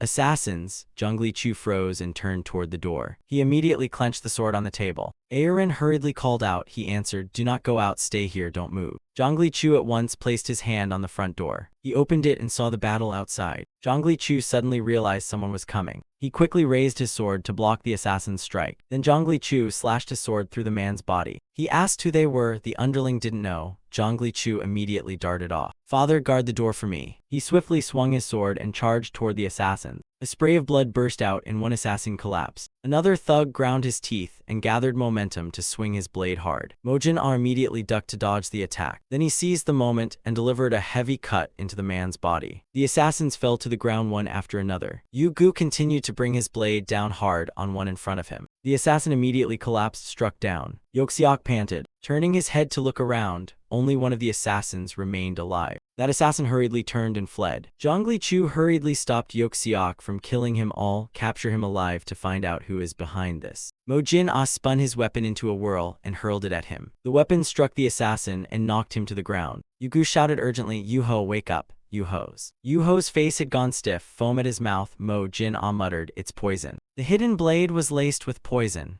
Zhongli Chu ordered, "Yu-gu, ride to the village and fetch the doctor at once." Yu-gu ran off at once. "I'm going now. Run without stopping. Any delay and Yu-ho will die." Zhongli Chu frowned and turned toward the surviving assassin. He stepped forward with his sword drawn toward him. The assassin flinched when the blade touched his throat. Zhongli Chu interrogated, "Are you with the Death Heavenly Sect?" He hurriedly replied, "Huh? Yes, that's right." Zhongli Chu immediately lifted his sword high. The assassin's face instantly showed terror. Zhongli Chu said coldly, "If you dare lie, I'll tear your body apart piece by piece. Where did you come from? Who sent you? Which faction sent you here?" He stared at the sword pressed to his neck in stunned silence. Zhongli Chu then delivered a heavy slash into his body. The assassin panicked and muttered, "It's the Qinglim faction in Nanyang." Zhongli Chu replied, "You gave up the name so easily. You clearly don't have what it takes to be an assassin." He coldly finished him with a killing stroke. Yoxiok, he ordered, "Go to Diwi Mountain at once and gather the assassins to march on Nanyang for me. Make them see what happens when they mess with Death Gate." Scene cut to the next morning. Zhongli Chu muttered, "I didn't expect them to attack Samdasan instead of the estate. Yu-ho and the whole family nearly faced danger. They absolutely cannot be forgiven." Yugu spoke up. "Master, they're here." A group of men appeared in the distance. Zhongli Chu immediately stood, sword in hand. "Let's go." He led the group toward the Qinglim faction. After a while, they saw the gates of the Qinglim faction residence. One man suddenly noticed something odd. He looked curiously at Zhongli Chu's group. "Who are these people?" Zhongli Chu gave orders at once. Mo Jin-ah opened the gate. Two gate guards hurriedly reached for their swords. The enemy prepared to meet them. Mo Jin-ah immediately hurled himself forward and grabbed the gate. He swiftly swung his sword and cut down the two gate guards. Then Mo Jin-ah calmly pushed the gate open. The door slowly opened, revealing Mo Jin-ah with Zhongli Chu's men standing behind him. They immediately entered the Qinglim faction residence. Dozens of footsteps rushed toward them and then halted. "You lot, what place do you think this is, barging in like this? Call out the Bang leader and tell him Zhongli Chu of Death Gate has come looking." Lee Sukian spoke. "Death Gate or Zhongli Chu, what are those? Where did this pack of mangy dogs crawl out from?" He arrogantly strode past the people around him. Zhongli Chu said, "You are the Bang leader of the Qinglim faction, Lee Sukian." He replied, "You dare show up here? Did you even find out who we are? You listen to me carefully. I'll say this only once. The only way to spare your lackeys' lives is to kneel and smash your head in repentance for daring to use Death Gate as a sacrifice." Lee Sukian frowned slightly at those words. He laughed. "I thought it was someone important, ran off in a huff and came here already. Brothers, opportunity has practically come knocking. Kill them all, leave not a single one alive." Zhongli Chu immediately stepped forward and slashed Lee Sukian. Blood spurted into the air. The remaining men stared in shock as their leader collapsed. Zhongli Chu coldly ordered, "Kill them all." He and his companions immediately rushed into battle. Zhongli Chu quickly delivered a powerful slash that the man couldn't block in time. Over on the other side, another Death Gate member had just finished off someone else. Another man swept his sword cleanly through those standing nearby. Yolpyong had also just cut down a nearby man. Yang Yung-ho slammed his club into a man's head. Yugu murmured in satisfaction as his sword pierced another man. In short, pitiful screams rang out everywhere. After a while, the surroundings gradually fell silent again. The Qinglim faction residence filled with their corpses. Lee Sukian's head was hung above the gate with a sign reading that Heonglim faction had struck Death Gate first, so this was merely unavoidable revenge. Scene change, a voice proclaimed, "Whoever refuses to submit and seeks revenge, Death Gate is always ready to receive them." Those words were written on the banner. According to the investigation, it was true that Heonglim faction started the conflict with Death Gate. The abbot wondered, "Is Death Gate the assassin syndicate that recently sent invitations to found a sect?" He answered, "Yes, it's them." The abbot muttered, "This seems like more than just fools we can laugh off. Amitabha, summon the leader of Death Gate to come see me at once." Jiox's voice rang out. The Qinglim faction in Nanyang was wiped out, though not a major power to be annihilated overnight like this. Death Gate is truly reckless, no limits at all. All of this was the master's order too. Sogo muttered, "If it were me, that would be perfect." Jioxa asked in surprise, "What?" She replied, nothing. I only asked him to draw the Central Plains' attention while we cultivate our strength. Whether to establish a sect or to destroy the Qinglim faction is Zhongli Chu's own decision. The 9 great sects will never tolerate a force beyond their control. They will surely find an excuse to eliminate Deathgate. Will take advantage of all eyes on Deathgate to quietly accumulate power, and when the time is ripe will emerge in the martial world. That's my plan. We can't waste the time Zhongli Chu has bought us. Is everything prepared properly? Ye Yigan answered, of course. Jioxa smiled softly. Certainly. So Yeoan added, yes, elder sister, we won't let you down. Cutscene. The sound of horse hooves grew closer. Jioxa stood motionless, his face showing no concern. The riders drew nearer to him. Only then did Jioxa slowly turn his head to look. The mounted group was charging ahead. They quickly rode past to his left. Jioxa was standing right in the middle of the riders.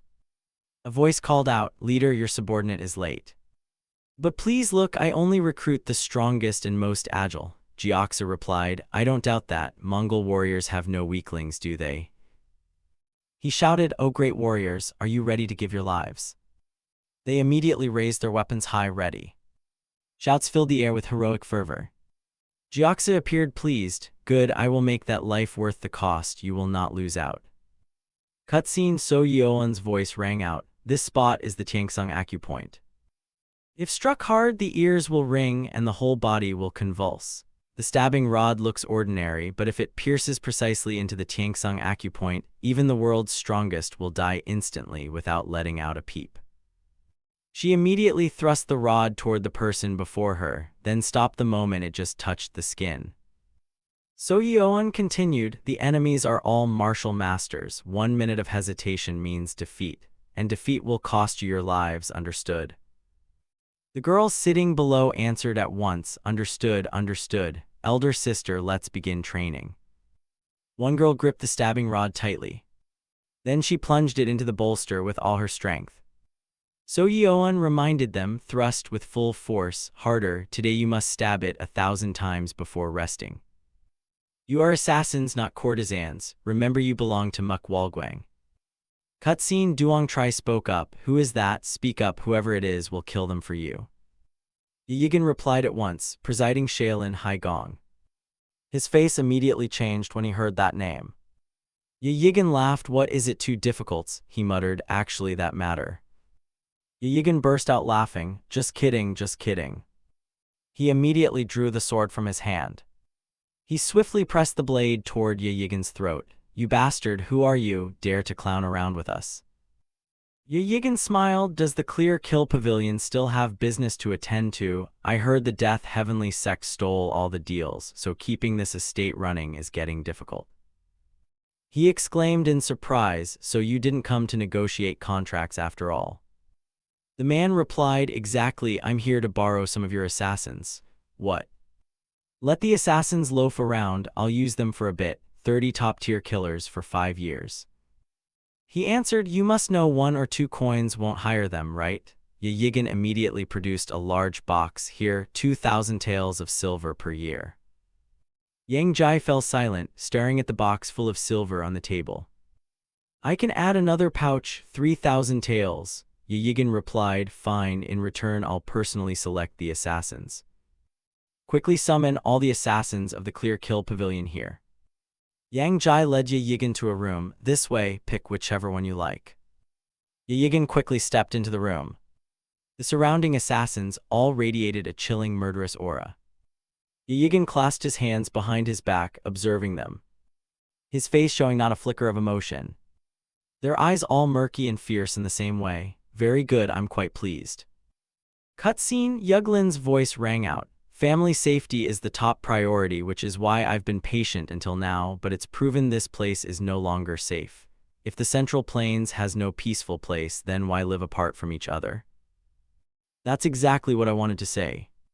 "Well, father, is there anything wrong with my reasoning?" the Crimson Assassin answered. "Not entirely wrong, just that."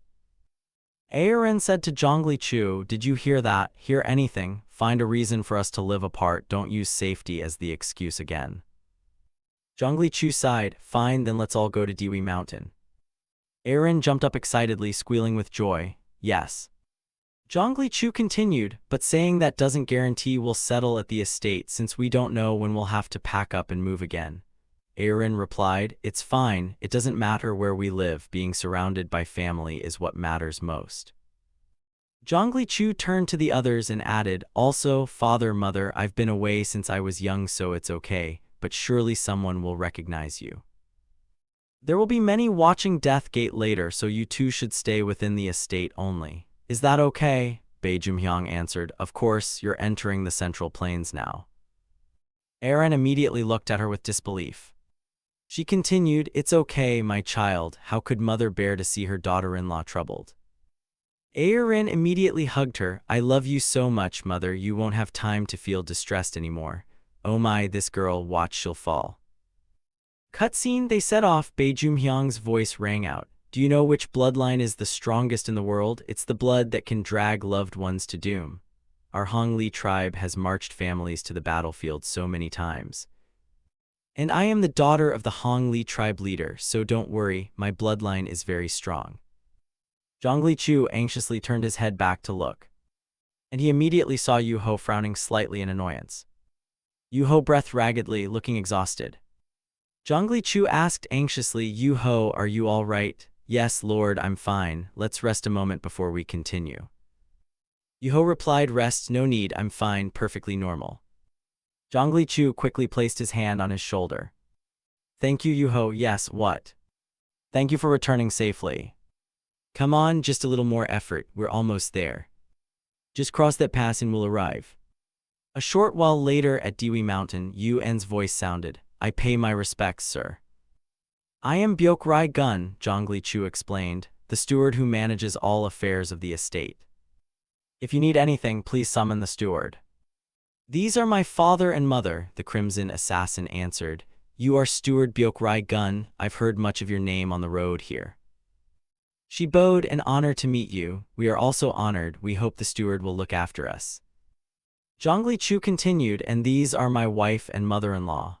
Yu En's expression flickered with complexity at that introduction. Gumi quickly clasped her hands together, greetings to you. Aaron silently watched Byokrai Gun's expression.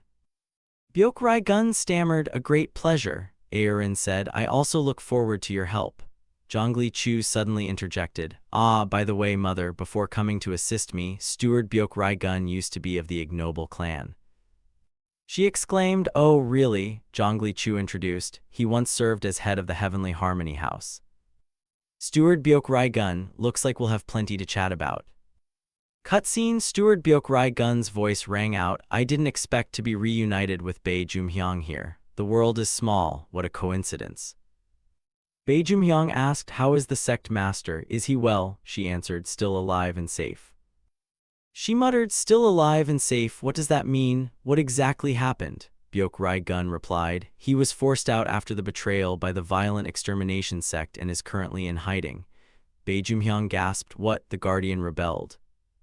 Which sect master could be defeated by people like the violent extermination sect? How could that happen? Byokrai Gun continued, his body is not intact, he lost an arm. Bei Jumhyang exclaimed, what, he lost an arm? You didn't know? While trying to stop her husband at the 10 nets, his left arm was severed. Bei Jumhyang muttered, that can't be, the sect master and us. Only that those people leave, that's all. Byokrai Gun replied, I heard he was struck by the direct strike blade, we all believed that. Cutscene, Bei Jumhyang's weary hand touched the door. She looked utterly dejected as she slowly stepped inside. Bei Jumhyang kept her eyes tightly shut, utterly fatigued.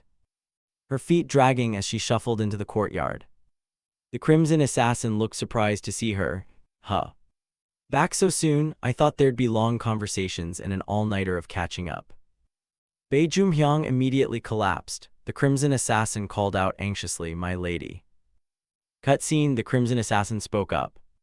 Perhaps the sect master cut off his own arm so he wouldn't be suspected of helping us escape. Saving us completely ruined his life. Zhongli Chu replied, so it seems. He continued, mother blames herself and couldn't sleep all night. Zhongli Chu said, I swore to Steward Byokrai Gun and to Chen Yun Tak, the magistrate in Kaifeng, that I will personally finish off the current ignoble clan. Please tell mother that I will personally help the former sect master regain his position. The Crimson Assassin nodded. All right, I'll tell her. Suddenly Byok Gun's voice rang out, Sect Master. Shaolin wishes to meet the Sect Master and has come here for that. The Crimson Assassin and Zhongli Chu looked at each other skeptically. Shaolin. First, Father, please step aside. An ambassador's voice rang out. I bring a message from Shaolin head Abbot Haigong. He recently wishes to invite you to come to Shaolin. Zhongli Chu silently observed the monk standing before him, carefully watching toward the entrance door. Then Zhongli Chu whispered, how much will they pay for this? The ambassador was surprised. Pay? What do you mean? Zhongli Chu replied, if you send people running back and forth, you should at least compensate them with appropriate money. The ambassador answered, there are thousands lined up outside hoping for the master's guidance. You're invited by such a great man and you demand payment. Zhongli Chu chuckled softly, so I'm supposed to feel honored, is that it? But what can I do? A petitioner like me won't budge an inch if there's no financial benefit. I wouldn't lift a finger. The ambassador said, there are things in this world more precious than money. Zhongli Chu replied, oh really? This ignorant assassin wouldn't know such things. Now a lofty monk's here to teach him, isn't that right? The ambassador continued coldly, disciple, what gives you the right to be so smug and arrogant? He retorted, in what way am I arrogant, that I admit when I don't know something? The ambassador answered, the words of Shaolin head Abbot Haigong carry authority like the martial world's laws. Can you bear the consequences of that? Zhongli Chu calmly replied, how could a lowly assassin like me stand against someone who can at will kick anyone like you away? Don't preach to me, you should have threatened like that from the start. The ambassador, enraged, shouted to cut him off, disciple.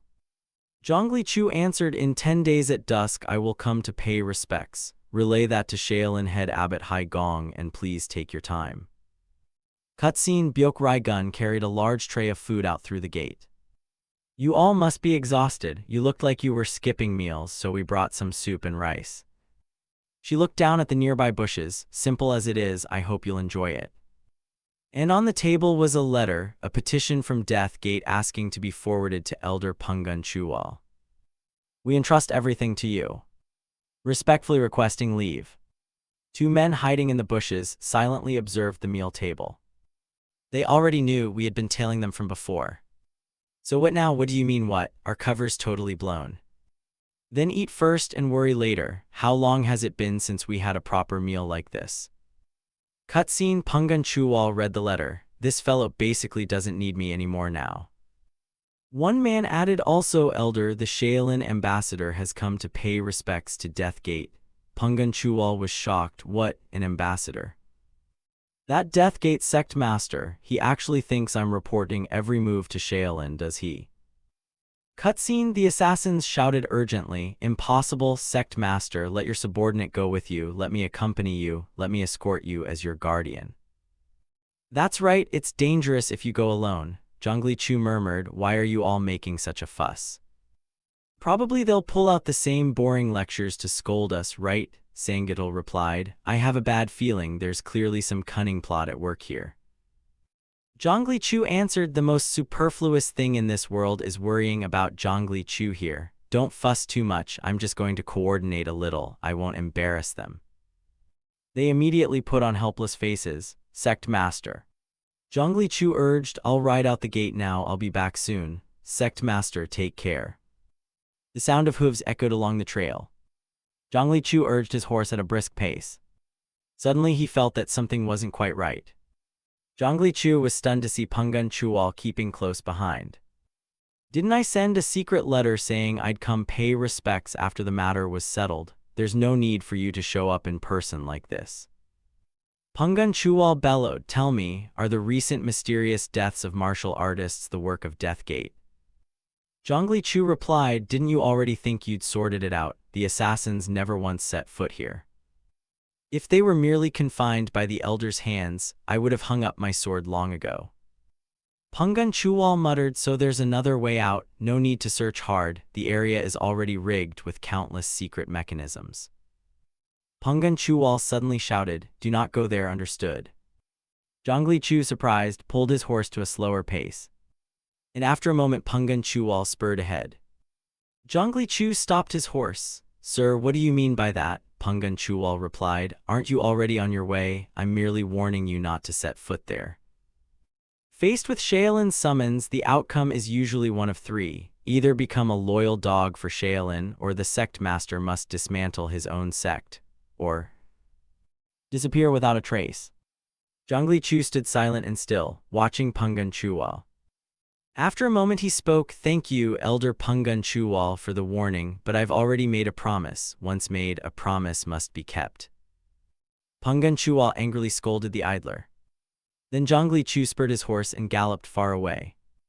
Pungan Chuwal could only stand in silence, watching him from afar. Cutscene: the ambassador's voice rang out. "Namo Amitabha Buddha. How did the disciple arrive here?" He replied, "I come by the abbot's request to tell you the Death Gate sect master has arrived." The ambassador replied, "Please follow this path and I, a humble monk, will guide you. First, this is the sacred retreat where the Buddha resides. When will you descend the mountain so I can return your sword into your hand?" Zhongli Chu frowned silently, studying him. Then he slowly handed his sword to the monk beside him. The ambassador quickly moved ahead, gesturing for him to enter this way. Zhongli Chu followed him, thinking to himself that this place was the central seat of the 9 great sects. After a moment, the ambassador gestured forward, inviting him inside. Zhongli Chu immediately stepped in. Shaolin Temple. Inside the room, a monk was already waiting. Gakwun spoke, "Please enter. We have been waiting for you for a very long time."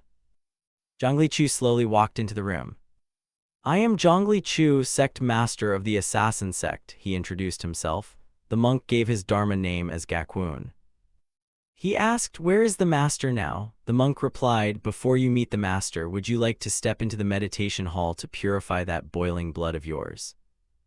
Zhongli Chu replied, "I came at the abbot's invitation, not to perform Buddha worship. The monks here surely have plenty of time, but I cannot idle away time on such pointless rituals."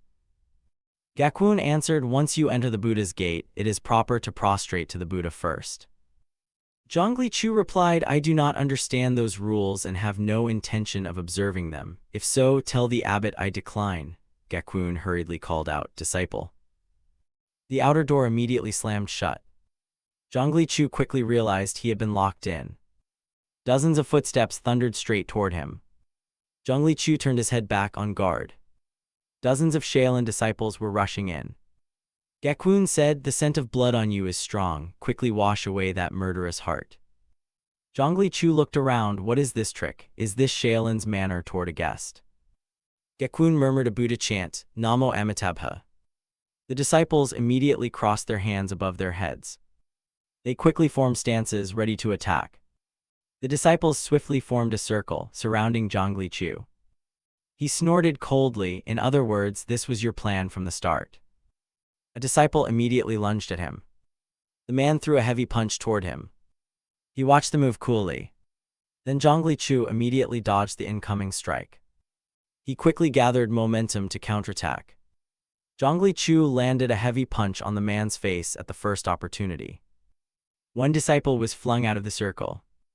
Immediately after, another disciple charged in.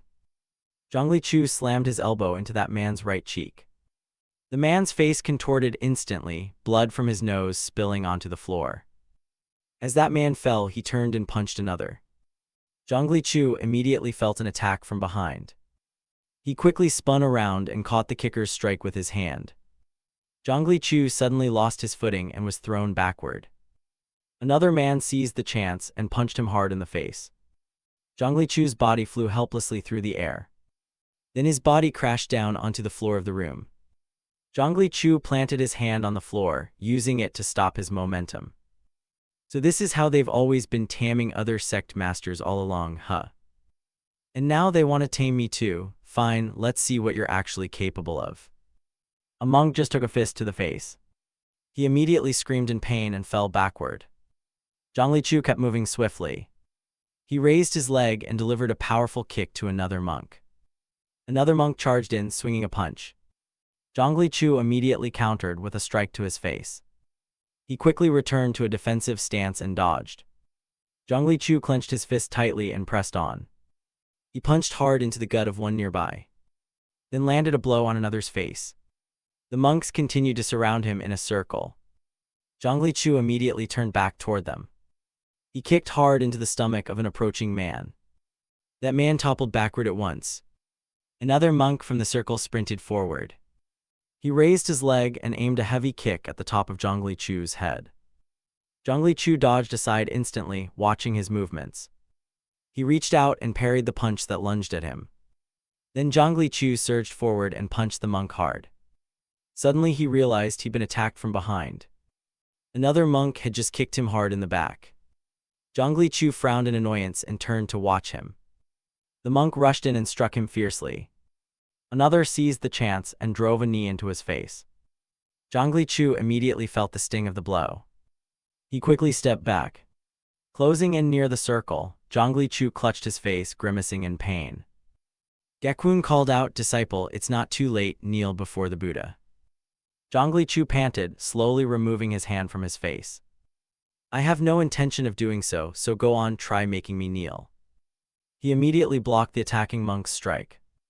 Zhongli Chu punched the man hard in the face, then almost immediately slammed his elbow into him.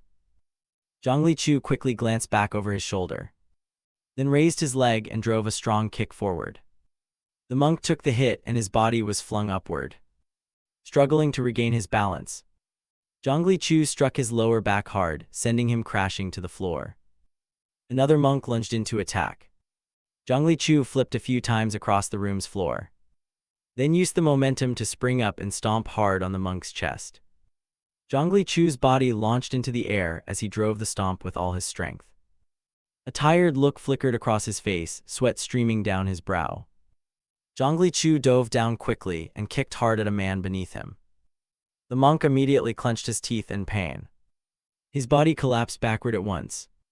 The other monks prepared to rush at him. Suddenly the master's voice rang out, "What on earth do you think you're doing? Stop this at once." The monks immediately halted. "Master."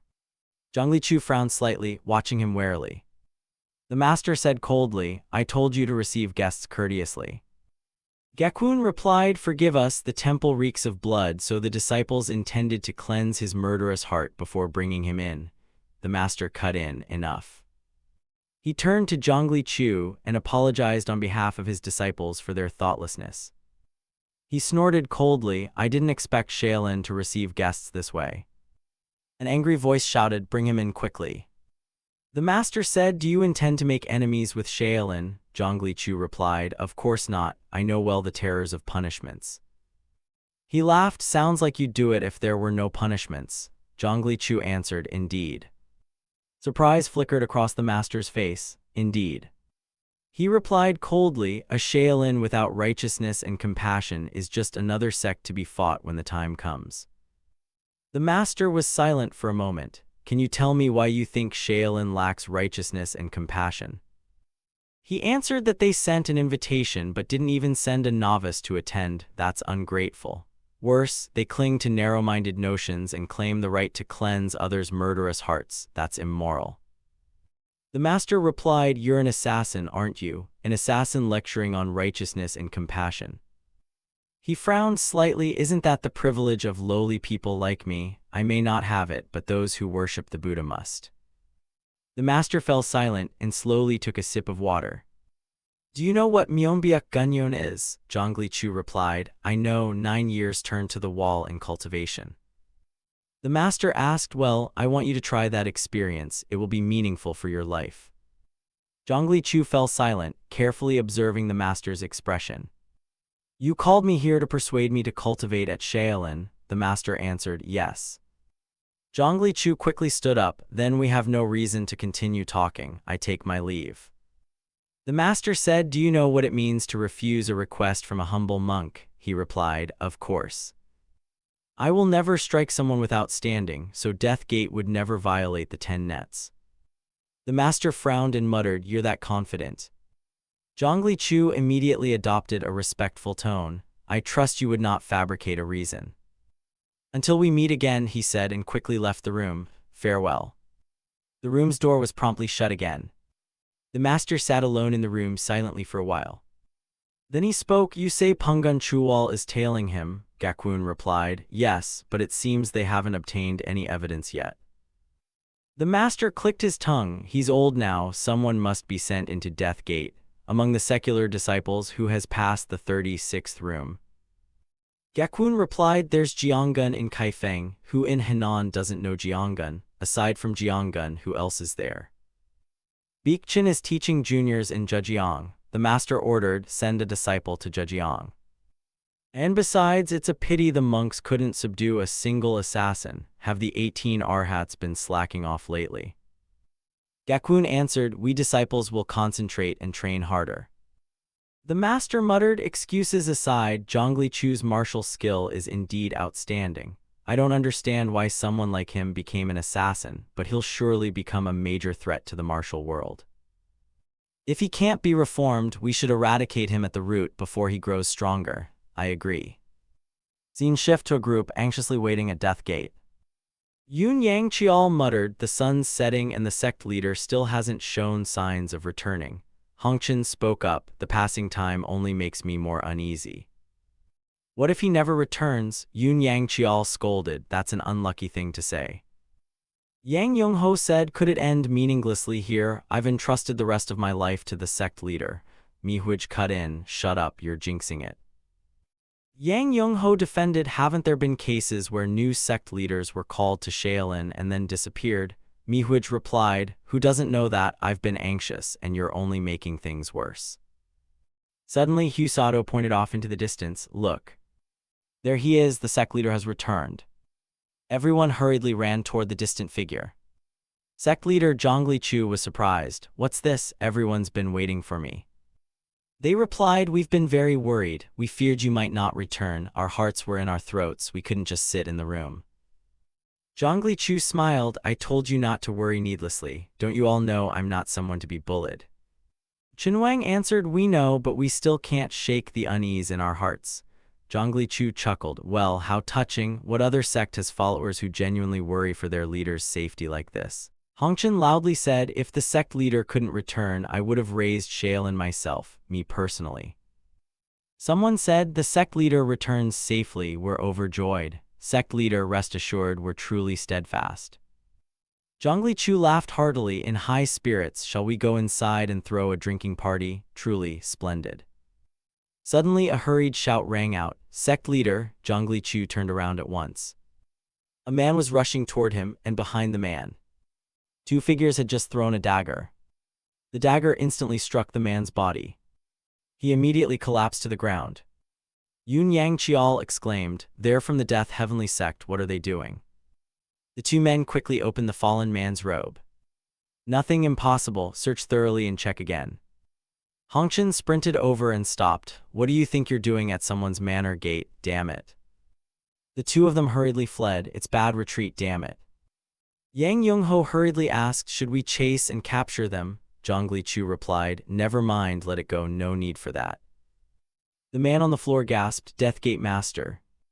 Zhongli Chu was surprised. "You came to see me. For what reason?" He produced the letter. "This is from Death Heavenly Sect, the letter." He collapsed, his arm falling limply to the ground. Zhongli Chu quickly picked up his letter. On the letter was written, "Mid-autumn, 9th month, Jing 3 day. Yuchin Black Bamboo Forest." Zhongli Chu fell briefly into thought. Seems the Death Heavenly Sect is in danger. A clear voice rang out, "I also know Death Heavenly Sect well. He was born the son of a butcher, raised amid the smell of blood, sharp-minded, always called a prodigy, entered Death Heavenly Sect at 12 and eventually rose to Sect Master. Truly a formidable man," Zhongli Chu replied. "I met him once during a transaction. Like the price of a deal, he told me to stake my life for him someday. At the time, I took it as mere self-preservation talk. Who could possibly threaten the Death Heavenly Sect Master?" The Crimson Assassin answered.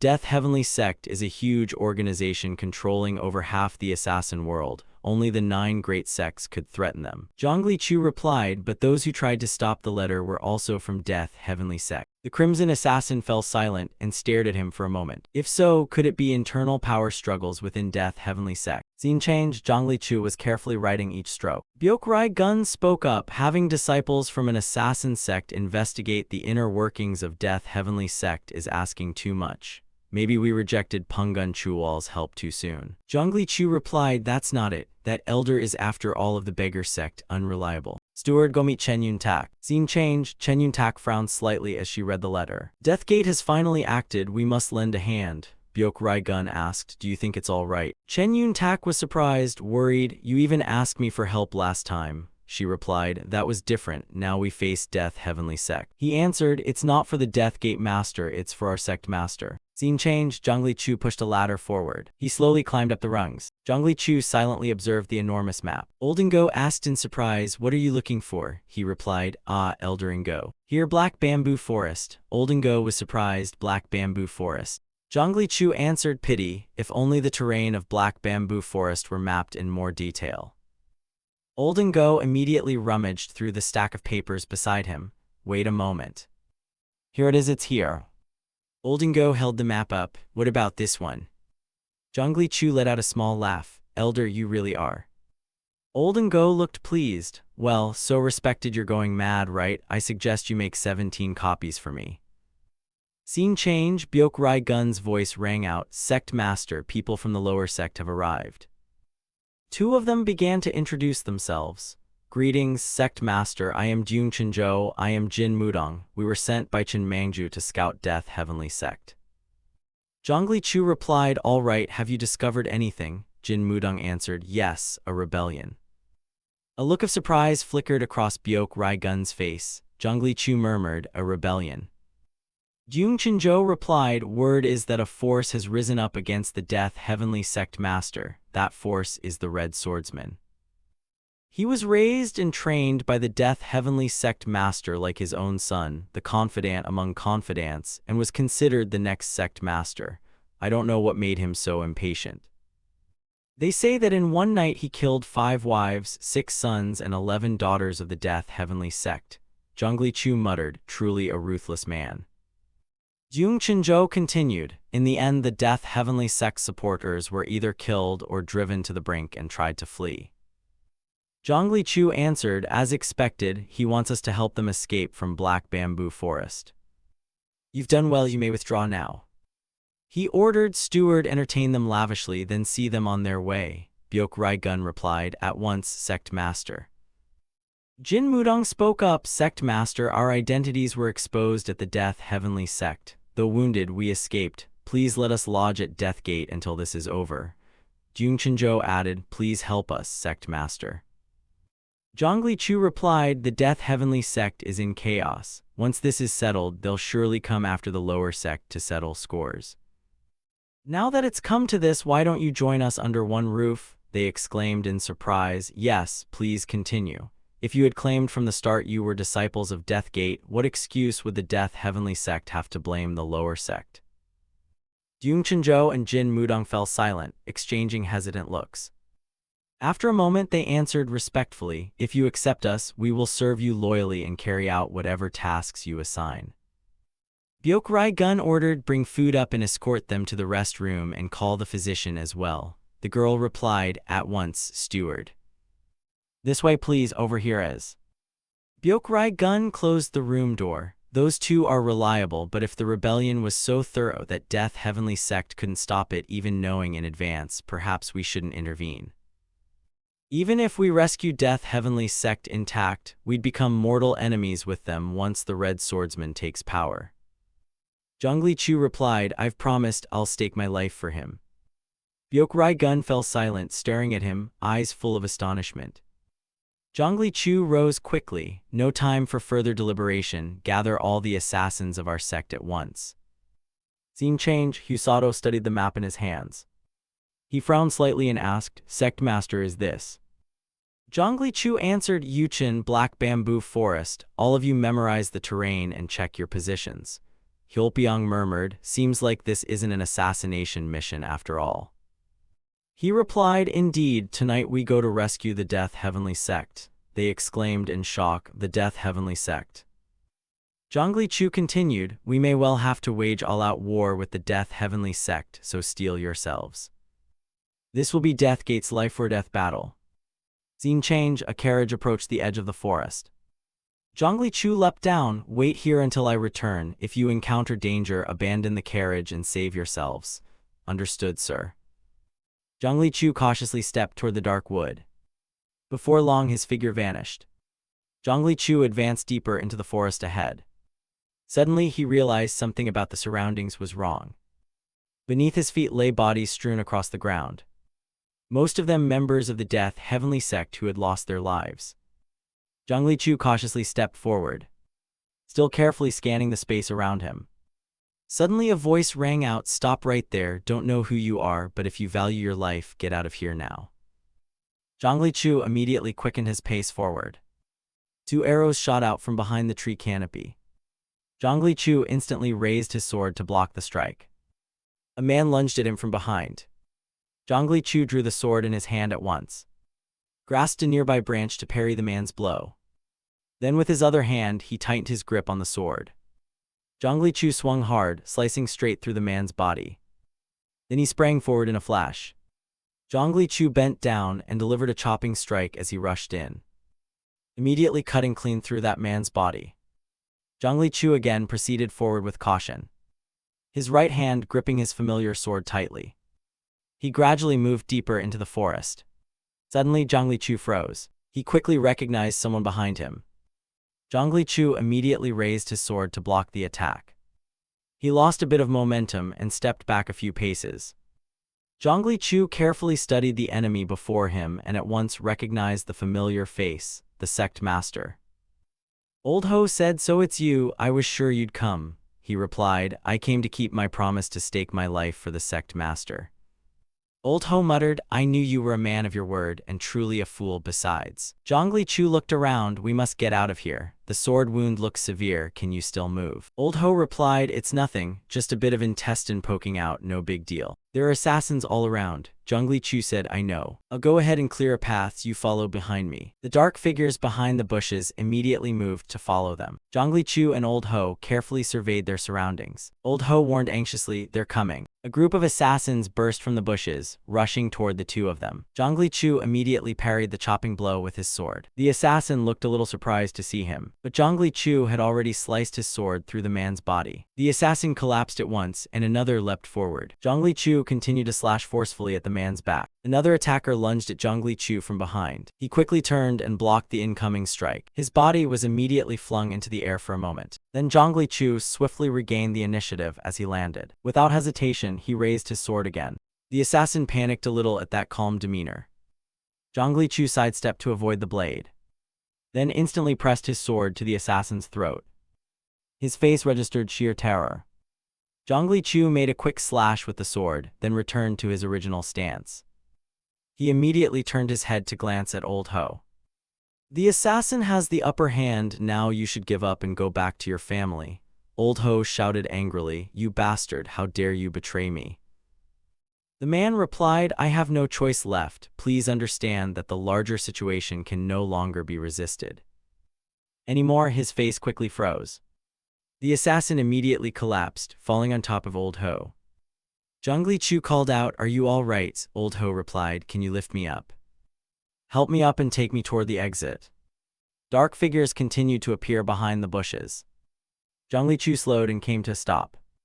He warily scanned the men hiding behind the bushes. Old Ho panted, "Surrounded again, this time there must be over 20 of them." "Zhongli Chu, you can't make it. Leave me and find a way to live," Old Ho said. Zhongli Chu answered, "I promised I'd stake my life." Old Ho replied, "You've done enough. Getting this far to rescue me means you've kept your word." Zhongli Chu pulled his sword fully out of its sheath. "You rest for a bit," Old Ho said. From this side, the assassins immediately moved swiftly toward him. On the other side, a group watched cautiously, waiting for the opportunity, while a pack of assassins from behind prepared to strike. Zhongli Chu immediately whistled a command, and a group of assassins darted straight to his position. Behind them, Yu Gu silently observed with his companions. He quickly opened his mouth and whistled the order. A scream rang out, echoing through the forest. Old Ho looked astonished to hear fighting sounds but see no one. Sounds of combat rang from the surrounding bushes. Zhongli Chu frowned slightly, his face showing concern. An assassin was suddenly flung outwards. He hurriedly scrambled up, preparing to regain momentum and continue fighting. However, Yun Yangqiao appeared, weapon in hand, charging forward. The assassin immediately dropped his weapon when Yun Yangqiao struck him hard on the head. And seconds later, he tumbled to the ground. Yun Yangqiao sighed with satisfaction and glanced lightly at Zhongli Chu. The north is clean, Zhongli Chu praised. Good. Yu Ho also reported that the south had been cleared. Zangedal added that the west had no more enemies. Hongchen stepped out as well, announcing the east was dealt with. Sect Master, we've opened the path. Zhongli Chu replied, everyone, you've worked hard, quickly return to the manor. The scene shifted as an old carriage gradually came into view before Zhongli Chu. The hostler hall leader flinched at the sight of him. Zhongli Chu was straining to support Old Ho toward the carriage. Let's go. The two of them together helped Old Ho into the carriage. Yes. Zhongli Chu ordered, hurry up. We must get out of here as fast as possible, depart now. The hostler hall leader quickly urged the horses forward. Move. He kept cracking the whip at the horses. The carriage shot out of the forest at speed. Cut to Zhongli Chu carefully stitching Old Ho's wound. Old Ho muttered, you acted like you knew I couldn't ride a horse and brought a carriage along, Zhongli Chu replied. Though I very much hoped you'd come through unscathed, I didn't expect you to be completely unhurt. For now, I've done a provisional dressing, bear with it a little, there will be a physician when we reach our destination. Old Ho asked in surprise, we're heading to Yebong, Zhongli Chu answered, yes. Old Ho worried, that's the most treacherous place in the land, are you sure it's safe? Zhongli Chu replied, if the pursued suffer, the pursuers must toil too, isn't that common sense? Old Ho frowned, showing helplessness. This fellow. Zhongli Chu tiredly leaned his back against the carriage side. He barely frowned, wondering quietly whether he should speak up. Actually, for me there was once a fellow apprentice who worked as an inn boy. He was beaten to death by a drunk when he was only 12. That drunk turned out to be an assassin of the Death Heavenly Sect, Old Ho exclaimed in surprise. Is that true? He continued, since then I vowed to raise this entire Death Heavenly Sect to avenge him. Old Ho fell silent, pondering something. Zhongli Chu continued, and yet now I'm going to save their sect master. Old Ho replied, I'm so sorry, I offer you my sincere apologies. Zhongli Chu answered, it's not like I said that to force you to apologize. I just find this ironic, that's all. How could a sect master keep track of every low-level assassin's actions across the whole country? Old Ho said, I pray your fellow apprentice finds peace in the next world. Zhongli Chu fell silent for a moment, then asked, since when? Old Ho was puzzled. What do you mean? Zhongli Chu answered, since when did the 9 great sects start imposing strict restrictions on you? What enmity did you sow to the point that made the Red Swordsman rush to create chaos to drive you out like this? Clearly there's another power backing him, right? Old Ho replied, if I told you it goes back to the founding of the Death Heavenly Sect, would you believe me? Even if the assassin organization grows powerful, it still fits in the palm of the 9 great sects.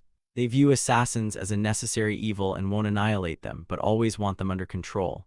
And when things don't go their way, they'll replace a sect master, as in my case, or they declare the 10 nets and wipe out an entire sect.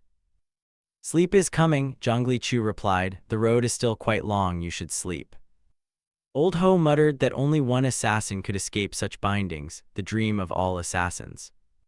The carriage continued rolling at top speed as far as it could go. The wheels kept passing over different stretches of road. A voice echoed in the silent night, Death Sect. Cut to dawn the next morning. Old Ho slowly regained consciousness. He heard Zhongli Chu's voice. We've traveled a long way, everyone must be tired, is everything prepared? All set, from here at least you can lay low for a year. Old Ho clutched the wound at his abdomen in pain. Zhongli Chu hurriedly asked, Sect Master, are you all right? He replied, I'm fine.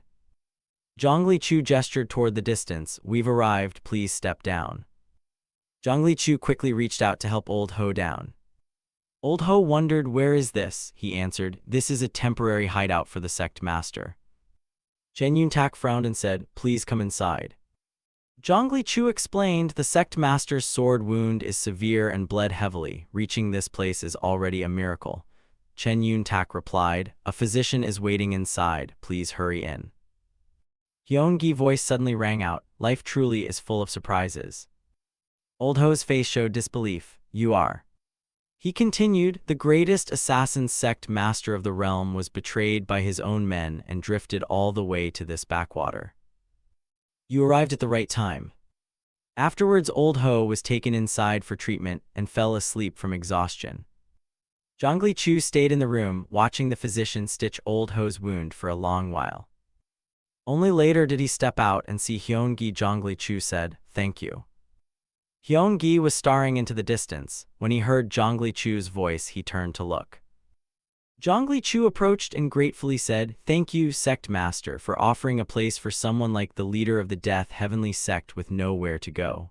Hyenko curled his lip and smiled. I'm in a similar plight as the Death Heavenly sect leader. Aren't we fellow sufferers?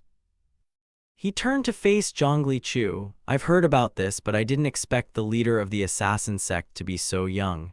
Zhongli Chu respectfully replied, have you been well? I long to see you again.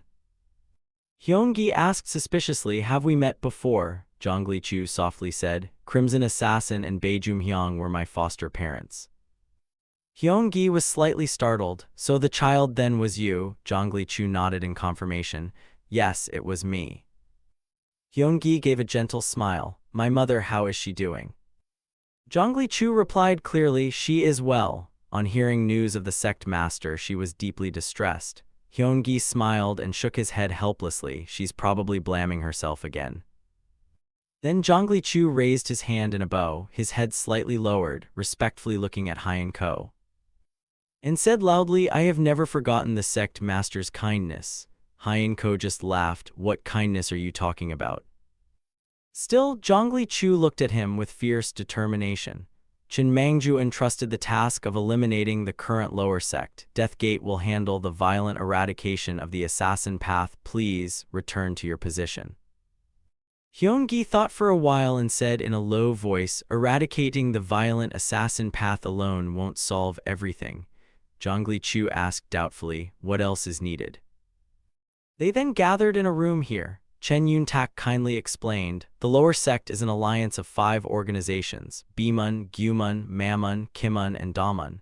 So whenever there's an opportunity, anyone will greedily try to seize the sect master's seat. Some sect masters don't even last 3 days. To prevent these endless rebellions, we created an organizational system different from other sects to manage and maintain order. They are called the 10 Hidden Mysteries. His voice was steady as he explained everything to Zhongli Chu. Zhongli Chu looked at him skeptically. Are they guardians? Chen Yuntak shook his head. No, Hyenko interjected. You could say they're 10 messengers. He paused for a few seconds, then added, when something goes wrong at headquarters, their duty is to notify the bases. In that message, there isn't just raw information, but also the sect master's final orders. If that order is to eliminate the conspirator, the rebellion fails. The culprit won't be recognized by the lower sect disciples and will ultimately be dragged down from that position. Chen Yuntak continued, therefore, before destroying the violent assassin path, we must deal with the 10 hidden mysteries first. Zhongli Chu thought inwardly, that's the lower sect for you, always obsessed with hierarchy. They've built an entire management system to prevent rebellion. He turned to ask Hyungi, but even the sect master had 10 hidden mysteries. How were you betrayed? He hesitated slightly. About that. At the mention of it, Hyungi's tone grew somber. All the 10 hidden mysteries were killed at the same time. Only I know their identities, the one who appointed them and gave the tokens. If even one of my orders had reached anyone among the 10, that violent assassin would no longer exist. Zhongli Chu frowned tightly. If someone could uncover the entire secret 10 hidden mysteries, that violent assassin could not be underestimated. Hyenko shook his head gently. He lacked the ability to discover that. He replied softly, still a bit doubtful. So someone is backing him, and Track answered immediately, it's the beggar sect. Hyenko smiled faintly at that. The beggar sect only supplies information, actually it's the whole 9 great sects. This is surely punishment for our interfering with the 10 nets of the soul-killing bureau. Zhongli Chu narrowed his eyes, nerves taut, thinking through his next plan. After a moment, he turned and pointed at Chen Yuntak. Sect Master, you said many within the lower sect want you restored, right? Mobilize all of them along with the outer disciples of the assassin sect to hunt down the 10 hidden mysteries. Everyone must be thoroughly investigated and send their findings to me. I'll personally unmask the 10 hidden mysteries. Chen Yuntak immediately grasped Zhongli Chu's intent. Understood, remember, if word of our hunt for the 10 leaks out, this plan will fail. Zhongli Chu looked at him with confident eyes and replied crisply, return the favor to him, use the violent assassin's own methods. Chen Yuntak then held a meeting as Zhongli Chu suggested. Our sect master is safe, is he still well? Chen Yuntak added, I called you here to announce that Death Gate has finally begun carrying out our commission, and the others rejoiced. Really, the opportunity has finally come. At this point, Chen Yuntak lowered his voice as if afraid of being overheard. So there's work we must do, gather those who share our purpose. He paused, scanning the faces in the room before ordering, from now on, hunt down the 10 hidden mysteries. After Chen Yuntak's words in the following days, they set the plan in motion. They arranged and deployed trackers to gather information on relevant targets.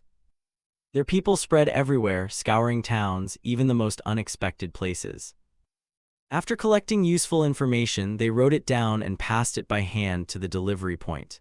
Byok Rai guns stood at that drop-off point, receiving the letters containing information sent to Zhongli Chu. Each time a courier arrived, she delivered it to Zhongli Chu's study for him to read.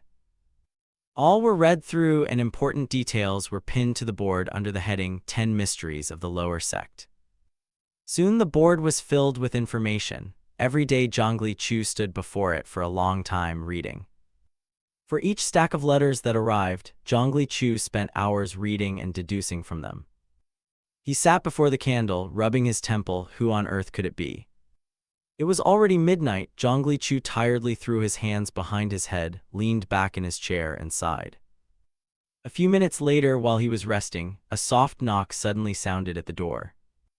Zhongli Chu kept his posture and called out wearily, "Come in."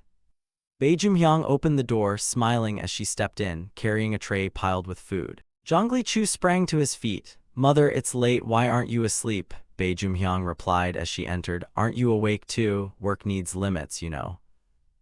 She set the tray down before Zhongli Chu. "We live together yet hardly see your face. Aaron has been gloomy all day. I'm afraid you'll go hungry, so I made a late-night snack. Eat while you work." Zhongli Chu beamed. "I'm a bit hungry too. Mother, eat with me." Bei Jumhyang patted his shoulder lightly. "Don't fuss, just eat." Hearing that, Zhongli Chu dug in ravenously. "All right, I won't be polite. Nothing beats mother's cooking." While he ate, Bei Jumhyang glanced around and noticed the pile of papers. Not only that, there was a large board covered with information he'd painstakingly compiled.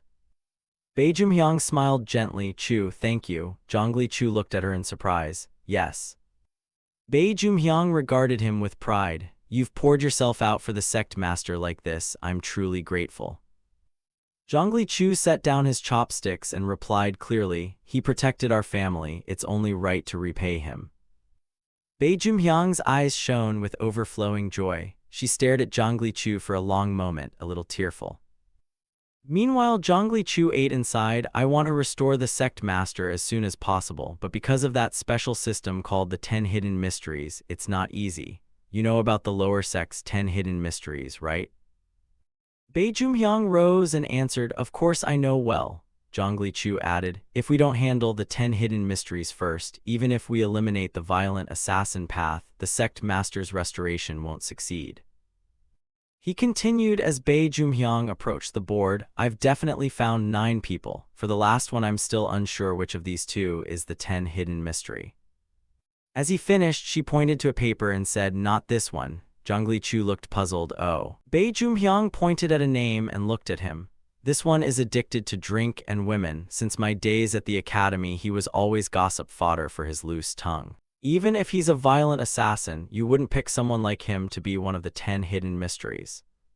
Her words triggered something in Zhongli Chu. He thought a moment, then laughed joyfully. Mother, it's done. Zhongli Chu moved, told Bei Jumhyang that she could now carry out the plan. Everything was thanks to her. That very night, Zhongli Chu drafted a list of targets and gathered everyone.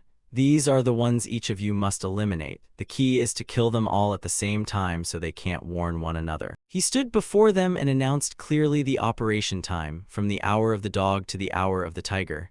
If even one survived by dawn, the plan fails. Remember. Those present in the room all spoke in unison. We obey the sect master's orders, depart. Minutes later, the dozens Zhongli Chu had gathered rode off like the wind to carry out the mission. Elsewhere in a warehouse turned cockfighting den, the shrill cries of roosters rang loudly through the room. The two gamecocks tore into each other mercilessly, feathers flying everywhere. Cheers and shouts surrounded them. Kill it, yes that's it, do it well. When one rooster bit the other's neck, the cheering grew louder. That's right, perfect dogwy. Some nearby clutched their heads in dismay, others shouted in triumph. No one can beat Dogwy. A man yelled in glee, start the next match quick, I'm betting on Dogwy this time too. Someone stepped up beside him and called out, hey wait, isn't that Kim Jangwi? The other nodded, that's him.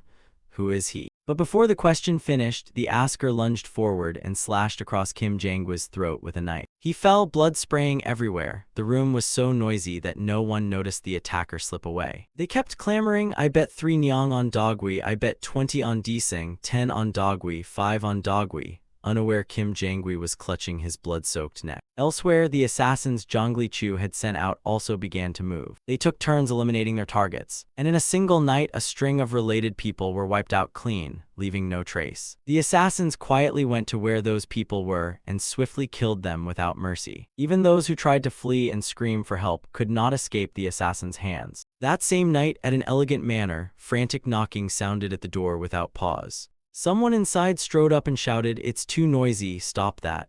Outside, in the dead of night, urgent cries rang out, it's Gu Camel. Gu Camel, gasping for breath, continued, I need to see the sect master at once, where is he? The person inside hurriedly opened the door and, seeing Gu Camel covered in blood, panicked, isn't that you? What happened? Gu Camel, clutching his severed arm, struggled to say, there's a rebellion, the 10 hidden mysteries have all been murdered, only I survived. Hurry, I must receive the sect master's final order. Hearing that, the person who opened the door rushed inside and shouted, sect master, please wake up. The lower sect master sprang up at the cry and asked suspiciously, a rebellion. The man approached the wounded Gu and said, all right, whoever's insane action this is, since you're still alive the rebellion will fail anyway. Then the lower sect master confidently declared, I, the lower sect master, will issue the final order to Gu Camel, have it transmitted to all lower sect disciples. But before he could finish, Gu Camel interrupted, no. The lower sect master, bewildered, asked, what did you say? Gu Camel replied, while grabbing at the piece over the assassin's ear. When he pulled it away, Hyun-gi's face appeared. He said, no one will obey your final order. At the revealed face, the lower sect master froze, eyes wide as he stared at Hyun-gi. The man who had brought Hyen Ko in was equally shocked. He hadn't expected him to be an imposter. The man then stared at Hyun-gi and stammered, who are you? Before Hyun-gi could answer, the man drew his sword and shouted, who do you think you are barging in here? Before he could act, Hyun-gi nimbly kicked the sword-wielding man's wrist with his left foot. He shoved the mask aside, using the sword and the man's wrist as a springboard to vault high. Hyun-gi swung his right leg and drove a powerful kick into the man's stomach, sending him flying before he could react. With Hyun-gi's colossal strength, the man slammed into the ground several times before being stopped by the wall. The lower sect master looked at Hyun-gi and sneered nastily.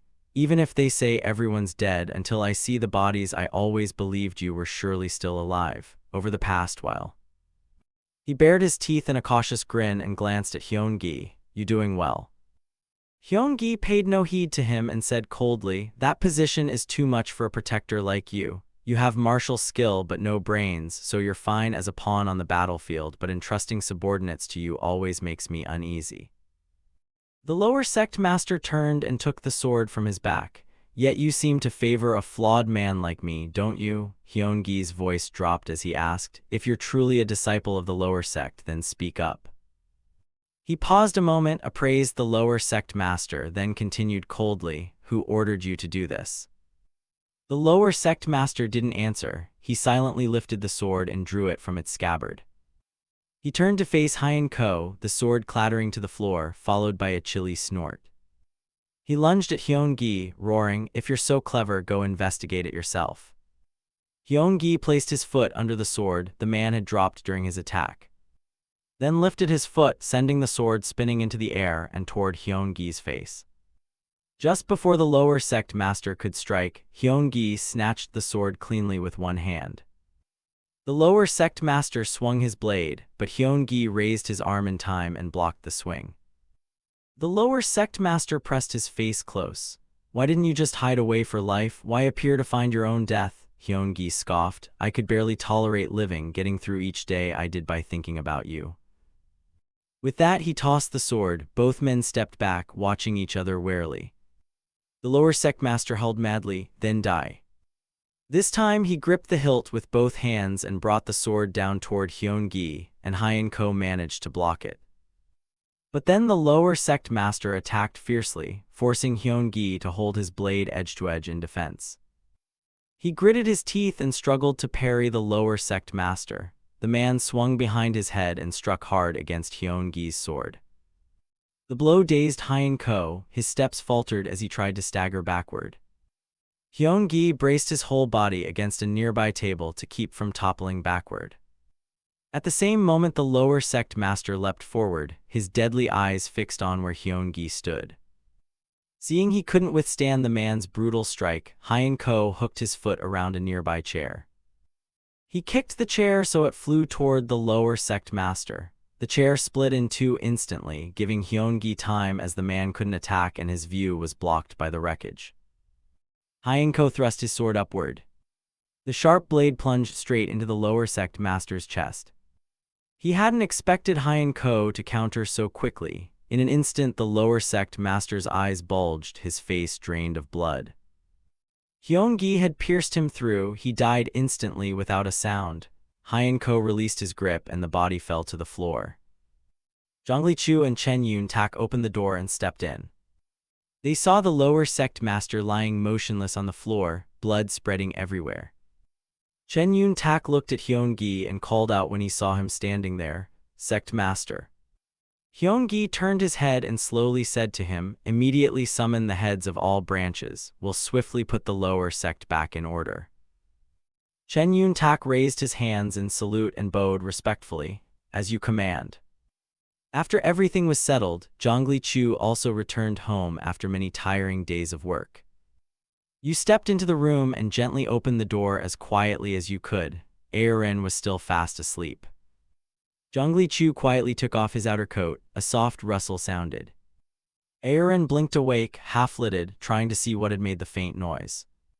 In the dim lantern light, she saw Zhongli-chu standing before her.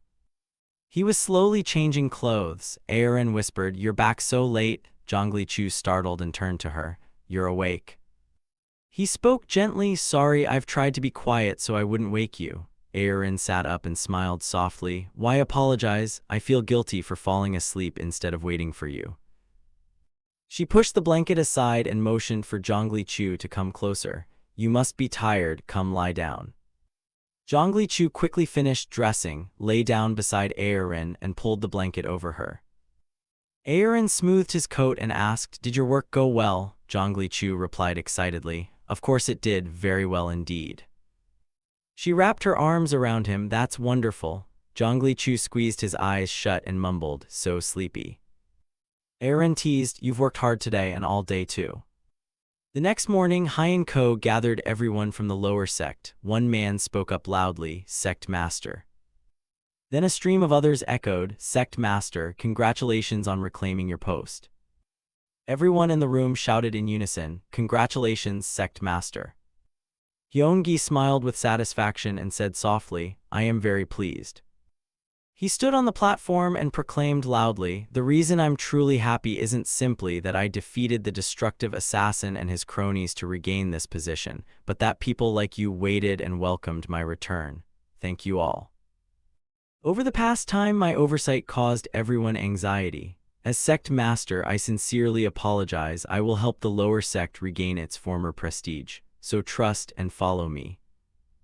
No sooner had Hyun-gi finished than loud voices rose below. "At your command." A voice called out, prompting Hyun-ko to turn. "There is a message for the sect master. A practitioner from the Wudang sect has arrived. I invited him into the reception room." Hyun-gi immediately went to the reception room to receive the visitor, but the atmosphere between them was extremely awkward. The man spoke first, coldly asking, "Have you ever read the book Rules of Yasagwa?" Hyun-gi felt puzzled but replied, "Sorry, my knowledge is shallow, so I haven't." The man thought for a moment and then launched into a long explanation. Within the human body a deity resides. After a certain period, they ascend to heaven to report one's good and bad deeds. If one commits 180 sins, it's called how livestock won't thrive. At 190 sins, the city will be struck by illness. At 530, it's called minor calamity, monsters may be born. At 720, it's major calamity, you'll bear no sons, only daughters. At 820, it's misfortune, blindness or deafness may follow.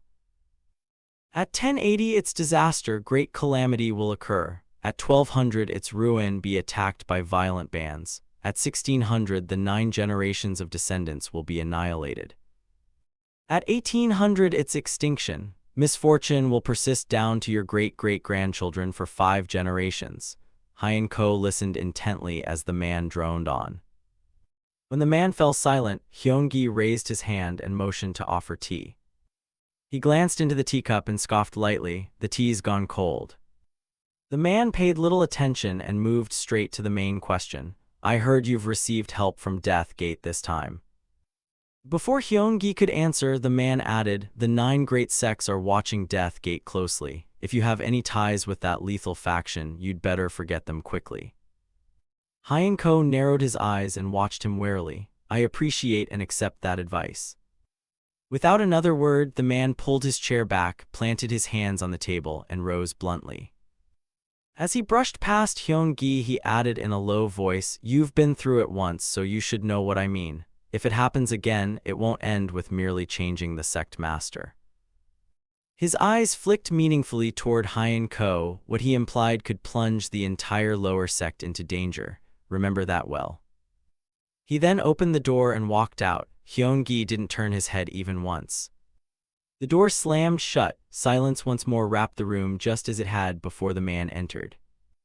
The man's words still echoed in Hyun-gi's mind. He sat alone in the room for a long time. Meanwhile, far away in a remote forest nestled among the mountains, from the thick canopy, a large bird spread its wings and shot up into the clear sky. But only seconds into its flight, an arrow pierced its body. It let out a cry and fell. A man caught it, plucked and cleaned it, then set it on the fire to roast. Hearing a rustle in the bushes, the man turned his head with a wary look. He saw a few steps away among the leaves, So Yeon pushing foliage aside and stepping out.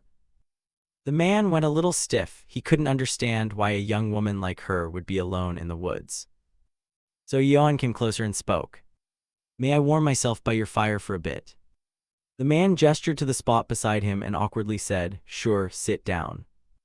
So Yeon sat down beside him. The two said nothing to each other for the next few minutes. So Yeon broke the silence. "You seem to enjoy hunting, don't you?" The man replied softly, "Yes, yes." He raised the roasted bird and said, "When my mind's messy, there's nothing better than this. The thrill of catching prey and the taste are the best." The man snapped off a drumstick and offered it to So Yeon. "Want a bite?" So Yeon smiled and nodded. She was hungry from the delicious smell. "Thanks." She took the drumstick without ceremony and immediately bit into it. The man handed her a flask of wine, perfect with the meat. "Want a drink?" The wine was a bit strong. So Yeon nodded, "Yes, please." To the man's astonishment, she guzzled a large amount from the flask. After drinking, So Yeon smiled with satisfaction and gently wiped her mouth.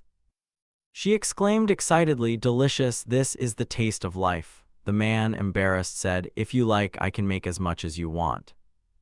Suddenly from beside him came continuous sobbing. No, that can't be done. Tears welling, she said to the man, I came here to kill you. The man jumped, his voice trembling as he asked, you mean an assassin? Knowing he could do nothing, the man sighed and turned his head to the side. His voice still full of disbelief. It's hard to believe a young woman like you, So Yeon, still gulping from the flask, answered, yes, how did my life come to this? Her sad eyes were fixed on the ground, a life with blood on her hands that never seems to dry. She truly despised it. The man stared at her in stunned confusion, unable to understand why a tearful girl would want to kill him. So Yeon set the water jar down and grabbed the sword beside her. Now it's time to get to work. The man hurriedly asked, Death Heavenly Sect or Death Gate? So Yeon replied coldly, does it matter? Right now only one of us is fated to die. The man wouldn't give up. He tried again. If you're not a poisoner, you can't kill me. Yet you came obediently like this. Don't you have no intention of killing me? But So Yeon didn't care. She drew her sword from its sheath. Please draw your sword. Seeing he couldn't sway her, the man clicked his tongue and picked up his own sword. He tried to step closer, saying if she changed her mind, she could start a new life. I mean, you could begin again. So Yeon replied curtly, if I stop being an assassin, my family will die. If I die as an assassin, my family will live their whole lives without starving. The man became frantic. He shouted, I will help you. I'll protect you and your family. So Yeon looked at him with tearful eyes. Being involved with me will ruin your life too. You'll surely regret it. She lifted the sword toward him. Please end it quickly and without pain. Doing so would be helping this girl. He held his head in despair. After a moment's thought, he shouted to So Yeon, no, miss, you can't give up yet. But after taking only a step forward, the man suddenly froze, his eyes widening in astonishment. Before he knew it, So Yeon had stepped forward and driven her sword straight through his chest. So Yeon looked at him with a terrifyingly cold gaze, completely different from the tearful manner she had shown moments before. The man gave a helpless, crooked smile. Damn it. Moments later, So Yeon kicked him backward, then coolly withdrew the bloodstained sword. The noise and the metallic scent of blood caused the birds hiding in the nearby trees to panic and fly off. That night in another forest, a deep voice rang out in the quiet darkness, 3 Holy Path. The one called startled slightly and turned in surprise to see who was approaching. Jeoksa stood behind him and asked, is that right? 3 Holy Path, you're on high alert. I don't know you. How do you know me? Jeoksa slowly drew his sword and answered, someone gave me detailed directions and told me to kill you. 3 Holy Path narrowed his eyes, watching him from head to toe with caution, tracking his every move. Sensing the situation was bad, he began to draw his sword from his side, ready to fight. Jeoksa saw his chance, gripped his sword and rushed quickly toward 3 Holy Path. 3 Holy Path swung horizontally in front of him, shouting, bold move. But contrary to 3 Holy Path's expectations, Jeoksa didn't attack head-on. He leaped into the air. 3 Holy Path froze, unsure what to do, while Jeoksa had already moved around behind him. He tightened his grip on the sword with both hands, and then brought it down in a long slash along 3 Holy Path's spine. 3 Holy Path couldn't defend in time and could only stand and take it, vomiting blood before dying. Elsewhere, hurried footsteps sounded as someone fled. Another voice could be heard. The person ran headlong and crashed into a dead end. He pressed his hands to the wall and panted. Behind him came the sounds of a pursuing chase. Gasping, he turned his head. Yigan appeared, sword raised high, wildly charging forward. The man was backed into the corner and had to swing his sword up to block. The clash of blades rang out with a piercing sound. But Yigan quickly leapt above him, ready to continue the assault. He flew in and slammed his knee hard into the cornered man's face. The man cried out in pain, his whole body collapsing as he let the sword slip from his grasp. Yigan didn't stop. He expertly spun the sword and gripped the hilt tightly. Using the pommel, he struck the other's face again, sending blood spraying. The pursued man fell face first onto the road, utterly exhausted, sliding a long way across the ground. Even so, he forced himself up on his hands, breathing ragged and painful gasps. Seeing Ye Yigan approaching, he growled. Using Kunlun's martial arts to play assassin, have some shame. In reply, Ye Yigan coldly drove his sword into the man's chest and said, yes, how shameful. He bared his teeth in a grin. Moonlight revealed a grotesque face. Done yet. The man, pierced through the chest, fell backward, clutching the blade in helpless agony. His breathing grew more labored, moans escaped his throat, sounding like pleas for help. But in the end, he could not escape the same fate as those before him. The people killed last night were found. They were wrapped in blankets and laid out neatly. An old man with white hair stood nearby and said in a low voice, at least he managed to pull his sword out before dying, huh? Good, my teaching wasn't for nothing. Still, he couldn't hide the bitterness in his chest. He suddenly clenched his teeth and said, this one is Beak Hack. He turned to the side and said, can you investigate who did this to my disciples? I will repay this grudge personally. The black-staffed eccentric glared at Bok Hack and answered, I have some suspects. They've been acting like the sky and earth don't exist lately, running wild. A few days later, at the residence of sect master Zhongli Chu, these were the intelligence reports gathered up to yesterday.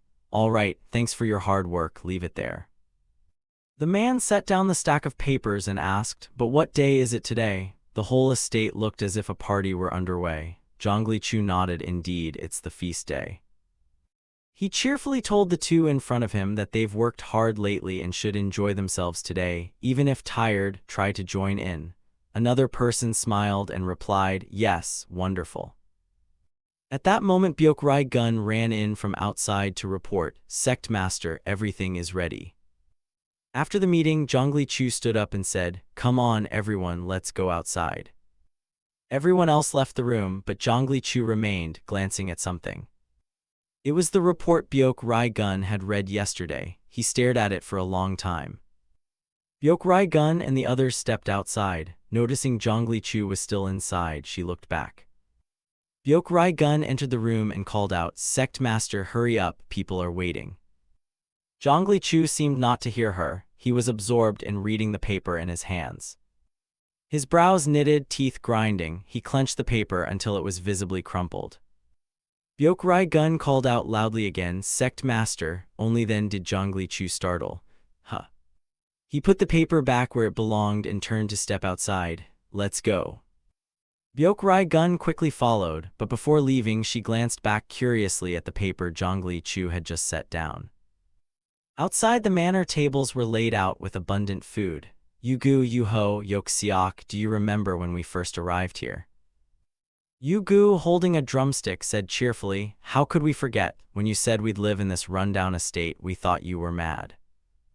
Zhongli Chu nodded and, standing before those present, spoke plainly, indeed, what was once like that has become a vibrant estate. We've grown so strong that no one in the Central Plains doesn't know the name Deathgate. To reach this day, it wasn't just thanks to the 17 assassins but also to disciples from the inner and outer halls. I prepared this feast to commend those efforts. Everyone has worked hard and I thank you all for your efforts, he said, though his eyes betrayed sadness and many worries. Someone seated nearby noticed, sect master, what do you mean by that? It sounds like you're about to leave. Zhongli Chu gave a wry smile. Did I say that?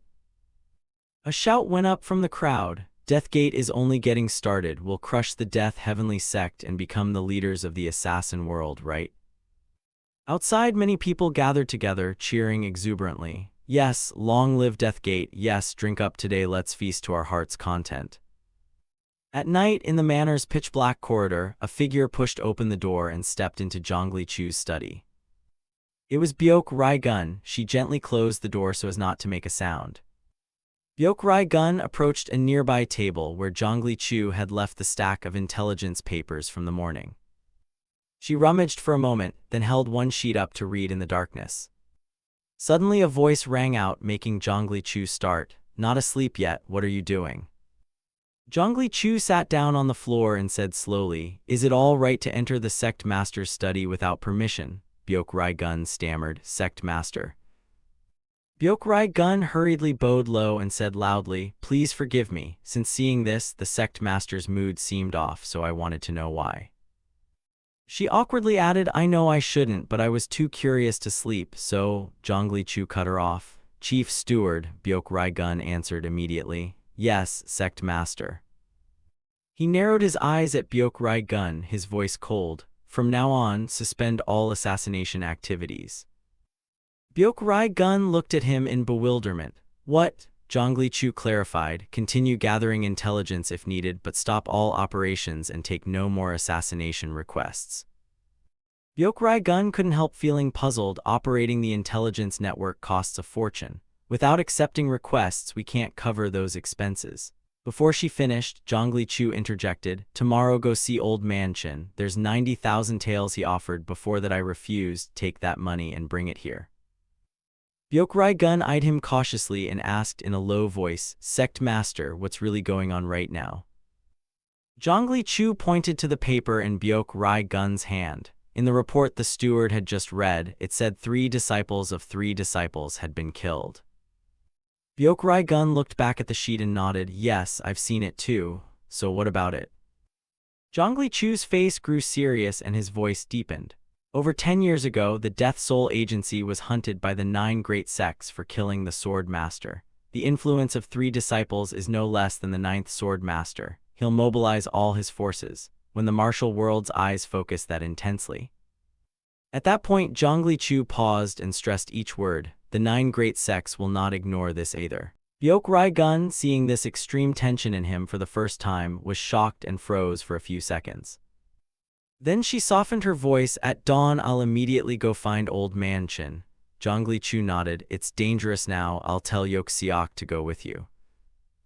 That day when Zhongli returned home, what? Does that make any sense? We've lived together for not even 3 months. Because of work we've only shared meals a handful of times and now you tell me we have to leave the manor. Zhongli looked at Aerin firmly. When we came here I made it clear we couldn't stay forever, she still asked, puzzled. But this is happening way too fast. The Crimson Assassin sat across from Zhongli and asked in a low voice, is the situation unstable? He nodded, yes. Tension showed on Zhongli face. The entire martial world's attention would turn to Death Gate. The Crimson Assassin was just as tense. He furrowed his brow, showing he understood Zhongli worries. After a moment the Crimson Assassin nodded. All right, I understand. If I can't help, at least I won't be a burden. Aerin sprang up, father.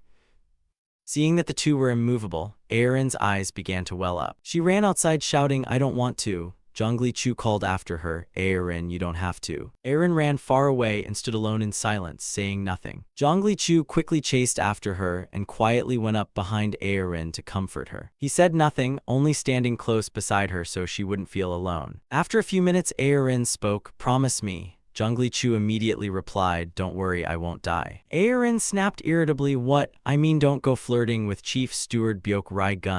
Zhongli slightly surprised, said, can you swallow that down? Of course not, it's obvious. Aerin folded her arms and turned her head. The way she looked at him was anything but normal. After all, he's not that young anymore. Though her words were sharp, they couldn't hide the worry in her heart. Aerin's eyes were misty. To Zhongli astonishment, Aerin suddenly lunged and hugged him tightly without reservation. She cried as she whispered to Zhongli, sorry for being clingy. I know there's no choice, but I'm angry, so I acted out. You must come back quickly, I'll stay up waiting for you. Zhongli held her in his arms and gently stroked her head to reassure her. He whispered just for Aerin to hear that he promised. Then the two stood there embracing each other for a long while. Byok-Rai had by now reached Old Man Chen. He handed over a stack of papers stamped in red, 90 promissory notes, each worth 1,000 taels. Old Man Chen told Byok-Rai and Yok-Siok, if you circulate them all at once it'll be difficult. Some include estates and land, so processing will take time. Distribute them 10,000 taels at a time, spaced 1 month apart. Byok-Rai took the stack of promissory notes. Understood, sir. Thank you for your help. Old Man Chen shook his head. No need to thank me. On the contrary, I'm the one who should be grateful. Byok-Rai looked up at him suspiciously and asked, why? Old Man Chen chuckled and slowly replied, what? You find it strange that I say I'm grateful. It may seem odd, but I'm sincere.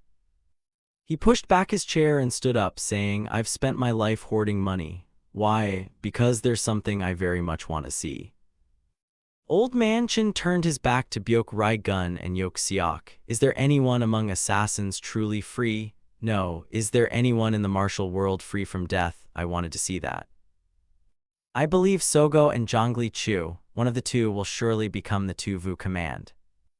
Then Old Man Chin glanced back at the two behind him. Seeing Zhongli Chu reclaim the money he once refused, he assumed the boy must be in trouble. Still, I'm grateful he reached out for my help. I'm truly thankful to be able to aid the path he's walking. Although everyone has different reasons for living, understanding Old Man Chin is truly not easy. On the way back, Yok Seok told Byok Rai Gun that being able to hand over such a large sum without batting an eye was truly impressive. She nodded, indeed. Byok Rai Gun paused for a moment and muttered, but that's not all. Yok Seok glanced at her. What? While writing, Byok Rai Gun voiced her thoughts. Honestly, I never understood why Yu Gu, Yu Ho, and Yok Seok would follow that female sect master. These men are well past their prime, risking their lives to prop up a 20-year-old's reputation. Yok Seok laughed. Is that so? Byok Rai Gun looked at him, and after working with the sect master for so long, I came to understand the reason. It is. But before she could finish, the two of them froze because they noticed something in front of them. A crowd from the beggar sect had gathered densely right in front of Zhongli Chu's manor. Some of them sat sprawled on the ground, others stood, but all glared at Byok Rai Gun and Yok Seok with murderous looks. Yok Seok stepped forward and shouted, "What are you doing in front of someone else's manor? Move along now." A man from the beggar sect sneered, "It's not your land in front of the manor, is it? What if we sleep or relieve ourselves here?" Yok Seok lost patience, tugging the reins as he yelled, "We're in a hurry to pass through. Sleep or take a dump if you must, we don't care." He ignored the people blocking the way, spurred his horse high, and landed among them. The beggar sect members hadn't expected Yok Seok to act so rashly and scrambled back in alarm. One of them spoke up, "Why are these bastards blocking people's path? Get out of the way and let them pass." The beggar sect group immediately split into two, leaving a narrow path in the middle for the two to pass through. They showed their displeasure, scowling after the pair. Yok Seok sighed with disgust as he looked back at them. The two slid past the beggar sect crowd and slowly made their way toward the manor gate. At that moment in a forest, Old Ngo turned to Zhongli Chu and said the important things had all been taken, the rest could be burned. Zhongli Chu stood before an underground hatch and instructed, "Move in secret, absolutely do not go onto the main road until you've fully left here." Old Ngo turned his back, "I will remember until we meet again. Let's go." Zhongli Chu watched them enter the trail, and only after he was sure they had gone far did he look away. Zhongli Chu glanced around, then gently slipped down into the underground chamber, holding the wooden door as he closed it. He walked through the dark tunnel, the only light coming from the dim glow of lanterns. The tunnel stretched long, with many winding steps spiraling down deeper under the earth. At the end of the passage, Zhongli Chu opened a wooden door and Byok Rai Gun's voice called out, "Sect Master." Byok Rai Gun looked up at the two before him. "You're back." She held out the stack of promissory notes. "Yes, I received 90,000 taels from Old Man Chin, more importantly. The beggar sect is arrayed in formation before the manor gate." Zhongli Chu slammed the wooden door shut and said calmly, "I know." He glanced at Byok Rai Gun and Yok Seok before ordering, "Quickly gather all assassins and disciples here." Elsewhere in a spacious room, an elder said, "We've sealed off the manor to stop them from acting further, but we still can't determine for sure whether this was truly the work of Death Gate. From outward signs it doesn't look like Death Gate, yet in reality only Death Gate would dare pull a stunt like this. The one named Zhongli Chu seems very dangerous." The monk sitting opposite spoke up as well. "I've met him before, he's brazenly bold. I thought I had somewhat restrained his actions, but apparently not." The man seated next to the monk, Gong Dong, added, "There have always been many who harbor treachery. A treacherous man inevitably commits brazen deeds. I know you considered using Death Gate as a tactic against the increasingly powerful Death Heavenly Sect. Just look at the leader of Death Heavenly Sect. What seems harmless now will one day expose its fangs." Kong Dong shook his head and said solemnly, "If you don't eliminate a small disaster now, you'll regret it when it's too late. Destroy Death Gate quickly." The monk turned to him and said this was beyond his ability to handle and hoped Gong Dong could take charge. Gong Dong chuckled. The abbot always dumps the annoying problems on this old fool. Then he waved his hand to the others and said, "Do as he says. Coincidentally, I have a few youngsters who need testing." The monk replied slowly, "Many thanks." Gong Dong paused a few seconds before continuing. "Then consider this martial world matter settled. Let's move to the second issue. Recently, someone calling himself Blood God has been rampantly causing many murders." Meanwhile, at Zhongli Chu's residence, the assassins and disciples had gathered in full. 3 disciples of the 3 disciples, Talhin Samdo, Majingu, and Paljuquigam, were dead. The foremost chivalrous hero, Jang Gaju, had also died. His loyal assistant is dead too. Everyone could feel how tense the martial world situation had become. Zhongli Chu's voice sank and his features hardened. "I was the one who caused all those incidents." This news immediately caused an uproar among those around him. Sect Master Sangidal was the first to speak. "I don't doubt your ability, but how could the Sect Master possibly have time to cause all that?" Zhongli Chu sighed deeply. "The truth of whether I actually killed those martial artists is not what's important. Everything must be made to look like my doing because they intend to annihilate me." He lowered his voice, guilt in his eyes as he looked at everyone. "I shouldn't have provoked them. That's my failing. Everything is the consequence of my weakness. I'm sorry, blame me if you must." But Zhongli Chu's assassins and disciples quickly spoke up. "No, Sect Master, how could we possibly blame you?" Seeing everyone united, Zhongli Chu continued reassured. "A large-scale attack aimed at destroying our sect is coming. Disciples in plain clothes and servants should go surrender to the beggar sect at the manor gate. Only by doing so can you preserve your lives." Murmurs rose below once more. People looked at each other, bewildered. Zhongli Chu turned to Byok Rai Gun beside him. "Chief Steward, distribute all remaining silver evenly to them."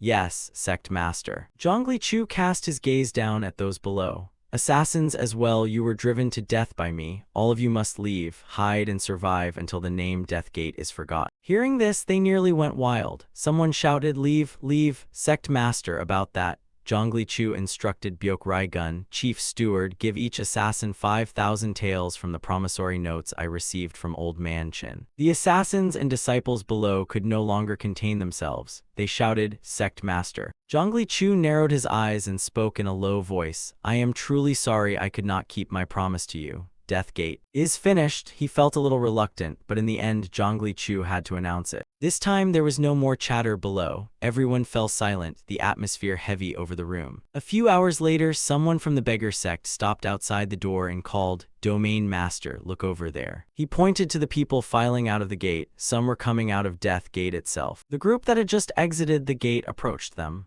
"We want to leave Death Gate. Seeing what Death Gate has been doing, killing so many people, frankly, it terrifies us." One of them pleaded in a low voice, "We're just attendants serving the assassins. Please spare our lives." The Domain Master snorted, watching him release them like this. "Looks like that assassin sect leader still has a shred of humanity." Then he crowed smugly, "You should count yourselves lucky. If you'd stayed in there, you'd have been wiped out along with those assassins." The Domain Master turned and ordered the beggar sect men, "There may be assassins hiding among them trying to escape. Search each person thoroughly before letting anyone go." At once, Domain Master. Inside the manor, the retainers filed out in turn. "I take my leave. Though my time here was brief, it was an honor to serve." "Please take care," Hongchen waved to her. "You've all worked hard. Travel safely." He watched the maid who had just left in silence. Not only her but many household staff were departing. Hongchen sighed. "What are we going to do?" Yang Yung-ho, standing beside him, asked. "What do you mean, what are we going to do?" Hongchen replied despondently. "Didn't the sect master tell us to leave as well? So what now?" "No, I'm just curious what he plans to do next." Yang Yung-ho shot him an irritated glance. "Stop prying. If you want to leave, then leave. Nobody's stopping you." Hongchen hurried to explain. "No, that's not what I meant. I don't actually want to go." Yang Yung-ho turned and walked forward. "Even if we leave, we'd only live skulking around. I'd rather share life and death with the sect master. If we turn our backs on him, how are we any different from the Death Heavenly Sect?" Meanwhile, Zhongli Chu handed 2 cloth-wrapped boxes to Byok Rai Gun. "This is for Yugu's wife, and this is for the chief steward." He gently instructed, "If a bloodbath breaks out, go down the secret passage and open this pouch. Understood?" Byok Rai Gun stared at the 2 boxes for a long time without answering. Zhongli Chu glanced at her. "Why is no one answering?" Byok Gun said softly. I truly can't comprehend. She looked Zhongli Chu straight in the eye and asked bluntly, Sect Master, aren't you deliberately making yourself a thorn in the 9 great sects' side? Zhongli Chu turned away without replying, but Byok Gun kept pressing. Why don't you actively clear your name and show you had nothing to do with those martial artists' deaths? Zhongli Chu stood still, thought for a moment, then said slowly, that is precisely what I must do. Byok Gun wouldn't let it go. She moved behind Zhongli Chu. Why go that far? Is it because of the person you revere most taking center stage? Zhongli Chu fell silent for a long while. Byok Gun narrowed her eyes, pressed her lips together, and stared at him. She waited for Zhongli Chu to say something, some explanation, but he remained mute. Byok Gun rushed forward and hugged Zhongli Chu from behind. He startled, eyes wide in surprise. Byok Gun leaned against his back and whispered, this surely isn't the end for us, is it? Zhongli Chu didn't push her away and softly reassured, don't worry, I won't die. Byok Gun asked quietly, can you promise me that? Suddenly there was a soft knock at the door. Is the sect master Yugu? Byok Gun immediately let go of Zhongli Chu. Zhongli Chu called out to the hallway, come in, come in. Yugu pushed the door open and Zhongli Chu hastily asked, found them? Yugu nodded. Yes, the person has been invited in. He stepped aside to let the newcomer enter. The other walked in saying hello. A few hours later, a servant burst in out of breath, Sect Master, Sect Master. A large number of martial artists are gathering in front of the manor more than the beggars. Zhongli Chu was not very surprised. He calmly stepped outside the manor and walked toward the wooden gate. As the door opened, battle banners fluttered, and hundreds had gathered outside the gate waiting for him. Zhongli Chu glanced inside and said coldly, Death Gate, prepare to do battle. Try not to trip on your own courage. Outside, one person reported that the madams had all left. In the manor remained only Zhongli Chu and 17 assassins. It seemed the others numbered only about 20. The man in green sighed, amazed they still held out this long. It seems they have no fear at all. The divisional commander muttered, actually in the Central Plains, where could they even run to? The man in green curled his lip and declared, no need to wait any longer. Finish this quickly and return before nightfall. Suddenly someone pointed ahead and called out loudly. Someone was stepping out of the Death Gate, none other than Zhongli Chu. Standing before the crowd, his posture was proud and erect. He spoke, it is I am the sect leader of Death Gate, Zhongli Chu. I do not know what grievance you hold that you've come to besiege our sect, but given my weak status, how could I possibly resist your intent? There is only one thing. He raised his sword high in front of him.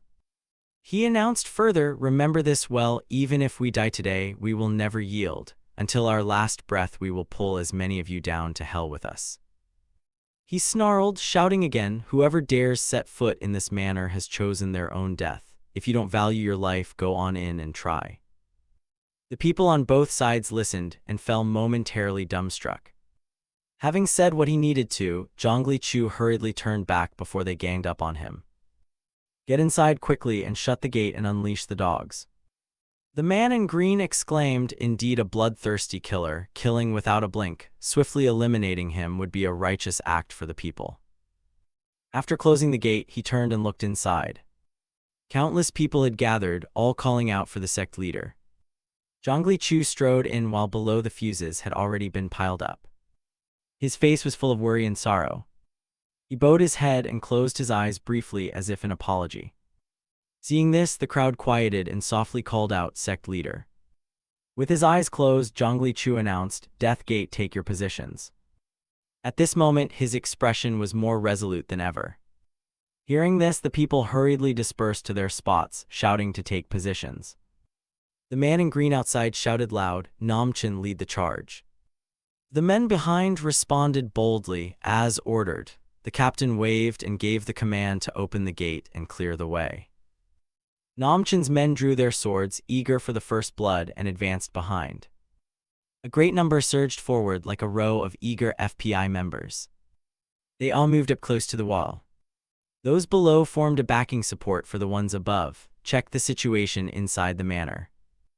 They slowly climbed up to take in the view inside. A head gradually appeared over the wall. Then 2 eyes peered up to observe. Farther back, a line of men was already in place, and below the fuses burned steadily toward the wall where the crowd had gathered. The witness went pale at the sight. By now the fuses had burned right up to the explosive barrels.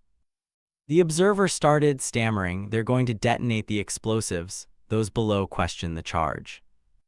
And then successive explosions thundered, blowing everything away. The shockwave was so fierce that even those outside had to shield themselves against the blast, a rude bit of hospitality, you might say. He who witnessed it was terrified too. They almost all flew away. Now looking ahead where the wall lay in ruins and dust, and smoke billowed everywhere. Other figures appeared behind it.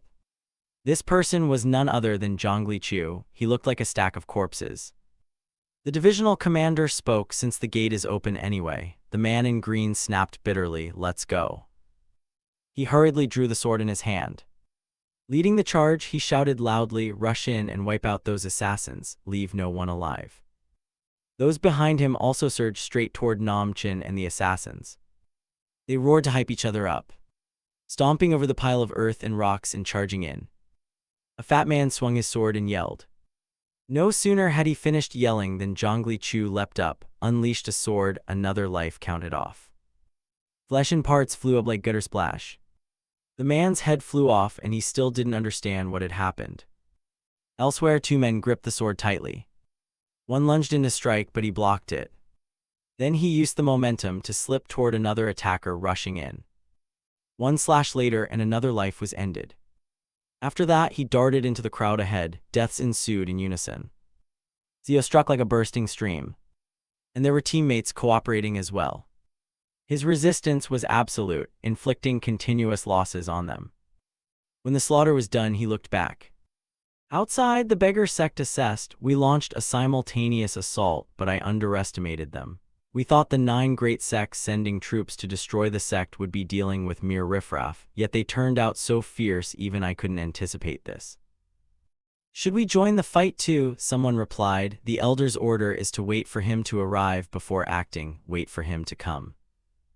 Suddenly a group appeared and one announced that the assassins of the Death Heavenly Sect had arrived.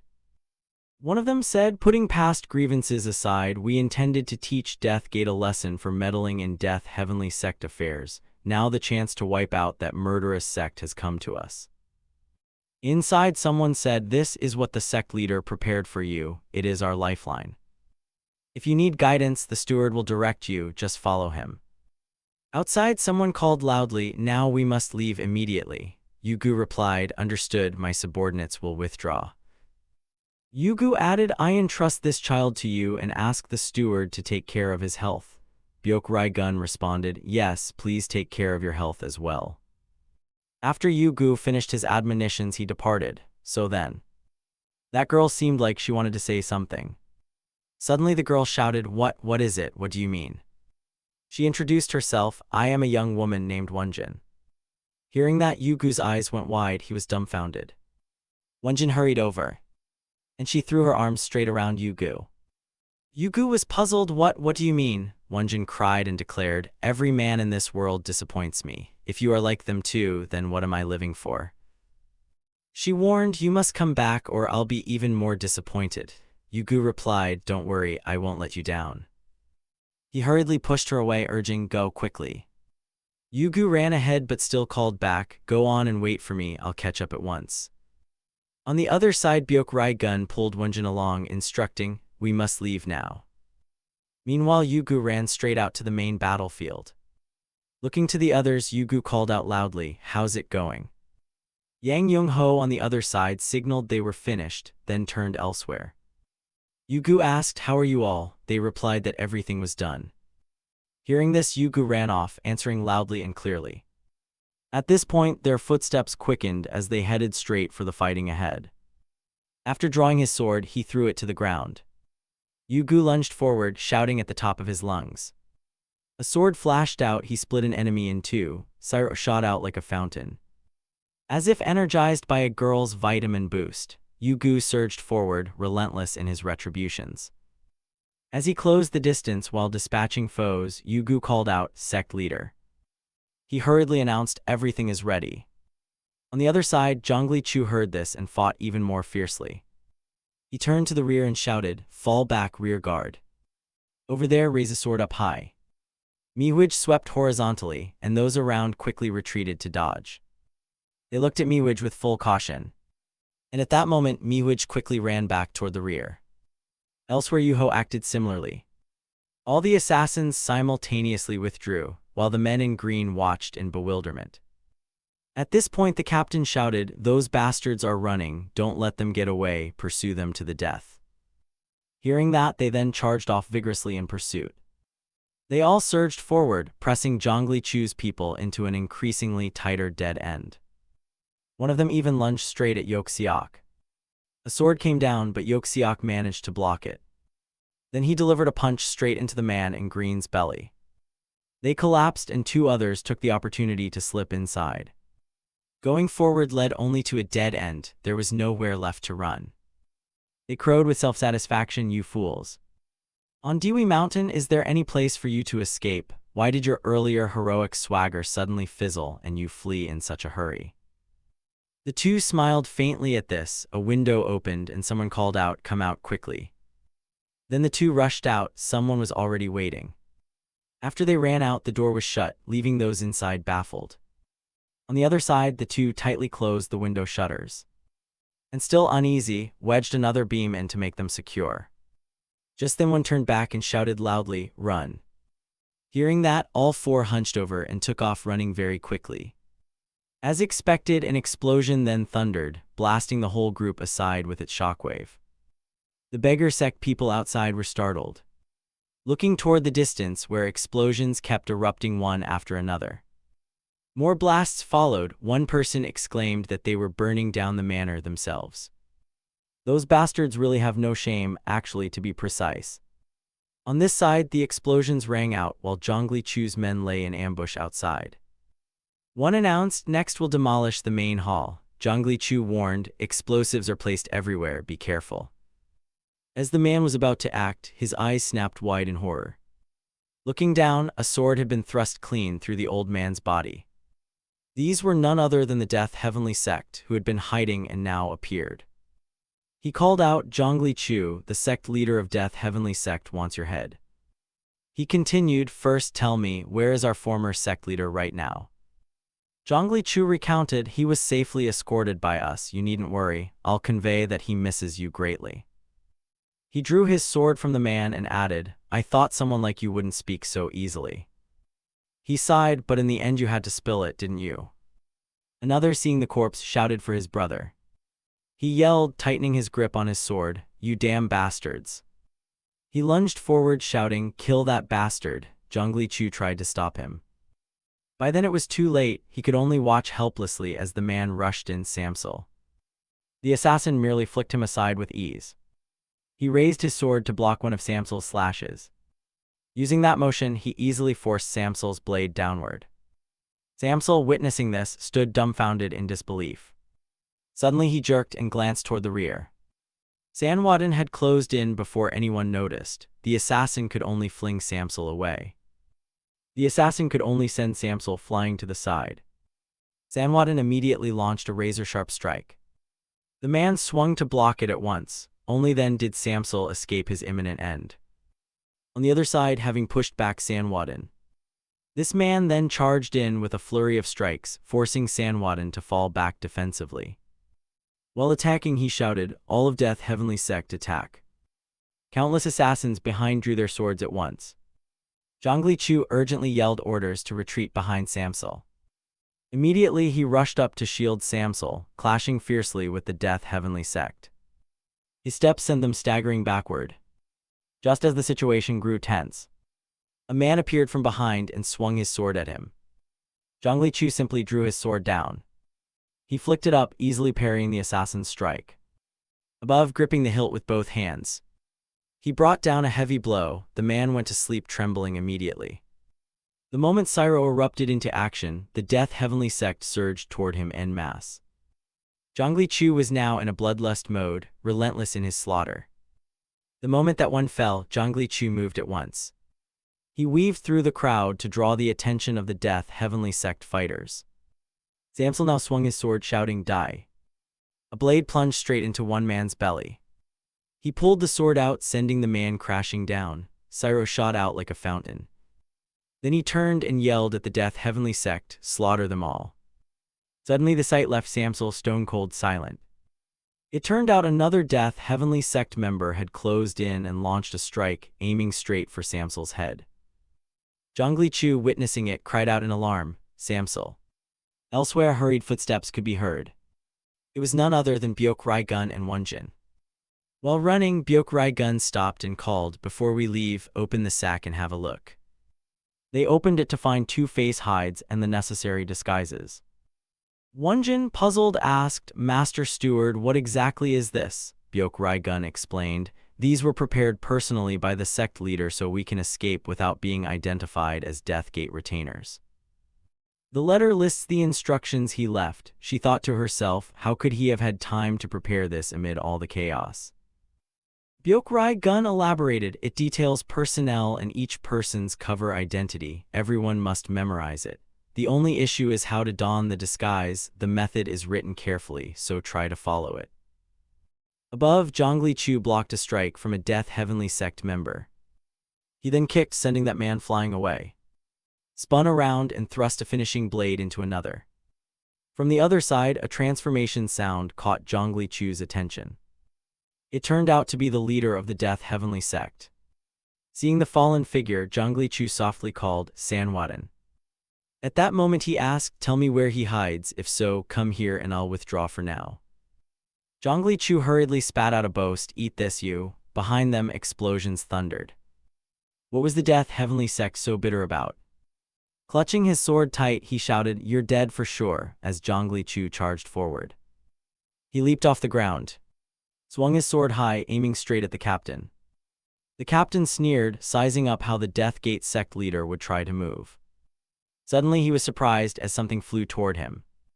It was Zhongli Chu's blade, hurled and striking the Death Heavenly Sect captain's neck.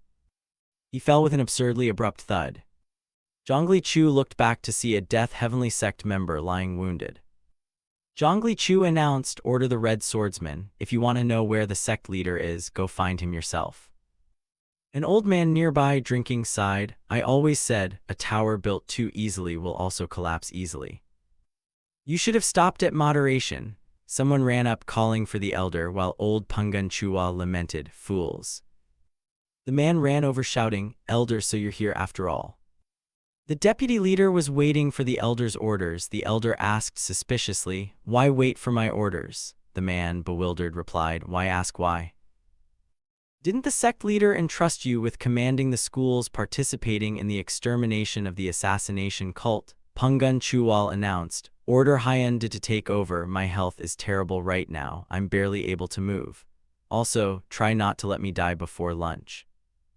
The man asked confusedly, "So what should we do? Should we tell the deputy leader to act on the elder's behalf?" The elder replied, "No, not that."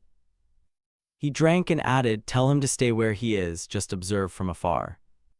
The man hurriedly pointed and said, "But Death Gate is much tougher than expected. There's a rumor this purge might fail. We should step in to help." The elder pointed to the distance and said, "Look, that one is dazed." "Yes." Looking at a long line of people moving, the man exclaimed, "Those guys." Pungun Chuwal announced that it was Trung Dong Engia, the sect leader himself, leading the charge. "Even if we don't act, today is Death Gate's last day." Elsewhere at the manor, an explosion thundered, collapsing one of the towers. Yu-Ho among the crowd hastily ducked down to avoid stray debris. The others did the same. Yu-Ho rolled like a squirrel. Across the wreckage, countless men in blue slipped through the ruins pursuing the group. Seeing the people ahead, they didn't hesitate to surge forward to kill.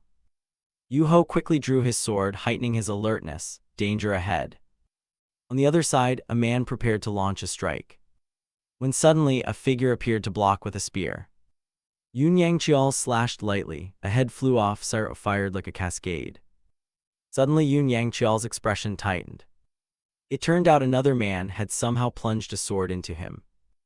Yu-Ho rushed from behind and chopped off the head of the man who had stabbed him. Elsewhere, Sanwaden also severed another man's head. The three now stood back to back, holding off the enemy assaults. While they fought, Yun Yangqiao grew weaker. He grunted, "Damn it. When he finally collapsed, eyes still unwilling, those nearby were startled and turned to call senior brother Yun Yang Chial. Amid the chaotic sounds of battle, the captain who had stayed with his men now poked his head out to look. Two Death Gate men exchanged. Could this be the end point? Yes, everything's about to finish here. Immediately, he and his men burst out shouting, "There they are, you bastards." The man suddenly turned and drew his sword. What is this? But it was too late. The captain slashed him and he died on the spot. The remaining man angrily swung his blade and shouted, "You damned bastard." The captain raised his sword and easily blocked. Then he added another stroke to take the other's life. The man's eyes were full of unwillingness. But that was it, powerless until he logged out. The captain was utterly nonchalant.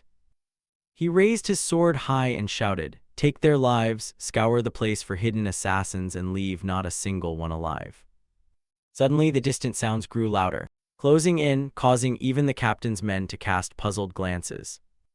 He ran over shouting, "What the hell is that noise that's overwhelming us? Why are you ordering a retreat?" One man reported as he moved, "The whole New Dong faction is withdrawing immediately. Pull back the troops quickly."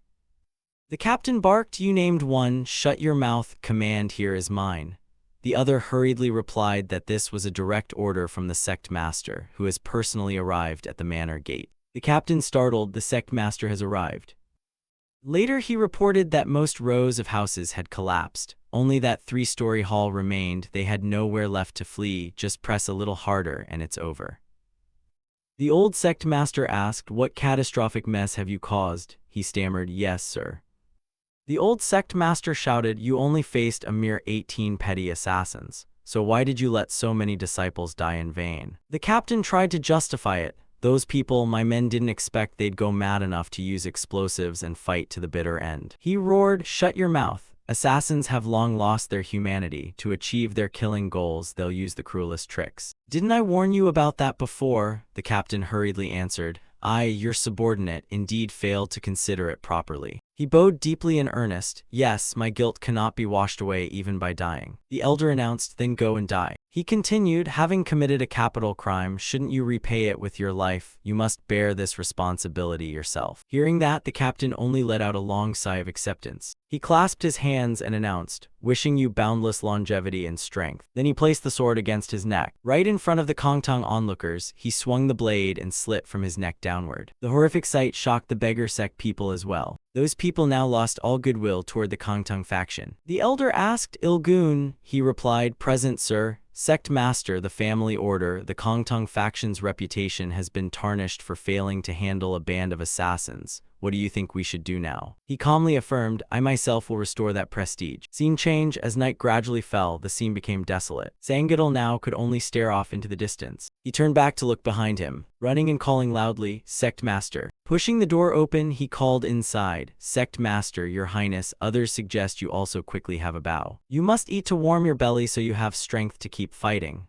"I know," Song Ku reassured, "you go ahead and eat first." He stepped forward and reported that, for some reason, the beggar sect still hadn't moved. Meanwhile, the enemy numbers have just been fully reinforced.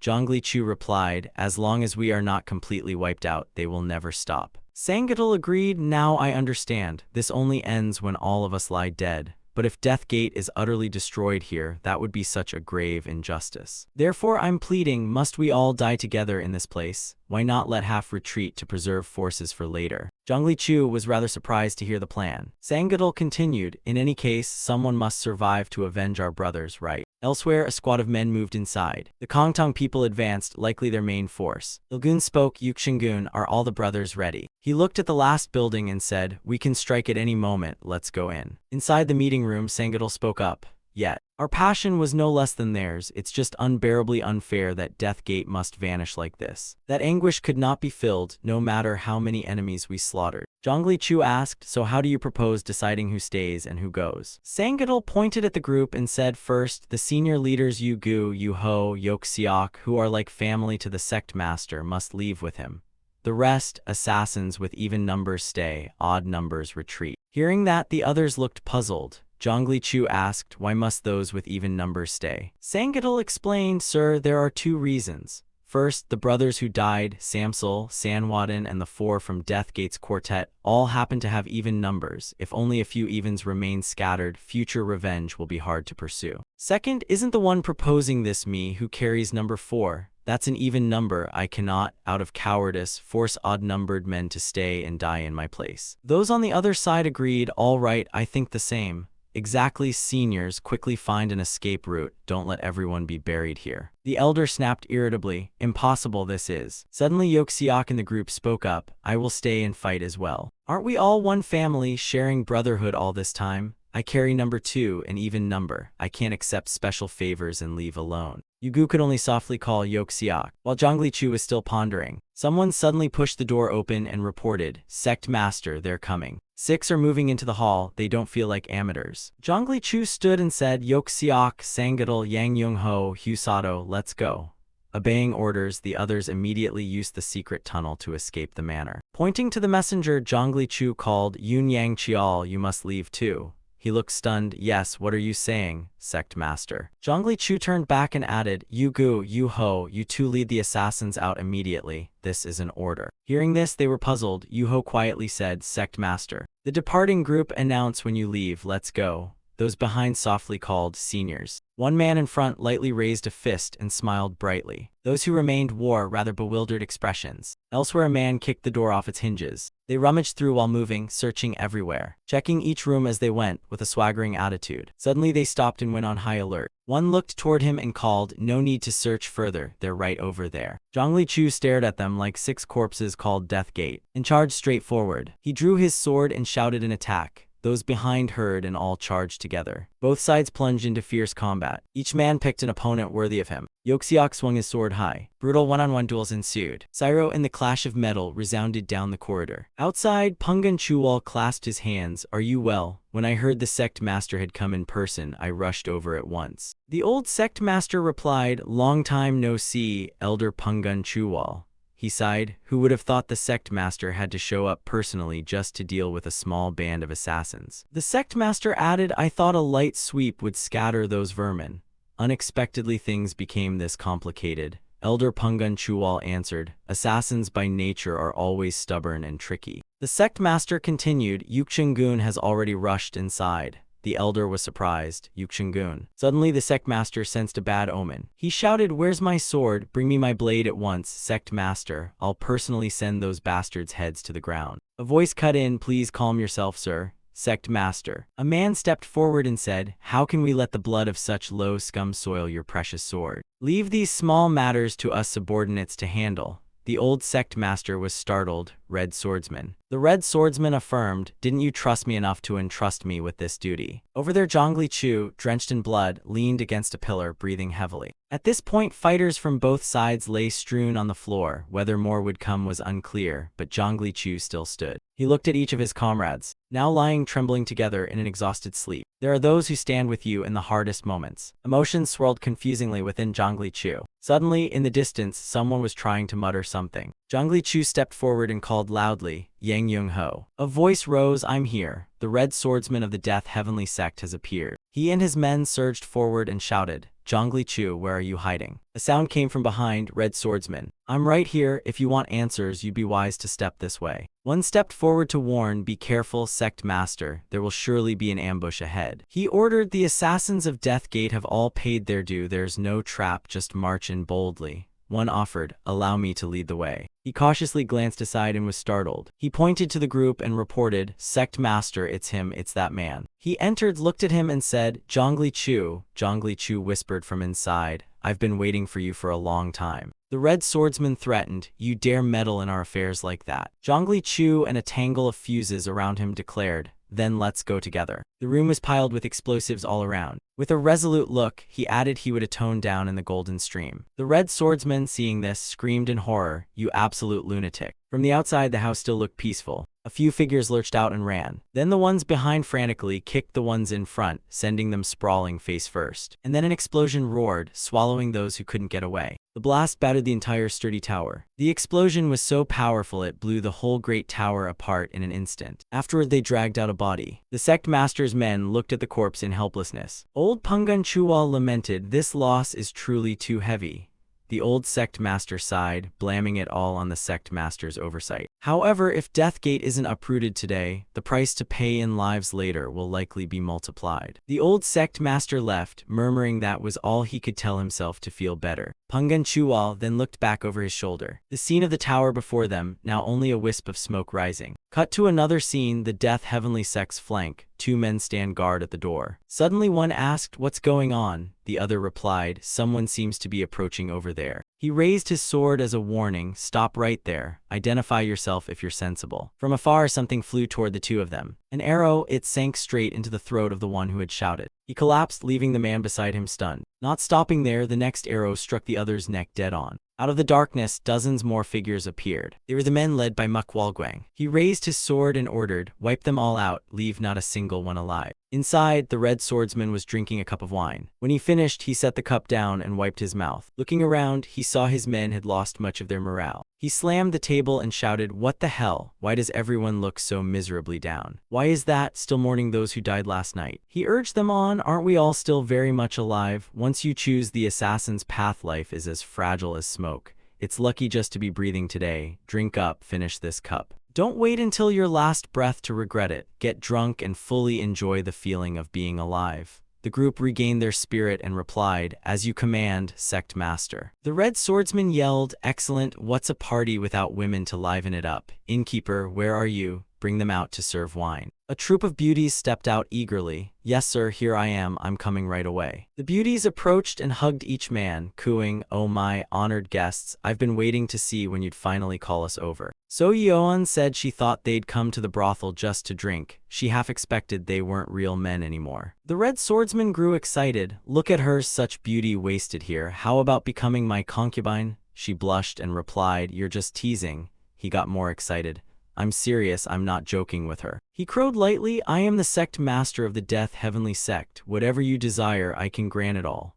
So Yeon asked, "I heard that last night the Death Heavenly Sect's detachments were completely wiped out. Do you still have any authority left to keep that promise?" He frowned. "What, you bastard, what blasphemy did you just utter?" As he shouted, Yeon suddenly stabbed into his neck. He felt the pain and then jolted, realizing the reality. Elsewhere, the remaining men were also pierced with acupuncture needles. They were taken down before they could even gasp. In the dark night, by and large, countless members of the Death Heavenly Sect were annihilated. The era of the Death Heavenly Sect had come to an end. Cut to another scene. Someone sighed that the Death Heavenly Sect had been utterly destroyed. However, the victors also suffered terrible losses to achieve it. Counting those missing with no bodies found, the number exceeded 80. No wonder the sect master of Natong would be heartbroken. The abbot said, "Go scout when they will hold the funeral rites. I must be present to offer condolences and comfort the departed souls." The man replied, "I will go verify one more matter at once." While we proclaimed punishment of the assassin system and pacification of Deathgate, a major upheaval occurred in the assassin world. A rising assassin organization called Mukwalguang completely overthrew the Death Heavenly Sect. Hearing this, the old abbot was shocked and incredulous. He assessed Mukwalguang, such an unfamiliar name. How could a force capable of quickly annihilating the Death Heavenly Sect do so without us knowing? The man replied that it seemed they had hidden extremely deeply, waiting for the right moment to strike one decisive blow.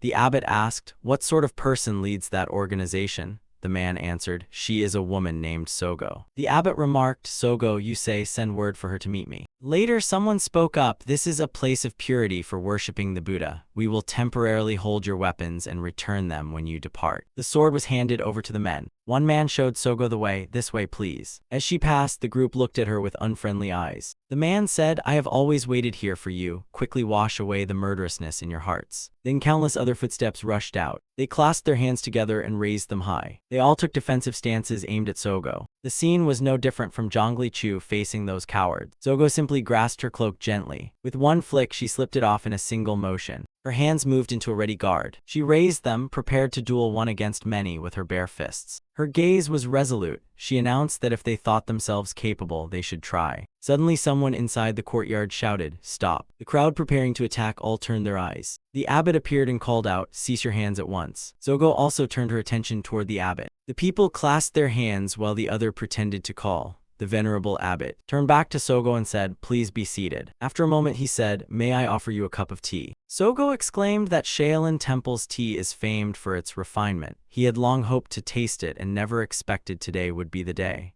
Thank you, though my humble offering is hardly worthy. The old man replied that if it's Shaolin tea, there can be no difference. People just like to gossip. After the pleasantries, the two enjoyed the tea together. The abbot set the cup down and said he had met many people, the leaders of the newly rising sects. He had encountered them all at least once.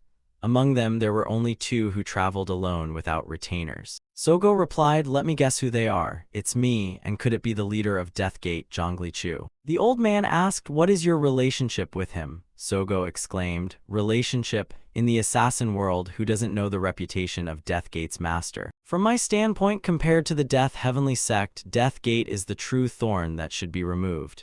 Yet you personally cleared out Deathgate. Our 9 great sects can only be grateful. The old man listened and fell silent. He said, disciple, let the killing end with this life. If so, past grievances will be set aside and treated as if they never happened. Sogo promptly insisted he could not stop them. His subordinates thirsted too much for blood. If the abbot kept restraining them, he would have to loosen the reins and let them act freely, and that would cause great chaos.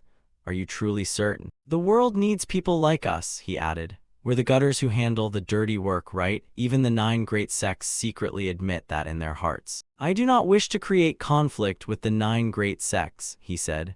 I promise to govern strictly. We will never trespass beyond the Death Heavenly Sect's territory. The old man asked, is that all you will do? Sogo replied softly, yes. Hearing that, the old man fell into thoughtful silence. The old man observed that Sogo was truly the opposite of Zhongli Chu. Sogo was surprised and asked, what did you say? The old man continued, Zhongli Chu was sharp as a blade but hid sentiment in his heart. You appear full of feeling outwardly, yet your interior is ice cold. Zhongli Chu, though gone, is someone to be respected. You, though alive, are extremely dangerous. Zhongli Chu's disciples were exterminated, but he did not disappoint me. As for you, though you've settled and prospered, I fear it will be hard for you to keep your heart. Perhaps you are intoxicated by having seized the Death Heavenly Sect and feel arrogant as if you hold the world. Remember this, our 9 great sects are not puppets. Upon hearing this, Sogo clasped her hands together. She said, I accept your recognition of Muk Walguang, then I take my leave. She stepped outside and added, next time allow me to brew the tea for you myself. She shut the door, leaving the old man alone inside. He asked if there was any news from Beekchin. Someone answered, no, not yet. The abbot asked, could he have been swept up in the joint assault on the assassin sect? The man replied, no, he withdrew before the attack began. Abbot, if there's news, report it immediately. Outside, the monks all stared intently in one direction. The group, seeing a woman, stared more intently. Sogo whispered to herself, all right, now things truly begin. Cut to nightfall, a figure moved in the darkness. The person pushed open the door and entered a lit house. He announced that the martial world was abuzz with talk of Muk Walguang. Overnight, they had destroyed the entire Death Heavenly Sect and become the overlord of the assassin world. That glory should have belonged to our assassin sect. Zhongli Chu asked, how are things with the beggar sect? The man replied that the beggar lookouts guarding the minor road junctions had all withdrawn.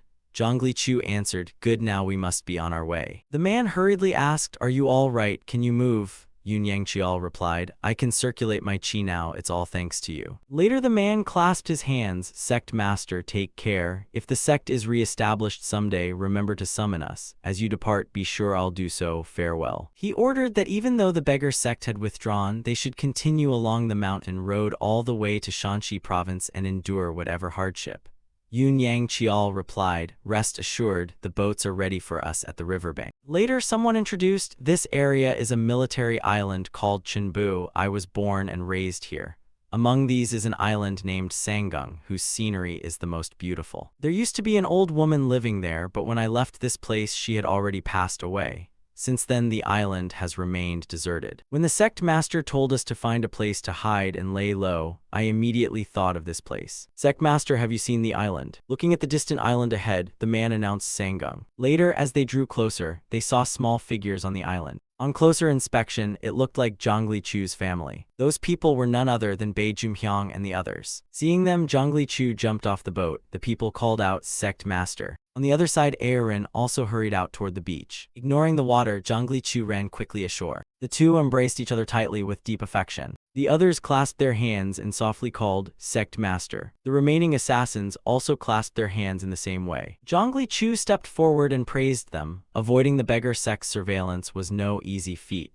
Seeing you return safe, I am truly glad. Everyone has endured hardships. Looking at Bei Jumhyang, he called, "Mother." She hurriedly replied, "Yes, yes, I always believed you would return unharmed." The village chief looked at him and asked about Yok Seok. "Where is he? Why didn't he come with you?" Zhang Chu said that he had returned to his homeland earlier. By now, he was probably soaring across the skis of his native land. The abbess clasped her hands and sighed, "So Yok Seok has finally been freed. I pray his soul finds peace." Zhang Chu asked, "And your father, is something wrong with him?" Bei Jumhyang pointed into the distance and said, "What's wrong? He's healthy, over there. The person is inside the house. He's been waiting for you. Go meet him." Hearing that, Zhang Chu took a few steps toward the house. Zhang Chu's father pushed the door open and called, "My child, come," the father said. The crimson assassin looked at him with a complex expression. He patted his shoulder to comfort him. "You've worked hard, truly. You've suffered much." Zhang Chu replied, "Not at all, I have not suffered." Pointing behind him, he said, "Go and pay your respects now." He startled, the man introduced, "The great master has arrived." Looking at that old azure assassin swordsman, Zhang Chu's expression remained somewhat bewildered and stunned. Looking at the old man's face right in front of him, the scene was hard to describe. "I'm puzzled, the matter is." Suddenly Zhang Chu shouted in bitter anguish, "Stop." The sound echoed outside and startled everyone. Zhang Chu ran over and barked, "Isn't this enough already?" The man beside him tried to calm him. "Stop, step back quickly," Zhang Chu demanded. "What more do you want me to do? What else must I do?" A hand reached forward and grabbed his collar. Zhang Chu's father didn't hesitate and threw him flying backward. The old man yelled, "You bastard, what on earth are you doing?" Zhang Chu's emotions were still in turmoil. The old azure assassin sensed an intense aura of fury. Could Zhang Chu really have come back? Zhang Chu forced himself to calm down. He turned his head so Zhang Chu's father softly called, "Zhang Chu." A solitary figure, he stepped out slowly. The scene later cut to the beach outside. Waves crashed violently against one another. Zhang Chu sat on a rocky outcrop, deep in thought. A figure approached him. The figure was none other than Zhang Chu's father. He sighed, "Your father has wronged you, Zhang Chu. I never expected to push you like that.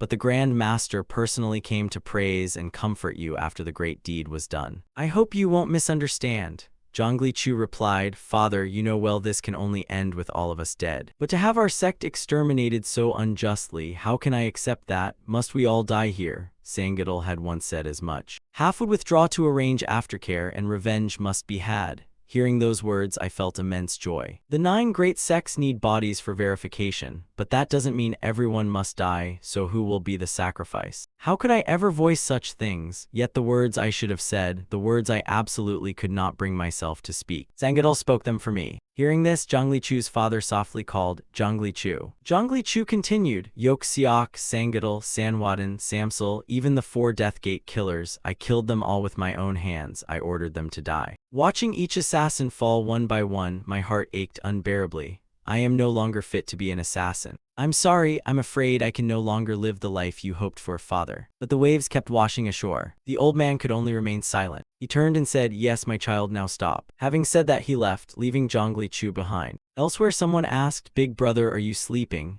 The azure assassin replied, "I'm awake." He suggested, "I have a favor to ask." The azure assassin asked, "A favor?" He said, "Please spare Zhang Chu. He has done more than enough. Consider him dead on Dewi Mountain." The old azure assassin then asked, "Could you call Zhang Chu here?" Later, Zhang Chu appeared in that room. He spoke up, "I have arrived." The azure assassin said, "I wish to speak privately with Zhang Chu. Everyone, please step outside." Those present quietly stepped outside upon hearing this. He continued, "Regarding Deathgate's annihilation this time and the deaths of your subordinates and lieutenants, I am fully aware. Was I not once a deputy leader managing part of it? Do you think I don't understand how you feel now?" Zhang Chu responded curtly, "Those were all pointless deaths." The old man added that if you wish to leave the martial world out of disillusionment, I will not stop you. But please engrave this on your heart. The sacrifices of so many dead will only truly shine at the moment the killing order is born. Otherwise, they were merely wasted deaths. Zhang Chu insisted, "That's just an excuse." The old man continued, "Whether those deaths are wasted or not is in your hands.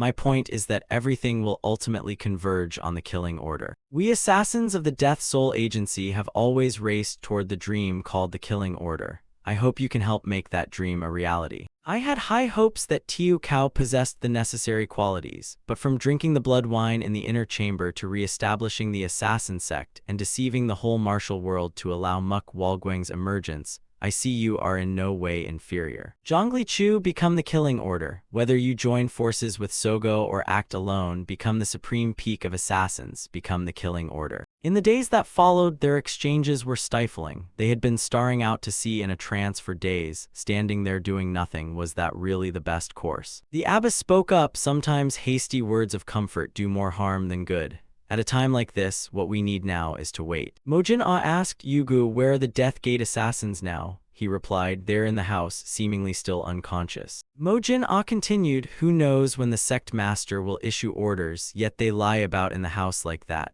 Call them all out to the beach immediately. We'll hold sparring training. Elsewhere, a sheaf of papers was placed on the rock. Someone reported that even in this situation, news kept coming in. Byok Rai Gun spoke up, the assassins are diligently training. The families take turns tending to them, their sleep and meals cared for instead of by servants. Although driven from Dewi Mountain, the survivors continue their daily duties. When the sect master turns to look, Death Gate will still stand tall there, unchanged. Having said that, Byok Rai Gun left, leaving Zhongli Chu alone. His gaze shifted to another side, looking down at the place where the group was training. Their blades were honed sharp day by day. His eyes held regret, mixed with a touch of helplessness. Looking down at the papers Byok Rai Gun had brought, Zhongli Chu opened them and read the blood image demon 10 rounds. Suddenly Zhongli Chu shouted loudly, Death Gate. The group training there were startled and looked up in puzzlement. They saw him approaching and softly called, View, O Sect Master. Zhongli Chu had reached a resolution. He announced, Death Gate, we will return to the martial world. So the muzzle of the tiger has been removed. He added, but first we must prepare thoroughly.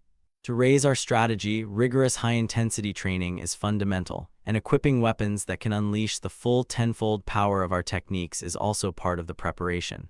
Before Death Gate was attacked, I had already begun seeking weapons suited to each of you. First, Yu Gu and Yu Ho, go find XCH Thoi Phi Cam in Sichuan to have them made. The two responded, yes, Sect Master. Zhongli Chu added, remember to investigate the manufacturing technique as well. At Tipyong there is a man named Gui Yongbongpyeon who holds the Fuang tight plate. Bring it here, the other replied, yes. Zhongli Chu instructed further, Yun Yang Chial, find a man in Gangseo who possesses a pair of iron halberds far beyond his station.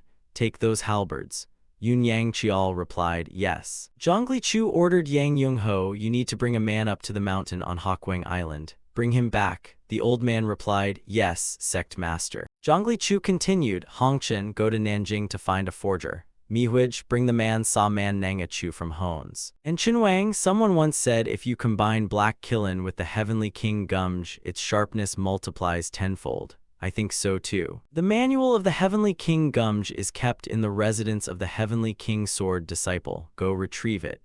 After checking, give a bag of belongings to his family. Chinwang replied, yes, Sect Master. Afterwards the group departed, saying, your subordinate asks permission to depart, Sect Master. Nearby Mo Jin-ah asked, Sect Master, have you chosen a destination for your subordinate? He replied, Mo Jin-ah will come with me. The old man was stunned. What? He answered, we will head toward Dongha. Cut to Dongha, someone said, I very much look forward to facing the blood image demon directly. Someone doubted, aren't you afraid? He's a blood demon. Blood demon? Rumor says he only collects heads to form blood chi. One exclaimed that it's only because the demon hasn't met his nemesis yet. I spent 15 years in that noisy monkey hole waiting for this day. This is the chance to prove those 15 years of hard training weren't wasted. Oh my, it seems 15 years there mostly involved you sitting in gambling dens, am I right? One muttered that it's a useless crowd, even if they add a little force to the Ten Doom it won't help. Yet they still flock here en masse just to craft a grand tale of having been present. Pathetic. They don't realize their heads might roll off any moment. Just as he was about to sleep he wondered, Looking at the crowd he asked, who are those strange people? He hurriedly reached out and called back, hey, stop. These are sensitive times, please cooperate and state where you are from. A man clasped his hands and replied, greetings, I heard the 9 great sects issued the 10 doom against the blood image demon.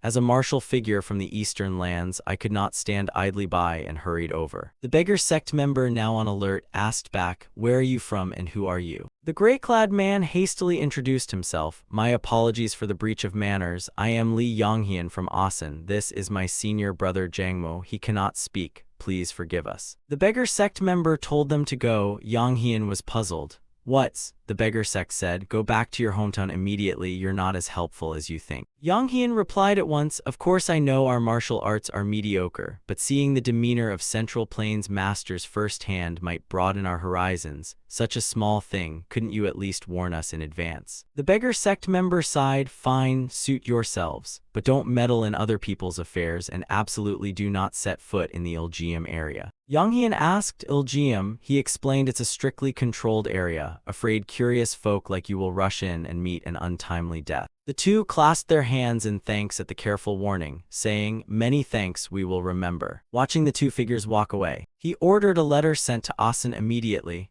"Investigate whether Yonghyun and Jangmu are real." Meanwhile, Yonghyun kept scratching his face without stop. Jangmu said, "Don't argue. If you keep scratching, it'll peel off the glue layer by now." Yonghyun complained, "How am I supposed to travel wearing this cramped, uncomfortable thing?" Jangmu signaled to shush. "Shut up." Jangmu is mute and the beggar sect has eyes everywhere. "Be careful." Elsewhere, someone asked, "Where did he go? Have you found any trace?" "He hasn't left the Dongha area. If you follow the Hajin direction, you'll find an unnamed wild mountain." Finding that place isn't hard. Countless martial artists have gathered to catch the blood image demon and have surrounded the entire mountain. Yonghyun sighed. The blood image demon doesn't dodge the Ten Doom. Instead of fleeing, he has declared war on the whole martial world. The inn owner must be making a fortune. Cut to another scene where the crowd was still gathering. On the sea was clearly marked the sign Ilgium. As they were preparing to enter, someone called out, "Don't even dream of getting past there." The beggar sect shouted, "If you want to help, do like the others. Fly to surround the mountain and cut off his escape route." Yonghyun asked, "The blood image demon is up there." The beggar sect man scoffed, "Didn't you already know before coming here?" He lamented that, driven by useless bravado, those climbers still haven't come down.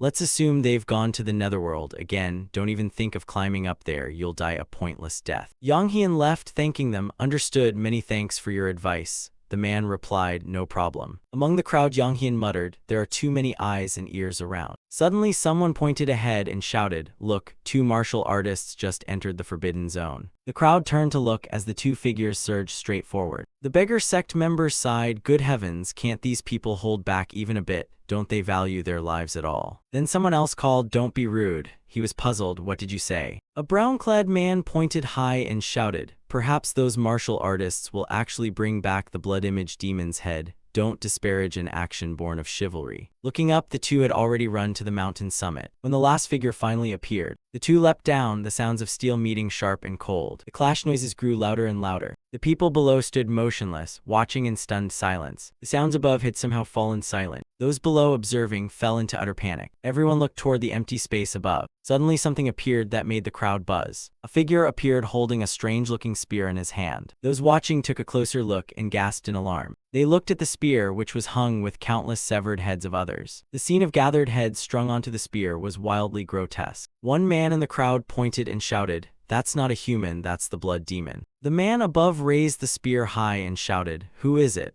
Who wants their head to be swept up into that torrent of blood chi?" The crowd below murmured that such a fiend shouldn't die a decent death. They must tear him to pieces into 100 fragments.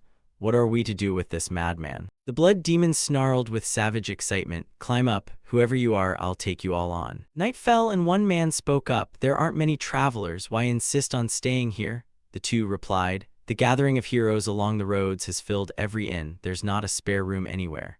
As long as we avoid the Bone Night, it's fine. Please help us out once and we'll reward you properly." The old man held a candle to guide them. "If that's so, come inside. Keep the reward. Taking money in these circumstances would make me feel ashamed." Inside, Zhang Wu said, "Skipping comfortable lodgings to sleep out in the wild. Why choose such a place?" Yonghyun replied, "Compared with noisy crowded inns, this quiet place is better for a mute like me to speak without being scrutinized."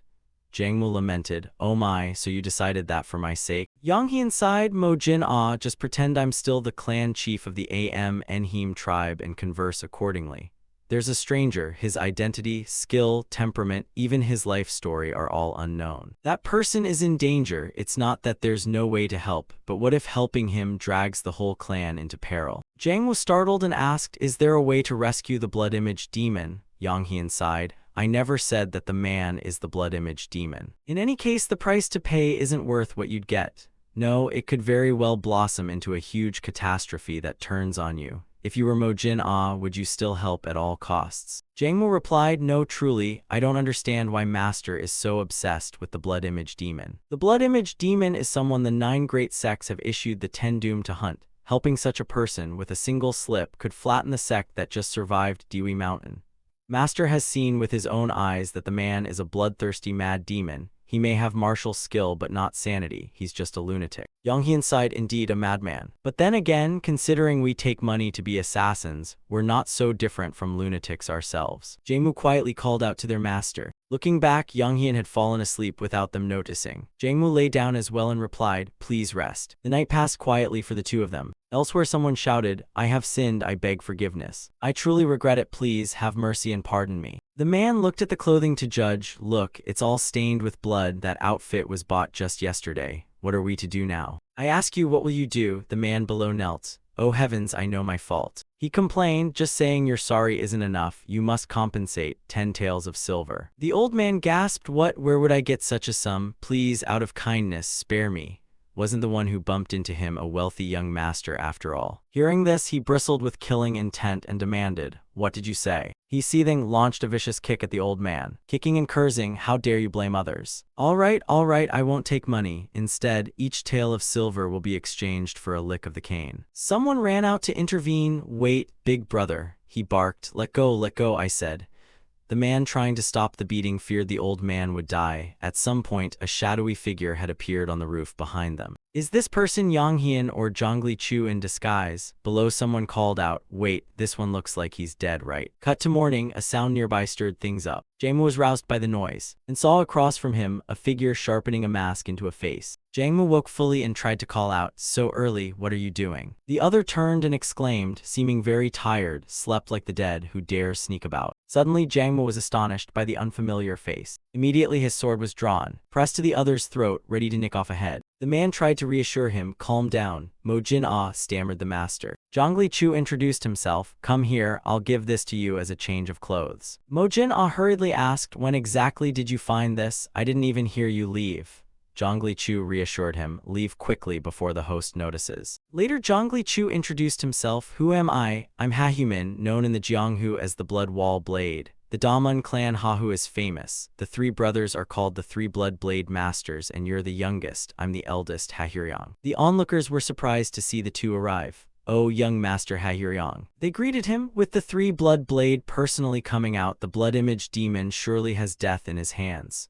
Zhongli Chu politely replied, you're flattering me, though my skill is meager, I came to offer what little help I can. The other asked, where's the second brother, why didn't he come with you? Zhongli Chu answered, you know him, he's slow by nature, he's running as fast as he can and will arrive shortly. The other replied embarrassed, if young Master Hahuguang is considered slow, then what does that make the rest of us?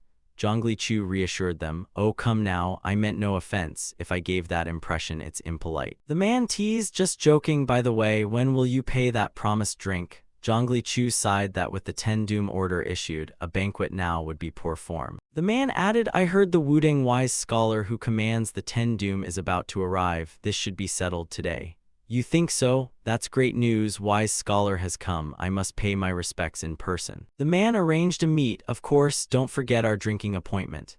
Zhongli Chu set off replied, very well then. Mo Jin-ah then wondered, wouldn't it be better if no one recognized Yang Hyun and Jangmu in disguise? I'm sweating under my arms thinking I'll be discovered. Zhongli Chu laughed mockingly, so the world's greatest lover Mo Jin-ah has the guts of a peanut, showing off reduces suspicion. Elsewhere, an old Taoist and his group were under a tent. The old man seated in the center was the wise scholar. Zhongli Chu looked away to assess. We're preparing to climb the mountain. Time's short, let's move quickly. Nearby, where the beggar sect stood guard, someone approached and called, you've worked hard. The beggar sect turned around in surprise and asked, huh? Zhongli Chu mused, can one murderous demon really tire so many people out? They bowed, unexpectedly witnessing the three blood blade masters here. Zhongli Chu urged everyone to hold on a bit longer. The wise scholar has personally arrived to end the 10 Doom Order. The others agreed, yes, of course that's how it should be. Then something to his side made Zhongli Chu startle. He pointed forward in suspicion as if something had just flashed past the tree. Did you see that? The beggar sect members were startled. What? I didn't see anything. Zhongli Chu leapt from the rope and shouted, the blood image demon might be attempting to escape, we must check at once. Mojin Ah, come on. Behind him Mojin Ah silently ran after Zhongli Chu. The beggar sect members called after them, please be careful. The two shot forward like the wind. And those behind marveled, truly the three blood blade masters live up to their name. Their lightness skills are extraordinary. Zhongli Chu ordered Mojin Ah, stay here and await orders. Watch Wuding's movements. If you see them intend to attack, send the signal immediately. Mojin Ah immediately ran off in another direction to comply with his master's orders. Zhongli Chu dashed straight ahead. He looked down at the place where many corpses had gathered, and moved closer with gentle steps to get a better look. His light-footed steps probed the situation. Zhongli Chu continued advancing forward. When he arrived, he cast his gaze to the side to observe. Under a tree, a figure sat dozing, with a spear of superior grade beside him. Seeing the old man looking utterly world-weary, Zhongli Chu approached and called to the blood image demon, are you seeking death? The old man's expression did not change at all. Zhongli Chu continued, you've accepted the 10 Doom Order and yet refuse to flee, openly provoking as if you crave death. It seems you have no will to survive. If you truly want to die, I can grant you a painless end. But if you wish to live, I can also show mercy and give you a path to life. The blood-shade devil asked again, can you kill me or can you spare my life? Zhongli Chu replied, yes. He laughed upon hearing that, a mocking chuckle, then slowly stood up and asked, really? Rising, he continued, between the two, which is easier? Zhongli Chu assessed, saving you is a bit harder because there are unpredictable variables. He grabbed his sword and asked, then you can't save me. Why not? He lunged straight at him, shouting, because you can't kill me. A slash came down, but Zhongli Chu pulled his sword back to block it. Immediately, the sword was drawn from its sheath and spun back around. He shouted, I'll chop off your head with this gush of blood chi. Another strike came but was still blocked by him. At this point Zhongli Chu calmly held his guard, and though he was under overwhelming attack, the tempo of the fight remained in his hands. Footsteps began a retreat. He thought it was an easy kill and kept charging forward. Zhongli Chu tilted his head and reasonably parried with his sword. Then he slipped his sword to the side and pressed it against the back of his neck. He paused and stared up at the gleaming blade. He said, save me. From elsewhere an arm shot up calling out, form up. Wuding assembled. No sooner had they shouted than countless gray-clad men gathered into a crowd.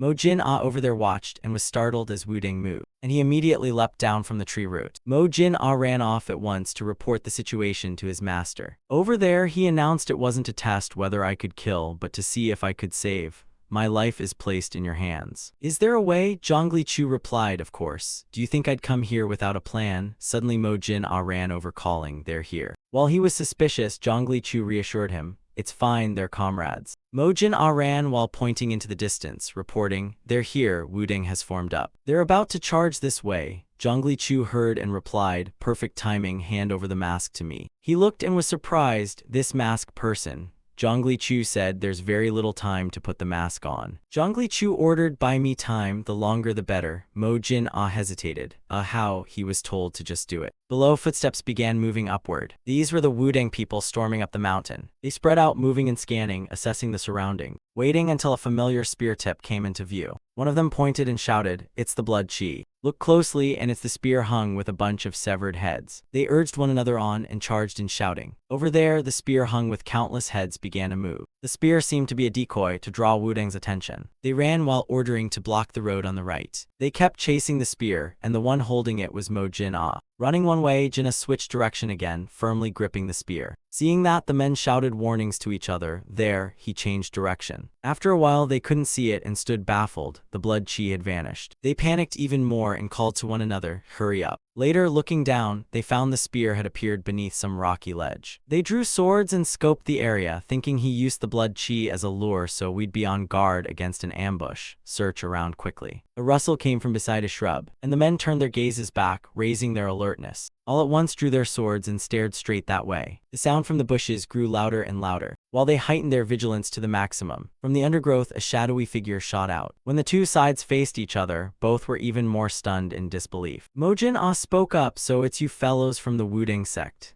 Zhongli Chu added, the blood shade devil ran off this way, did you see him? The Wudang men replied, we chased the blood chi here too, but he discarded it and vanished. Zhongli Chu bewildered, where on earth is that guy hiding? The other man sighed, I was worried about news of the 3 blood blade masters after they went up the mountain. Who'd expect the blood shade devil to be fleeing for his life? But this 10 quest order is our Wudang sect's duty. So please hand it over to us and step back. Zhongli Chu sheathed his sword and replied that they shouldn't obstruct the execution of the 10 quest. All right, we will comply. He clasped his hands and requested that they behead that murderous demon to prove that justice still exists in the world. Soon after, boots thundered down the mountain, and the figures of the 3 Zhongli Chu returned. Those below watched with puzzlement. One asked, have you found the blood shade devil? Zhongli Chu answered, no, we haven't. The Wudang disciples are hunting like rabbit herders. I'm afraid we'll see his corpse soon enough. The other replied, I'm also waiting to witness that sight. Zhongli Chu said, good then, we'll step aside briefly to quench our thirst. The men bade farewell. Yes, please help yourselves. Zhongli Chu waved and said, we take our leave. The blood shade devil sighed, let's withdraw from here quickly.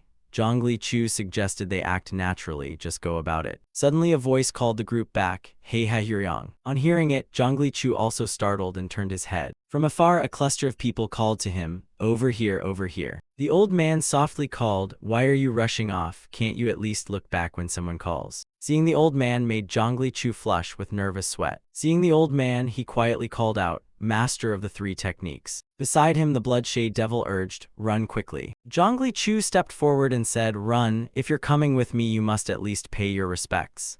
The blood shade devil was puzzled. What are you planning to do? Zhongli Chu explained, do you have enough lightness skill to escape this crowd of martial fighters? If not, don't even think about running away on foot. After a while, swords were raised. A man clasped his hands and introduced, I pay my respects. I should have recognized you at once and rushed over to greet you. Please forgive my rudeness. The master of the 3 techniques replied, no matter, this place could use more goodwill. I nearly passed by without noticing you myself. He continued, by the way, how long has it been? The last time we met was at the Order Hall's remarriage ceremony. About 3 years, was it? Zhongli Chu bowed apologetically, saying he should have come to check on them more often and that it was quite rude of him. The old man raised his hand and reassured him, not at all. Everyone is busy making a living. Meeting only at happy or sorrowful occasions is enough. I heard the sad news about your 3 beloved disciples, but I was occupied and could not attend the funeral. Though late, I offer my deep condolences. As soon as he finished speaking, the old man drifted off into a reverie. He went on, they were assassins from Death Gate. I should have personally punished them. Unfortunately, I was bedridden with a high fever that day. Zhongli Chu replied, yet they weren't stopped and the murderous sect survived. Surely you regret it greatly. The old man admitted some regret, but said that by not acting he had fulfilled his own wish, and so he could only feel grateful. Suddenly he introduced someone. Let me present, this is the elder Blackstaff, the mad eccentric of the beggar sect. The 3 introduced themselves. Hahyuryang, Hahyuguang, Hahyumin pay respects to the elder. Blackstaff mad eccentric replied, I've long heard of the 3 blood blade masters. Seeing upright young fighters like you puts my mind at ease. Zhongli Chu, thoughtful, answered, you flatter us. We hope for your continued guidance in the future. Beside him, Blackstaff mad eccentric cast an appraising glance over the group. Zhongli Chu said, we will take our leave. We're heading to a nearby inn to quench our thirst. The master of the 3 techniques replied, yes, go right ahead. The men departed, answering, very well then. The 3 of them strolled away from the noisy spot. After walking some distance, however, the group still hadn't shaken off their fear. After going fairly far, they began to get anxious. Once out of sight, the 3 straightened, then bolted. They ran headlong without a care for anything else. As they fled, the blood shade devil didn't forget to look back. Seeing no one pursuing them, they finally dared to exhale in relief and returned to the restricted area atop the mountain. One man pointed and shouted, look, the Wudang disciples are coming down the mountain. The crowd stirred, so they finally caught the blood shade devil. Apparently not, everyone came down unarmed. One of them ran over and shouted a report. He announced the blood shade devil had disappeared. The disciples had searched the entire mountain but found no trace.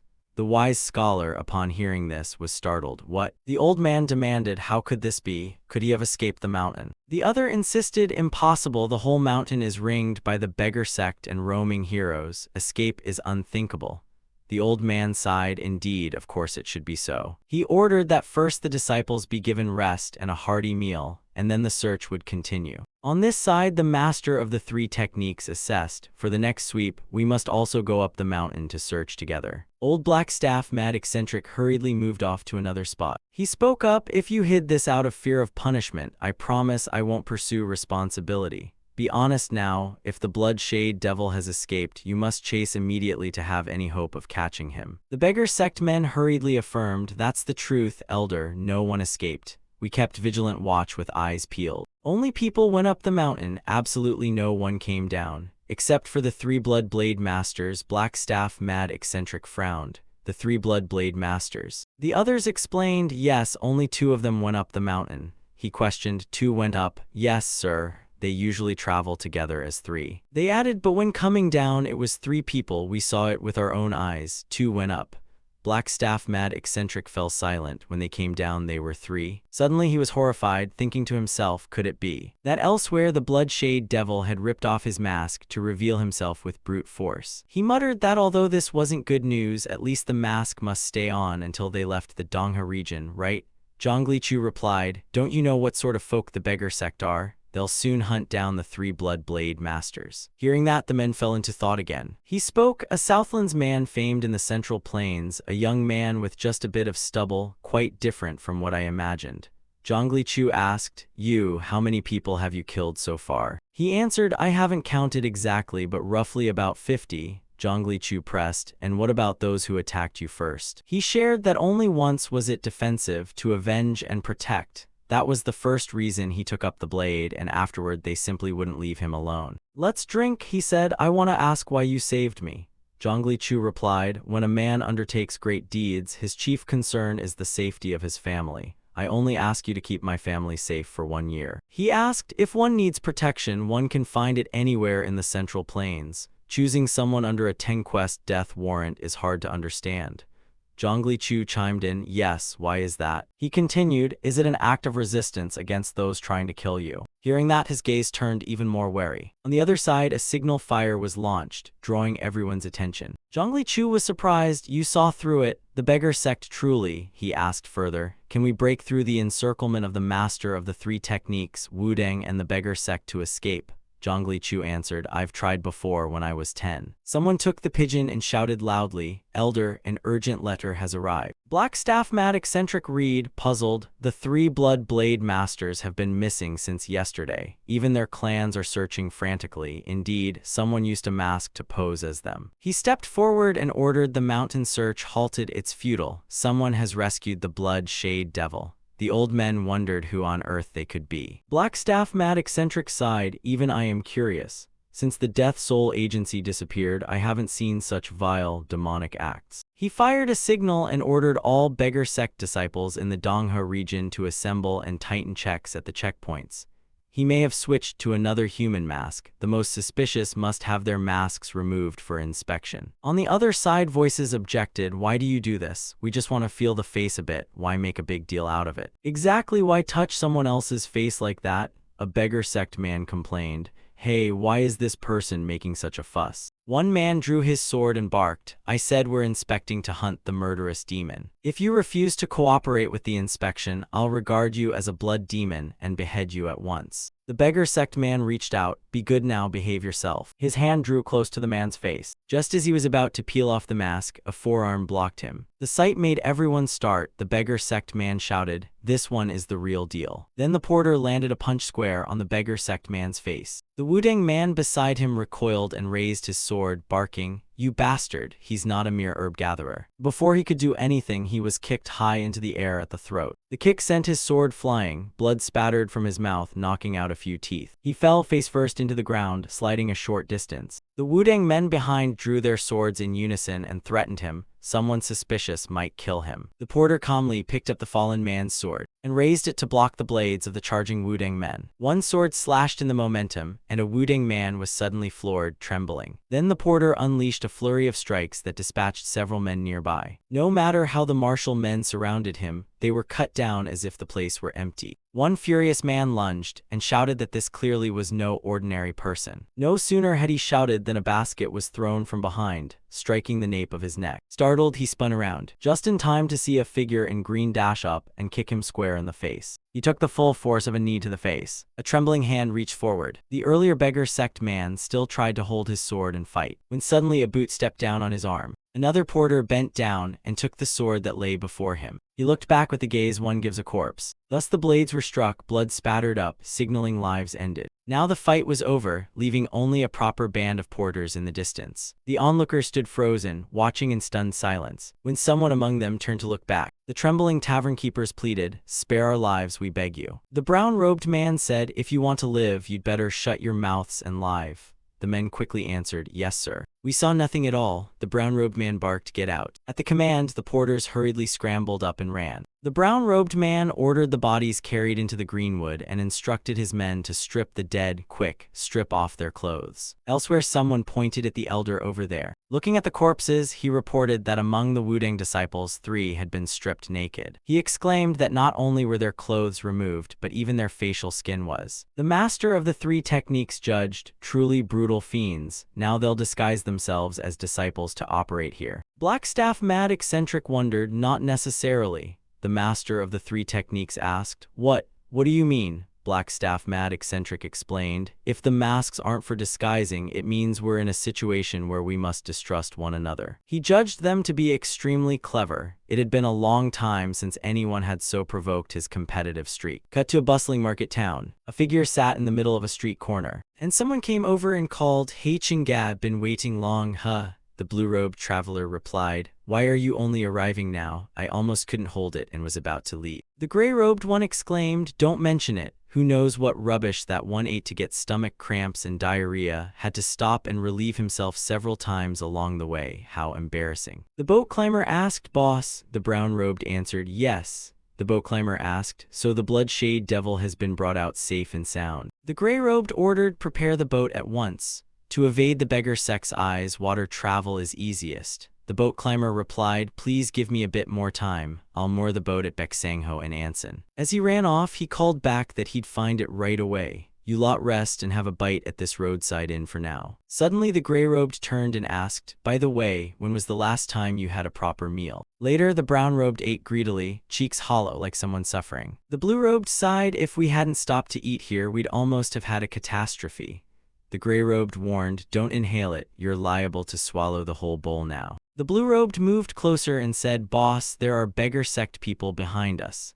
The gray-robed replied, "I see them too. Small groups are gathering in the alleys." Looking into the distance, a line of people were already waiting. The men debated, could it be we've been spotted? It seems so, they're about to move. Setting his bowl down, the brown-robed said, "That was delicious. If only I could have another bowl, but I fear there's no time." The gray-robed announced they must split up and act separately now. Such a crowded market street isn't suitable for 3 traveling together. Meet at Baeksangho and Anson. One by one they stood and pretended to go to the latrine as cover to slip away. The blue-robed said, "Boss, take care." The brown-robed rose while the blue-robed hurriedly called, "Innkeeper."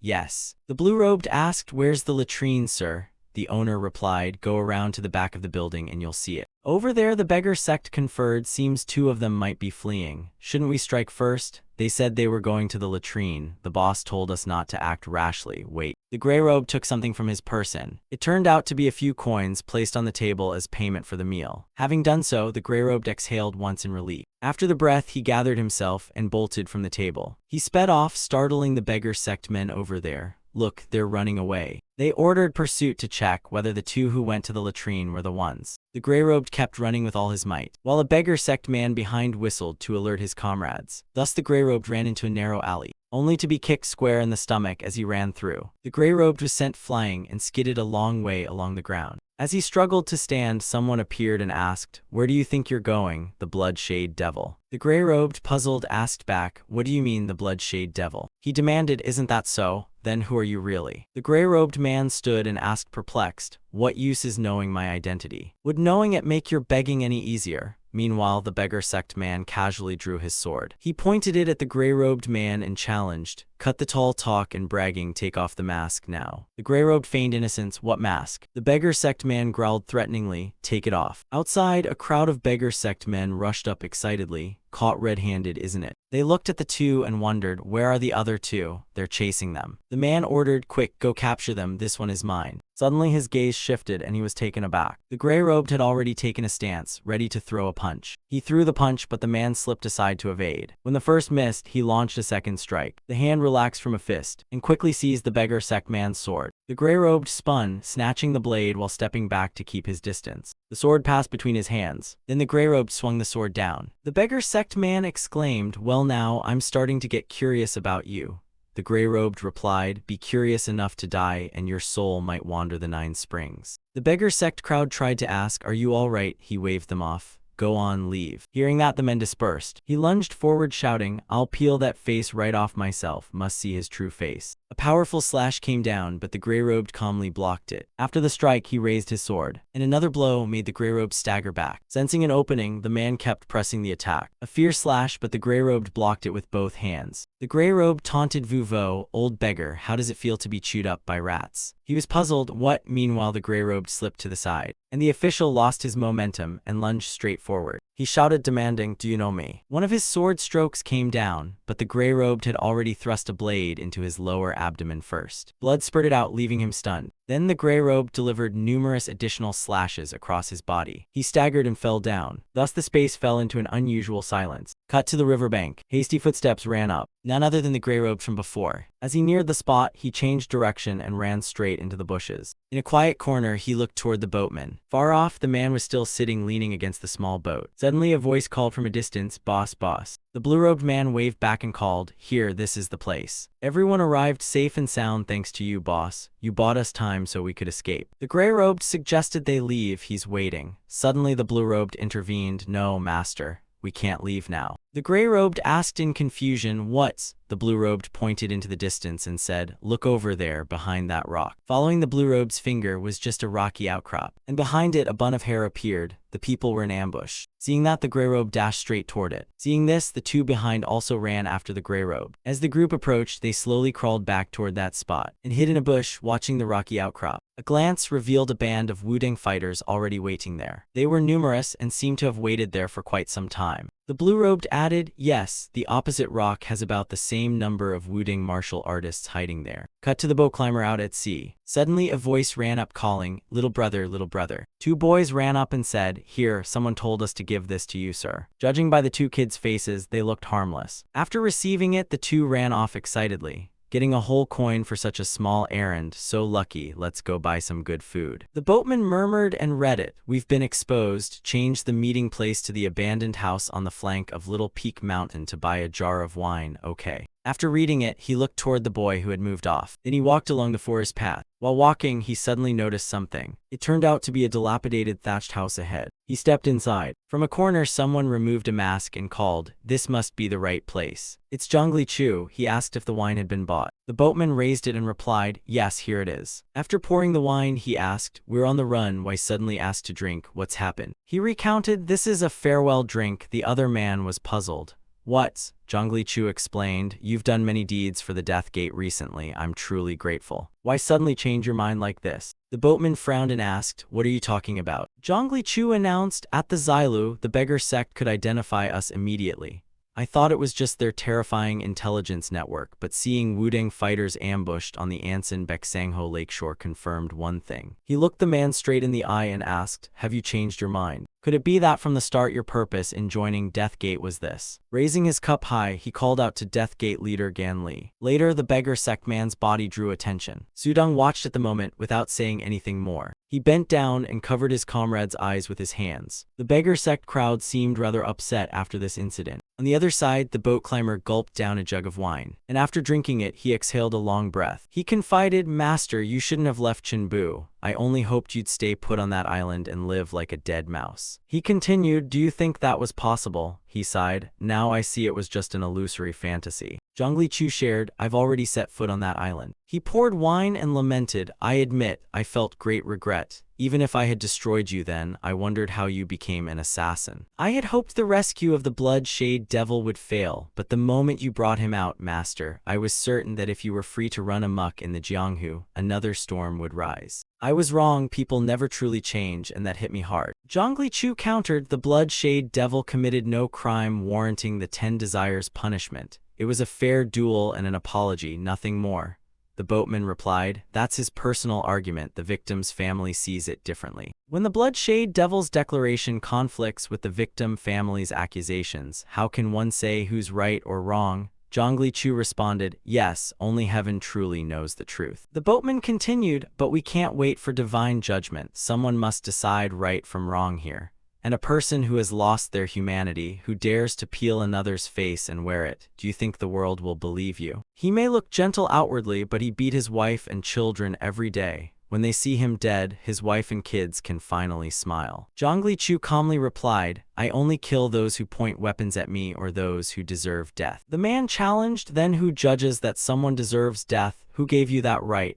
He answered calmly that his killing was ultimately no different from the 9 great sects issuing the 10 Desires decree. After all, strength is the truth. Use that power to maintain Jianghu order. Now I understand why assassins covet the Slayer order so much." Hearing this, the boatman felt utterly helpless. He then pleaded, "Please don't chase after fantasies like the Slayer order. Leave tomorrow to tomorrow. For now, I fear you can't escape this place. If you surrender, I'll try my best to preserve your life." Zhongli Chu asked, Who sent you here?" He replied, "It was my elder brother's task, but I came in his place." Zhongli Chu asked, "Where is that?" He answered, "Shaolin." Zhongli Chu angrily shouted, "That damned old man." He warned irritably, "Watch your tongue, that's a senior who can decide your fate. The lives of assassins bringing weapons into the Jianghu are in his hands too. Surrender and he'll do his utmost to spare you." Zhongli Chu then asked, "Have you handed over the assassin's movements?" He replied, "Only the blood-shade devil has been handed over. And after that you should return to Tianfu immediately." Zhongli Chu suppressed a laugh when he heard that. Then he laughed excitedly. "Do you think threats like that will work?" Mo Jin Ah called, "Master." Mo Jin Ah shared, "I've been watching but saw no one chasing us. Still, nobody is tailing us, sir." Zhongli Chu said, "Don't underestimate them. Do you think they'd be stupid enough to blatantly tail us right away?" He turned back and asked, "Okay, how much time do we have left?" The boatman replied, "About 1 or 2 watches and the Wuding faction will arrive." Zhongli Chu continued, "Until then, can you hold me here?" Hearing that, the boatman continued drinking. He slammed his cup down on the table and answered, "Of course." As he shouted, he flipped the entire table toward him. Wine splashed everywhere. Then he kicked straight at Zhongli Chu, trying to seize the initiative with a surprise attack. Zhongli Chu merely tilted his body and caught the table gently. Still, he fell backward and the table flew high. The blood-shade devil was furious. That bastard Mo Jin Ah tried to restrain him.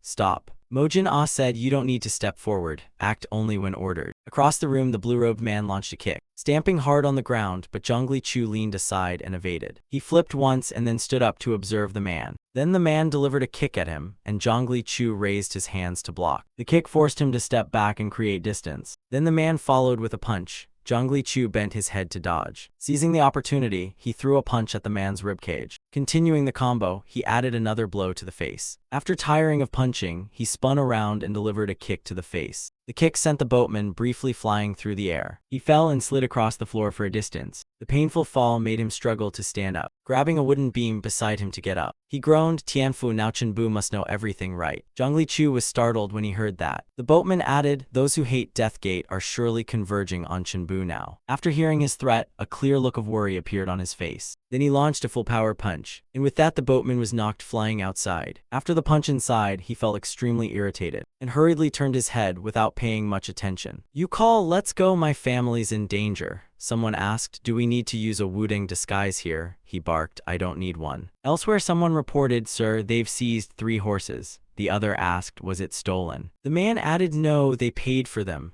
The beggar sect men asked, "Then what's the problem?" He replied, "Well, among them was one with messy hair and a scarred face from blade wounds. Maybe the blood-shade celestial devil or some devil the likes of you are seeking, so I dared to report it. Before they finished speaking, someone slapped the man's shoulder. Turning to reveal Sudong, he asked which direction did they go. Elsewhere, the three horses bolted down the road at once. In the distance, a few beggar sect men were sitting on guard. Suddenly they hesitated. Horses are coming, stop. One of them raised his hand to halt them. Hold, there's a sword school ahead, please stop. Across the way, Zhongli Chu angrily lunged forward, shouting, get out of the way. With that, Zhongli Chu's group ran straight through, sending the beggar sect scrambling aside in alarm. At that moment, one of them had seen the face of the blood-shade devil. They watched the departing group in confusion. Who are those guys? They told one another, the one on the left of the tongue looks like the blood-shade devil, I think. Right, I just saw him too, full speed ahead. Meanwhile, the boatman's face had been left smashed and deformed from the punch. At this point, the Wudang men bore that man's body before the elders. The wise scholar was puzzled. Was this the man who provided news about the blood-shade devil? The Wudang man replied, yes, that's right. Hearing this, the old man sighed softly. Tiseng Samjan. Suddenly, a man in the crowd stepped forward and requested, could you please give us the road? The old man asked who he was. The man clasped his hands and answered, I am Beekchin of Shaolin. The wise scholar was surprised. Beekchin, among Shaolin's secular disciples, there's the 4 dragons, so you are Beekchin. Beekchin confirmed, saying the one lying here is Beekchin Hyung, my junior disciple. Because he took his foolish senior's place and ended up like this, the wise scholar replied, Tiseng Samjan, I pray for his soul's peace. I'm at a loss how to handle the body, now the family has arrived, how fortunate. Suddenly signal rockets were fired into the sky from afar. The wise scholar asked the elder, what does that mean? The beggar sect elder answered, rumor says the blood-shade devil has appeared. Reports say 3 of them are moving southeast. Tam Tiat Kai Enhan asked, worried the distance might be too great to catch them. The elder replied, don't worry, the disciples will stop them, the beggar sect is everywhere. The wise scholar turned and ordered, let's move out quickly, descend the mountain. So the group marched down the mountain. On the other side, Beekchin stayed behind and lamented, I'm sorry. I arrived too late. At this time, he remained with his junior brother. Cutting to the other scene where the 3, Zhongli Chu's group, rode on horseback. Mojin Ah spoke up, if only I'd finished dealing with that gang of beggars in the forest first, it would have been much better. Looking at them full speed like that, it seems our escape route has been exposed. With the situation hanging by a thread, there was no choice but to act. Ahead of them, a rope had been stretched across the road. Zhongli Chu, witnessing it, was taken aback. The rushing horse couldn't avoid it in time. The horse crashed forward and the momentum hurled Zhongli Chu high into the air. The 2 behind were the same. Zhongli Chu tumbled across the ground. Thus horse and rider smashed face first into the earth and could not continue. Their journey was forced to come to a halt mid-escape. Mojin Ah tried calling, Master, are you all right? Zhongli Chu reassured, don't worry, I'm fine. Opposite them, a group of people had appeared before Zhongli Chu. They drew swords to threaten. Escaping wasn't enough. They even brazenly revealed themselves in broad daylight. You think you can easily slip past the beggar sect's eyes? Sudong threatened, no matter who you are, you can't slash through thousands of sword strikes. Zhongli Chu drew his sword and called out loudly, Mojin Ah, blood-shade devil. Zhongli Chu added, anyone who dares block our path back to Chenbu must die. Hearing that, the blood-shade devil charged up, shouting excitedly, it's time I repaid the favor. Sudong leapt forward in anger, bellowing, is that you? Footsteps rushed forward in haste. The blood-shade devil swung his sword up and shouted, you bastard. Sudong gripped his straight blade tightly. The 2 flashed past each other, their blades meeting for the first exchange, and skidded along the ground for a distance. Sudong hurriedly turned his head to look, and the 2 faced each other again, raising their defenses. The faces of the beggar sect behind them watched the blood-shade devil, full of killing intent. The blood-shade devil could easily feel the old man smile faintly. Then he turned and slaughtered countless beggar sect members. Sudong, witnessing it, was startled. On that side, the blood-shade devil, both transformed and exhilarated, sneered, these little brats. Seeing the commotion among those transformed, Sudong shouted urgently, stop, you bastard. Suddenly danger surged from behind. Immediately a figure lunged in to slash, but Sudong had time to turn and block the blade. Zhongli Chu struck the first blow, then Mojin Ah descended from above swinging his sword. With that slash delivered, Sudong's face sprayed blood as if bathed. Receiving that cut, Sudong finally let go of life and fell into death with a shiver. Zhongli Chu, now angrier, turned on the beggar sect. The wailing clang of metal rang out, one-sided slaughter. Later, an old man lamented, Tiseng Samjan. The people could only chant quietly, Tiseng Samjan. The elder leader of the beggar sect's face had gone redder than eating chilies. He stood before his transformed disciples and threatened. The blood-shade devil's appearance was one thing, but who exactly rescued him? Surely they are our enemies. Elsewhere, a figure leapt off the side of the boat. It was Zhongli Chu, who ran hurriedly onto the shore. As he ran up to the hiding place, he shouted, "Aaron." Receiving no answer, he shouted even louder, "Mother." He pounded hard on the room door, pushing it open with a face full of worry. He looked inside, no one was there, and the household items weren't disturbed. He rushed off screaming to search for Aaron. He pushed into another room, still no one. Zhongli Chu ran everywhere, calling loudly, "Mother." He pushed open another door, calling out, "Father." Calling and calling with no one answering, Zhongli Chu fell into panic. Suddenly Mo Jin-ah entered from outside calling, "Master."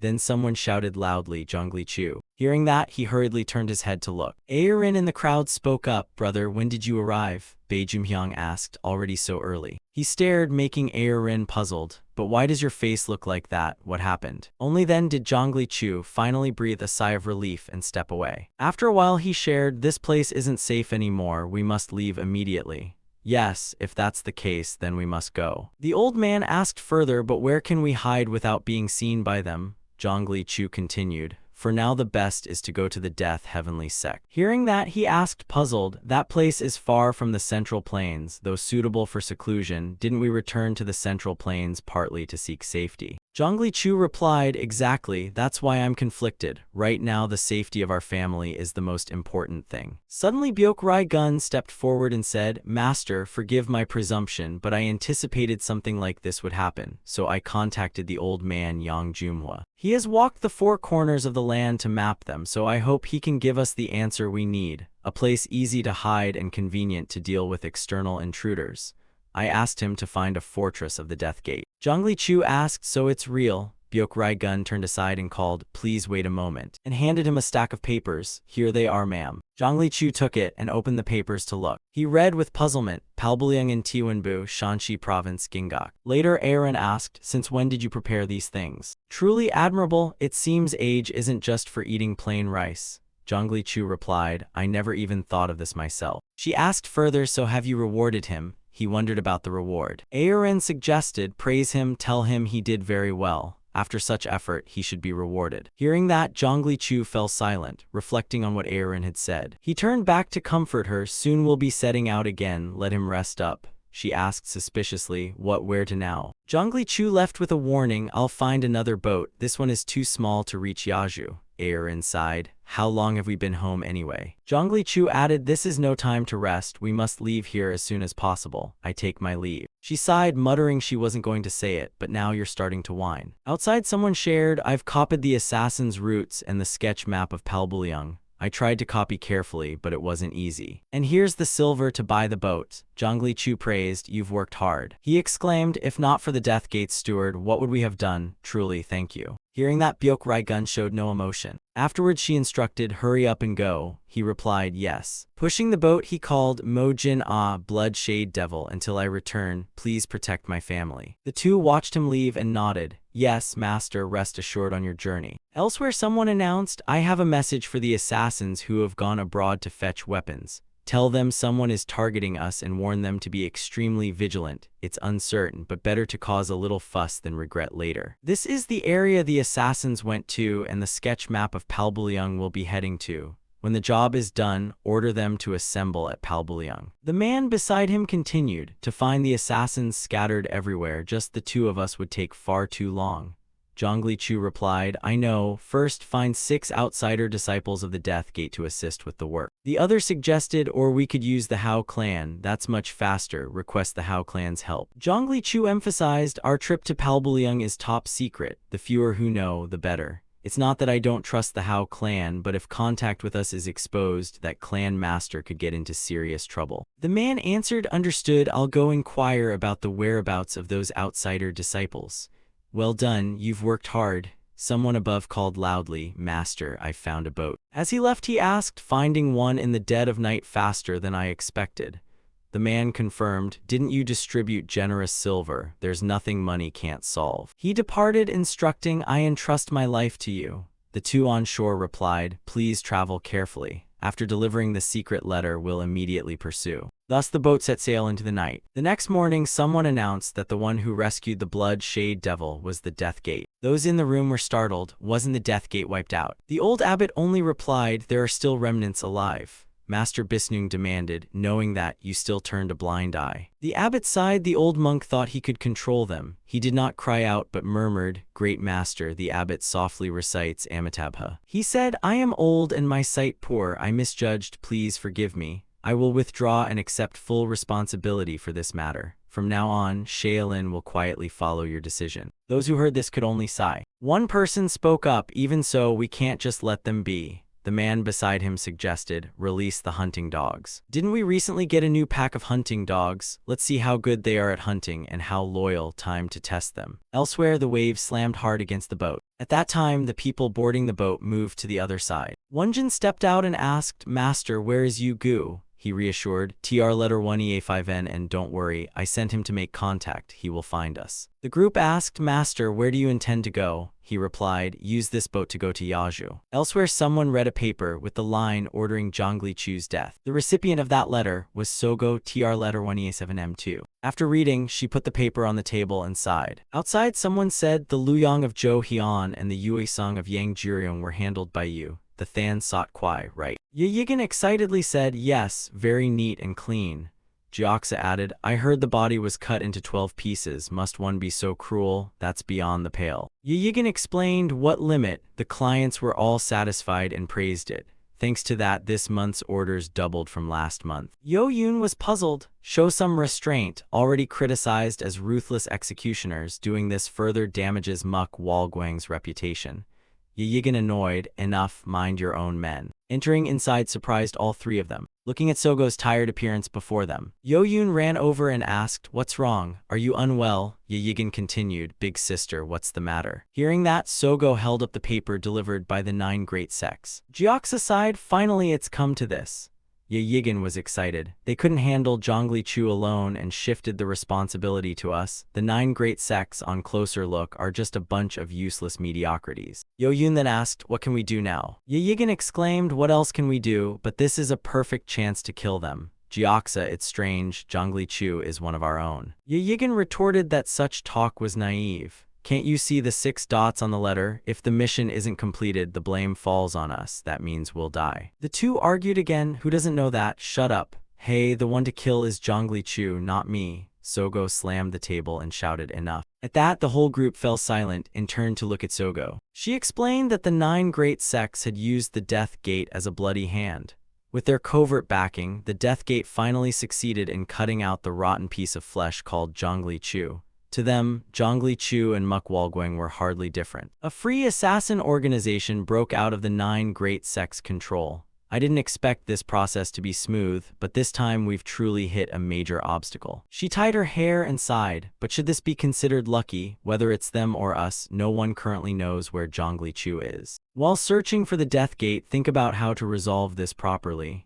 They replied, "Yes, yes, big sister." Sogo shouted out loudly, "Ilsul." Someone appeared and asked, "Master, you called." Sogo ordered them to find Zhongli Chu, "Act as if you're diligent, but actually move very slowly." Elsewhere, someone reported that those bearing the red mark of the Blood Shade Devil are assassins of the Death Gate organization. Beekchin added, "Our late master told us to retreat, but we can't ignore the death of Brother Za, so I'm here to beg for your help.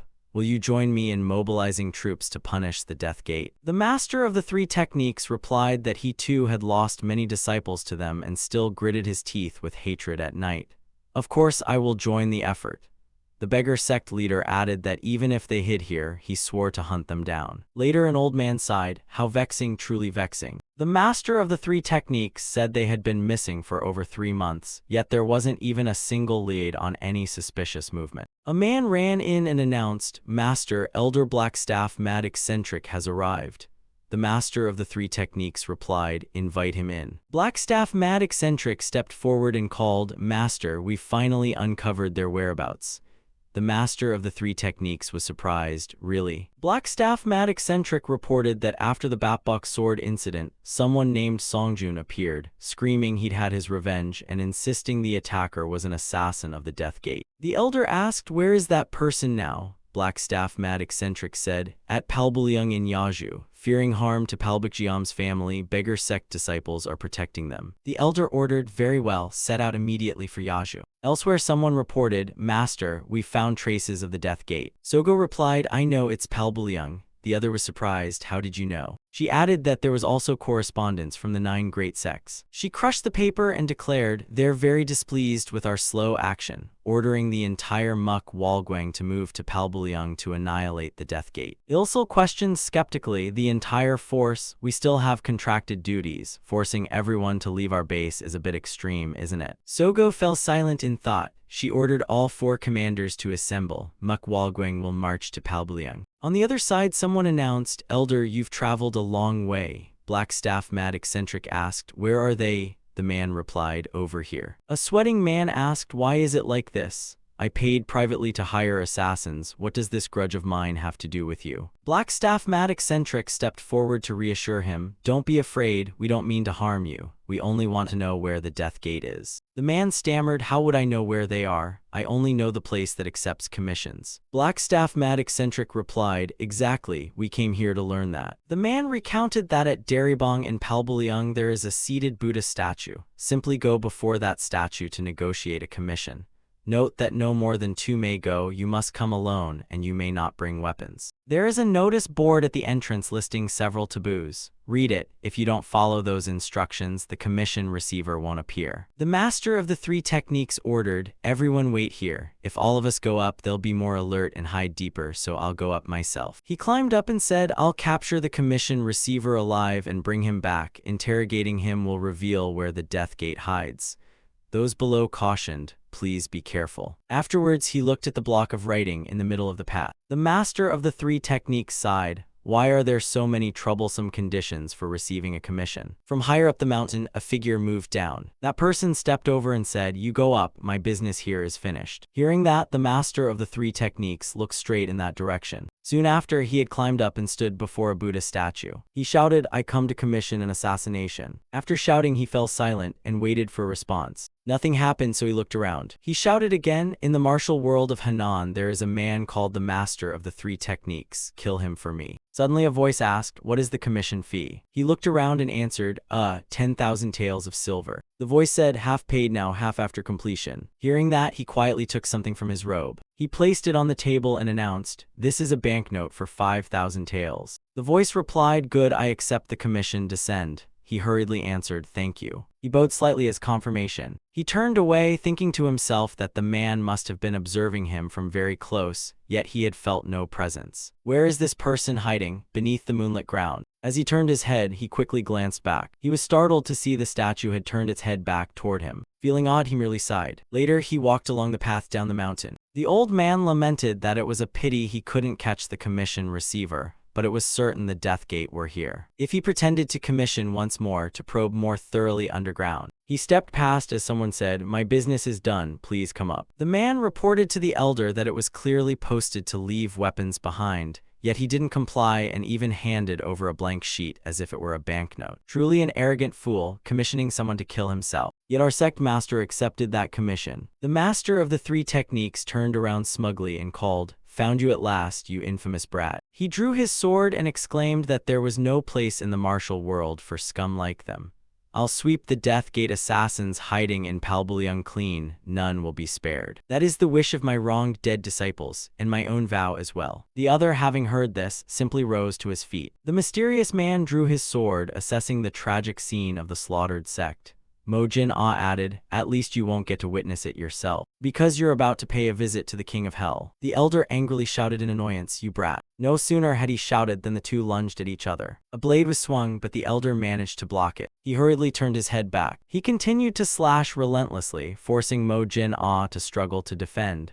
He cursed that if they didn't use covert means, they'd be useless trash. While blocking, he retreated step by step. Mojin Ah launched a sword strike forward. A thrust was sent, but the elder blocked it. Losing momentum, Mojin Ah surged straight ahead. The master of the 3 techniques swung his sword from behind and shouted, how dare you expose a weakness at my back? Suddenly, a sword pierced through the elder's body. Pain struck and his face went ashen. It turned out Mojin Ah had leaned back to drive the sword in, exposing his back as bait to lure the strike. After cutting, Jinnah pulled the sword from the elder, Blood spurted from the master of the three techniques like a fountain. Below, the waiting crowd saw that no one was coming back down. Baekjin stepped forward and asked, "Elder, hasn't the sect master been gone too long?" Black Staff Mad Eccentric heard this and also fell briefly into thought. He began to climb and said, "I must go up to assess the situation."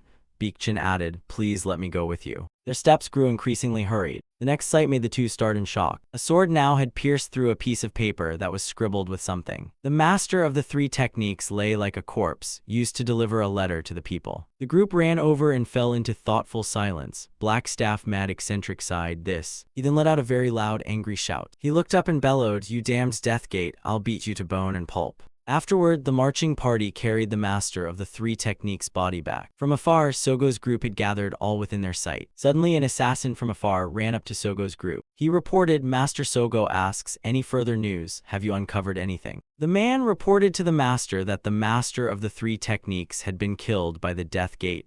His disciples are escorting his corpse back to his homeland. Gyoxa continued, "The master of the three techniques had deep ties with the 9 great sects. Dong Li Chu has made the matter even more serious." Yigan pointed ahead and called, "We can't just pretend to tail them casually anymore. What's, please look over there." The beggar sect has begun to seal off all routes into Palbuliang, and even Mount Hua sect has arrived. Yigan continued, "This may not end there. If we fail to annihilate the Death Gate this time, the 9 great sects will see it as a stain on their reputation, so other factions are rushing to gather.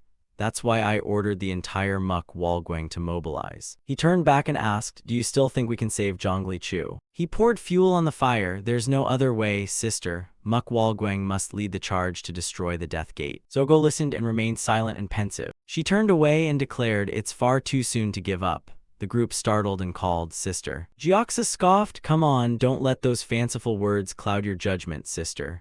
Yigan snapped in anger, "You call that fanciful?" Sogo ordered from the other side, "Muk Walguang, continue moving, find a nearby spot to make camp and rest." As they set out, Yigan fell silently into observation. He exhaled softly, as if plotting some petty, dirty scheme. Scene shifts to night, where the group has set up camp. Gyoxa stepped out of his tent to the outside. He gazed off in some distant direction. A familiar silhouette vanished far off into the distance. Someone approached Sogo and asked, "You still can't sleep?" Gyoxa replied, "At dawn we must scour the treacherous Palbuliang area, so you need to rest enough."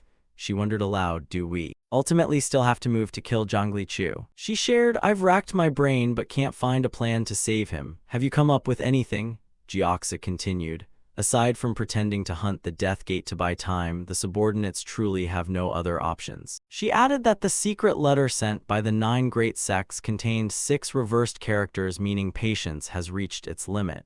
Yigan was right. If we keep pretending like this, we might be wiped out before the Death Gate, who knows? Gyoxa sighed, "My subordinate is incompetent, take the blame." Sogo interrupted, "Since Muk Walguang took over and stood firm in its position, I expanded my domain from Sichuan to Shanxi and Zhejiang as the king of assassins.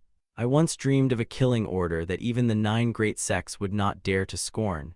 Yes, I thought I could do it all, but now I see I'm not ruthless enough to regard sacrifices for the great cause as natural. I even began to doubt whether someone like me is qualified to be leader. Sometimes I envy Yigan's decisiveness, the man who can discard bonds for profit." Gyoxa added, "Although Muk Walguang controls half of the assassin world, we still live at the mercy of the 9 great sects. We fought hoping that by taking the other half we'd truly break free from their control. But do you know this? Zhongli Chu now faces the 9 great sects with fewer than 10 assassins under him. Moreover, he never cared about their attitudes or faces." Suddenly I had a thought, Zhongli Chu, that man perhaps from the start was already the master of the killing order. The idea made Sogo start in surprise. Elsewhere at the gathering of the Mount Hua sect crowd, the 2 guards outside were taken completely by surprise. One of them raised his sword and announced, "Halt, state your name." Yigan stepped forward to introduce himself. "I have come to pay respects to the elders of Mount Hua sect. The man ordered me, he told you to state your name." Yigan introduced, "I am Hyun Mujil of the Kunlun School. I must report that I have important matters regarding Muk Walguang to present." He clasped his hands and bowed as he entered. "I pay respects to the seniors. I am Hyun Mujil of the Kunlun School." The old man on the left introduced himself. "I am Okjin of Mount Hua sect. Pleased to meet you, fellow practitioner." The other introduced himself, and I am Mubal Sinka of the beggar sect. I was discussing with Okjin Taoist. May I listen in? Yigan clasped his hands and said, It is an honor to meet you, sir. Okjin gestured to invite him. Very well, please sit. The elder asked further, Right, you said you have news about Muk Walguang. Yigan replied, Yes, do you know that Muk Walguang has arrived in this 8th Division prefecture? Okjin answered, I know, we ordered them to take the lead in the punitive campaign against the Death Gate. Yigan added that he didn't know which 9 great sects elder made that decision, but it was indeed a mistake. Mubal Sinka beside him asked, Why do you say that? Yigan asserted that Muk Walguang were deeply scheming. Overnight, they could wipe out Muk Walguang to seize control of the assassin world. While the Death Gate are fugitives who sabotage and wreck 10-year plans as if to taunt the 9 great sects. Such powerful forces as these. Have you never considered the possibility they might join hands in alliance? Hearing him, the 2 old men across from them were also taken aback. Yigan spoke, Sogo is an extreme assassin who has broken free from the 9 great sects' control. In other words, she is the one who dreams of becoming the master of the killing order. Such a person now intends to ally with Zhongli Chu. If those 24 scheming, powerful fiends meet, can you imagine the storm that would strike the martial world? To warn of that danger, I personally came. Muk Walguang must be uprooted before they can convene. The 2 old men listened and fell into contemplative silence. Mubal Sinka exclaimed, That makes sense. Yigan responded doubtfully, Yes. The elder began to question, But we still don't know your true background. You claim to be Hyun Mujil of Kunlun, yet you have nothing to prove it. How can we trust you? Who's to say this isn't a Death Gate trick to lure us into a trap? Hearing that, Yigan was momentarily stunned. He continued to explain, Sogo stole the distraction sword, a priceless treasure of our Kunlun, then fled. Therefore my master, Guangwun Jin-in, sent me down the mountain. All this time I've been tracking and spying on Muk Walguang. He went on, Muk Walguang took Sogo as leader, with Jiaxa commanding operations, So Yeoan in charge of fire orders, and Jigan in charge of bird orders.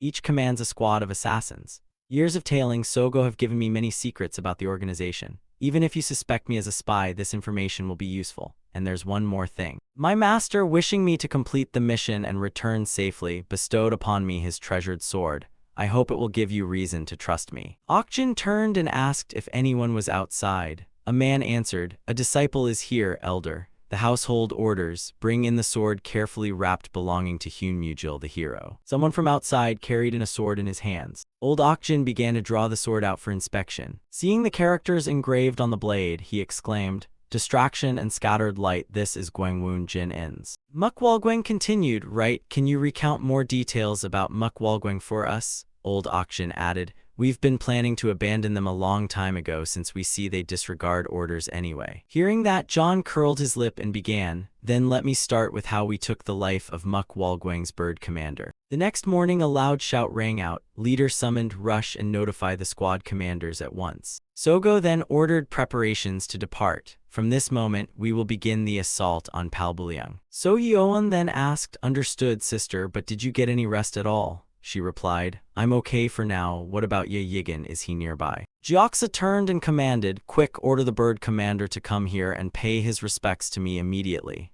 A man answered clearly. Jiaxa looked back and asked, Have you made up your mind? Sogo announced, First I must meet Zhongli Chu and tell him to retire from the Jianghu. Returning to the southern lands might be the best choice. But if he refuses, she lamented, then I will have no other option. Suddenly, some others ran up to report that Commander Yigan is not present here. Jiaxa startled, What did you say? Not present, report it personally. He stammered in reply, saying the thing was. Another man recounted that last night he complained of stomach pain and asked permission to go down the mountain to find a doctor in the village. And since then there's been no sign of him. The people listened and were shocked. What? Jiaxa shouted angrily, That bastard nearby, he wasn't sick, he's protesting because his opinion was dismissed. We can't tolerate him. After this is over, I'll make sure he's punished severely. So Yeoan asked further, Absent, so what about the bird commander's assassins? Sogo spoke up, For now put Jiaxa in command, depart. Later, the Muk Walguang group moved through the mist. The whole group crept along, scouting the surroundings. Ilsel said, The fog is so thick, I don't know if we're even going the right way. Sogo reassured him, don't worry, we're still gaining altitude anyway. Suddenly someone ran up shouting, stop at once. He stepped in front of the group and urged, please halt, sect leader. He shouted a warning to the group, there's a precipice just ahead. Sogo exclaimed, thanks brother, without you something terrible might have happened. You seem to know this terrain well, don't you? The man explained that before joining the Clear Kill Pavilion he lived at the foot of Palbuliang and had roamed every nook and cranny of these mountains since childhood.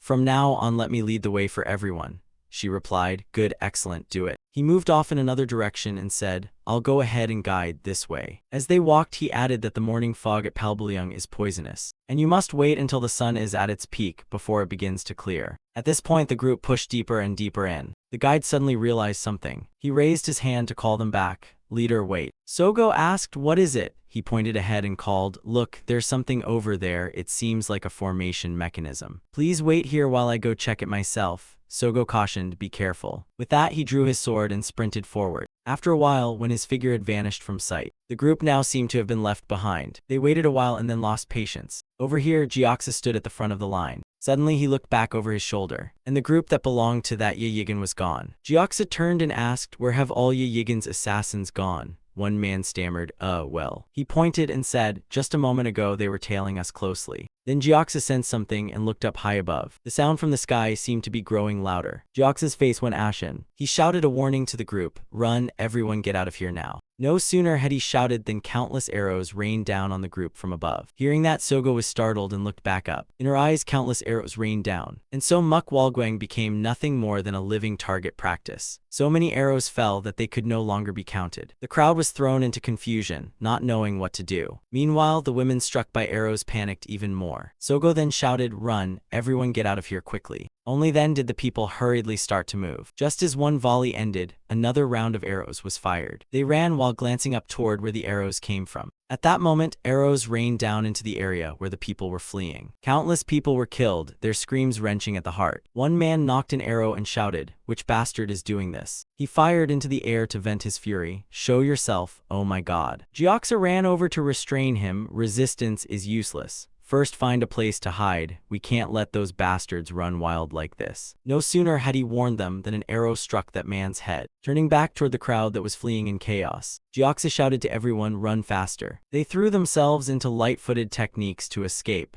Many lives would be left behind here. And then another shower of arrows descended. The screams from the other side excited the Yigan group. Indeed, human screams always quicken the pulse. They marveled that living long had its perks. Who would have guessed the Clear Kill Pavilion from the border would rise like this? Muk Walguang kills Muk Walguang and will finish off Muk Walguang without breaking a sweat. Suddenly they asked each other whether continuing to follow Yigan's orders was the right decision. Don't you know what kind of man he is? Another man judged that someone who could betray the sect leader in an instant and push his brethren to death was cold-hearted and faithless. Why should they bow to such a person? They all glanced at one another and signaled with a finger, so then, with a shrug of the shoulders, these guys were about to revolt a second time. Seeing that, they hastily agreed with one another. Fine, let's decide that. Good, I agree, I support it too. That man turned and ordered, you fly back to Clear Kill Pavilion at once and report to the sect leader. Order the elimination of the 17 masters guarding to protect Muk Walguang, then seize the manor, then this world will be ours. Hearing that, the man ran off to inform them. Then I'll go ahead, brothers, the others replied, we'll follow right after. And so he ran straight into the fog ahead. Suddenly, the sound of metal slicing flesh rang out. Everyone was startled and turned to look. From within the mist, a figure struggled out. It was the very man from before, still trying to hold the blood on his neck. Suddenly, from behind him, numerous Manhwa sect arrows flew straight in, their gazes unusually ferocious. The sight surprised the assassins. What is this? Why are those from Go Bayan Ming acting like that? We're people of the Clear Kill Pavilion. Ignoring the assassins, the Manhwa sect forces rushed in and finished them off. They were being wiped out yet still tried to justify themselves. Brother, we were the ones who lured Muk Walguang here, weren't we? Pausing, the Manhwa sect grew even more frenzied in the slaughter. Thus, the massacre unfolded fully within Yigan's sight. Seeing this, he curled his lips into an excited smile. Elsewhere, hurried footsteps ran forward. The Muk Walguang people looked visibly exhausted. While running, Sogo raised her hand and called out, stop. She told the group to be on high alert in all directions and to quickly report casualties. Later, So Yeon reported that 21 people had been struck by arrows and couldn't escape the gorge. Currently, only 9 of the Fire Order assassins remain alive. Gyoxa added that half of the assassin force was already out of action. So Yeon continued, we agonized all night at the thought of not being able to swing our swords at Zhongli Chu. Yet who expected the assassin sect to act this cruelly? Gyoxa argued it wasn't Deathgate. Deathgate doesn't have the manpower to unleash such a dense rain of arrows. So Yeon looked doubtful. So then, it was confirmed that the Dial Len Clear Kill Pavilion escort had disappeared just before our ambush. What startled Sogo? Could they really have been the ones who guided us into this gorge? Gyoxa continued, it was that Ye Yigan who betrayed us. He colluded with Clear Kill Pavilion, the Beggar Sect, and Manhwa Sect to destroy us. So Yeon asked in confusion, for what reason weren't we following their orders? Gyoxa reasoned, you know well that the 9 great sects never saw us assassins as human. To them we're disposable pawns to be discarded whenever inconvenient. Surely Ye Yigan offered some plausible reasons to persuade them to eliminate that bastard Muk Walguang. So Yeon, angry, said we should have killed him long ago. Sogo only softly called Ye Yigan. Suddenly, a messenger hurried over to report, sect leader, look over there, they're coming. They're closing in on us. The pounding footsteps rushed nearer. Gyoxa pointed elsewhere and added that enemies were advancing from the opposite side as well. The approaching sound made him sure, we are completely surrounded. Sogo felt uneasy. She had wanted to avoid conflict with the 9 great sects until their power grew stronger, but with things as they are there is no turning back. She stood up and decisively drew her sword. She raised it high toward the crowd and shouted, it was this incompetent sect leader who pushed you into the tiger's den. At all costs you must survive. Don't make me kneel at your graves begging for forgiveness. She shouted loudly. Muk Walguang prepared to meet them in battle. As she turned, the beggar sect folk surged up like a hive of angry wasps. They charged up with all manner of crude weapons, screaming for blood. Sogo couldn't help thinking that even if she couldn't yet become a true slayer order, at least she should die with the dignified look of someone who once longed to be one. The beggar sect across the way screamed, die, you butchers. Sogo straightened her back, thinking proudly to herself, I will die honorably. Facing the beggar sect who advanced like grim gods, Sogo then shouted at the top of her lungs, ready to die. Her hand clenched tightly on the sword. She leapt forward with a blazing will to die, cutting down without pause. That man was hacked as he tried to flee and hadn't a clue what hit him. The two sides now began to clash. Sogo kept sending those beggar sect men to the count board. In the midst of battle, Gyoxa sensed sounds from behind. A group of Manhwa sect members surged forward and shouted, eliminate the assassins who are disturbing the martial world. Gyoxa called out, born an assassin, fate doesn't grant a peaceful death. Before my last breath I'll take as many lives as I can, the more the better. With that, a figure lunged forward yelling, die. Gyoxa charged to open a path, continuously cutting down several Manhwa sect men. He gripped his sword tightly with both hands. He swung down, cleaving one man into 2 equal halves, then landed on the ground, drawing his body together, and leapt up again to cut down another. Even so, other foes still slipped through. They rushed in madly to slaughter the people of Muk Walguang. Suddenly, a Manhwa sect man startled and glanced to the side. Before he could do anything, another man cut him so that blood sprayed over him. Another man hefted a broadsword and charged up shouting, log out, i.e. die. He brought it down on a woman. The girl was cut and closed her eyes in pain. The beggar sect man raised his blade excitedly, thinking, such a pretty face, why become an assassin? Just as he finished sneering, a sword plunged through his body. While he writhed, the lovely So Yeon spoke, those words aren't for beggars like you to say. He fell as she withdrew her sword, and another beggar sect man leapt up to strike from behind. A blow arced down, but she retracted her blade and parried precisely. Then she spun, swinging her sword. With a gentle cut, another man was sent to sleep with the worms. He collapsed. Elsewhere, a beggar sect man gleefully continued slaughtering the assassins. The quality difference between the two sides gradually shifted the situation. The beggar sect and Manhwa sect were overpowering the Muk Walguang people. A Muk Walguang man prepared to lunge forward for a sneak strike, when a hand appeared to block him. An old beggar sect man immediately punched the assassin in the face. The sword fell right into that old man's hand. He then swung out a slash. The beggar sect man declared it shameful to breathe the same air as them under this sky. Kill them all. He plunged into another man, shouting, when you cut their throats, show no mercy. Suddenly fired up, the old man glanced to the side. Sogo rushed in to strike unexpectedly, but he raised his sword and managed to block her. After the strike, Sogo stepped back a short distance. He sneered and asked, "Is that you? Are you the leader of Mukwalgwang?" Sogo rushed up and shouted, "You will pay for daring to swing your sword at us." He was no less fierce, striking repeatedly and cursing, ignorant of reputation and the world. He swung his sword down and barked, "How ridiculous, you claim to be a true slayer order, that's absurd." One of his slashes forced Sogo to change her approach, stepping back. Suddenly the beggar sect man sensed something, and Sogo felt the same thing. Amid the fierce fighting, everyone was startled at once. That smell. Looking toward the flames ahead, they warned each other, "It's fire. A forest fire in weather like this, who set it alight?" They were suspicious. No wonder earlier the mist smelled rank, someone had spread a stink everywhere. All around was a sea of flame, they meant to burn us alive. The fire was drawing closer. A beggar sect man pointed out a way. "It's not too late, this spot hasn't burned yet. Move quickly and we can still escape." The beggar sect man shouted, "Don't panic. The urgent task is to eliminate Mukwalgwang first." An elder objected, "Better to retreat first and then take Mukwalgwang amid the sea of flames. If we hesitate, we may be trapped ourselves." Seeing the fire spreading to this spot, the elder agreed, "Fine, retreat. Everyone get out of here at once." The beggar sect people suddenly left the battlefield. "Move out." As they ran, they called to the Manhwa sect, "Clear the way." On the other side, Sogo ordered, "Mukwalgwang, everyone get out now." Suddenly, countless swords all pointed at them. The Manhwa sect blocked their path, preventing them from retreating. They pressed forward shouting, "You won't be getting away." Another man charged up shouting, "Out of the way, you wretches." He barreled into the Manhwa ranks shouting, "We have to get out too." They shouted back, delusional, and the man was riddled with holes. He fell and was instantly killed. Sogo called out, "Gyoxa, could the remaining assassins really have arranged this formation?" Gyoxa heard and ordered, "Break that wall of blades, disrupt their formation." Hearing this, everyone surged into an attacking stance. Then a light ahead threw them into confusion. It turned out the fire had separated the two groups. A Manhwa sect man sneered, "Goodbye then, should I say farewell forever?" Flames intensified even more. The Mukwalgwang people were now trapped inside the blaze. Gyoxa lamented, "We are besieged." Sogo sighed, "I never dreamed we'd be mocked by fate like this." "Could this be my limit?" Ilsul said, "Please do not blame or torment yourself. In this situation, no one can escape." Suddenly from within there was an explosion in front of them. Hearing the sound, Sogo and the others turned around, and before them now was a hole created by that explosion. A hand touched the ground above. A figure poked his head out. It was Zhongli Chu. He looked slightly tired, smiled, and called to Mukwalgwang.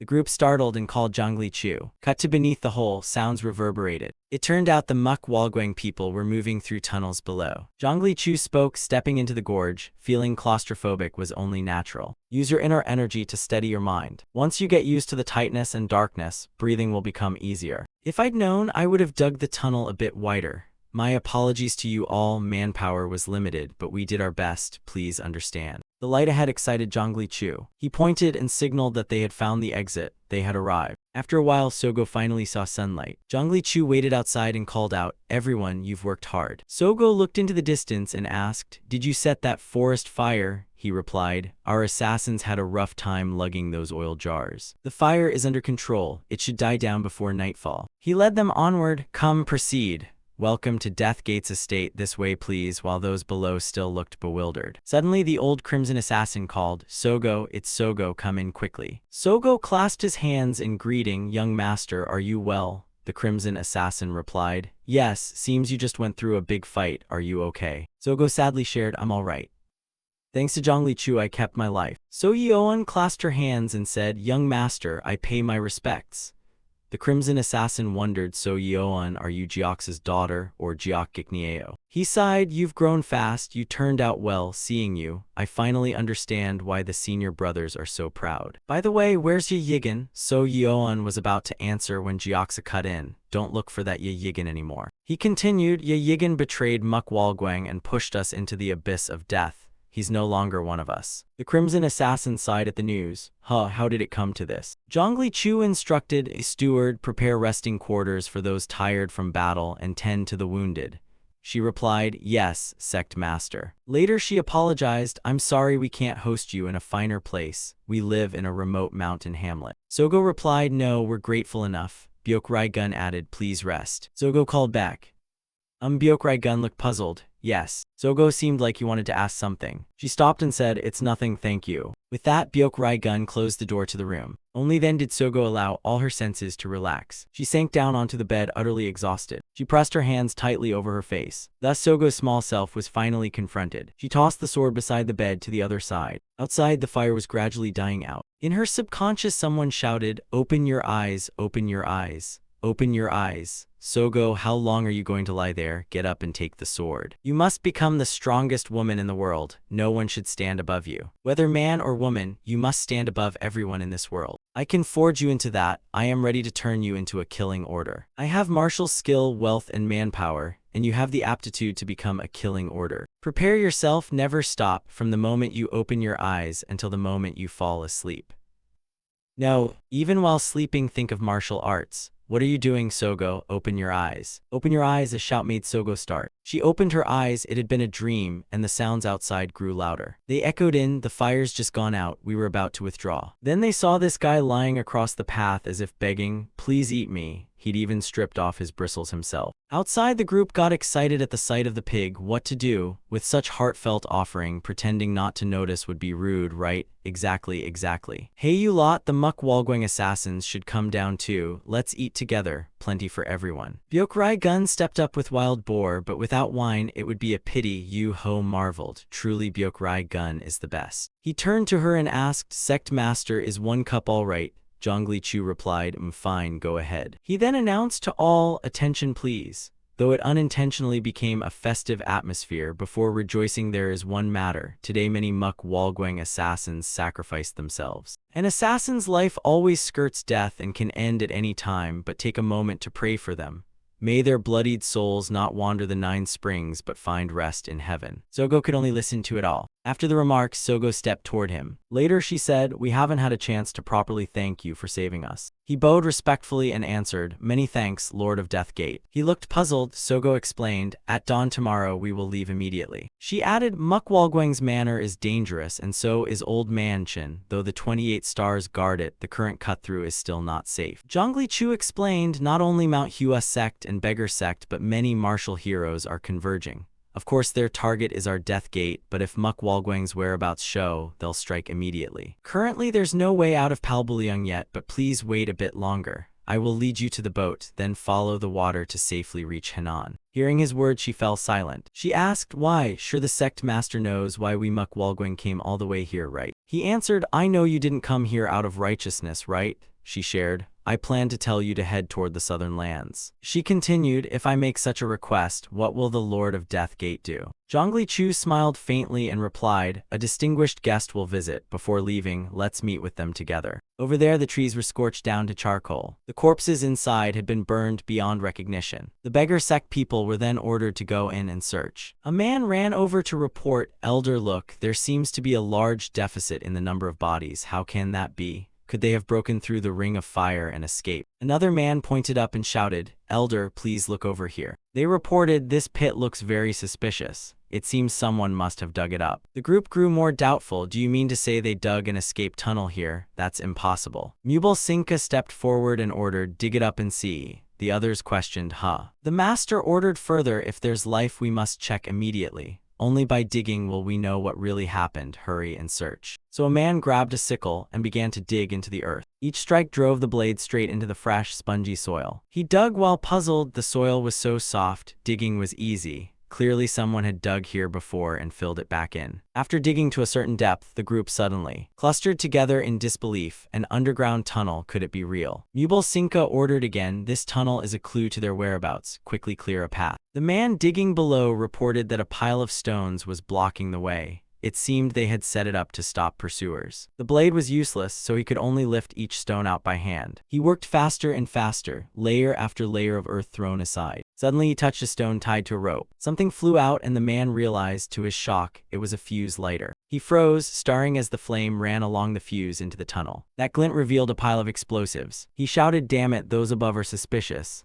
What? The man below turned and managed to shout a warning, it's explosives, mines. Then an explosion roared out, shaking a large area of the forest. Over at Deathgate, the people who were eating felt it too. Everyone stopped eating at once and looked toward the explosion. Those at Deathgate remarked, the beggar sect never does anything half-heartedly. Little do they know those tricks are actually hastening their own end. Sogo turned and asked, did you teach Zhongli Chu about blasting mechanisms?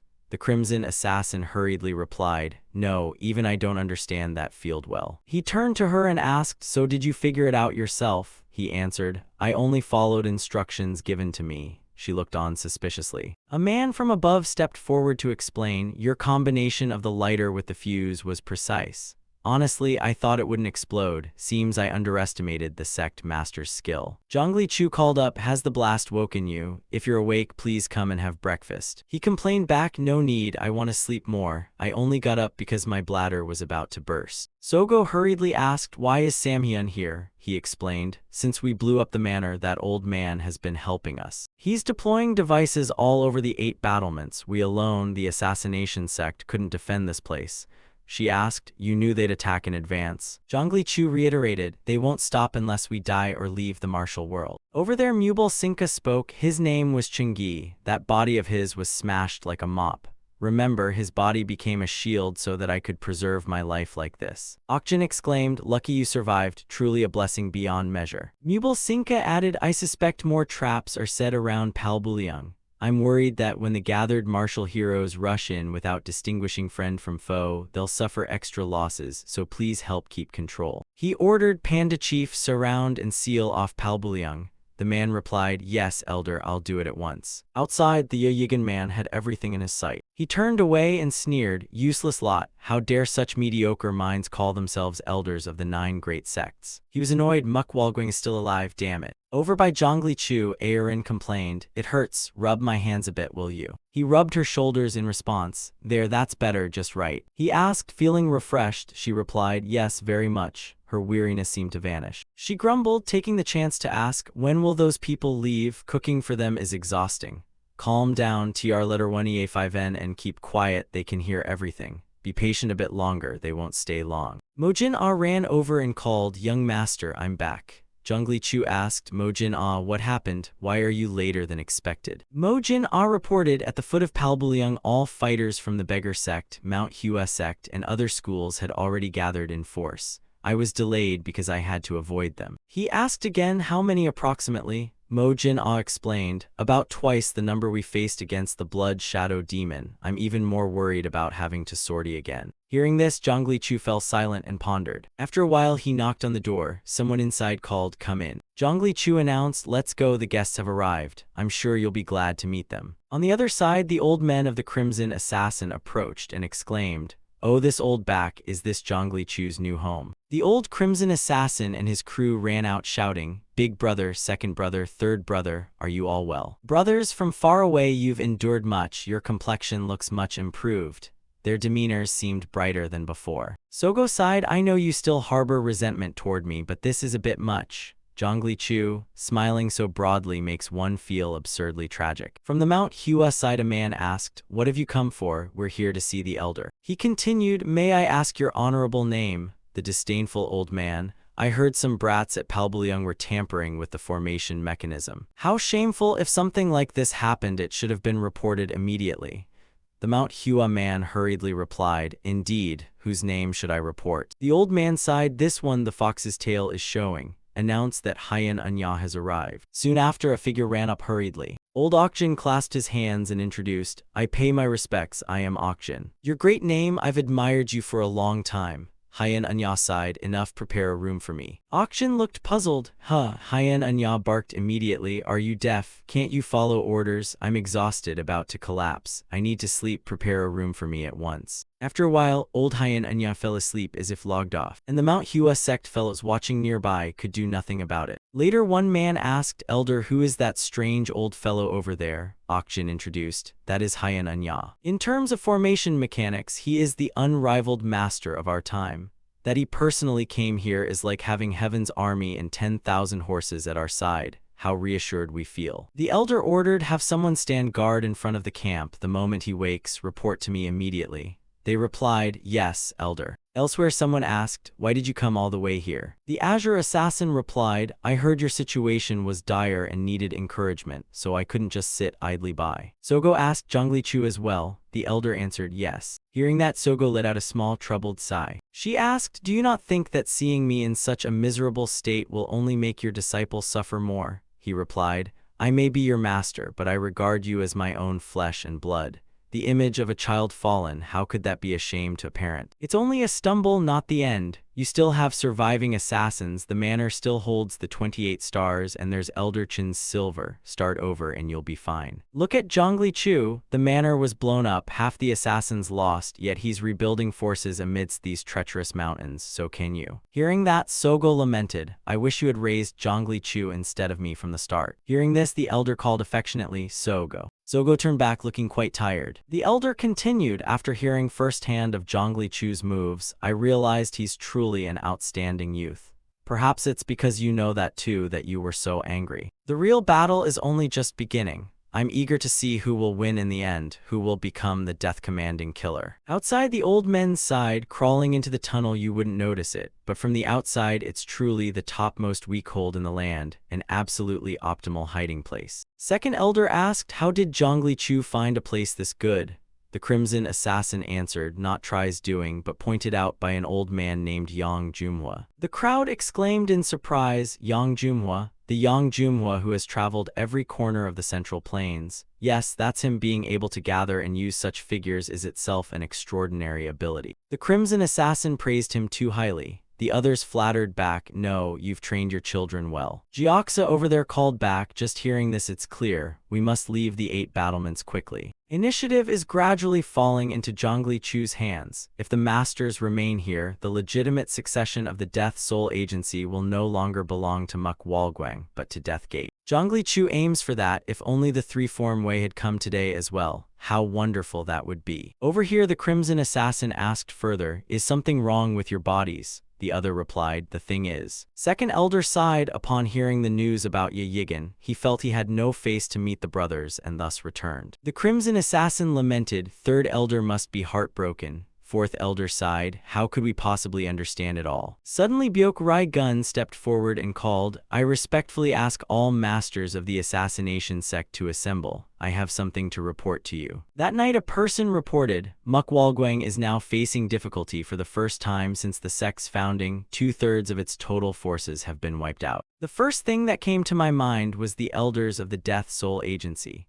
Didn't the Death Soul Agency once, with only 6 people, stand shoulder to shoulder with the Death Heavenly Sect? If those predecessors offer their unfailing counsel, I believe Muk Walguang will surely be reborn stronger. And I have one proposal right away. Now that you are all gathered here, there's no need for many words. You must have sensed that Muk Walguang and Deathgate are now walking entirely different paths. Zhongli Chu puffed out his chest and announced, I pledge to everyone here, where Muk Walguang is present, Deathgate will not be. When he finished speaking, everyone looked puzzled. Second elder on behalf of the group asked, what do you mean by that? Zhongli Chu explained, my father No, Jiakshin Ilsa of the Death Soul Agency, performed the 3 bows to my master. The sovereign and subject bow, the elder brother and younger brother bow, and the bow of those who share life. I myself have performed the sovereign and subject bow to Sogo. In place of the elder brother and younger brother ritual, I have given over Deathgate. The final rite, the one exchangeable for life, is concession, a permanent concession.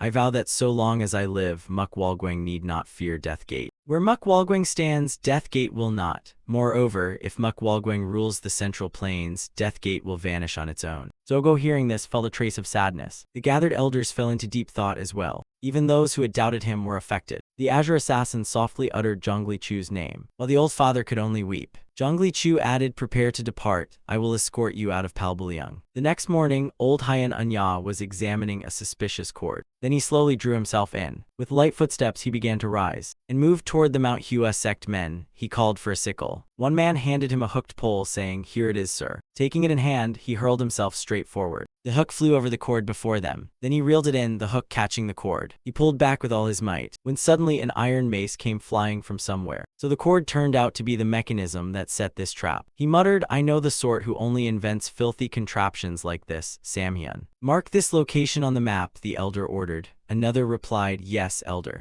Okjin stepped forward and asked, how many mechanisms do you estimate remain? He answered, that I do not know, but if you follow them one by one, you'll see the signs all point to the same place. With a searching gaze he exclaimed, there are the chain rats hiding over there. The sound made the group puzzled. Could that be the sound formation operating? Zhongli Chu sighed, if they get hit once or twice more they'll give up and go home. they're coming. Gyoxa turned and asked, even though martial figures are gathering in increasing numbers, should we be paying this much attention? Zhongli Chu replied calmly, we have countermeasures. Whether the plan unfolds exactly as intended or not is still unpredictable. One thing is certain, to completely drive Death Gate out of Palbulyeong, they will have to pay an extraordinarily steep price. Gyoxa sighed, hearing you say that puts my mind somewhat at ease. Then he added, sorry Zhongli Chu, I'm still puzzled after hearing you. About what? Gyoxa replied, I used to misunderstand, thinking you were stepping on Muk Walguang to climb higher. Zhongli Chu asked, so that's no longer the case? Gyoxa answered, correct. Hearing that, he smiled calmly. He asked on, which of the two is it? Gyoxa puzzled, which two? He continued, you have martial skill enough to become head of a major school, yet you're bound to Muk Walguang. I've always wondered why. If it's only due to childhood indoctrination to be loyal to Sogo, that seems insufficient. So whom do you stay for? Looking at the two girls, he asked, Sogo or So Yeon? Gyoxa gave a slight smile, embarrassed as if caught out. He turned away with a sigh, I won't reveal that. Zhongli Chu may see through everything, but it's good if there are still a few things he doesn't know, isn't it? After a moment, the two clasped hands and introduced themselves. Zhongli Chu announced, these two will guide you, you'll leave the way you came. Mojin Ah replied, we will escort you. Zhongli Chu added, they know Palbulyeong's terrain well, so follow them with confidence. One favor, if you meet martial figures, do not confront them, at all costs flee immediately. Whatever happens, leave it be and run fast. If you can do that, you'll safely get out of Palbulyeong. Mojin Ah pointed to the escorted group, then we will take our leave now. Those who stayed waved goodbye, safe travels, brothers, please take care of your health.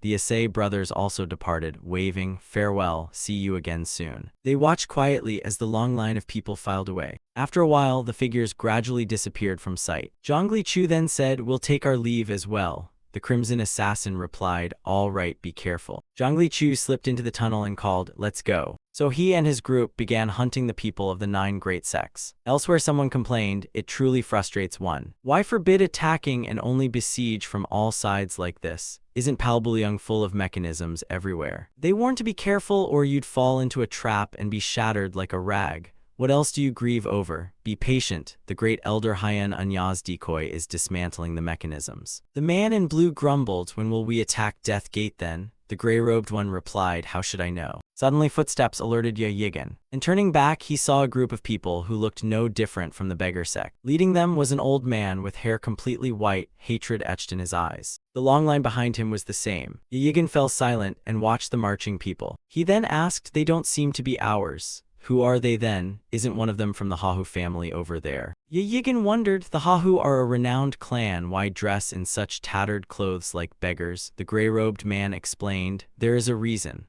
Lord Hahu lost 3 sons to Death Gate. He believes a father who has lost his children cannot enjoy wealth and ease, so he purposely dresses this way, harboring only a burning desire for vengeance. Truly, if my children suffered so, I fear I would lose my reason too. Hearing that, Ye Yigan broke into a sly smile, the scene cutting to another part of the forest. At this moment, Mojin Ah was guiding the Muk Walguang group along. The group moved slowly while scanning their surroundings. Sogo moved in a slow, deliberate way. She spoke, aren't we moving too slowly? We can definitely keep up, speed up a bit. It seems they're being overly considerate of us, but it's unnecessary. Mojin Ah raised a hand to signal, wait. Ahead, a few of the men had already been transformed into corpses at the side. Mojin Ah turned to the group and called, all clear, move on. They passed by the bodies lining the road, looking like they'd just been sent to the salt market. Mojin Ah then explained, we're adjusting our pace to match the vanguard. Your eagerness to escape is understood, but we may soon need full strength, so conserve your energy now. Sogo watched and wondered quietly who exactly the Pathfinders were. Over there, Ye Yigan introduced himself. My name is Hu Mujil, a disciple of Guang Yun Zhenren of the Kunlun school. I personally revealed Muk Walguang's true nature to Taoist Akshin and Elder Mubal Sinka. He finished his introduction, but Lord Hahu seemed unconcerned, endlessly sharpening his sword. He continued, I came to offer useful advice to assist in capturing Zhongli Chu of Death Gate, out of understanding for your grievance. The old man raised his sword and asked, what is it? Ye Yigan explained, in truth, the template for Death Gate is Muk Walguang. Death Gate is merely a decoy created to distract attention before Muk Walguang formally appears. The real target is Muk Walguang. The 9 great sects have only ordered a siege of Palbulyeong and forbid attack. We cannot stand idle sharpening swords while the enemy is right before us.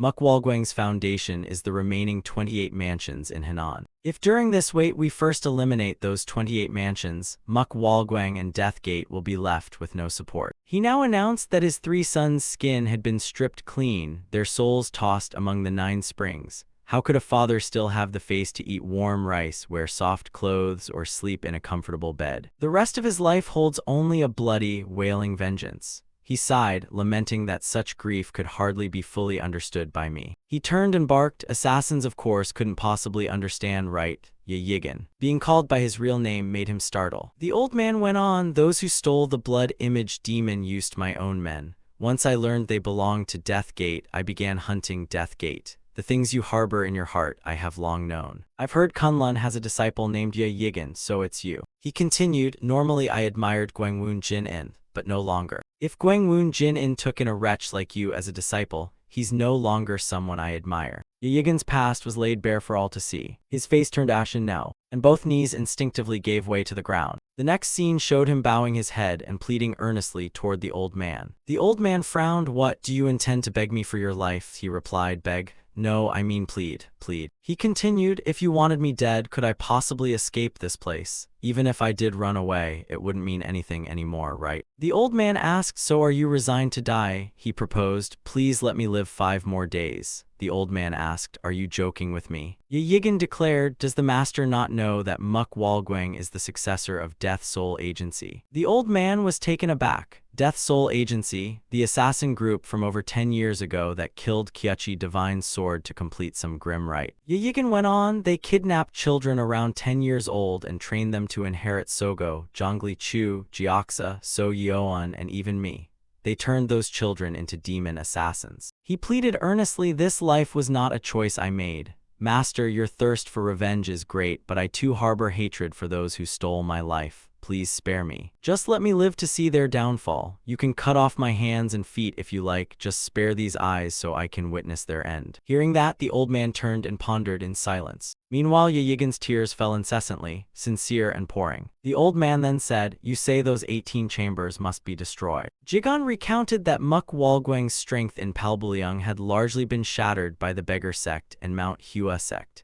If we now send troops to eliminate the remaining 28 mansions, Sogo will lose even the last straw to cling to. Suddenly the old man turned elsewhere and called loudly, bodyguard. A man appeared and asked, Master, you summoned me. Old man orders you to take disciples down to Henan immediately. Destroy Mukwalguang's 18 chambers. They replied and obeyed. After a while, their footsteps receded into the distance. Then the steps stopped. This man was Yigan. After walking a short distance, he muttered, Master Hahu Myong, I will never forgive those who shamed me. He turned back and threatened, you made me kneel, now you must pay with your life. Another man recounted, normally I don't drink, but today was a close friend's wedding. I couldn't refuse the toast, so I'm a bit tipsy. But that drunkenness wasn't enough to dull his sense of killing. He saw me stagger and despised me. That was his deadly mistake. The man beside him added woefully that his neck was likely severed long ago. He didn't even realize he had been lured into a trap. In the midst of merriment, his gaze suddenly jolted. He hurriedly drew his sword and cursed, damn it. Just then Zhongli Chu leapt out from the bushes. With one strike, he politely requested the man's head. The others screamed and warned one another, it's Deathgate. Before that man could react, Zhongli Chu stabbed him through the torso. He withdrew his sword. The man writhed in pain as blood spurted everywhere. Another attacker swung, and he blocked it with the scabbard. Then he followed with another slash, but the man fell back. So he lunged forward to close the distance. With the gap close enough, he unleashed a strike and finished the job with style. That man fell without a moment to cling to memory. Someone behind spoke up, right now countless martial artists are converging on Palbuliang, so many they've surrounded the whole mountain. Hearing that, he turned his head slightly. That man warned there was no way out no matter how much they struggled. Just as he finished crowing, something struck him square on the head. Turns out he took a club from the old woodcutter right to the skull. The braggart collapsed and was transformed after his last crow. His face twisted in unwillingness as he tried to gasp something out. Too bad his role ended early. The poor fellow was frozen in place. The Mukwalguang group moved onward past that body. They walked on, keeping watch on their surroundings. Ahead, Zhongli Chu's men were continuously clearing the way. The scuffle of the 9 great sects crowd was dying down. And as they went, the Mukwalguang group seemed to be walking on a laid-out carpet, looking at the corpses with their clear wounds. Even the most careless would have noticed. Sogo asked, the one clearing the way for us is Zhongli Chu, right?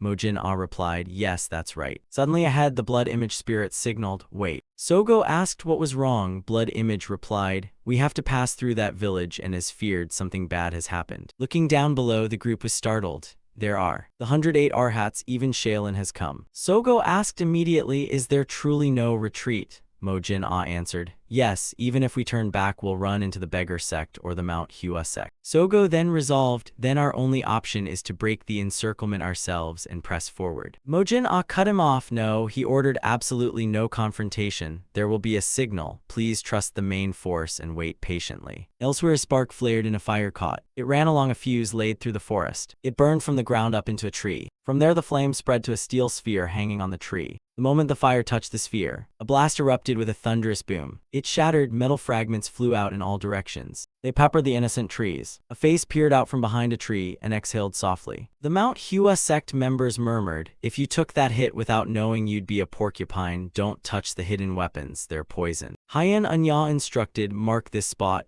Yes, sir, the man replied respectfully to the master. The old man called out to the group, all right, move on. They moved and turned back toward the Mukwalgwing group. At this time, the group sat silently waiting for the signal. All of them seemed uneasy. Sogo there could only fall silent and wait as well. When suddenly a shout rang out, it was Deathgate. Deathgate appeared and the group all turned toward the sound. Below, among the moving crowd, they were escaping outside to seize them. Over there, Zhongli Chu led the way, herding them out of Mukwalgwing's territory. His face showed fatigue now, but he remained resolute. From behind, someone barked, don't let a single one slip through, defend tight as iron. A monk charged straight at him, carrying a massive pig launcher on his shoulder. It slammed down, but he just leapt up and avoided it. He skid along the ground for a stretch. Then he sprinted off in another direction, herding them like ducks. Sogo, watching it all, murmured, Zhongli Chu. Suddenly below, the Shaolin crowd shouted, wait. It turned out Yu Ho and the others were luring them off in a different direction. Mojin Ah now reported that Deathgate's assassins were tempting the 108 Arhats. All right, now we go, this is the moment, stand up and move. After saying that, Mojin Ah ran straight ahead shouting, we're here. Everyone poured their remaining strength and ran straight forward. Thus the group ran through the place with no sentry in sight. As they moved, Mojin Ah kept his eyes on what lay ahead. Approaching the spot, he signaled to head for the warehouse up front. As they arrived, a man stepped out to open the door. He called, this is the place, please come in. Everyone crawled inside at once. Seeing it was full, the white-robed elder slammed the door shut tightly. Mojin Ah added, this is the main organizer who prepared this in advance, so trust and follow the orders. The old man clasped his hands and introduced himself, my name is Wang Xinji. From now on, you will become the bride procession attending the wedding. Wang Xinji continued, everyone must disguise themselves as servants, change into the outfits prepared here. Put weapons into the jewelry box. Any Death Soul Agency masters who find movement inconvenient should hide under the seats in the carriage. And finally Sogo will become the bride, and so the group set off marching. They wound up like a line of dragons to the sky, simply hopping to escape this calamity. They wondered if this plan could fool Shaolin's watchful eyes,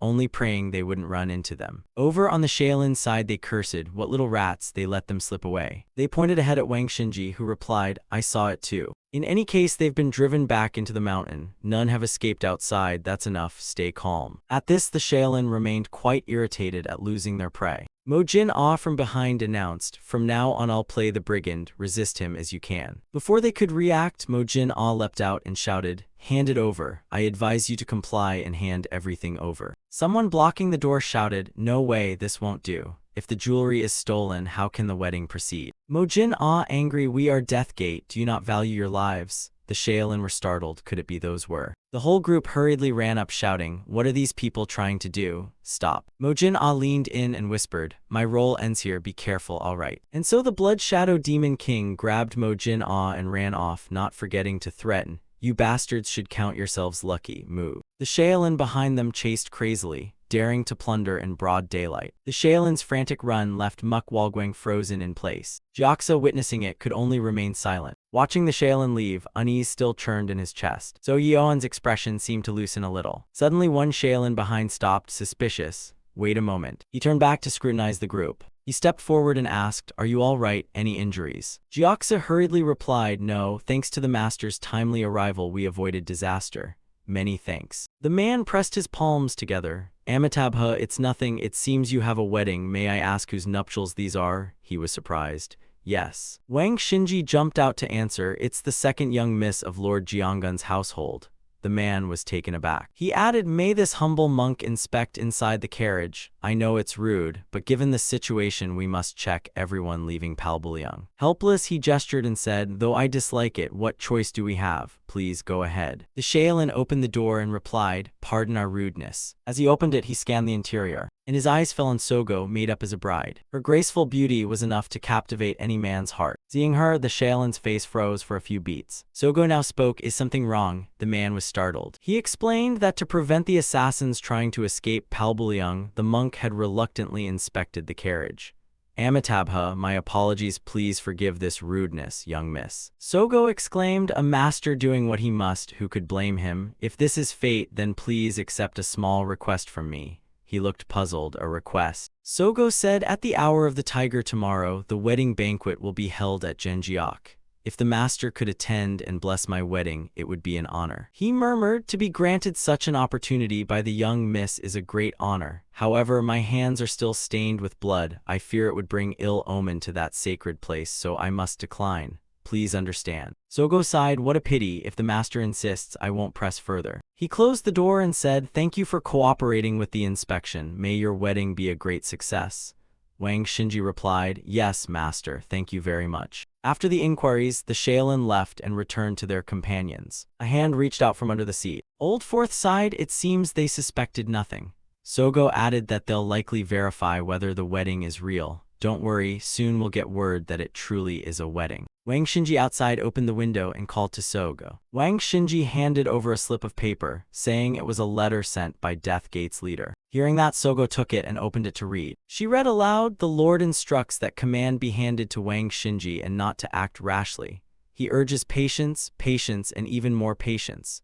50 fighters of the Hahu family are to hurry toward Henan. En route they will rendezvous with an unidentified group of martial artists." This action was carried out immediately after the meeting between the Hahu family head and Ye Yigan, the main target being the 28 constellations. She turned to ask Wang Xinji at once, "Is the report that the Hahu family sent people to Henan accurate?" Wang Xinji affirmed, "Absolutely accurate. This is what I personally witnessed." She hurriedly called back, "Set out at once, hurry up." Wang Xinji cut in, "We can't do that. If we reveal ourselves here now, it's suicide." Sogo thought, "They're aiming at the resources managed by the 18 chambers and old mansion. If something happens to them, Muk Walguang's future is effectively over." Wang Xinji continued, "The Hahu family's Centaur unit has likely already set foot in Henan province. Even if we risk being spotted and sprint away, we couldn't outrun them. Muk Walguang and Death Gate have effectively declared war on the whole martial world. Soldiers may die, commanders fall, the war can still continue.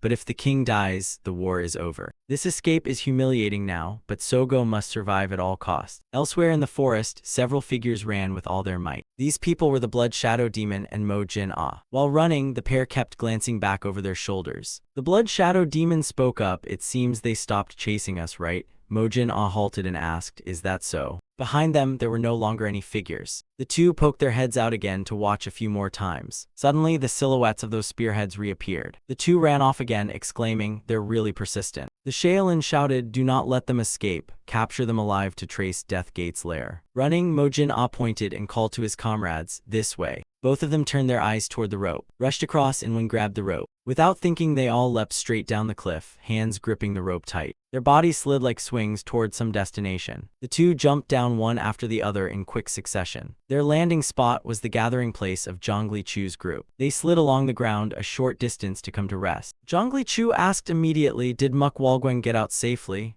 Mo Jin-ah replied that, due to fleeing and being chased, he couldn't see to the very end. He only hoped they were safe and sound. Zhongli Chu sighed, "Yes, this is enough. We've fulfilled our duty." Above, the Shaolin ran and shouted, "They've vanished, completely gone. This is bad retreat." Yugu asked now, "Leader, are they withdrawing?" Zhongli Chu continued, "Remember, acting rashly on mere words can bring unforeseen consequences. Tonight we'll camp here." Over there, Mubal Sinka asked, "How is the dismantling of the mechanism progressing?" The other replied, "It's going smoothly except for an unexpected issue."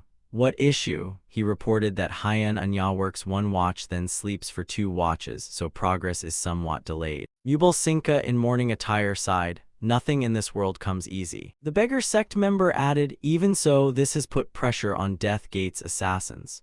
I heard they tried to break the encirclement and escape Palbulyong but were stopped by Shaolin's 108 Arhats and forced back into Beijing Valley. Mubal Sinka asked at once, are the 108 Arhats currently at Palbulyong? The deputy replied, yes, that's correct. He sighed, perhaps Master Haigong is very uneasy. The beggar sect man added, in this chaos 23 fighters have died along the lines sealing off Death Gate's escape routes. Mubal Sinka insisted this must be dealt with swiftly, otherwise casualties will only climb. Suddenly, a beggar sect member ran up and shouted for the elder. He handed over a letter. An anonymous person wished to see the elder and had delivered this note. The unexpected man took it and opened it to read. Across the way, Byok Rai-gun's face went slack with shock. The crimson assassin pushed the door and stepped out as well. He also noticed she stood there stunned. He approached the steward and asked if something was troubling her. She replied, yes, the mechanism. He asked, what's wrong with the mechanism? She continued, it seems they're drawing ever closer to us. The crimson assassin sighed. According to the teacher, if the mechanism keeps giving them trouble, they'll lose heart and retreat, so don't worry too much. At that moment, old Samhyun opened the door and cried out in surprise, there. The mechanism hasn't been triggered at all, it's being dismantled. Okjin asked who they were. Mubal Sinka answered, I don't know, they won't reveal their names. Okjin added, if they want a meeting they can come in person, why summon us out here? The old beggar sect man assessed, probably just some ruffians. I meant to ignore them, but curiosity got the better of me, so I came to take a look. Okjin sighed, who would dare joke with us at such a sensitive time? Standing before the stone stele, the old man called, we've arrived, this is the place. He looked around and shouted, show yourselves. No sooner had he called than countless black-clad figures leapt down from the trees. They landed with brutal force, striking the ground. Flex before you're erased, they seemed to say. The two were puzzled and asked, what is this? Who are these clowns causing trouble here? One of them pressed his palms together in greeting. We are Yi Jumgan of the Coiled Dragon Unit from Shandong, and I am Ma Sialsong. Respectful greetings. Mubal Sinka frowned. Coiled Dragon Unit from Shandong, aren't you assassins? Okjin bristled, insolent killers, now daring to boss us around. Yi Jumgan spoke, though he preferred an open, honorable audience. He feared appearing with them would damage the elders' reputations. Please forgive this rude manner of meeting. Mubal Sinka sighed. It made sense, assassins with depth of thought. So why do you want to meet us? The beggar sect man chimed in. We pledge to destroy Death Gate and Muk Walguang. Okjin scoffed. Hundreds of righteous heroes have gathered here to punish them. There's no need to wait for anyone's permission. Yi Jumgan crowed confidently. Assassins understand their kind best. Leave the suicidal assaults to us, wouldn't that be better? Upon hearing this, Okjin asked, what exactly do you want? Yi Jumgan declared they sought the very position Muk Walguang once held. Inherit the Death Heavenly Sect, grant it to our Coiled Dragon Unit. The two old men exchanged looks and said nothing. Okjin asserted, if Death Gate appears today in Beijing Valley, bring Zhongli Chu's and Sogo's heads here. Then the headquarters will recognize the Coiled Dragon Unit as Muk Walguang's successor. Elsewhere, a carriage moved along the road. Someone leisurely carried bedding down from the carriage. Thus, the earnest young man stepped into an estate. Entering, he called out, is everyone all right? The only reply was an empty, desolate scene. There was no one at all. While he stood bewildered, wondering where everyone had gone, another man ran up in a panic. The old man shouted, eager for news, is it a murder? Was there a murder? The other hurriedly asked, why would it be a murder? The old man ran on, I heard someone was killed. Good heavens. He heard the young man even left his cargo behind to come see. Where did it happen? Over there, people were screaming before the flayed corpse. How could it be so brutal? Who on earth did this? It must have been the assassins. If it wasn't out of deep hatred, this is utterly incomprehensible. What a butcher! If he had any shred of humanity, that bastard would never do such a thing. What on earth did he do to deserve this? The young man was so frightened he bolted straight toward the wagon. Without thinking, he urged the horse with all his might. The overworked horse galloped headlong forward. Thus the wheels rolled along the highway. After riding for a while beyond the town, the man finally calmed himself. He thought in a panic, damn it. Just as he was speeding, he suddenly yanked the wagon to a stop in the middle of the road. The horse at full gallop had to brake hard, so horse and rider halted as if they had never moved. He stood silent, as if resigned to his fate. An unusual silence enveloped him. His hand reached down behind the pile of goods. He rummaged through everything inside. With his face now highly alert, a sound came from behind. The instant he turned and drew his sword, countless figures resembling beggar sect members rushed out. Only these were from the Hahu family. He raised his blade to parry their strikes. Another Hahu retainer closed in for a sneak attack. A blade flashed, but the rider lightly sprang upward and dodged them all. One foot landed safely on the ground. The horseman swung his sword at the group. One slash is blocked by another. Another man lunged forward and swung down, grazing the hand that held the sword. The horseman watched, his face paling. After finishing the strike, the attacker kicked the wagonman. The man was knocked and slid a long distance along the ground. The enforcer stepped forward and demanded, "Is Namjiang from Muk Walguang's 28 constellations one of yours?" The rider struggled. "You know already, could it be you who killed my fellow disciples? Now you're chasing me all the way here." The enforcer replied, "Yes, that's right, so who exactly were you looking for?" The rider declared, "What do you expect me to say?" The enforcer grabbed his hair and called Namjiang over. He threatened, "If you speak, I'll let you die quickly. If not, you'll taste the sight of your limbs being hacked off and your eyes and ears gouged out." Your fellow disciple, he thrashed in pain for 2 watches before he finally died. He added, "Do you feel disappointed? That is the disappointment of the Hahu family. From the 28 constellations to Muk Walguang and even the eradication of Death Gate, all will meet the most gruesome deaths. When you did that to the Hahu family, didn't you foresee these consequences?" Cut to another scene. The mountains and forests roll on. A figure poked his head up. It was Yugu. Ahead of the grass there was no one left. Yugu whistled and Yuho crawled up from behind. Behind them came the others from Death Gate, including Zhongli Chu. Mojin sighed as they walked, surprised the 108 Arhats had even appeared. Zhongli Chu replied, "Look on the bright side, this proves they don't underestimate us. They think we're just nameless thugs scuffling in a corner." Suddenly an explosion in the distance startled everyone, and they all turned toward it. Mojin lamented, "Can they be so heartless, relying only on the mechanism and array? It seems they've come very close to the estate." Zhongli Chu replied, "It seems I underestimated them." Zhongli Chu ran off shouting, "Let's go, the Death Gate is under attack." Over there Byok Rai Gun ran up calling, "What should we do? This is the last time." Samhyun replied, "I don't know how much longer we can hold." She added, "I'm sorry I couldn't supply more when you wanted to buy earlier." He said this while binding, but in truth it hardly mattered now. These mechanisms only buy time, they're not real defenses. He asked when Death Gate's assassins would return.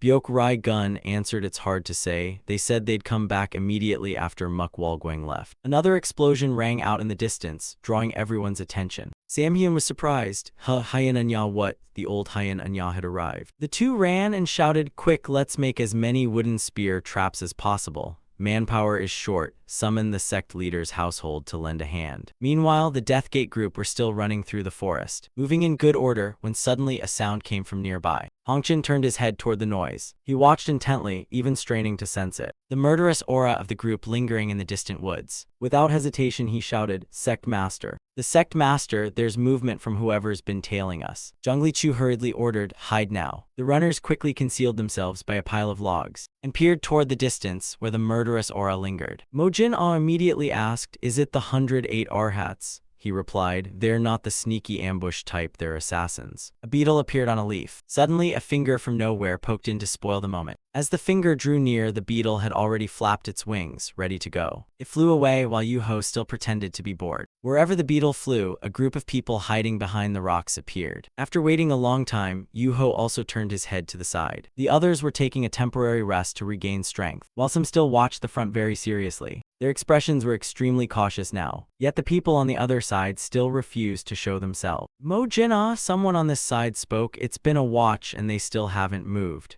Zhongli Chu added, "If the enemy doesn't reveal a fatal weakness, staying still is a basic assassin principle." He continued, "Their situation and ours right now are no different." Mojin chimed in, "We are confident in holding out, but time may not be on our side right." Suddenly turning elsewhere, Zhongli Chu called, "Hey." Hongchen heard and hefting the cold goods, answered, "Yes, master." Zhongli Chu ordered, "You go ahead and lead the villagers of Agokdong to safety."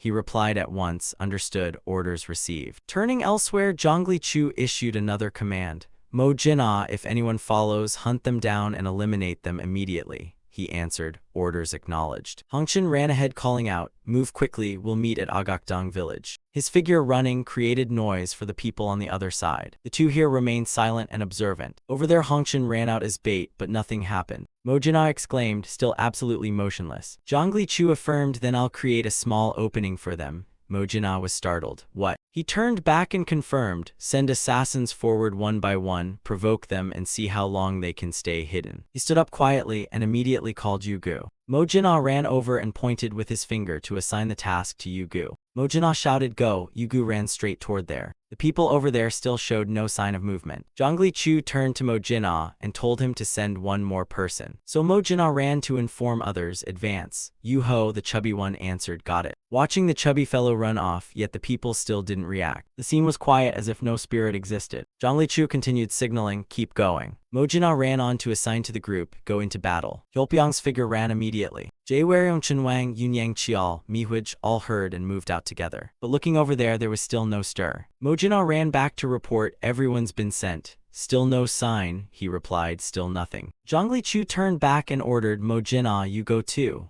He was surprised, main force, reassure them quickly, don't worry, just go. Mojina departed, advising, orders received, please take care. Seeing Mojina's figure sprint off so fast, Zhongli Chu was now alone, and he came up with an idea, immediately standing up to grab everyone's attention. He shouted out, I am Zhongli Chu of Death Gate. If the assassin sects have no grudge with you, then why would they want to attack us? I warn you, if you want to keep your lives, you should leave Palbulyong right now. I advise you not to be hunting dogs for the 9 great sects. Before he finished, surprise, hidden projectiles shot out. They whizzed past his face. From inside the forest, countless assassins leapt out at once. Zhongli Chu shouted a warning, we won't drag you into the abyss of ruin. We don't need extra enemies. Yi Jumgan from the group yelled, what we want is the head of Zhongli Chu to kill. All of them turned on him. They roared and charged forward, their hurried footsteps pounding ahead. At this time, he was being hotly pursued by them. He leaped down a cliff so they would keep chasing and not notice their surroundings. As he skidded along the ground to reduce friction, the man behind had already leapt up. He hefted his sword. A slash came down, but he spun back and drew his sword to block it. Then he tossed that attacker aside. A blade swung in. One man fell, but countless others rushed up to close in. It wasn't wise to brawl. He hurriedly retreated step by step. Just as he finished dodging, someone brought his sword down onto that exact spot on the ground. Sensing danger, Zhongli Chu turned and ran again. The whole bunch chased fiercely down to the foot of a mountain.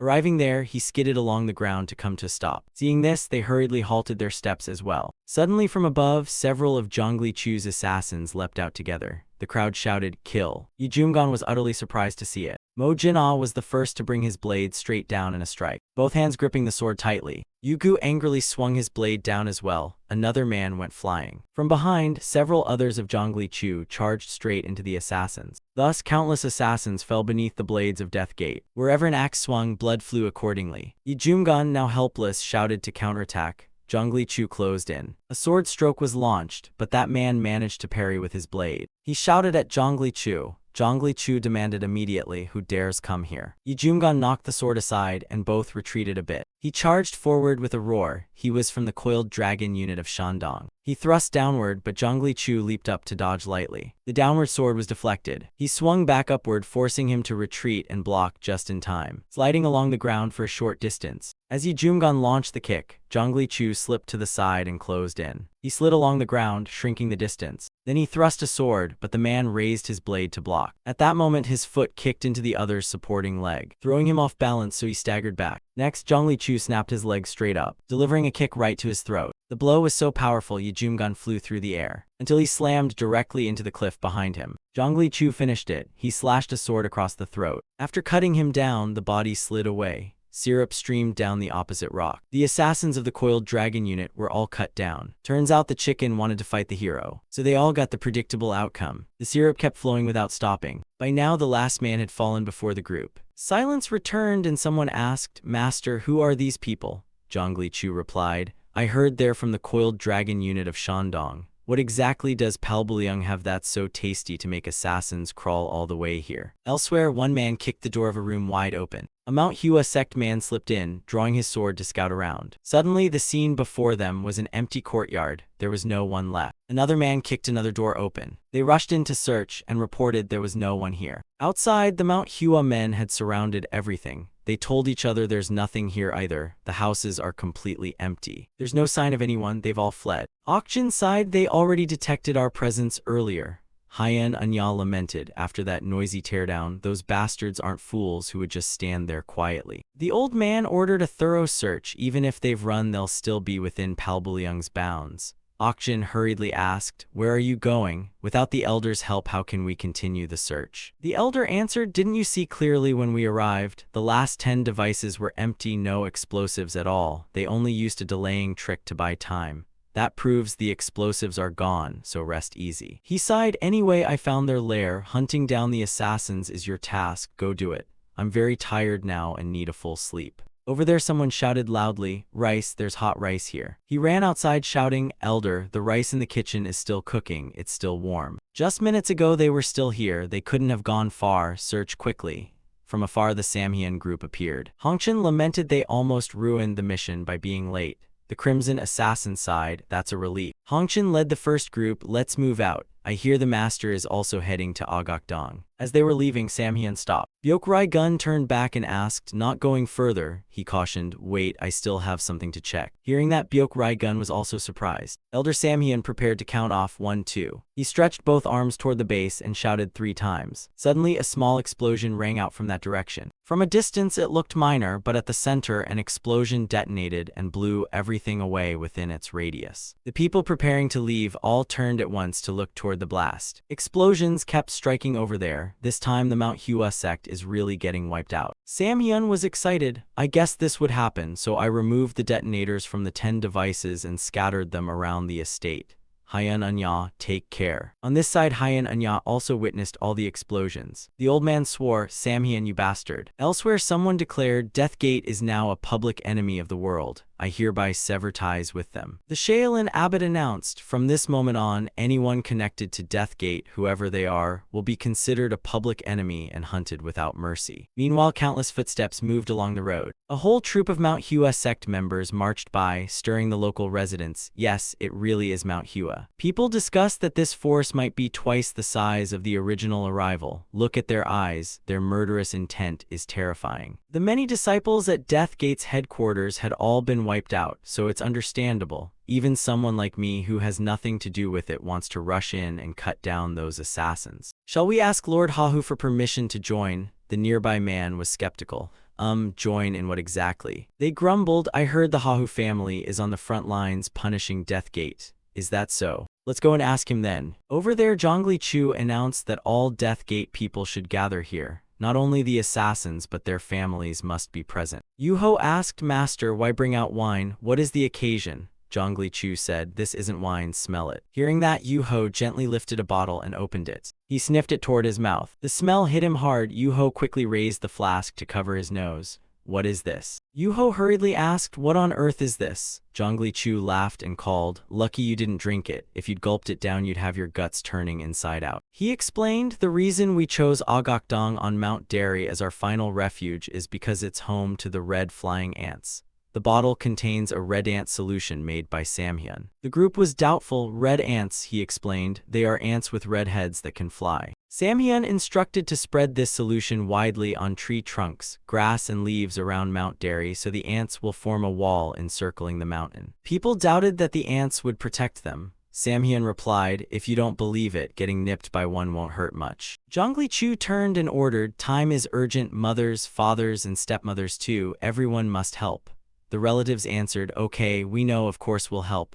Zhongli Chu added before departure, "Be careful not to get bitten by the red ants." On the other side, someone held a map high in his hand. Old Hyun Anya now looked toward the mountain range ahead. He glanced around, lost in thought about something. As if realizing something, he hurried off in a certain direction. The beggar sect members who saw him rushing were greatly startled. The whole group ran over shouting, "Wait, Elder, it's dangerous to go alone like that. What if the assassins show up at any moment, Elder?" He angrily turned and shouted, "Too noisy. I'm searching for them. If they come out on their own, isn't that a good thing?" The beggar sect man stammered, "I said that because I'm worried for your safety, Elder." The Elder declared immediately, "Fine, if you're so worried, have Can Man follow behind me. Finding their hideout is the most important thing." Over there, Aerin was taking some solution from a vial. She walked and smeared it onto a pile of leaves in the forest. Zhongli Chu asked at once if she was tired. She replied, "Tired, yes, but I'm very happy." She said, "As long as I'm by his side like this, I'm happy doing anything." Zhongli Chu asked again, "Happy doing anything?" She turned and smiled, answering happily, "Yes, happy doing anything." Hearing that, he replied happily, "Is that so?" She looked puzzled. What's with that look?" Suddenly, a sound beside them startled Zhongli Chu. His hand gripped the sword at his side and he called, "Careful." He hurried forward of Aaron, his gaze sharpening. And before the two of them, a figure with 4 legs appeared. It was none other than a bewildered golden deer. Seeing his ferocious expression, it hunched and bolted away, not getting turned into anything dramatic. Zhongli Chu sighed softly. That guy ruined the mood. Aaron quietly asked, "Maybe we should leave Palbulyeong too, like Muk Walguang did." Zhongli Chu affirmed that Muk Walguang left because of personal matters. That place is no less dangerous than here. He asked Aaron, "Are you afraid?" She said, "Seeing them pushed back to the estate, I wonder if they reach Mount Derry, where will we go next?" Zhongli Chu assured, "Don't worry, they can't reach this place." She asked, "How?" With a determined look, "I'm certain anyone who sets foot here or raises a blade against us will die. I'll wipe them all out." Above the crowd, a flying ant passed over them. It landed on a leaf. It began tasting the solution on the leaf. Moving to evening, someone asked about Mount Derry. Hyan Anya then stepped in and called that they were hiding on Mount Derry. Mubal Sinka doubted. "Elder, are you sure?" Okjin asked, "Are you certain?" The elder challenged, "Don't you trust me?" He sat down and said, "I've thought like Zhongli Chu, finding the most suitable place to hide and face countless enemies. That place is Mount Derry. They must be there, I stake my life on it." Okjin hurriedly shouted outside, "Is anyone out there?" Someone entered calling, "Yes, elder, by order of the master. Immediately inform the Hahu family. Deathgate is hiding on Mount Derry." On the other side, the Hahu family spoke. "If Mount Hua sect carries a grudge, it may rival ours. He accepted our request to stand on the front line, so we must repay him. Are you ready to defeat Deathgate?" Someone behind replied, "Yes, master, everyone is waiting." He stood up and rallied the people, "Let's move out." As he passed by, the figure of Ye Yigan stepped in front of him and exclaimed, "What a surprise, huh? I thought they'd flee out to the central plains and hide in some corner." Ye Yigan asked skeptically, "Flee? What I reported to you wasn't a bit of nonsense." He exhaled irritably, "Fine, what's the matter?" Ye Yigan proposed, "I've heard you'll stand on the front line to punish Deathgate. I also wish to join forces with the Hahu family. Please grant me permission." He listened, then fell into a slight reverie. Ye Yigan added, "I once said I wanted to witness the end of Muk Walguang and Deathgate. I volunteer to fight at the front. Please give me a chance." He laughed heartily upon hearing this. Traitors often grow crueler to win approval. "All right, I accept." Ye Yigan clasped his hands. "Thanks, master." The elder continued, "One who betrayed once, can they be trusted not to betray again? I don't trust those assassins, don't get any illusions." Ye Yigan beamed, "No matter, I do this not to buy your favor." The old master ordered the march toward Mount Derry. Cut to a scene inside a forest. A group from the Hahu family appeared, marching under the leadership of the old master. Suddenly a hand rose and announced, "Stop." Hearing this, the people halted to wait for the map reader. After a moment, he fell into deep thought. He sighed, "My fault, master, I'm not sure I've found the right place yet." The elder pointed into the distance and said, "It's fine, look there, that one looks dazed." "Yes. The sign reads enter and die, does it?" They all looked at it, full of doubt. Enter and be reborn as something else. One kicked the sign, the elder furious, "You insolent brat." The sign flew, tumbled and smashed onto the ground, badly ruined. The man beside suggested, "Even if Hyan Anya removed the mechanisms, it's hard to predict, there could be an ambush. Let me scout ahead." He ran forward shouting, "Four swords, move out." The other replied, "At your command." Suddenly the old master stopped them. "Wait, hold on a moment." Turning back, the elder shouted, "Where's Ye Yigan?" A man in the crowd stepped forward and interjected, "Please call me Humujil." The old master commanded, "You go first." He answered, "Yes, elder, wasn't this what you wanted?" Hearing the order, he showed obvious displeasure. But he still stepped forward, drew his sword, and declared, "It's an honor, master, allow me to go first." Their footsteps entered quietly into the woods. He and the two others split up and went inside. The three parted to head in 3 different directions. Their gleaming swords were pointed all around. With cautious steps, so far there was no problem. Suddenly, one of them slapped someone beside him and drove them off. Over there, Ye Yigan still marched straight ahead, serious and focused. When suddenly someone behind screamed, "Ah, what is this?" He clutched his throat and yelled, "What is this?" Ye Yigan startled and turned back to ask, "What's happening?" At that moment, the 2 men behind simultaneously dropped their weapons, clutching their throats in wordless agony. Suddenly, a wave of pain hit, making Ye Yigan frantically pound at his neck. Looking at the ant in his hand, he stared in bewilderment. What the hell is this? When he glanced around, countless wasps had already appeared. They swarmed closer, their stings freezing Yigan in place. He collapsed too, dropping his weapon, racked with pain. Two men from farther off ran up shouting, "What's happening? What's wrong? Is it some mechanism?" Yigan mustered his strength and shouted, "Don't come near, getting close will kill you." The old master spoke up, "He's right, don't advance." The others startled and called, "Master, this." The scene ahead might involve 3 people going to sell salt. Despite the pain, Yigan's eyes grew even colder. The old master turned back and ordered, "Wind Sword, immediately go to the Wudang sect and Beggar sect and deliver orders to stop the advance." He replied, "At your command, master." The elder added, "Water Sword, run to the 108 Arhats and relay the same order. If you see any solitary fighters, warn them to be careful approaching Mount Derry." He answered, "At your command, master." The elder continued, "Tell them absolutely not to enter the warning zone, now hurry." Suddenly someone pointed ahead and shouted, "Master, look." The sight before them was Yigan hauling the 2 men who had passed out. His face was contorted in pain, his nose running nonstop, but his will still burned fiercely, and the onlookers fell momentarily silent. Over here, Yigan panted and dragged himself forward 1 step at a time. By the time he reached the Hahu family group, John had also collapsed to the ground. Everyone hurried over, he was still breathing as they carried each person down the mountain at once. "Quickly find a healer in the village." Mo Jinah spoke up, thinking aloud, "Master, although we succeeded in stopping them, aren't we trapped in here ourselves?" Zhongli Chu immediately reassured them, "Don't worry about that, sooner or later they'll find a way to break through and invade anyway." He turned and affirmed, "We only bought ourselves a short period of time." Meanwhile, a Mount Hua sect man ran over shouting, "Elder, elder, you need to wake up now." Inside, Hyan Anya, asleep, stirred irritably. "What is it, you brat?" The man pointed and yelled, "Is there a problem on Mount Derry?" The elder was puzzled. What problem? Could there really be a mechanism on Mount Derry? He asserted there's something even more terrifying than a mechanism. Hearing that, the elder was stunned. "What is it?" After a moment, Okjin explained that 3 Hahu family masters at the front line had been injured. They attacked without knowing the situation, and nearly everyone was in danger. A Mount Hua sect member ran up and reported, "Elder, I've already escorted people from Palbulyong here." Hyan Anya called, "You're here, I've summoned you because we need assistance. Do you know what this is?" The man was surprised. "Isn't this flying red ants?" Okjin was puzzled. Flying red ants. He explained that they're winged ants with extremely potent venom. A single bite causes suffocation and immediate loss of consciousness.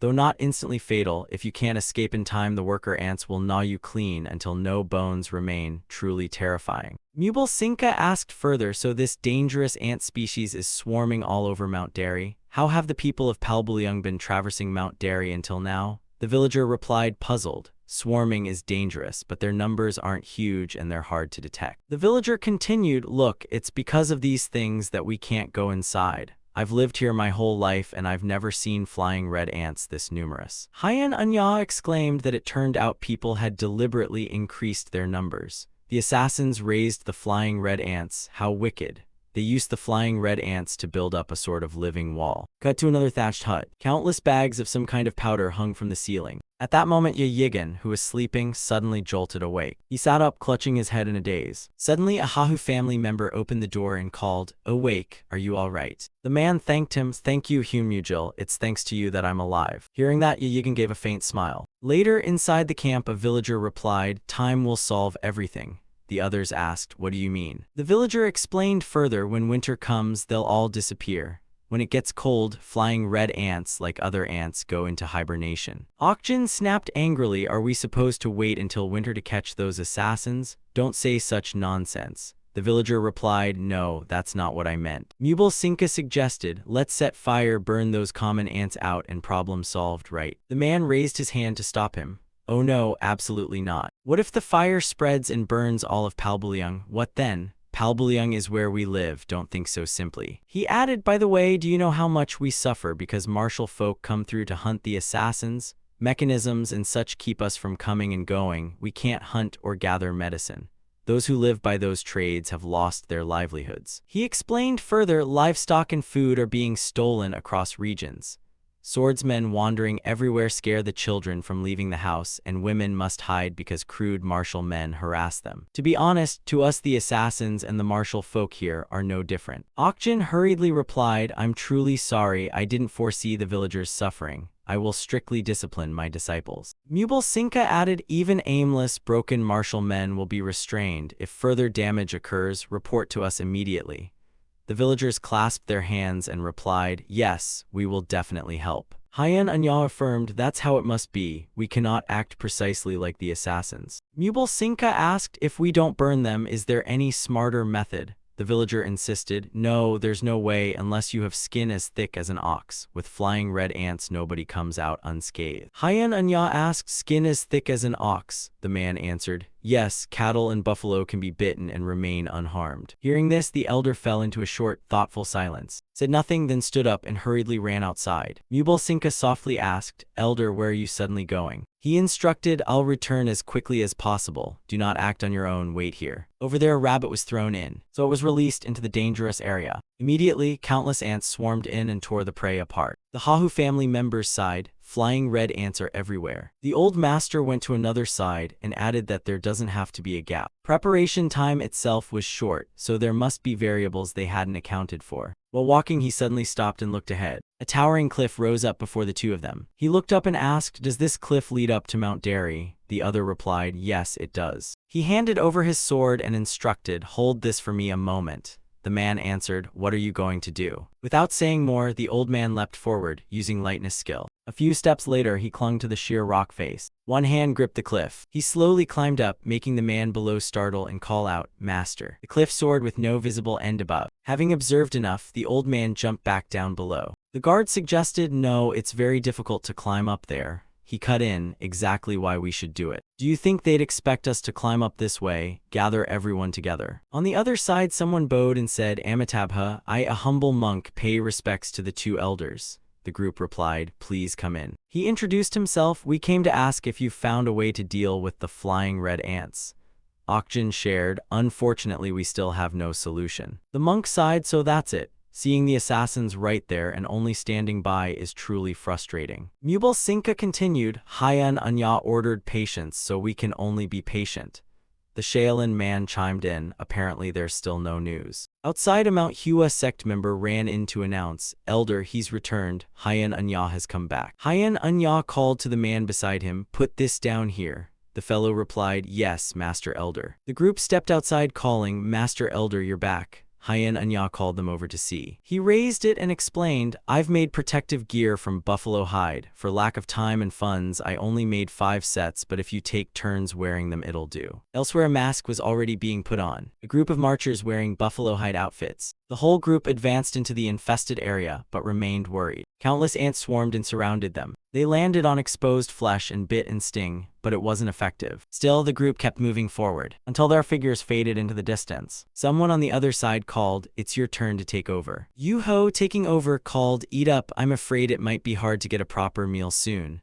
Hongshin laughed and replied, all right, you've worked hard. Yu-Ho stepped out, stretched, and complained, why do I feel more tired after eating than before? Suddenly he looked down with growing alarm. Yu-Ho narrowed his eyes and leaned over to peer deep below. In the forest below, the commotion was growing louder, and Yu-Ho suddenly spotted signs of martial artists. He hurriedly ran over, inwardly wondering what on earth was going on. He ran straight into the forest ahead, running while staying alert and assessing his surroundings. Eager to find out what was happening up ahead, Yu-Ho suddenly flinched as he looked into the distance. He stopped and hid right behind a tree, and when he looked back, he saw a group of Shaolin taking off their gear farther away. They traded remarks, putting these on is hard, and taking them off isn't easy either. Some inconvenience is a small price to pay to neutralize the flying red ants. Just as Yu-Ho was sharpening his vigilance and watching over there, a figure appeared behind him calling out, over there, the assassins. A Shaolin stepped forward and called, surprised, I'm curious which direction you'll try to flee now. Witnessing it made Yu-Ho break into a sweat, literally, the kind you get when your life audition goes wrong. Witnessing it made Yu-Ho break into a sweat. He really wasn't signing up for this morning cardio. He drew his sword and barked a threat. Flee, who said anything about fleeing? Surrounded as he was, Yu-Ho ordered straight on, just charge. The Shaolin sneered mockingly. Gripping his spear with both hands, he lunged forward, stamping hard on the ground. He charged straight at him, shouting, the martial world has already issued the tenfold decree against assassins. He swung at the head, but Yu-Ho dodged. The spear struck a tree instead. The sword clenched tight in his hand. Yu-Ho immediately countered, but the Shaolin smoothly stepped back. Yu-Ho didn't give up and launched continuous attacks, but the man parried with his spear. One of the Shaolin raised a leg and kicked Yu-Ho, sending him flying backward. The kick left his nose bleeding all over, quite a mess. The Shaolin spun the spear and swung it forward. A downward slash aimed at his head, which Yu-Ho luckily managed to block at the last moment. These guys were professionals, so Yu-Ho was sweating bullets. The Shaolin gloated loudly, "Repent your sins and atone for living in the shadows." Hearing that enraged Yu-Ho, and he gathered his strength to push back. Using his body's momentum, Yu-Ho charged and knocked the Shaolin off balance. As the man was midair, Yu-Ho focused his weight onto one leg. He swung his blade and drove his whole body forward, using the momentum to spring and spin, twisting his body in midair as he lunged. Yu-Ho shouted, "Repent, you monkey." Then with a swing his blade cut, gore sprayed from the man's shoulder without pause. Another man from behind lunged in yelling, "You bastard." Yu-Ho didn't hesitate, he turned and slashed at that man's side. Blood splattered onto him, but Yu-Ho remained highly alert. The moment the second man fell, another charged in. A spear swung, but Yu-Ho blocked it with his blade. Then another man rushed from behind and stabbed straight into his back. Pain surged through him, but Yu-Ho gritted his teeth and held on without falling. He spun around, swung his blade, and another man counted out. Although he resisted fiercely, he was struck by one of their blades. This wound hit precisely at a crippling weak point. This time, he let go of his weapon and collapsed to the ground. One of them stepped up to Yu-Ho and barked an order to the Shaolin. The tenfold decree. Yu-Ho's face now showed no strength left to resist. The Shaolin raised his spear and shouted, "For your piled-up crimes I will take your life, do not blame us." A downward slash fell, and Yu-Ho's scream rang out across heaven and earth. That agonized, soul-piercing scream kept erupting, powerful and spreading throughout the forest. On the other side, Mo Jin-ah mid-meal turned his head. Yu-Gu, while eating, also jolted in his seat. Zhongli Chu's gaze sharpened, he had sensed the danger. Everyone stopped whatever they were doing and turned toward the sound. A hand gripped tightly on the sword from the rack. Yu-Gu said nothing and sprinted straight toward the noise. Seeing that, Zhongli Chu hurriedly stood up and called for Yu-Gu. He dashed after him, causing the steward behind to call anxiously, "Master." Meanwhile, Yu-Gu kept running headlong toward the front, risking his life. Zhongli Chu ran and grabbed Yu-Gu to restrain him.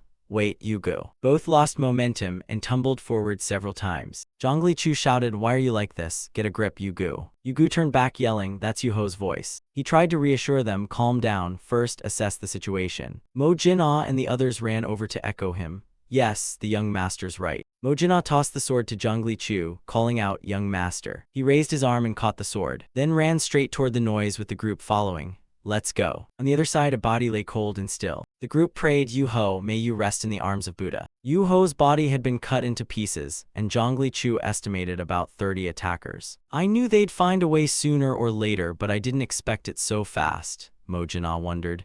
"How did they get through the flying red ants barrier?" The others looked puzzled. "I sense their chi, they've finally arrived." He looked at him and shouted, "Zhongli Chu, accept the tenfold decree. If you surrender, I'll give your subordinates and family a chance to live." Zhongli Chu fell silent, lost in deep thought. "They keep painting a picture, only you can offer your men a sliver of hope. As a leader, can you show any mercy to your subordinates? Why won't you step forward? Can't you do it? Or are you afraid of the punishment from the tenfold decree?" They laughed and jeered. "Seems you're not much of a man after all." Yu-Gu, pale with anger, proposed, "Let me charge in and tear that old monk apart, give the order." Zhongli Chu cut in, "Hold on, Yu-Gu, such an opportunity will come soon enough." Suddenly Mo Jin-ah pointed to the side and called, "Young master, look to the right." Seeing the people stripping off their garments, Mo Jin-ah exclaimed, "So that's what it is." They'd made protective gear from livestock hides to get through. Every trip back added 4 more of them, sir. "The longer we delay, the more enemies we'll have to face." Zhongli Chu added, "Now they're numerous, charging out may be unwise, but we can't just sit and wait either." Hongchen heard and firmly replied, "Indeed." Just then he looked toward the man preparing to carry the pile of gear back. He called to the sect master, "I have a way to stop those monks from increasing in number."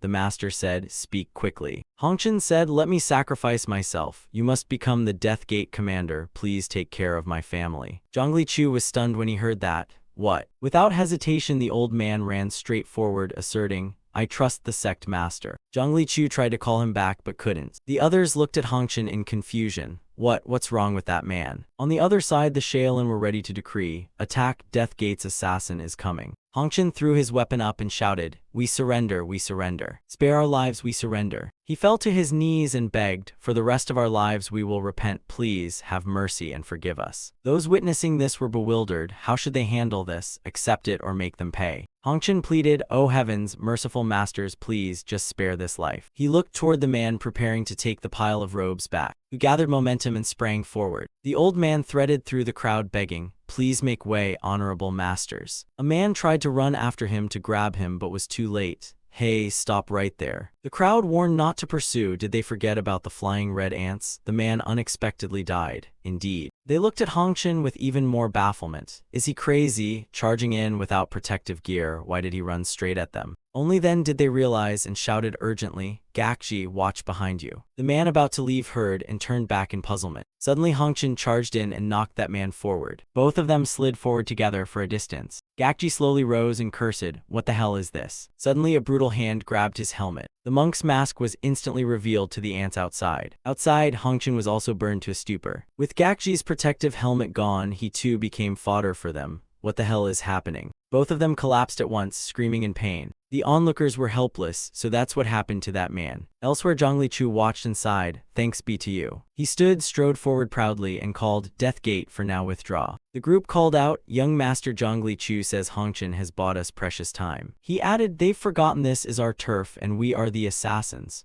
Today Mount Derry will become the grave for those Shaolin Arhats." On the other side, they were puzzled by the recent commotion. The Shaolin remarked, fearing that the monk transporting the protective gear might have run into trouble. Okjin sighed, "It seems we can't send any more Arhats. That Shaolin fellow should be fine though. Actually, just 36 Arhats would be enough to eliminate Deathgate. Deathgate's fate is sealed. Be patient and watch." Footsteps approached from the other side. The Shaolin were now moving up quietly. They glanced at each other, puzzled. No one else, they've disappeared. They expected them to charge blindly out of revenge, but instead they ran away.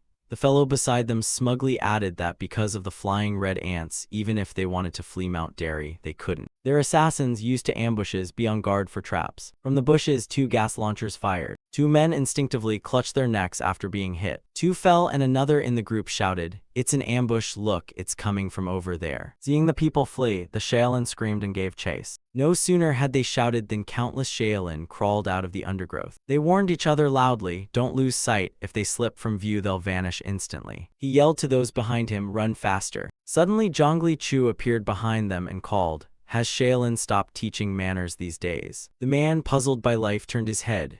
"Huh." Zhongli Chu closed in, sword ready, and said, "Does that sign say enter and die?" With that he swung once, the man's head flew off. He said, "Can't you read?" The clamor of that spectacle also alerted the men up ahead. Zhongli Chu greeted them boldly, "Welcome, you've arrived at deadly Mount Derry. This is the road that leads you to Buddha's side." Seeing this, the group shouted that there was an assassin behind them. Another man barked, "You despicable wretch." An angry man lunged, "Your filthy mouth has no right to speak of him." He struck down hard, but Zhongli Chu dodged. In the next moment, the man's foot stepped back to gain momentum. Then he swung his arm forcefully at Zhongli Chu. This time Zhongli Chu ducked to avoid the blow. The Shaolin's spear struck the tree behind him instead. Seizing the opportunity, Zhongli Chu countered directly, one swift stroke that spared a life. They became cautious, thinking this brat. Still they shouted to charge. Reason was gone, just attack. Seeing things going poorly, Zhongli Chu turned to look back and assess. Then he ran off, leaving the group bewildered. There he is. They felt tricked and shouted at each other, half chased the dart shooters while the rest pursued Zhongli Chu. A plan was formed: avoid direct confrontations, strike and withdraw. That's their tactic, be careful not to fall for it. At that moment 2 dart sights fired from the bushes. One of them was struck by a shot. 2 darts were also flying in from the other side. They pierced straight into another man's head and back. Seeing this, they panicked and shouted, "Enemy, retreat, throw your spears into the bushes quickly, they're running away." At that moment 2 more darts were coming toward the front. They kept targeting the group. Then the leader was hit by a throw as well. By now they'd lost patience. These guys, where are the hits coming from? They're popping up everywhere. They pressed deeper into the forest in a tight formation. We can't keep letting them bait us like this.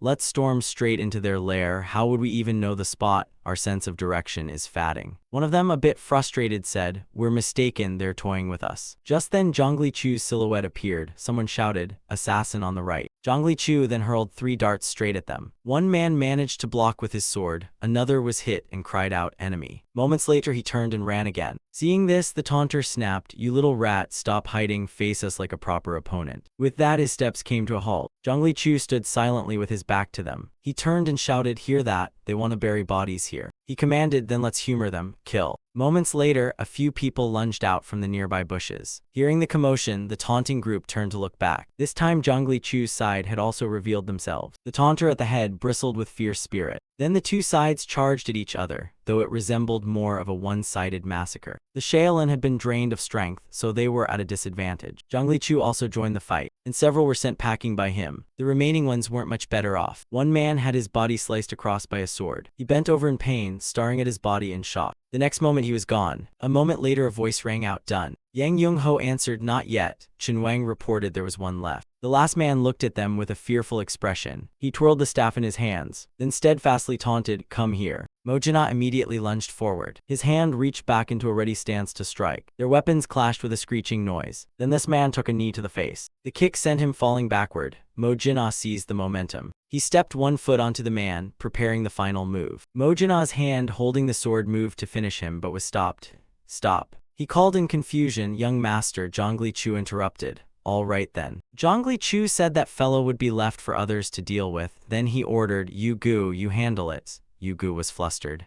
"Young master." He seemed to understand the intent. "Thank you, sir. Young master, first I'll rip that bastard's mouth open." The man immediately showed clear worry, followed by a cry that shook the ground. Yu Gu held his severed head in his hand. He shouted a warning, "Look closely. See what becomes of those who dare set foot on Mount Derry." Every word carried a threat. "If you don't want the same fate, leave Palbulyong immediately. That's your only way to live. We only want to keep to ourselves on Mount Derry and live a quiet life." He declared fervently that those who disturb the peace are you, and this is the price to pay. Then Yu Gu threw it, "Take this head and are resolved to deliver to the Shaolin abbot." It flew up and then slowly fell down. It rolled down the mountainside like a warning. Yu Gu turned and went inside, satisfied. "Yu Ho, brother, I've reported the deed for you." At that moment a sound made him pause. Yu Gu turned and looked back, his gaze fixed on the lower mountainside, way down below, where members of the Hahu family were crawling up. Yu Gu fell silent as if pondering something. He opened his mouth wide and yawned deeply, then spat. Finally Yu Gu turned and went inside. This action astonished the others. They asked each other in confusion, "Are they gone? Maybe they didn't see us." Then they crouched down to signal. The old leader waved his hand to signal. They looked at each other nervously. "I haven't been spotted, let's go." Hands kept gripping the mountainside as they climbed. The others followed in turn. The people below kept watch vigilantly. By then the leader had almost climbed to the summit. His hand touched the lush grass. His eyes rose to survey. In his view was a quiet forest. They slowly jumped up onto it, followed by a stream of others who had also climbed up. As soon as they stood up, they drew their swords in caution. The group felt a bit pleased. Done though the climb was hard, their den is right before our eyes. They advanced carefully, step by step. Just then one man got hit. He immediately spat blood in front of his comrades. Following that came a volley of darts and flying weapons. They tried to defend themselves, but it was negligible. Zhongli Chu's men appeared. "Are these fools looking for death?" One of them spun around and shouted, "Ambush." Before he could say more, he took a single slash and was wiped out on the spot. The others were slaughtered as well, without exception. Yang Yung-ho quickly dealt with another man. With his strength, the man was sent flying off the cliff. The terrified face kept falling down. It was them. He crashed into others who were climbing up. Finally, he hit the ground with a thunderous noise. The old man below ordered, "Climb up quickly and attack them." Even so, anyone who climbed up was wiped out. They kept tumbling down, yet some moths to the flame still surged upward. A few screamed pitifully, as if sapping everyone's morale. Seeing it go wrong, the old man demanded, "Water arrow, shoot that one." The man answered, "Yes, sir, at once, master." He finished speaking and a host of men took position to shoot. Arrows rained down on Zhongli Chu's group. Someone on Zhongli Chu's side was struck by an arrow. He let out a scorching, painful cry. Zhongli Chu nearby jerked and called, "Miwij." Zhongli Chu pulled people back while warning, "Arrows incoming, everyone step back from the cliff." Seconds later, a volley of arrows shot out, forcing everyone to turn and flee. At that moment, Yu Gu grabbed the rope and called, "Young master." He reported, "Your subordinate has brought the rope you ordered, sir." Those below took the chance to signal that the enemy had withdrawn. They climbed up, waited just below the summit, then leapt up together. He pointed and instructed, "Guard the top. If any assassin's head peeks out, shoot immediately, no hesitation."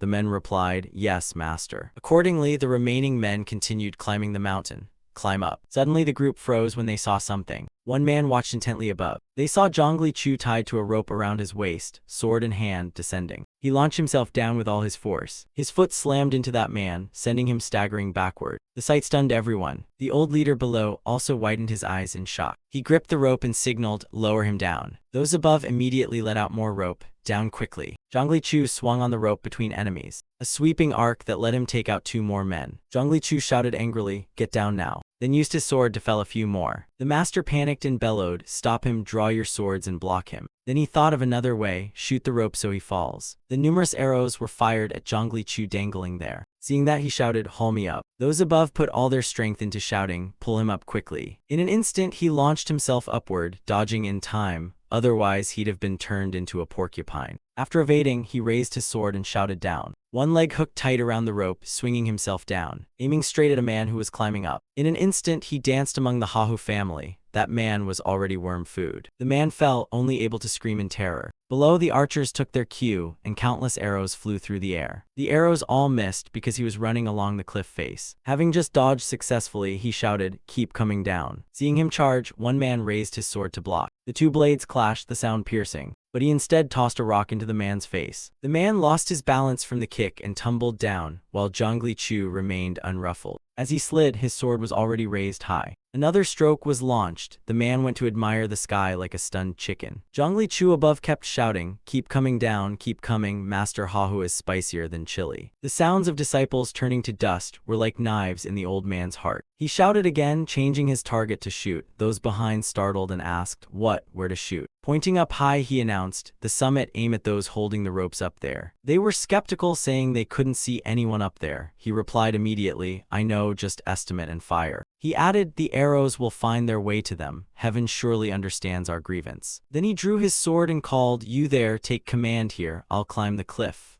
The water arrow man hesitated. "Master." He objected, "No, please stay and let your men go up to deal with them."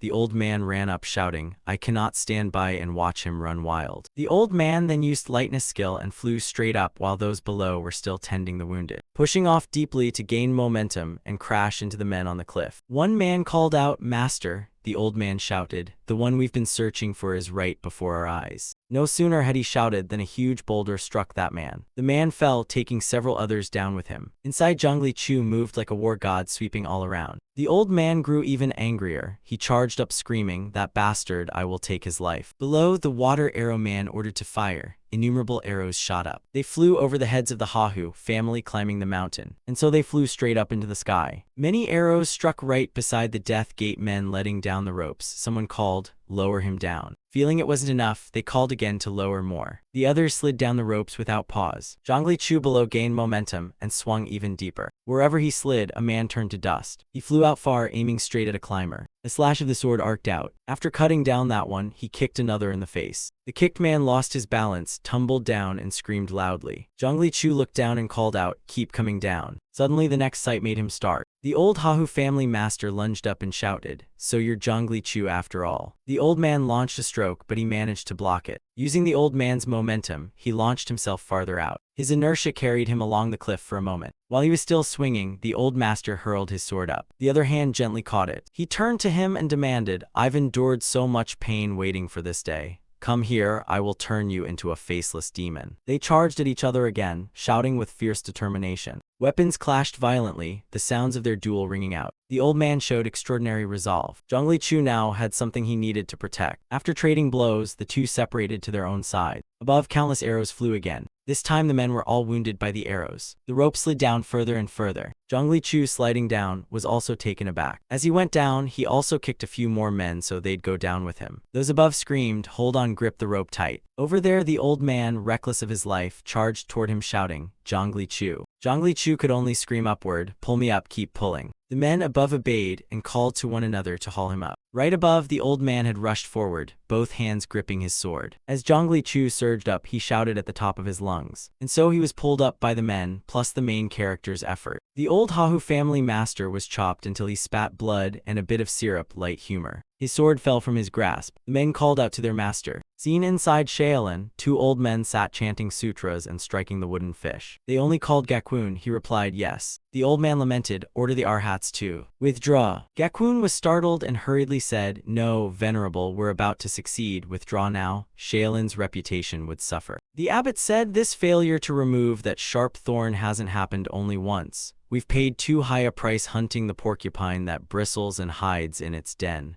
Summon them back immediately. On the other side, the old Azure assassin shared that everyone sometimes meets a huge wall blocking the way, making the road ahead seem impassable.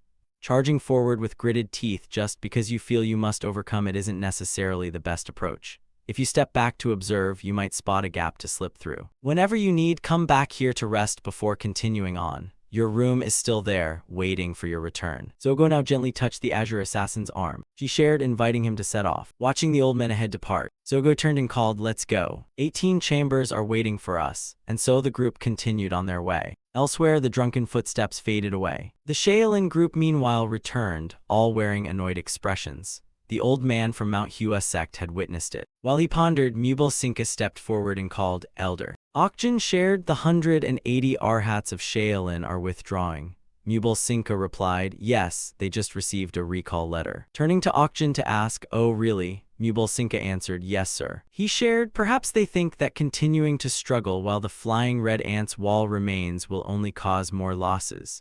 I heard they'll wait until it gets cold and the flying red ants disappear before launching a new assault. Any news from Mount Hua sect? Okjin replied, not yet. Suddenly, a Mount Hua sect messenger hurried over. Elder, it's your letter. Okjin opened it and exclaimed, sure enough, it was a recall order. Mubal Sinka added, I predicted as much. He sighed, although they built fortifications with flying red ants and set up defenses inside, I'm worried whether they can find a way out.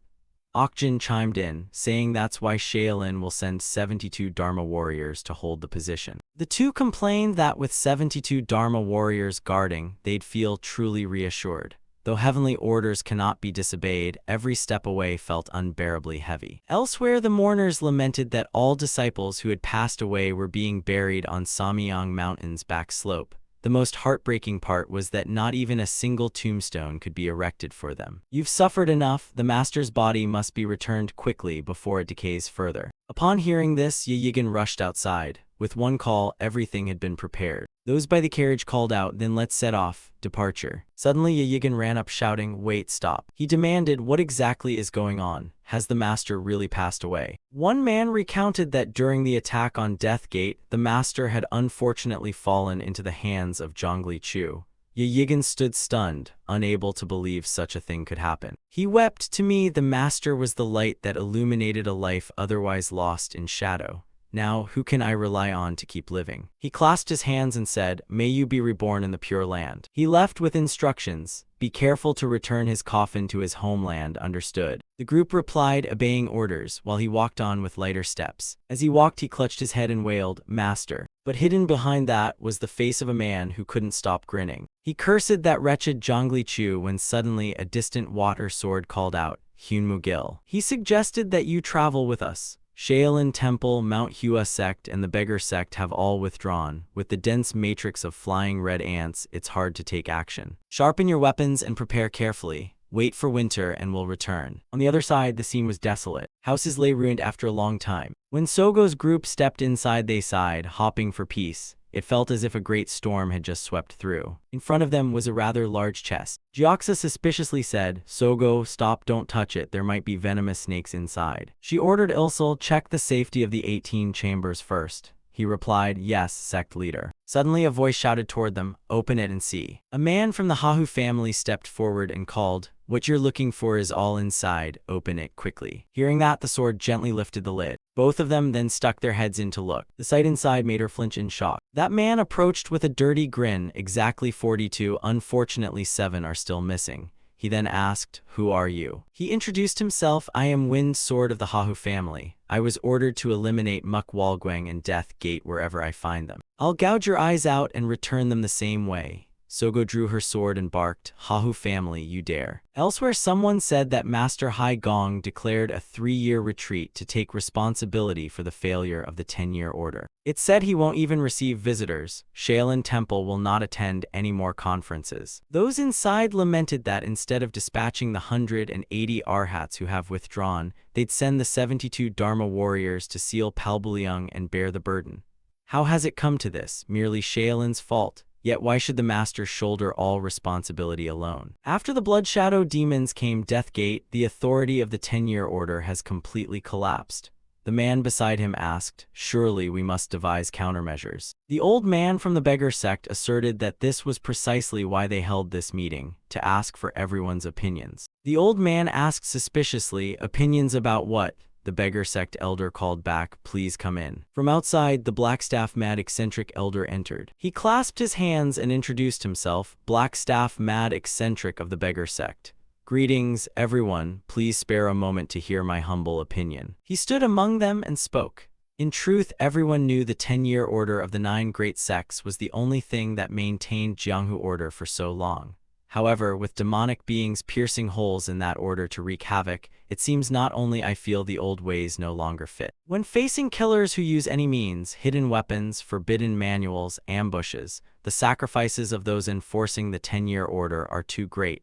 In my view, to deal with such people, we must become more like assassins than they are. An old Mount Hua sect man questioned, "What do you mean? Do you want all our martial artists to walk the path of the demonic cults?" The Blackstaff Mad Eccentric denied it, "Not at all." He said sinisterly that his idea was to train a separate team of assassins dedicated to enforcing the 10-year order, use assassins to catch assassins. That is the secret tactic. Over there, a Hahu family member was cut and sent flying, suffering terribly. The one who killed him turned out to be none other than Sogo. Her face turned back utterly expressionless. Then she proceeded to reincarnate a few more of them, quickly and neatly, with a sly touch of grim humor. Suddenly, a man appeared and swung his sword to strike her from behind. Sogo gently bowed her head and slipped to the side, sword ready. Then she delivered a straight slash. The man spewed viscous blood and she kept driving forward, skidding along the ground for a short distance. Her whole body spun in midair, aiming straight at another man. She launched herself off a sword pointed behind her to gain momentum. A powerful downward strike followed, but another man still managed to block it. The moment she landed, he seized the opportunity and swung a blade downward. Sogo immediately raised her sword to parry. Then she slipped to the side to avoid his center of gravity. The Hahu family man lifted one leg high. A roundhouse kick sent Sogo flying backward. Using the momentum, he rushed in to slash at Sogo, but she still managed to block. His force was ferocious, forcing her to retreat and keep her distance. Seeing that, he lunged forward, shouting and stop. A thrust flew out, but Sogo immediately blocked it with her foot. While he was still stunned, Sogo swung her sword back to gather momentum. A heart-piercing strike, viscous blood spurted from his neck like a waterfall. The man was sent off to sell salt, still dazed. The sword in his hand fell, his role officially ended here.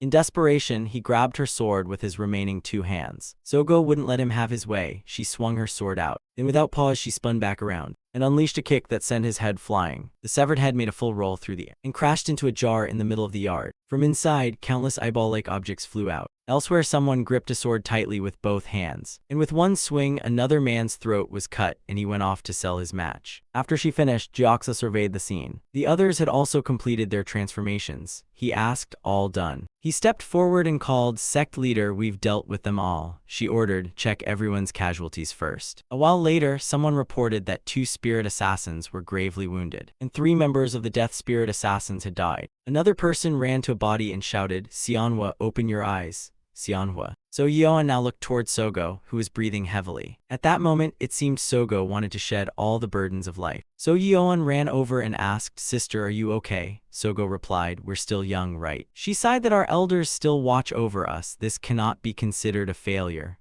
Right, junior sister, let's return to Wukul Mountain under Death Soul Agency and start over from there. Elsewhere, a figure moved among the ants wearing protective gear. Looking toward Hongshan's body, only a pile of clothing remained. The witness felt powerless in his heart. On the other side, Yu Ho's body was gradually decomposing. Someone asked, "Sect leader, leaving Yu Ho lying there like that seems inappropriate." Zhongli Chu explained, "That's the funeral rite of the Shadow Flame tribe." Mo Jin Ah added, "He's merely returned to be beside the Lord. He was a warrior among warriors. By now he's surely receiving the Lord Yu Gu's utmost grace." He added, when we go down there later, he'll probably take advantage of being there first and start preaching all sorts of doctrine. I'll be clear, if when I die I'm buried underground, I won't sit still about it. He pointed ahead teasingly. There he comes. Later someone reported, where's Hongchen's body? Maybe we were delayed because we spent too long making protective gear. The body was eaten clean by the flying red ants, so all we could collect were his clothes and the dust at the bottom of his garments. Zhongli Chu received this and sighed. Even if it's only a little, bury it next to Yu Ho. Later, those standing before the two graves spoke. Farewell, Yu Ho, farewell, Hongchen. On the other side, someone asked, you must have agonized greatly before deciding to seal yourself off. Hai Gong replied, secluding myself is the self-punishment for the old monk's past mistakes. Truly, this is something that invites the world's criticism and ridicule. I deserve the scolding, he added. Bikchen replied, please do not trouble yourself, master. He shared, there will always be those who gossip without understanding the situation. How could they grasp the burden on a sect head forced to make such painful decisions? Moreover, you have shouldered all the responsibility yourself. The old man listened and sighed that someone understood him, and the old monk felt noticeably relieved. Bikchen asked, if I beg you, would you consider revering that decision? The old man listened, then fell silent and pondered for a moment. He continued, every dawn I pray for the departed disciples' rebirth in the Pure Land. Bikchen set his cup down and exclaimed, Shaolin tea truly is top-notch, it's delicious. The chair was pushed back outside. Bikchen clasped his hands, thank you for everything, I wish you boundless longevity. The old man puzzled, why such formalities, as if you're about to travel 1,000 miles. He added firmly, yes, I am about to depart. I'm taking a road of no return. The old man tried to call out, Bikchen, listen to me first. Bikchen's figure hurriedly ran outside. This action drew the attention of the other Shaolin disciples. So Bikchen strode out through the main gate. Then suddenly he stopped while walking. He turned and shouted, Shaolin disciples, listen. The abbot no longer has the will to uphold justice in the martial world. In the end, he has yielded to evil, but I cannot stand by and watch them run rampant. Besides Shaolin, the sects of the 9 great sects have selected elites to form an organization dedicated to hunting assassins. I am determined to join. Any Shaolin disciple who shares my conviction should step forward. He proposed, if you want to destroy evil, step forward together. Gakun shouted. Bikchen, what are you doing? Suddenly, a few other Shaolin members added, I'll join, me too. Gakun was startled to hear this. A middle-aged man then declared, I cannot accept living under the same sky as assassins. I will join as well. I vow to lend my strength, someone said. Bikchen asked, you understand what it means to walk this path with me, do you not? They affirmed, of course we understand. The flame of hatred burns in our hearts because we cannot avenge the 108 Arhats. No amount of chanting can extinguish it. Bikchen turned and confirmed, good, then let us go. Gakun shouted to stop them. Whoever steps past that gate will be expelled from the sect and never allowed to return. The disciples nevertheless strode out with heads held high. Under Bikchen's leadership, the group resolved to mete out heaven's justice. Cut to night where 2 guards stood watch. One of them spotted something. From within the forest, a figure slowly approached. The man raised his sword high and called, halt, stop right there. A wild-looking old man with a black staff stepped forward and called, do you accept commissions? I've come to commission an assassination. They panicked. An assassination, he snapped. What, do you take me for a penniless beggar? They hurriedly replied, no, that's not what we meant. From inside, the leader spoke up, who is it? Who is the one you want removed? The old man looked around the room, at the countless assassins gathered there. He asked doubtfully, do masters of the shadows greet guests with threats like this? What do you think I'll do to you? The other replied, with martial folk, trust is truly hard to come by. Hearing that surprised the old man as well. He laughed excitedly, assassins don't trust martial artists. Has the world turned upside down? He threatened further, if I intended to cause trouble here, I'd have brought an entire squad, not come alone. They asked, so you really came to commission an assassination? The old man said, no, I'm not here to ask you to kill anyone.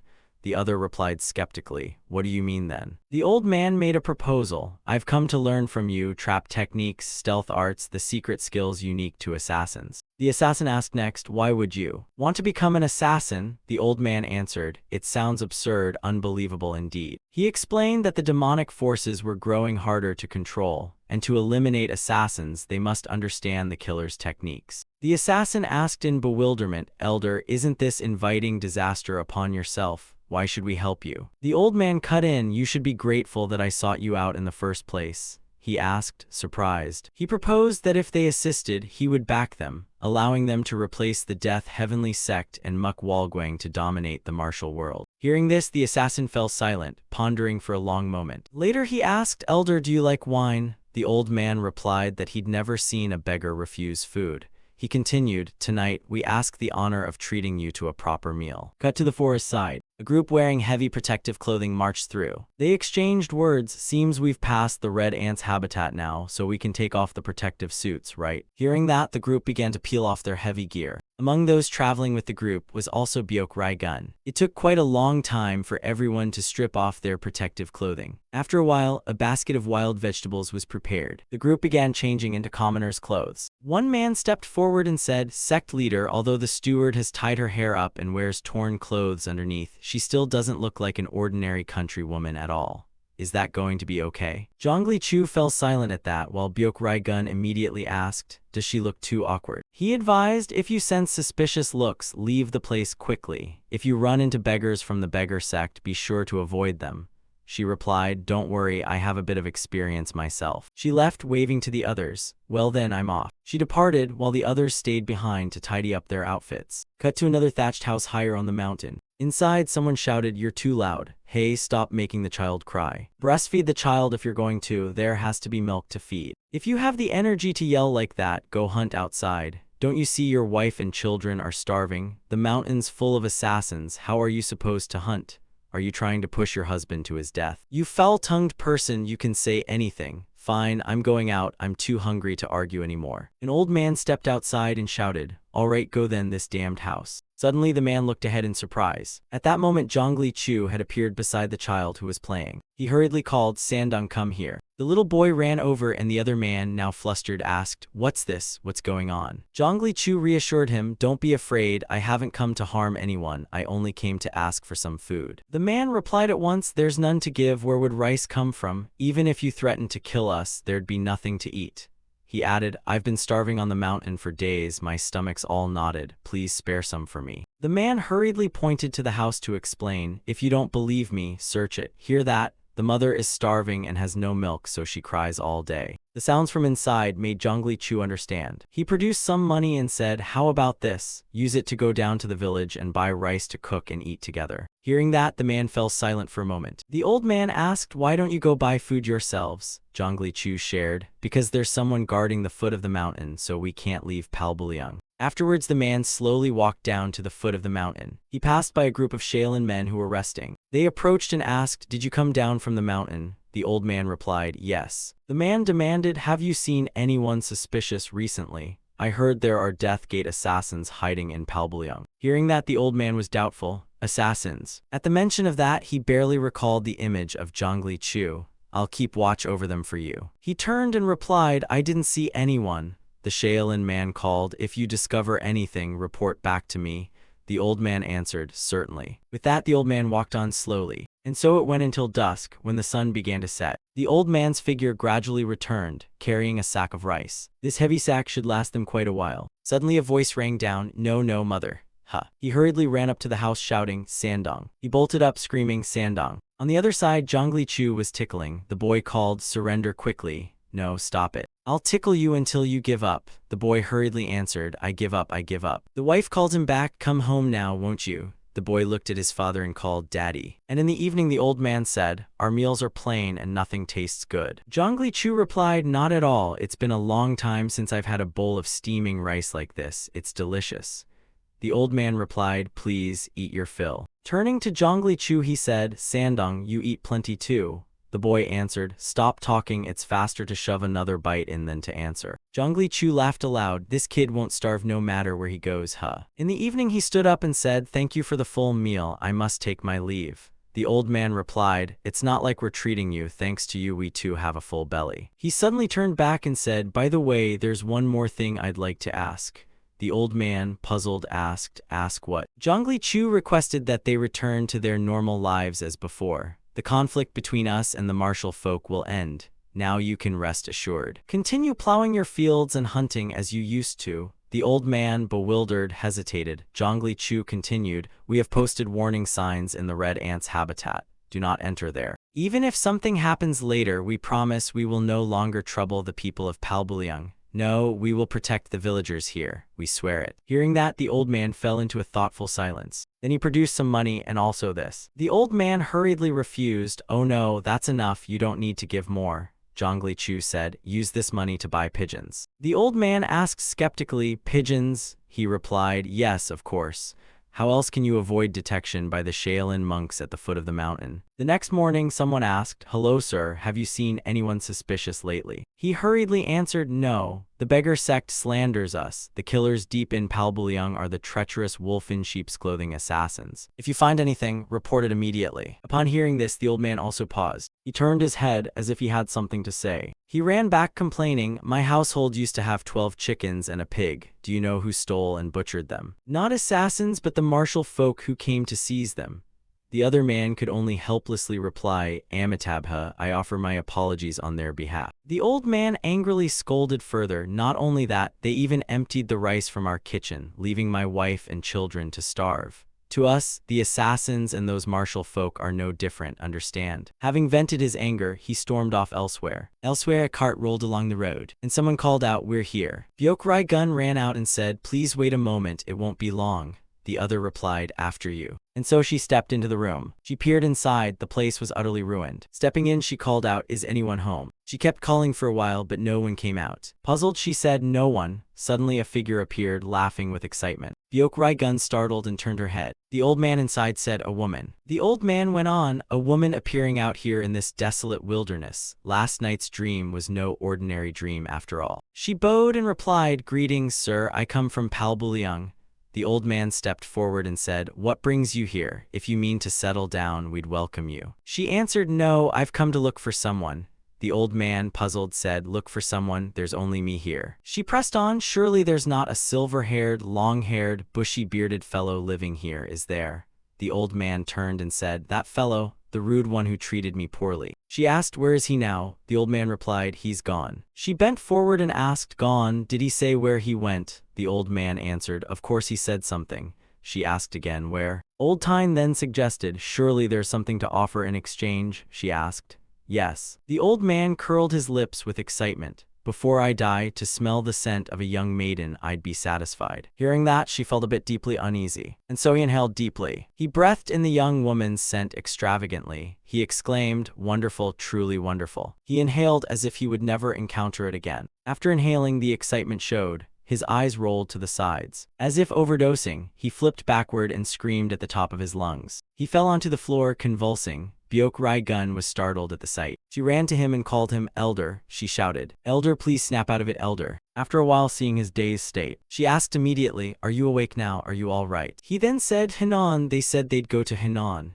She asked, puzzled, Henan, where is that? He replied, that I don't know much about, I only heard they would go to Henan. Cut to another scene, a boy was playing happily. The boy had just landed on the ground when someone approached calling, Sandong. The boy, hearing his name, turned back in puzzlement. Huh. Seeing him arrive, the boy got excited. Uncle, Zhongli Chu smiled and asked, are you well? The old man stepped forward and said, you've arrived. He replied, yes, how are you all? The old man pointed another way and said, this way please. He looked toward the pigeon in its cage, and said, as you instructed, I secretly brought it here to keep it out of the Shaolin monk's sight, praising him for doing well. He added, tomorrow this bird will fly back again, receive it properly, and from now on, please look after us. Afterwards he left, telling him to take care. Sandong the boy, reluctant, replied, uncle, remember to come back, okay? Elsewhere someone called out, hey, here's yours. The Shaolin monks didn't see the pigeon at all. The other replied, well done, thank you for your trouble. Another assassin took it and said, when it returns, receive it carefully and travel safely. Someone on the other side asked, didn't the sect leader instruct that even if we can't win over the people of Palbuliang and the external branch, we should at least make them favor our sect? Perhaps my overzealousness caused trouble. What happened? The man in front asked.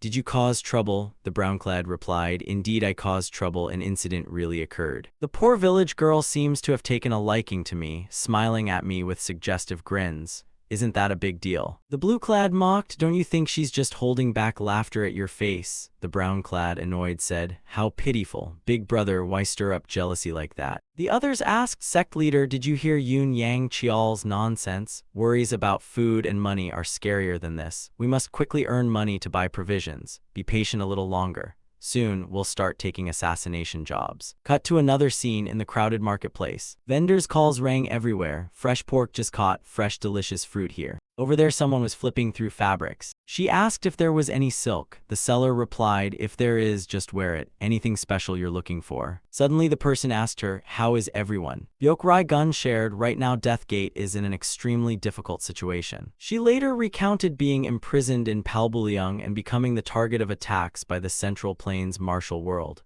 Finances are tight, not enough to sustain the external branch, so currently we can't even accept assassination contracts. Therefore, the sect leader's idea is for everyone to return to the main sect. Hearing that, the two fell into deep silence. The red-clad said, I truly cannot understand the sect leader's mind. You doubt? She asked. Byokrai Gun fell silent and replied, that is the kind of person he is. The red-clad continued, when discussing the demon-slaying order I thought it mere fantasy, but seeing him lead fewer than 10 people against so many martial masters, I gained firm belief that he will surely succeed. This person will definitely become the demon-slaying order. Please convey this to the sect leader. Even without aid we can sustain ourselves. Do not worry. Our only wish is to witness the sect leader become the demon-slaying order. Byokrai Gun quietly agreed with thanks. Thank you, all of you. The red-clad exclaimed, no need to thank us, it's a small thing. The yellow-clad ran off calling, wait. The old man went over and fetched 2 stacks of papers. He placed them on the table and announced, this is all the miscellaneous information gathered recently. It might be useful, please present it to the sect leader. The two affirmed that when circumstances improve they would try to regroup the external branch members. Among those at Dewey Mountain Manor, many surely still wait. Byokrai Gun said, I can vividly imagine the sect leader's boundless joy at receiving thousands of troops. When conditions allow, he will certainly restore the aid, the yellow-clad exclaimed, because that's the kind of person he is. When he saw off the external branch members leaving Dewey Mountain, he divided all the money he received from Old Chin among everyone. How can one not see he isn't solely self-interested? Byokrai Gun added, I have one favor to ask. The red-clad replied, speak, please, she said. Please help find the Death Heavenly Sect leader. Cut to the manor in the mountain forests, someone called out, we. They're back, Sogo and that useless Muck Walguang have returned. Second elder sighed, good, very good, it's a long journey. You've all worked hard. He added, you must be hungry, wait a moment, I'll cook fresh rice. Sogo hurriedly replied, no, please don't. So many mouths to feed. Should we let Elder be busy cooking? From now on we'll serve. Please don't trouble yourself. Sogo stepped forward and said, disciple requests permission to pay respects to the Grandmaster. The old men answered, yes, of course. The head brother will be delighted to hear this. Everyone, follow me. Sogo turned back to instruct them. On the way here you surely haven't had a moment's rest. You've all suffered, rest well for now. Ilsel, arrange rooms for the assassins, he replied, as ordered. Later Sogo said, now I will no longer complain, nor feel despair, for I understand how fortunate it is to have somewhere to return to. The Azure Assassin added, this entire manor and everything of the Death Soul Agency belong to you. Sogo, use it as you wish, and we are only not trying to pressure you in any way. Sogo moved, said, I understand what Master means. The Elder added, you can't take assassination contracts now, and your finances are cut off. It's tough, isn't it? Go see Old Chin and find out.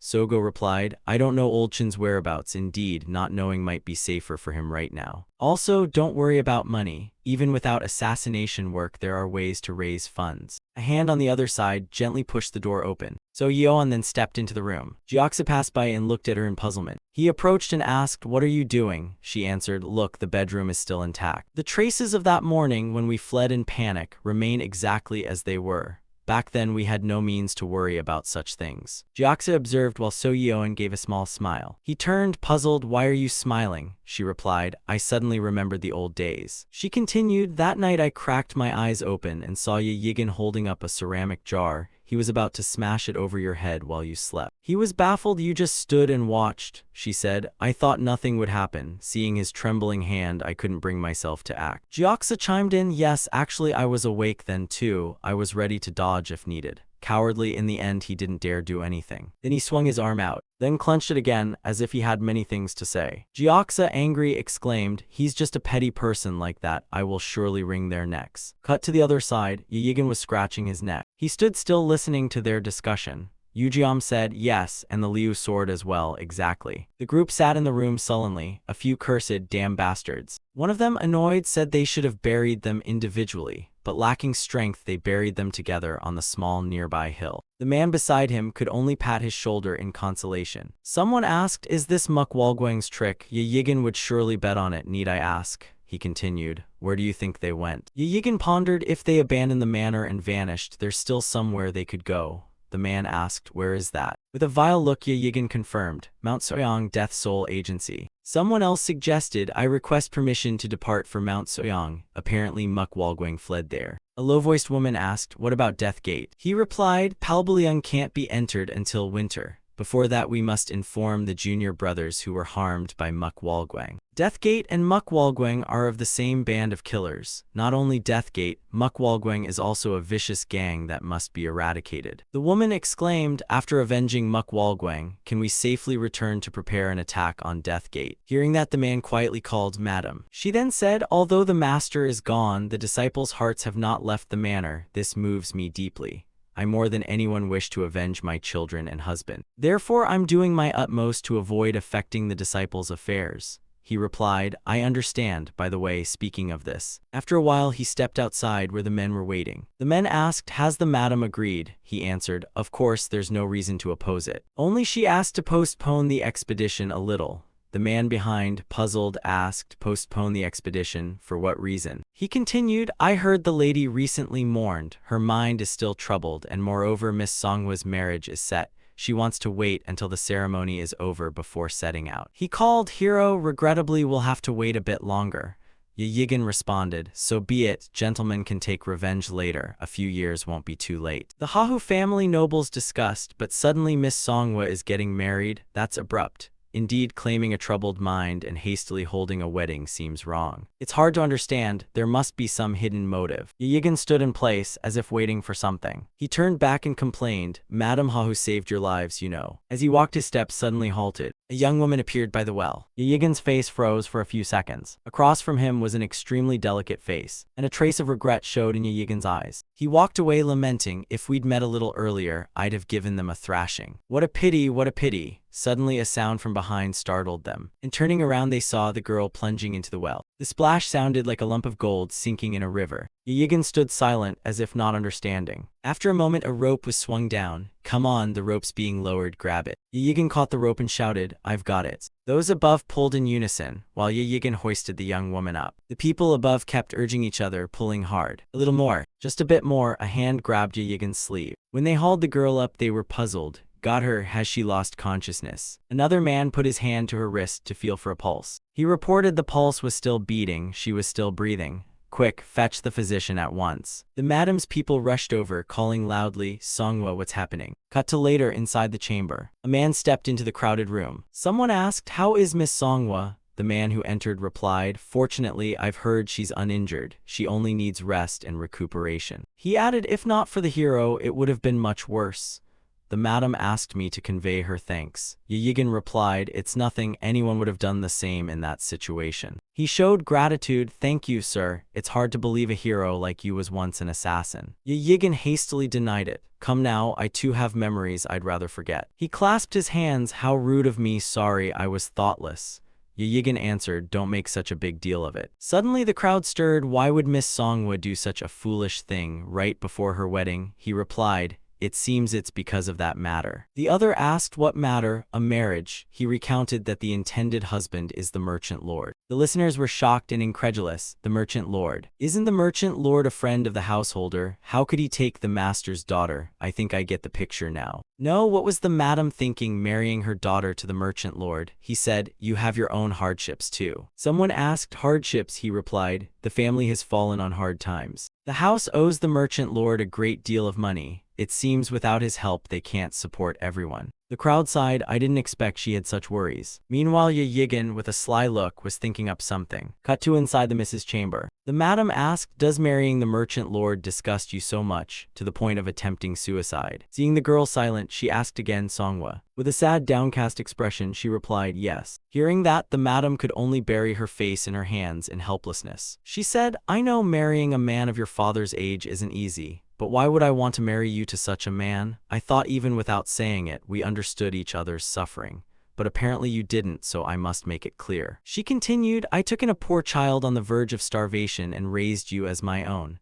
I've cared for you up to now it's time for you to repay a little. We must keep those fighters to avenge your father and brothers. To do that requires a lot of silver. Not only that, the master squandered the estate, so relying only on us leaves us stuck. Even food is a problem, debts have piled up. Without the merchant lord's support, we'll be destitute in the streets. You're not a child who can't see this truth. Songhua added, you understand, right? Can you not sympathize with those hardships? But it's pointless. Mother, even if I marry, the day after I'll be sent away again. The madam, baffled, asked, what are you saying, sent away? Songhua stammered, I am no longer a virgin. Those words struck like a thunderbolt. She said, I only hope the merchant lord will be magnanimous and overlook this.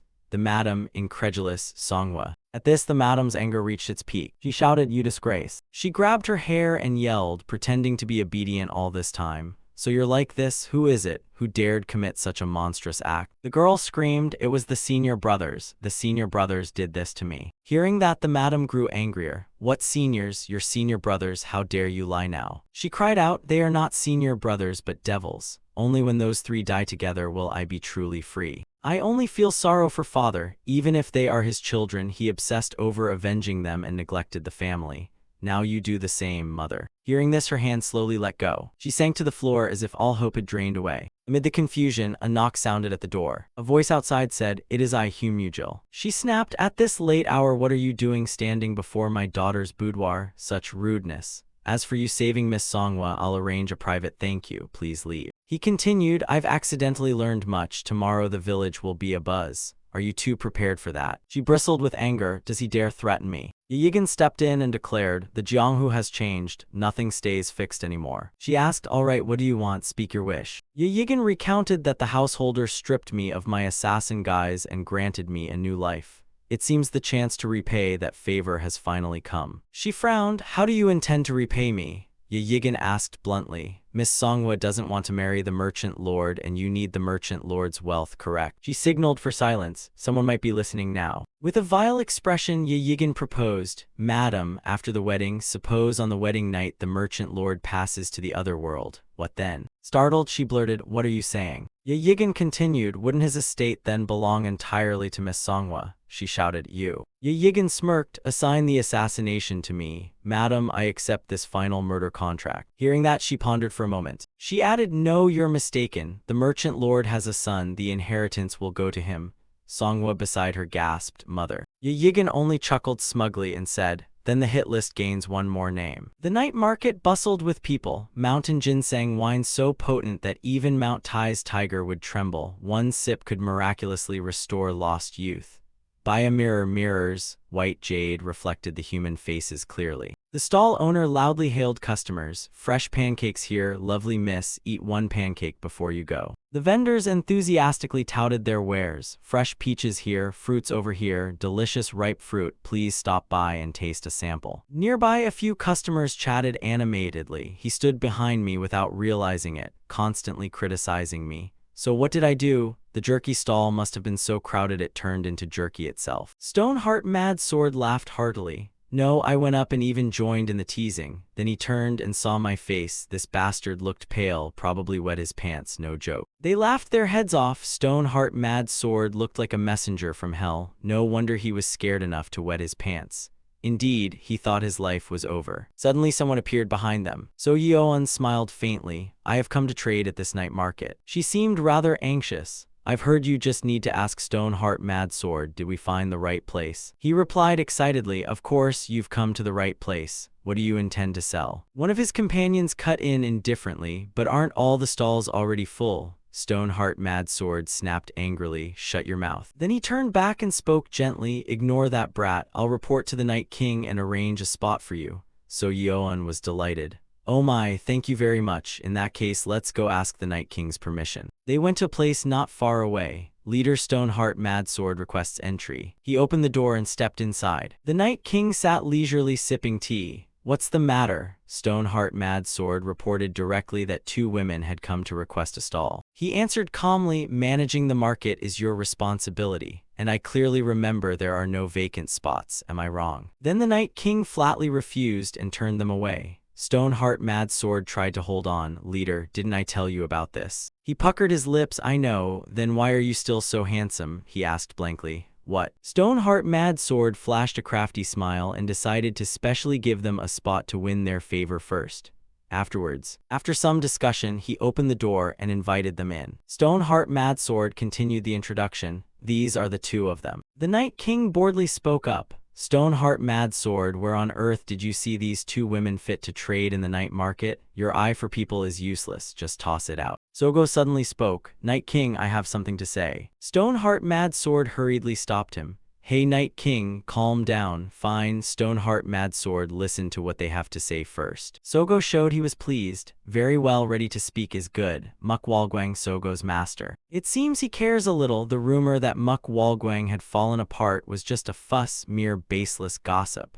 She answered seriously that indeed she had at times retreated, but now she was ready to rebuild her livelihood. The Night King was somewhat skeptical. It's an honor for an assassin leader to appear in person, but I'm curious, who hired you to come here? Sogo put on a sinister face. If it were an assassination job, you'd have quietly slit my throat. Instead, I boldly appear like this. I came to take over this night market. Upon hearing that, a teacup was smashed to pieces. The girl on the bed sat up in surprise, clenching her fist. The Night King flew into a rage. With that very fist, I spent my life building this market. How dare you take it from me so easily? Why don't you call yourself a thief instead of an assassin? Sogo immediately exposed him. Don't make me laugh. You built Imiyasaju's by pouring your life into it, but you're just the backstabber who stabbed him to steal it, aren't you? She issued a threat. What you did and what I intend to do aren't so different. Don't complain so much. If you quietly leave, I might spare your life. So then, the Night King, enraged, attacked and spat nonsense. Sogo merely tilted her head and easily dodged the blow. She fell flat onto her back, but she quickly righted her posture. The Night King grabbed the table, which actually worked to his advantage. He hoisted the table high. Today I kill you and use your blood to consecrate the banner. He smashed the table down to the floor. Luckily, Sogo had time to dodge. The Night King continued his onslaught against her. Sogo began to throw punches. She landed a blow on him. The Night King sneered as if it meant nothing. He swung his arm and sent Sogo flying back. Her feet slowly stumbled backward. The force of the attack slammed Sogo into the wall.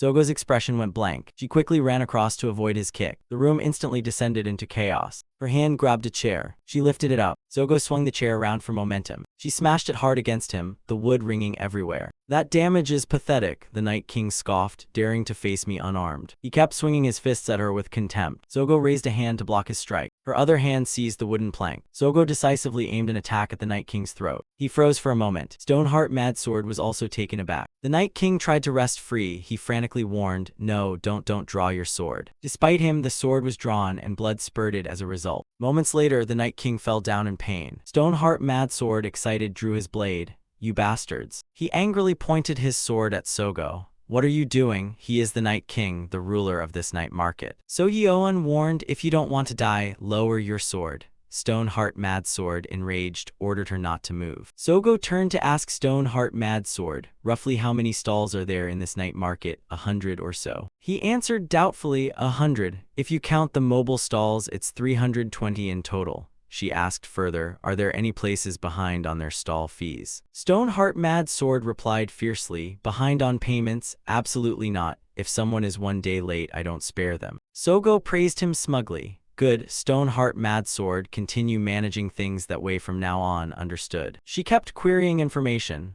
"How many subordinates does the Night King have?" "Including subordinates, 16 in total." Sogo coldly asked, "Of those, how many would give their lives for the Night King?" Stoneheart Madsword hesitated. "You mean?" Then she boldly decided to spread the word. "Whoever wants to avenge the Night King should come now and tell them they still have a path. submit to Mukwalgwang. The smithy continued working diligently. The metal pieces were being heated. The steady clang of hammers rang out continuously. The weapon forging looked very practiced. Byok Gun stepped in. My apologies for the intrusion. The blacksmith bluntly refused. Work's over for today. If it's important, come back tomorrow. Byok Gun expressed her intent. So you're here. I've had quite a time searching for you. He guessed it wasn't for farming tools. Who are you? She politely introduced herself. I am Byok Gun, steward of the Death Gate, humbled to meet you, master. The blacksmith turned his head to look. She was now eager to see him. Cut to another spot among the small houses. By now Byok Gun had carried back 2 cardboard boxes and glanced over where a group of Shaolin folk were gathering. She looked down at her 2 large paper sacks, then hurried off in another direction. She ran down a side street and saw a fairly large basket beside a house. She put it on her head and moved through the Shaolin crowd. They looked at her as if she were an ordinary young woman. After passing the Shaolin, she let out a small sigh. Over where the old man's family struggled with farming, the boy playing suddenly noticed something. He turned back and called out, "Father, that's the old man." Hearing this, the old man looked puzzled.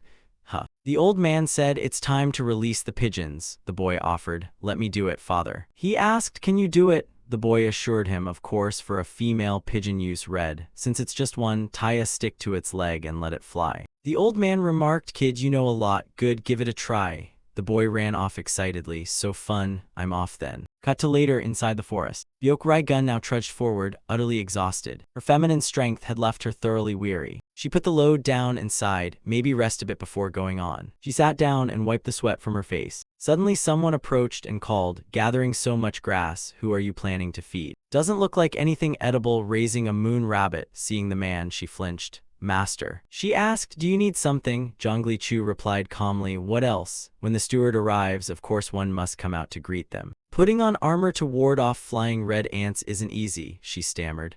"Ah no, how did you know I was coming?" He pointed up and said, "Look, people of Palbulyong are reporting every movement to me up there." "All the remaining money was spent buying these pigeons," Byok Gun exclaimed. "Fortunately, the people have opened their hearts to welcome us." Can asked next, "And the Death Heavenly Sect leader have you met?" She answered, "Yes, I have." He asked, "What did he say?" She replied sadly, "He said he'd think it over a bit more." Hearing that, Zhongli Chu judged quietly that the man likely didn't want to get caught up in this vortex again. Suddenly Byok Gun rummaged through the pile and called out, "Ah, master, look at this. This isn't grass for feeding rabbits." She continued, "I met Chunzhou and Jin Mudong. They asked me to pass a message to the master. See, they've been gathering intelligence all along." Zhongli Chu accepted it and replied, "Thank you, everyone."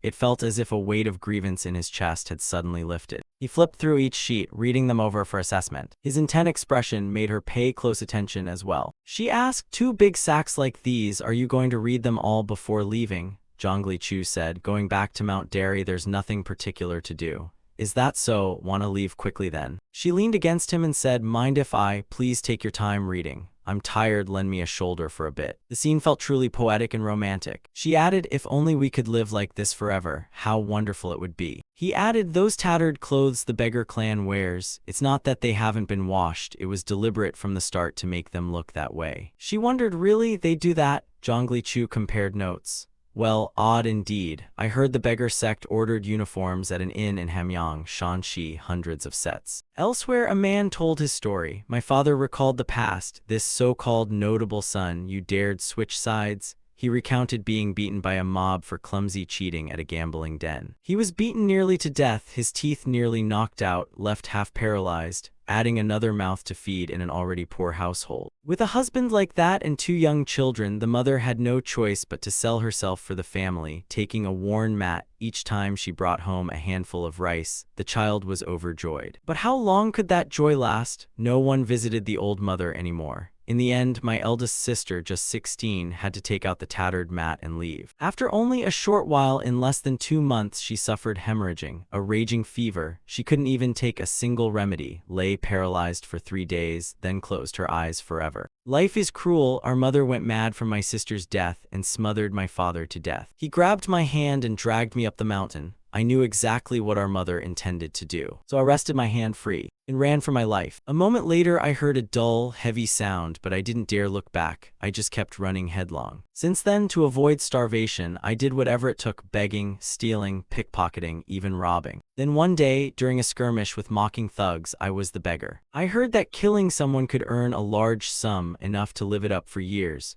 Without thinking, I followed them and thus became an assassin. The assassin side, now even running an organization. What a life of turbulent ups and downs. And the elder, how did you join the beggar sect? The elder didn't answer, and he hurriedly turned to look. Then he called to the elder. The old man jumped. What's the matter? The elder asked, is something wrong? He replied, nothing, sir. Suddenly, a beggar clan member pointed ahead and called, Elder, look, they've arrived. From afar, a group in red robes gradually came into view. Behind them, there was also a crowd in blue robes. The old man startled to his feet and called out, it's them. At that moment, a long line of people appeared behind them. Manhwa sect, Kongdong sect, beggar sect, and so on, and the clear kill pavilion. Each face looked extremely displeased. Though from many different schools, they all shared a common enemy. The old man with the black staff, the mad eccentric, stepped forward and shouted, come here quickly, I've been waiting for you for a long time. Another person gently clasped his hands together and called, Elder, surprise, aren't you the heavenly wandering dragon? He declared, Elder has proclaimed righteous cause, how could I sit idly by? Though my strength is small, I volunteer my service to help. The elder sighed, these days you're not so rash and hasty, are you?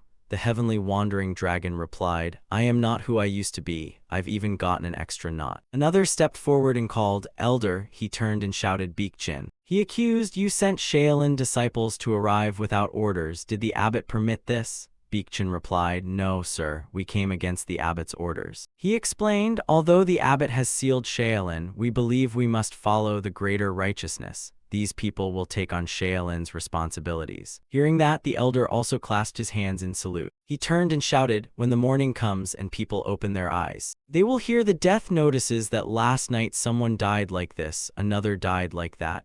The death notices rang out repeatedly like roosters crowing at dawn. In a world where human lives are treated as cheaply as grass like this, what have the 9 great sects done to root out this disaster? Ah yes, the 10 desires. They have sustained the lawless chaos of the Central Plains for so long. So has evil vanished, have they gone into hiding, while those who treat human life like flies still rampage through the world. The elder proclaimed, the 10 desires are finished, now it is the turn of the by guests. The clear kill pavilion will take their place to punish evil. An assassin asked, Lord, should we stand in this position? He grinned arrogantly, after this is done, under their protection the assassin world will be ours to take over. A once-in-a-thousand-years opportunity, would we let it slip? The old man above bellowed names, Imei sect, Manhua sect, Qingcheng sect, Zhongnan sect, Kongdong sect, Dianking sect, Hainan sect, beggar sect, and even Shaolin temple. All are the elite of their schools, even potential future leaders. Yet they forsook the smooth path, choosing the perilous route with the single intent to eradicate evil. Though their bodies may never return to their sects, their sacrifice is not in vain. The world will look upon you with awe and fear. He shouted loudly, you are the clear kill pavilion. Words like 10,000 steels, the crowd below shouted excitedly, long live the by guests, long live. Long live the clear kill pavilion.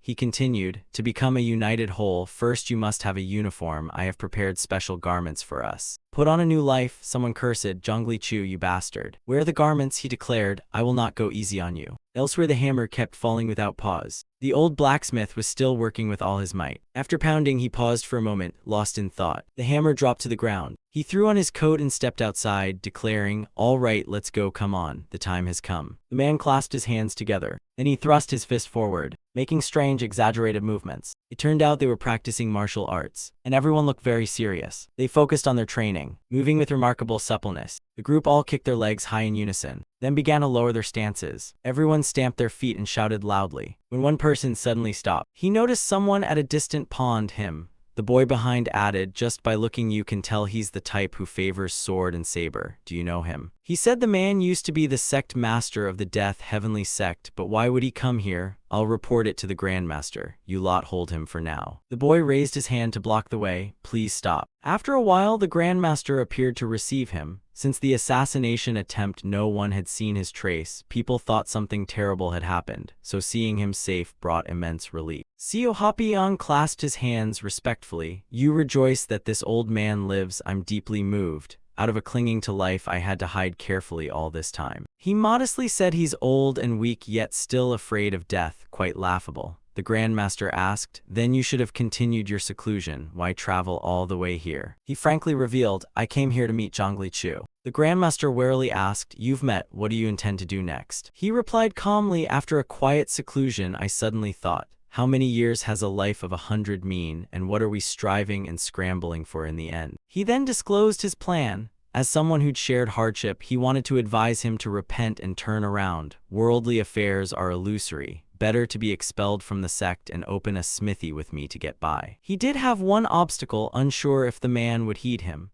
The Grandmaster honestly said the intention is good but feared this trip would be pointless. Mount Derry, where Zhongli Chu resides, is now besieged by red ants. Outsiders cannot enter. He sighed, good heavens, is that so? The Grandmaster firmly declined company and invited him to return. Moreover, the monk advised he cut ties with the mundane world and live quietly from now on. Hearing that, he fell silent for a moment. Finally, he decided he'd gone to the trouble to come this far. If he returned empty-handed, it would be a pity. So he'd enjoy the splendid scenery of Palbuliang a bit before leaving. A pigeon carrying a letter flew in, perching on the man's arm. He opened the small paper. Drawn on it was a blue-painted staff with a round head. Seeing that, the man hurriedly shouted, Master, a martial artist is ascending the mountain. Perhaps he's the person we've been waiting for. Cut to a bustling place. Everyone was busy at work. Move the table here, move that table there, hurry, step lively. The women were cooking too. Guests were more numerous than expected. Cook more rice, quickly wash the rice.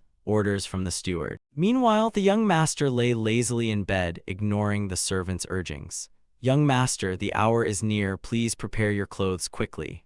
Young master, where are you? He sat up angrily. Seriously, do I really have to get married? And why do you have to nag me to get ready like this? The servant tried to explain, if you don't show up at the hall, the master will be furious. Hurry up. So he relented. All right, I'm going, right now. The servant added, I said go, so get out of my sight. With a beaming face, such an important wedding as today, how often does life give you this? Congratulations, many congratulations. The merchant lord expressed his gratitude. Despite being busy, you still traveled a long way to visit. Many thanks. The old guest smiled and replied, of course we had to come. Next time there's a wedding, be sure to inform us. The merchant lord looked very pleased, the proud little lord. An assassin from the forest spoke up, the piglets are ready too. The old madam was a bit doubtful, can we trust them tonight? He assured her those pigs would never awake to the rooster's crow tomorrow morning. The old guest clasped his hands. Congratulations on the wedding, the merchant lord warmly welcomes you. We appreciate your presence. The old guest continued, old Mansion couldn't attend in person, but asked me to convey his deep regrets. He voiced concern, could old Mansion be unwell? The other honestly replied, he's still quite healthy. It's just that recently there's been some danger threatening his life, so he must be cautious. The merchant lord agreed that was the right course. These days safety comes first. When the ceremony began, to show mutual respect, the groom and bride clasped their hands toward each other and bowed 3 times. First bow, second bow, third bow. Meanwhile, Seo Hapiang still wandered in the forest. He walked fairly leisurely. Even so, he remained highly alert, his gaze fixed on a cliff face. Sensing someone's presence, he called out loudly, who goes there? If you have business, come out properly. Zhongli Chu, hiding behind a tree, spoke. The sect master's manner hasn't changed, has it? He was momentarily stunned, Deathgate's leader. It seemed you anticipated this. Are you well? I always believed you would come. Zhongli Chu continued, as you've seen, outwardly we cannot leave Palbuliang. He appeared puzzled. Even the steward of Deathgate came to me, so what does this cannot leave mean? In your view, it's just how we present ourselves. To them, Deathgate seems imprisoned at Bat Ballin, unable to move. Zhongli Chu revealed the real intention, but because assassination contracts still must be accepted, we have to plead with the sect master. He asked bluntly, you want me to take the assassination? Zhongli Chu said seriously, I think asking a senior who once stood at the top of the assassin world to take such a job is extremely disrespectful.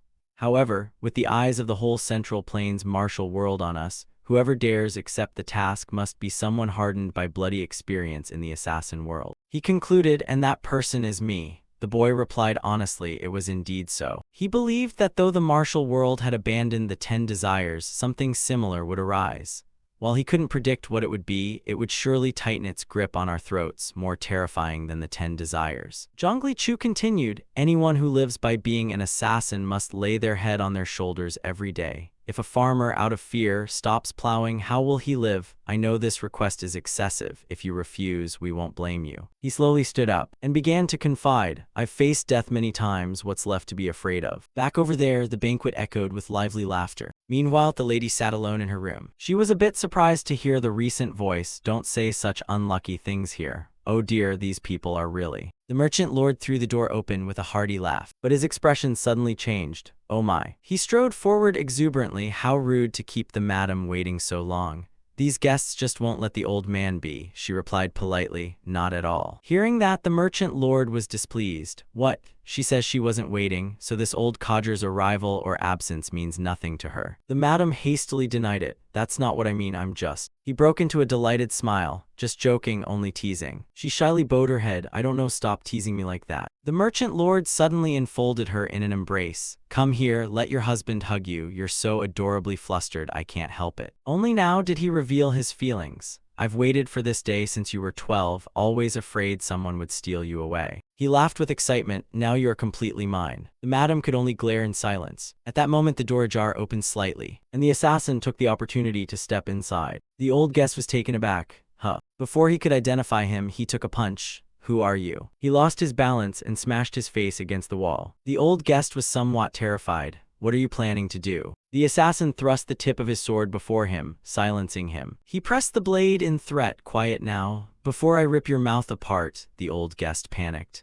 Why are you doing this? He went straight to the point. I only want to know where Old Man Chin is hiding. He trembled with fear. Old Man Chin, how could I possibly know where he is? The assassin's menace became clear. You'll have to confess eventually. Let's see how long you can hold out. The next day, rain poured down and people shouted, someone's been murdered. Hearing the news, the old madam startled upright. Outside, the shouts kept ringing, murder, someone's been killed. She moved toward the door. Amid a wedding day, how can such a scandal happen? It's assassins, this must be the work of the killers. Her hand stopped when she heard someone say, quick, report it to the magistrate's office. The old madam hesitated for a moment, but then she pushed the door open. She pretended to ask, what's happening? Murder. Could it be the merchant lord is in danger? The man explained, no, the merchant lord is safe. He drank last night and is still asleep, do not worry. The old madam was shocked to learn it was just a guest at the villa who'd been killed, and it seemed the victim had been brutally beaten before death. Feet ran in the rain. Humujil, you bastard. The man angrily grabbed a sickle and ran over. He charged up wailing, die you murderer, die now. But before he could do anything, he was kicked in the gut. He fell backward onto the ground. Yuching sneered, has this guy finally gone mad? From now on, beat him until he can't even crawl. The rain still fell in a steady drizzle. The man lay sprawled on the ground. I must get up. He twisted his body and groaned, saying he couldn't just die here like this. What would become of our daughter if this happened? Meanwhile, the treasurer was flipping through pages. He noticed this month's receipts were much lower than the previous month.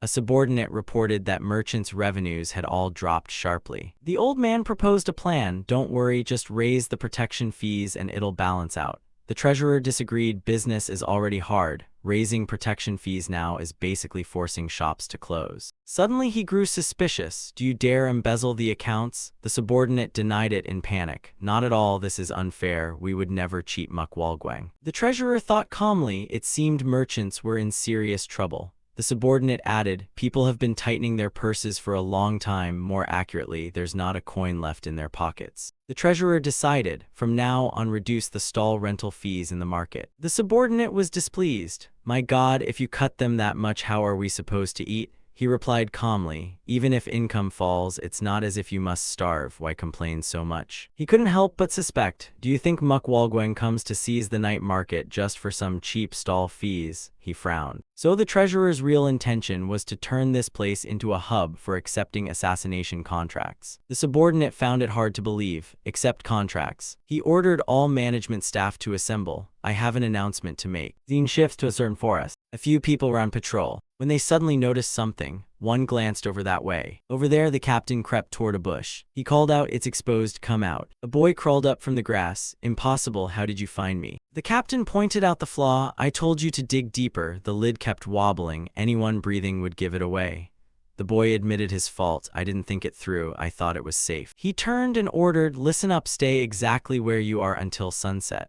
Whether hungry, needing to relieve yourself, or even if a venomous snake crawls by, endure it. Above them, some elders watched the process. The captain warned, if anyone moves because they can't stand it, their life ends immediately. Blackstaff Mad Eccentric suddenly spoke. There are currently 20 people hiding here. Are the elders aware? They replied, really, I had no idea. He resumed his position and then invited them to move to the next training area. Over here, the Clear Kill Pavilion of the martial world is training assassins. A slogan rose, 1, 2. Suddenly someone appeared behind tree 3. Then countless assassins stepped out together and launched hidden weapons in unison. They were practicing throwing darts with precise accuracy. The commander praised them somewhat. Indeed, excellent, since you are already skilled with many weapons. Using these hidden arms is child's play for you. He stepped closer, however, do you know? The commander began imparting knowledge. How can assassins like us possibly confront martial arts masters of profound skill? Martial artists fight to prove their prowess. Assassins fight simply to kill. Therefore, the commander wants to cultivate a certain mindset. Regardless of tactics or methods, even dirty tricks are acceptable. This is what you truly need to learn. He showed steely resolve. To eliminate a target, you must be ready to do anything starting tomorrow. The commander outlined the training course. We will begin learning how to concoct and use poison needles. The old man watched and sighed. Your assassin unit is slowly becoming real assassins. He affirmed, indeed, as I have stated, they will become true assassins, hunters of assassins themselves. The Clear Kill Pavilion. He boldly declared that the 9 great sects would no longer be troubled by assassins from now on, because the Clear Kill Pavilion will handle everything. The guest clasped his hands respectfully. The elder is truly undertaking something great. I came curious to see how it would go, and unexpectedly all my worries vanished. Everyone rejoiced. Now we can sleep soundly, entrusting everything to the Clear Kill Pavilion. The young man suggested, all right then, don't disturb us further, please withdraw. And so they all departed. From their manner, the young man sensed they weren't completely convinced, worried we might be up to something shady. He thought that since they had invested money and manpower, of course they'd want to meddle. Now that it's verified, they'll leave us alone for the time being. He asked, by the way, among them, did you see anyone worth nodding? The young man replied, I'm eyeing about 20 people. Blackstaff Mad Eccentric turned to announce that after training they would leave. He had no choice but to accept and depart. Over here, the man had regained consciousness. His body was heavily bandaged. Overall, it looked like his bones were broken all over. He braced himself to turn as waves of pain hit. Seo Hapiang stepped out and warned, don't move, there isn't a place on your body without a fracture. The man asked, bewildered, who are you and where is this? He introduced himself. I'm Seo Hapiang, a blacksmith. I saw you collapse on the rainy road and feared you'd die if left, so I carried you here. The man replied, dazed, just let me die. Seo Hapiang sat beside him and said, at first I intended the same, but in your delirium you kept muttering, report guardian. I feared that if you died like that your soul would wander, so I helped bring you back. He asked seriously, what is it? May I hear how deep your grievance runs? The man struggled to speak. Can I still stand up again? Seo Hapiang closed his eyes briefly. I'm afraid it's very difficult. Regrettably, you'll be bedridden for the rest of your life. Hearing that, he went pale. The man began to tell his story. I'm only a hired dung collector, going house to house to make a living. He described a tragic life, but I have a beautiful daughter, my priceless child, nursed by another woman after my wife died in childbirth. There was a merchant named Yuching who doted on her. The man trusted him. Whenever I went to work, he would take her out to play, so I was grateful. But one day she vanished. The last place she was seen was Yuching's house. So I went there to ask and was told she'd played and returned home at mealtime. While frantically searching for my daughter, I met someone whose child had disappeared the same way. Coincidentally, that person had also gone to Yuching's house and his daughter vanished. But because he stubbornly denied knowing anything, there was no way to confront him. A few days later, a servant from Yuching came to me. He asked why I hadn't gone to work. The latrine was overflowing. Even though I'm searching for my child, I still have to worry about food and livelihood, so I had no choice but to go. Saying this, the man broke into bitter sobs. He revealed in anguish that my daughter was stripped and locked in a pen. Seeing him weep, the elder felt some sympathy as well. He kindly offered help. I will introduce a group of assassins to you. The man hesitated. Assassins. He expressed his gratitude. Thank you for your kindness, but I'm dirt poor. I've got nothing but a dung bucket. The elder waved his hand. It's fine, don't worry about it. He insisted resolutely, I will personally deal with that rascal. The man replied hollowly to that. He continued, I have one request. Tears streamed endlessly. Let me witness with my own eyes that bastard dying in the worst agony. Elsewhere someone recounted, it's definitely him. I heard the dung collector's daughter also went to that house and hasn't returned. Hearing that, the old man answered that he already knew, that was why he sought them out. The other added, that's not all. Wonseok's daughter has also been missing for 2 years with no trace. There's also a rumor that Yuching is obsessed with sexual perversion toward children, which is why he never married. Damn pervert, can that even be called a human? That man covered his face and groaned, I only hate my own uselessness, knowing it's him but unable to do anything. Placing it on the table, the blacksmith spoke, there is something I need your help with. Another man with thick lips exclaimed, I don't understand what the hell you're saying. The one who had shared earlier said, I'm not after anything else, I just want to clear the injustice done to my daughter. The man in the cap looked doubtful. Wait, why come to me? The man recounted that the child appears every night in dreams, crying and begging because she's cold. When they consulted a ritual master, they were told the girl was buried in a yin-cold place and needs reburial in yang ground. Alas, I have no idea where she was buried. The man in the cap waved it off, how would I know? The man raised both hands in offering, I've exchanged my entire estate for silver for this. The man in the cap sighed, take it and go, but remember, don't wildly assume that Master Yuching is that kind of man. The man lowered his head now, despair had peaked. Suddenly the man in the cap stomped hard on the ground. His foot pivoted back. The man in the cap said, so then, I'm not exactly greedy for valuables. But you mustn't utter a single word that I was the one who tipped you off. If this leaks, we'll both be dead that very day. Meanwhile, a shovel was thrust into the ground. At this time, the man was repeatedly digging with the hoe. Then the next sight made the man start in shock. Seeing something, the man dropped the hoe and used his hands to sift the soil. Suddenly, under the layer of earth, a pink garment appeared. The man collapsed, tears streaming down his face. He clutched the clothing, sobbing until he had no tears left. The old blacksmith quietly turned and walked away. Scene shifts to the bustling market street. A hand gently checked the fabric. Someone stepped forward and asked, are you planning to sew a new dress for your pretty niece, sir? The old blacksmith replied, not exactly. He asked, how much does this cost? The other answered, at least 20 taels of silver. The old man turned away, muttering, it's too expensive. The vendor ran after him, calling, customer, I'll give you a discount, customer. The man in reds lamented that the old man haggled and left without buying. He said that while his mouth complained, his hand below had already taken a scrap of paper. Elsewhere someone walked by groaning, so tired, truly exhausted. He walked complaining that living here would make anyone's legs like iron, whether they wanted to or not. He called out, hello, I hear your household has many rare medicinal herbs, is that true? The normally calm family fell into suspicion. A carrier pigeon landed on his hand. He opened the paper and read. Zhongli Chu turned back toward the rear and shouted, as if calling someone. Over there, the old farmer's assistant hurriedly ran down the mountain. He called back, wait, hold on a moment, what if you forgot some important herbs? Stepping closer, the old farmer called, this pigeon that just flew back has a letter attached. After handing it over, he turned and called, be careful coming down the mountain. The recipient from the assassination sect opened and read, an order for 100 outfits to be made for the beggar sect requesting pursuit. Scene shifts tonight in another location. At this time, the people of the Clear Kill Pavilion, after a period of specific training, were sitting below. The old black staff, mad eccentric, was glancing around waiting for someone. Suddenly, the assassin sect leader ran up and called to the elder. The elder replied, ah, sect leader, have you dined? He followed up, I have something to report, do you have a moment? The old man answered, of course, the night air is cool and the moon bright, let's take a walk. The sect leader said, I wanted to ask how much longer Clear Kill Pavilion's training will last. The old man asked suspiciously, why, facing difficulties? The sect leader smugly said, not at all, I've run out of things to teach them, it seems they might descend the mountain soon. Hearing this, the elder asked, has Clear Kill Pavilion passed the 10 desires? He exclaimed it seemed so, and the elder continued assessing. Seemed so? Not yet. An assassin's ability must surpass the 10 desires, that is the training's goal. The sect leader suggested organizing a match to test their abilities. The elder thought it a good idea. He proposed summoning all assassins still staying at the 10 desires manor so Clear Kill Pavilion and 10 desires could duel. If Clear Kill Pavilion wins, training would be considered complete. Don't even think of going easy, the elder said. He had sharp eyes and could easily see through tricks. The sect leader hurriedly replied, of course I wouldn't dare. Elsewhere one asked, I've been thinking for days, this won't do, I've decided to live with Hui-san.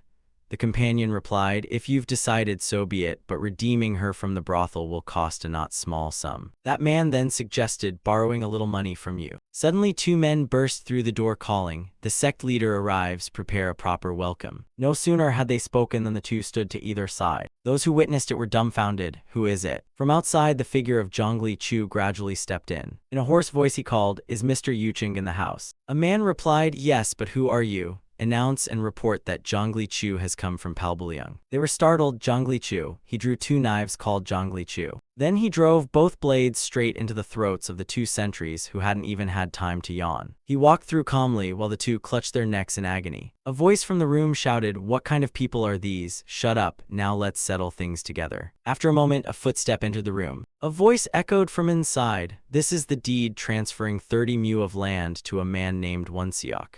You want me to hand over that plot? Do you expect me to be placated by this meager compensation for someone who lost a child?" The other replied, "That was my most beloved land." Stepping inside, Zhongli Chu threatened, "Stamp it here immediately. And here is the deed transferring 2 mu of paddy fields. Stamp this spot." Suddenly Yucheng noticed the haggard man. He shouted angrily, "Is that you? You led them here, how dare you?" Zhongli Chu pointed at the table and ordered, "Sit down and stamp it quickly." He slammed the seal down in anger and barked, "Finished." Zhongli Chu added, "Sorry for the trouble, now sign this final paper." He pressed it down, puzzled. What kind of document was this? He raised it up and announced, "It's a confession of your vile crimes along with a plea for mercy." On hearing it, his face went pale, blood drained. "What?" Suddenly a rope looped around his neck. As he was hauled up, he gasped and convulsed. The rope tied to the beam tightened. His whole body was lifted like a dressed pig, thrashing continuously to no avail. The noose constricted ever tighter. His legs below kicked without stopping. Until his legs went still, the man quietly let a tear fall. He requested, "One more favor for the assassination job, may I ask?" The men asked, "An assassination?" The man suggested, "I want to be brought beside my wife and daughter. Kill me too while you're at it." Time rolled over to the next day, and a man stepped into the crime room. He walked his feet further inside. He bent down and suspiciously touched the pile of ropes on the floor. He raised his hand to look at the neat cut on his palm, then glanced up again toward the ceiling above. A pensive expression, he seemed to have a few distinct assessments. After a while, he told the story. His uncle was a respected elder who didn't even know how to fold a paper boat.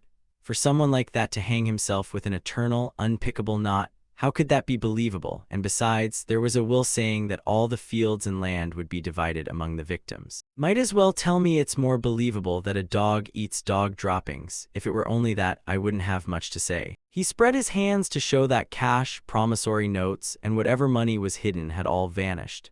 There must be someone's manipulative hand behind this affair. Please, sirs, investigate this matter properly. The tattooed man replied, "You're looking in the wrong place. We only kill people for a living, not snoop into secrets." Hearing that, the other crouched and called out, "Why are you treating us like this? Giving the children to my uncle was the assassin's doing, wasn't it? You lot throw yourselves at money. Anyone with a bit of sense knows that." Placing it on the table, he announced, "This is a deposit. If you recover my uncle's property, 4 parts of it will belong to you." The tattooed man revealed his nature and declared 6 parts. Later, he went to the other side and called, "Is the branch leader in there?" The other answered, "He's dining." Regardless, the beggar sect tattooed men still stepped further inside. They pushed the curtain and entered. He called out loudly. He asked, "Are you well, sir?" The beggar sect man asked, "What wind blew you here like this?" The tattooed man presented a jar and said, I just got a batch of fragrant wine, so I specially brought it to offer you." The beggar sect man was suspicious. "Offering what? Planning to make me do something, are you?" The tattooed man was embarrassed, saying, "That is like hurting me." Hearing that, he sniffed excitedly. Indeed, the wine's aroma was excellent. It turned out to be a silver jar. The branch leader asked, "So what do you want me to look into this time?" Later, confronted by the killing intent of the beggar sect, the man answered, "Sir, I truly do not know." The gray-clothed man shared, "He simply helped me find the burial place of my deceased daughter and gave me the land deed, so I accepted it." The gray-clothed man shouted, "What wrong did I do?"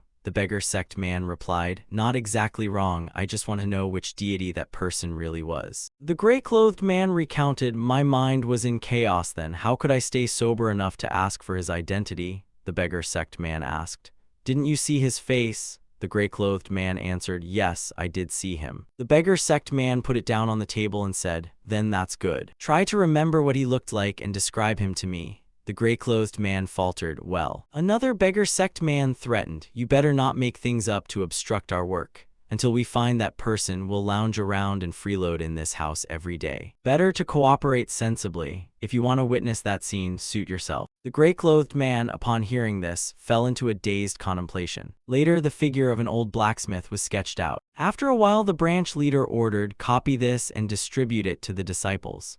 The others answered, "Yes, sir," and the branch leader added, "Also, search thoroughly, be sure to find it." The scene cuts to another place where the street is full of carts. Two people by the roadside were talking about something. One nearby pointed toward the distance and called, "The other is coming." He ran over shouting, "Hey, this here wants to see you." The courier replied, "Greetings to you." The coachman asked, "What do you want from me?" The messenger answered, "Didn't you deliver 100 sets of clothing to the Hamyong relay station a month ago?" The coachman replied, "Yes, that did happen," the messenger said, "but 10 sets are missing from that batch. Have you forgotten? The remaining sets must still be delivered." The coachman hurriedly denied it. "No way, if I have to go back now to deliver them, what then? I can't return there. I'm swamped with other work. The mistake was due to careless people." The old messenger proposed, "It seems you've misunderstood. I'll take care of the delivery myself. Just point me the way to where it is." Elsewhere, someone was singing while holding a scrap of paper. At that moment, a beggar sect man was exchanging words with a few others. After handing over the letter, he turned away and kept singing without stopping. The man who received the letter ran in and called loudly, "Grain liquor." One exclaimed, "Seo Hapiang the blacksmith, what a fearsome bunch. Truly, the beggar sect is still the beggar sect." The lead thug called out, "Is anyone outside? Quickly fetch Yang during here." Elsewhere, someone was pounding on the door without stop. Another person was knocking repeatedly. Seeing no one, that person pushed the door open and went inside. Saw the old man at the forge and called out, "I beg your pardon, sir." He complained that he'd called several times with no answer and so rushed in impolitely. Old Seo Hapiang replied, "That's fine."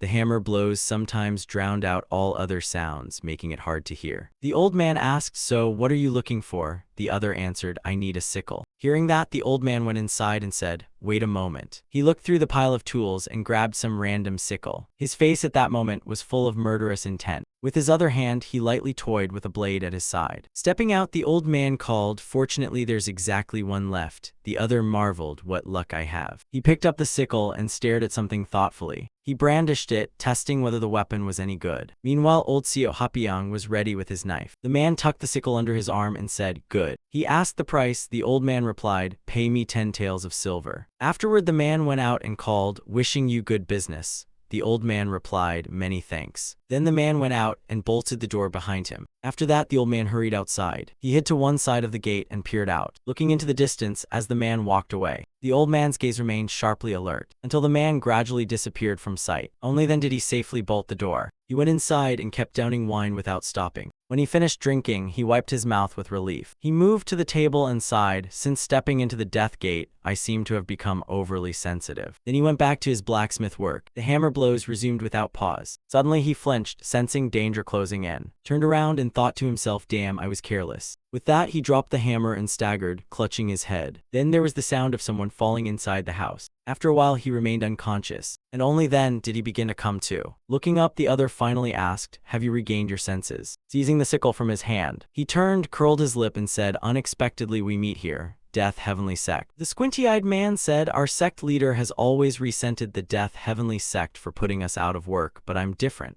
I once dreamed of becoming someone like you and deeply admired you, and now someone like you stands right before me. Do you know how astonished I was when I first met you? I was sweating just to pretend I didn't know anything." The old man then asked, "Who are you?" That man clasped his hands and introduced himself. "Forgive my tardy greeting. I am Yang Durang of the Sagok Assassins. I pay my respects." Surprised old man, the man wondered, why aren't assassins just people who follow orders? The old man then asked, "So why didn't you kill me and instead spared my life?" The lead rogue bowed and said, "Indeed, this commission is extremely troublesome. He is the nephew of Lord Yucheng, claiming he wants to recover the wealth his uncle stole." He continued, "With such enormous wealth, that man couldn't have swallowed it alone. There must be backing behind him. Where on earth were they shifted to?" The old man mentioned the Death Gate and he was puzzled. "What?" He asked further, "You mean the sect? Do you mean the Death Gate imprisoned and Palbulyong killed Yucheng and seized the property?" The old man sighed wearily and replied, "Yes, that's right." He laughed smugly. "Is this old man joking with me?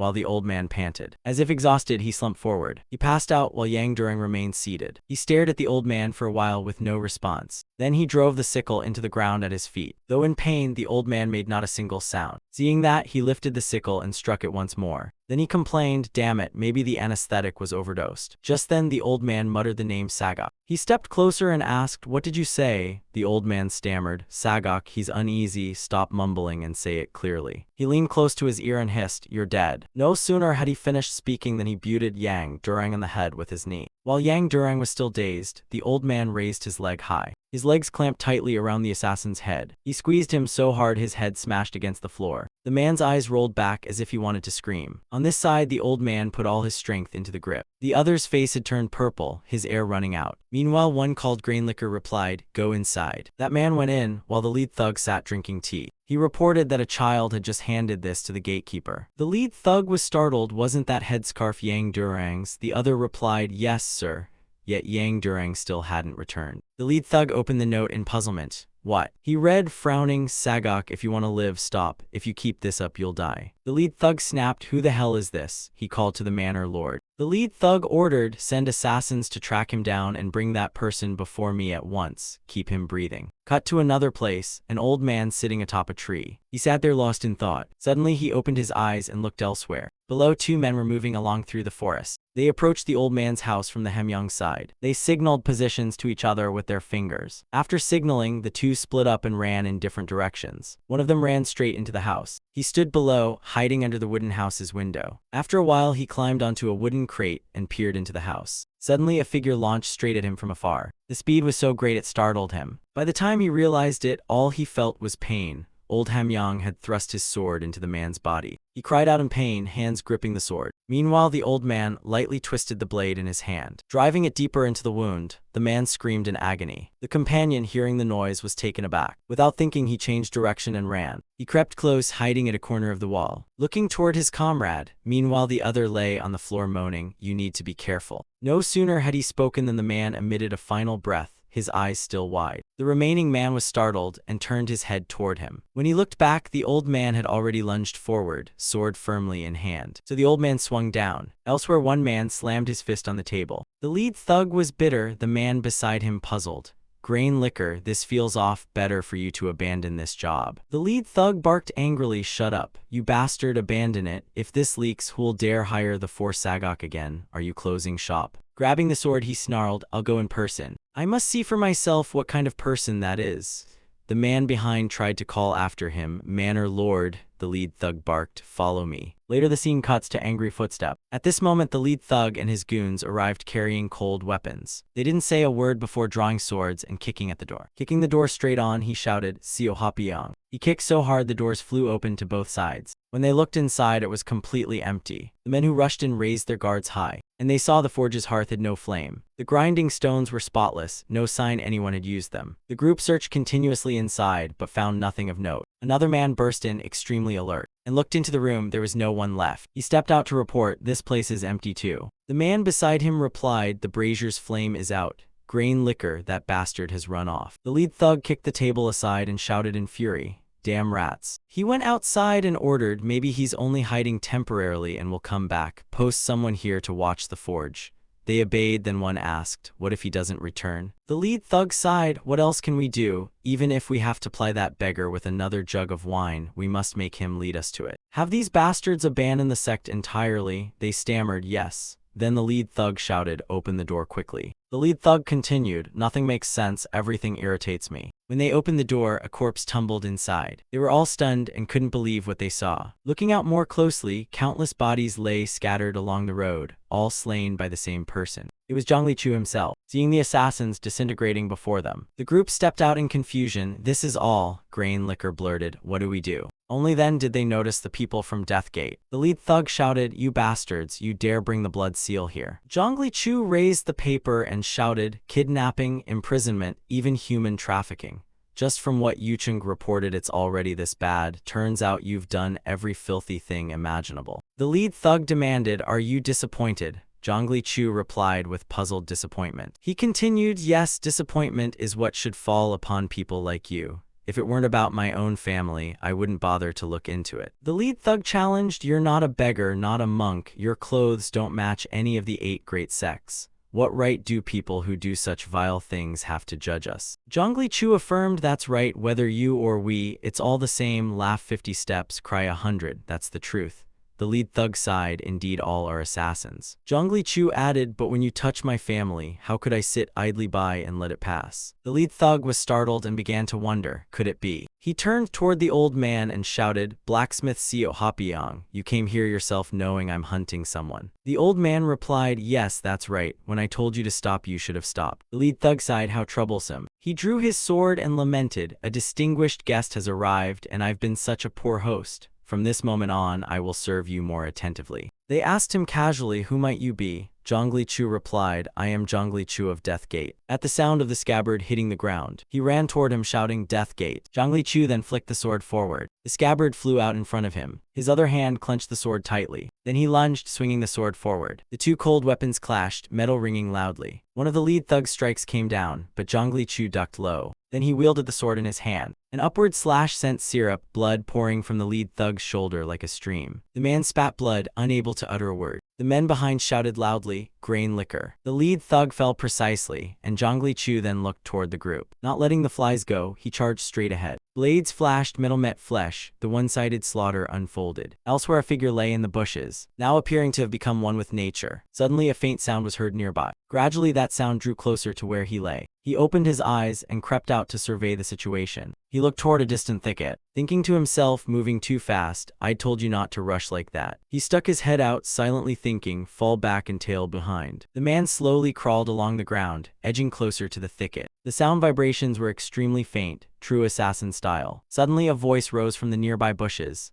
"Hey." Someone inside said, so impatient, "The moment you can't hold still and lunge up is the moment your life ends." The assassin sighed, "When did you appear here?" "Right, I'm exposed. You are truly formidable. I had no clue at all." The man sprang from the bushes and drove his sword out, shouting, "You're dead for sure." That man was skewered by the secret guests and spun around through his body. The assassin couldn't believe his eyes. He looked down and demanded, Why?" A secret guest drew his sword and ran to call out, "Because we are secret guests who specialize in hunting assassins." The sounds of killing alerted another assassin who was hiding. He then began to poke his head out. Suddenly a sword was pressed to his throat before he knew it. And so he too was dispatched by another secret guest on the spot. To clarify, earlier the elder of the beggar sect told the assassin's leader they'd stage a contest to test Clear Kill Pavilion's skill.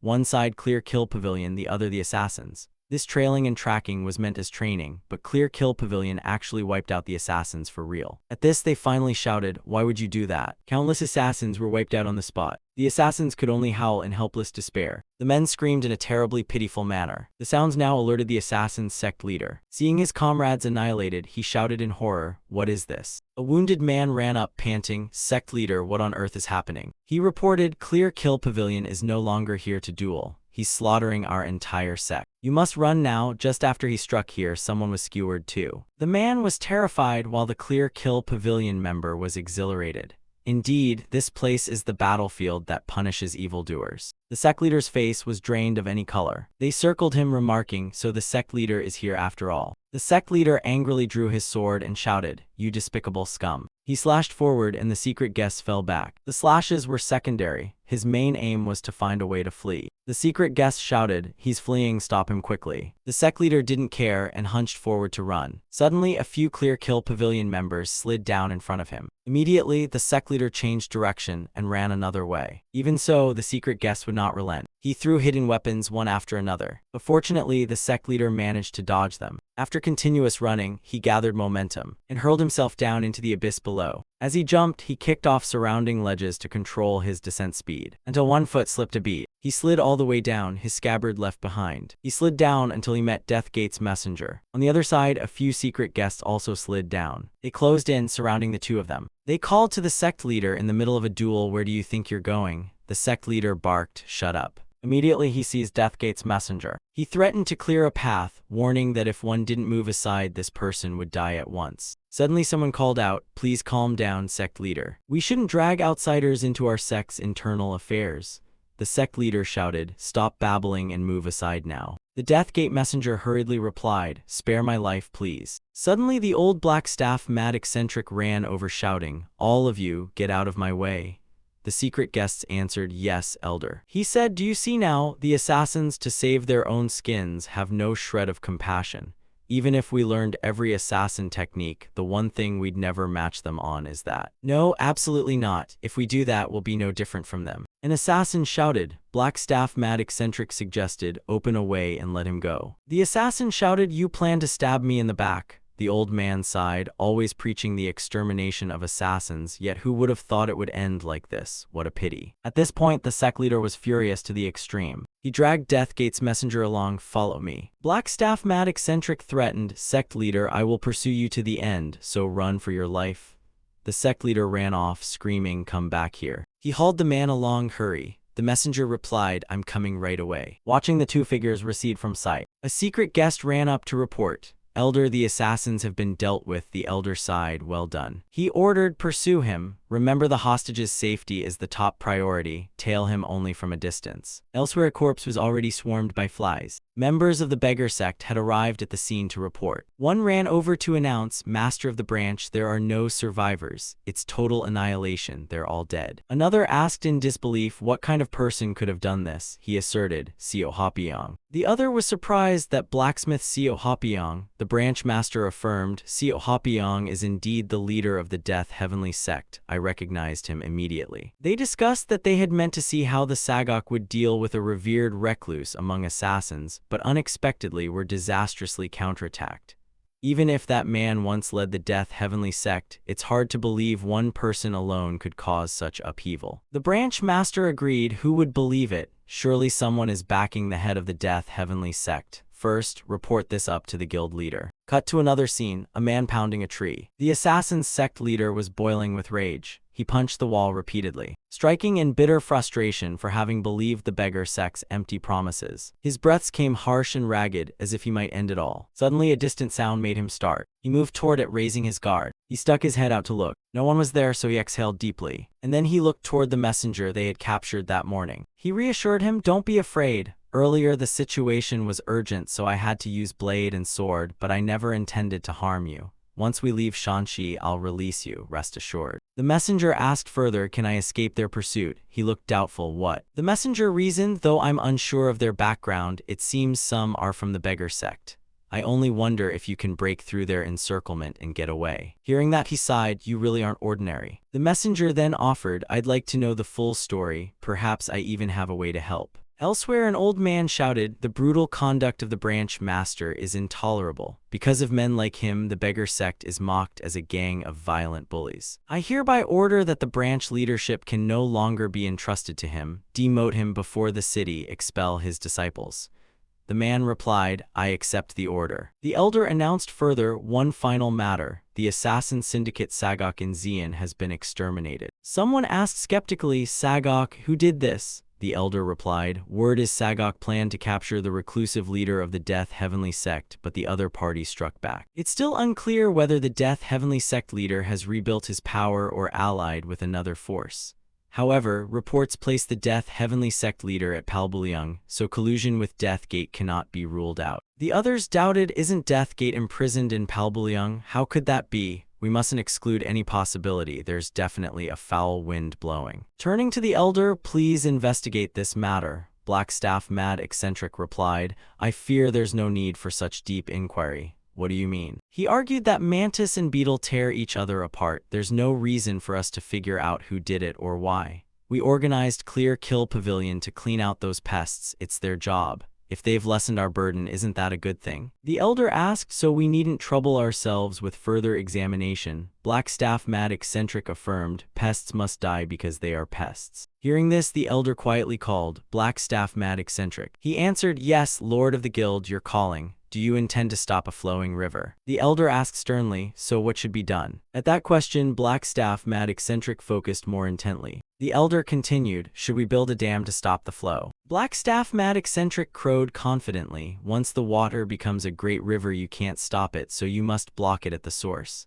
The moment it wells up, drain it dry. Like a poisonous seed, when a sprout appears, pull it out by the root." The elder countered that you cannot stop the current, we can only control it. Hearing that, Blackstaff Mad Eccentric fell into a quiet reflection. After a moment's thought, he rose to his feet and clasped his hands toward the elder. I understand your meaning, Lord. Suddenly, someone stepped forward with a smile, saying the elder's reasoning is always simple and reckless, as expected. The old men, having heard this, turned in surprise and asked Hughie. He clasped his hands in reply, Are you all well? I have finished my seclusion and returned. The elder asked, You swore before achieving your wish you would not leave the hidden cave. Have you succeeded already? He answered, At last I have completed the long 10-8 repose technique. The elder, surprised, said, Is that so? Well done on your effort. Hughie offered, It seems Elder Blackstaff Mad Eccentric is very busy. May I investigate in his stead? The elder stammered, Well, about that. The guild lord asked, Just stepped out of the training chamber and already wants to work. Rest a bit.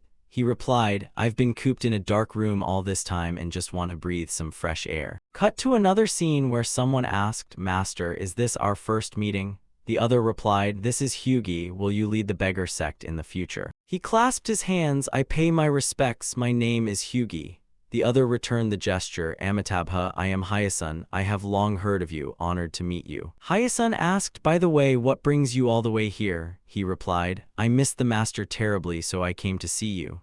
Hyasun pressed, Is that really all? Only then did he say, I came to probe the situation of Deathgate, are they all right? Hyasun lamented, Although we've placed watchers to guard against mishaps, we still haven't once encountered them. As you know, they conceal themselves behind the Red Ant barricade. Even if you've traveled far to get here, I'm afraid you won't be able to meet them. Hughie then asked, Master, can one buy a bow and arrows in this village? The old man asked suspiciously, Why suddenly need a bow? He explained, Since I'm at Palbulyung, I plan to do a bit of hunting. The elder is conversing with the master. I will excuse myself for a short outing. Cut to the interior of the woods. 2 birds or some kind of fowl are being roasted. It turns out Hughie is enjoying a rare delicious meal. Suddenly he turned his head to the side, and the figure of Zhongli Chu appeared. Hughie hurriedly greeted, Hello, sir. Zhongli Chu observed him and made a slight appraisal. Hughie offered, If you don't mind, would you join me? There are plenty of pigeons here in Palbulyung. Hughie smiled smugly. There were so many pigeons it was absurd. Clearly I aimed at a sparrow, yet the arrow hit a pigeon. Zhongli Chu stepped forward and asked, You casually catch someone else's pigeons to roast. Surely that's not proper. He added skeptically, Do these pigeons actually have an owner? He asked further, Could it be you are the owner? Zhongli Chu fell silent at that. Informant says they belong to the mountain deity of Palbulyung. Hughie beamed, Then I must thank the mountain deity for his kindness. Zhongli Chu added, No, you should apologize instead.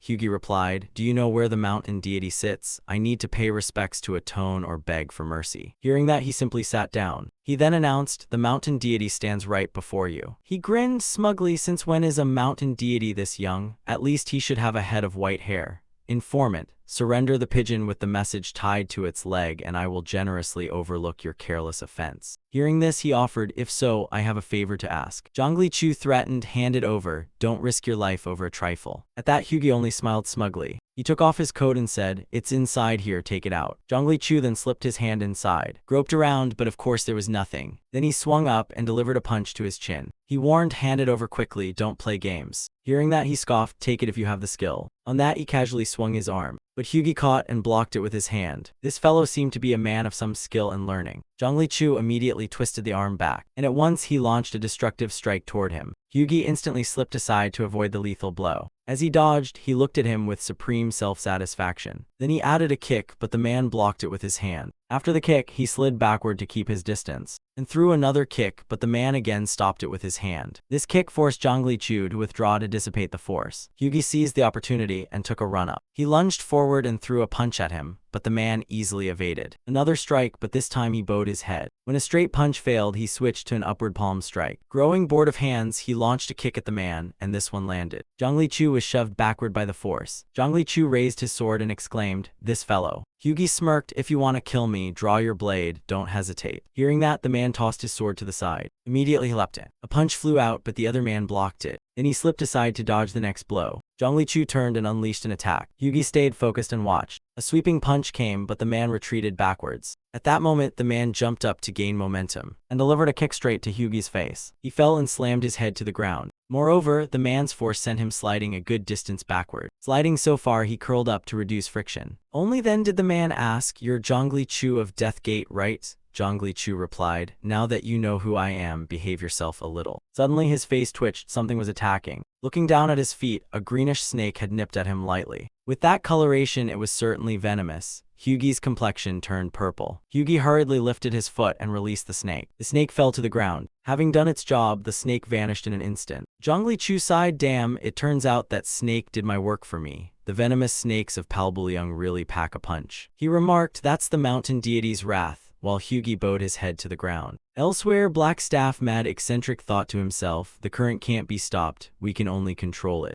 At that moment the old man in the night fell silent. Then he opened his eyes, his expression turning extremely displeased. He raised his arm in a signal, and immediately countless figures appeared in the darkness. This group was the legendary Clear Kill Pavilion. He waved them forward, and the whole group surged ahead in unison. They rushed forward like moths to a flame, weapons at the ready. They descended on a manor where two men stood guard. The two guards were startled. What is this trouble? Before they could shout a warning, they were stabbed and killed on the spot. They stepped on the forward man's shoulders to climb up. The group jumped over the courtyard wall and climbed inside. They landed on the ground safely, and the whole group surged up. Those inside were caught off guard and unprepared. One man challenged, and the assailant was hacked and annihilated on the spot. The Clear Kill Pavilion executed the slaughter with consummate efficiency. One person after another fell. Elsewhere, a few moved across the rooftops, their steps light as they jumped down below. Then he thrust out with a sword. The remaining man in yellow flinched. Assassins have infiltrated. Assassins have broken into the manor. Before he could finish the sentence he was plunged through, he died instantly. He sneered, assassins, we are Clear Kill Pavilion, sent to exterminate these vermin. Meanwhile, another thrust and a shout, prepare to die. A spear skewered him. The stabbed man screamed in agony. The scene was a one-sided massacre, and of course the perpetrators were the Clear Kill Pavilion. Sounds of tortured screams filled the air. Witnessing this savagery, the old Black Staff Mad Eccentric lamented the leader's teaching.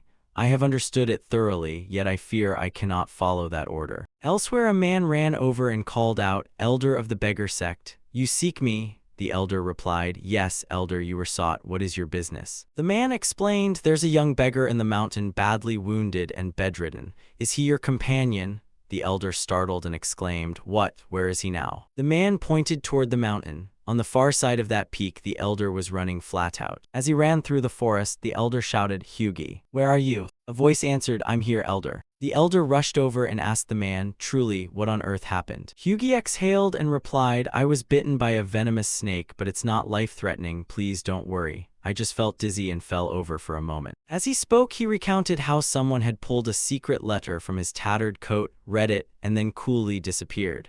Not long after, that person returned and inquired whether the old man accompanying him was indeed the elder. I asked in return how he knew the elder, only for him to draw a blade and slice my ankle, then suck the poison from it with his mouth. He said that if the elder guardian himself were to die here at Hyugi, it would be awkward, to say the least. He then asked, how did you become close to Zhongli Chu? The elder stammered, well, because I needed to keep a close watch on him, I deliberately approached by feeding him some information. In the end, the matter would be exposed. I accept whatever punishment. Hyugi sighed, I had no malicious intent. Thanks to him, I kept my life. But although he knew that sparing my life would expose Death Gate's free comings and goings on this mountain, he still saved me. I really can't fathom that he'd do it just for the two elders. The elder reasoned that perhaps he believed helping others should be repaid, just as I once gathered intelligence and helped him in return. Hearing this, Hyugi's expression turned deeply worried. He added one more suspicious thing in that secret letter. It claimed 100 sets of garments belonged to the Clear Kill Pavilion.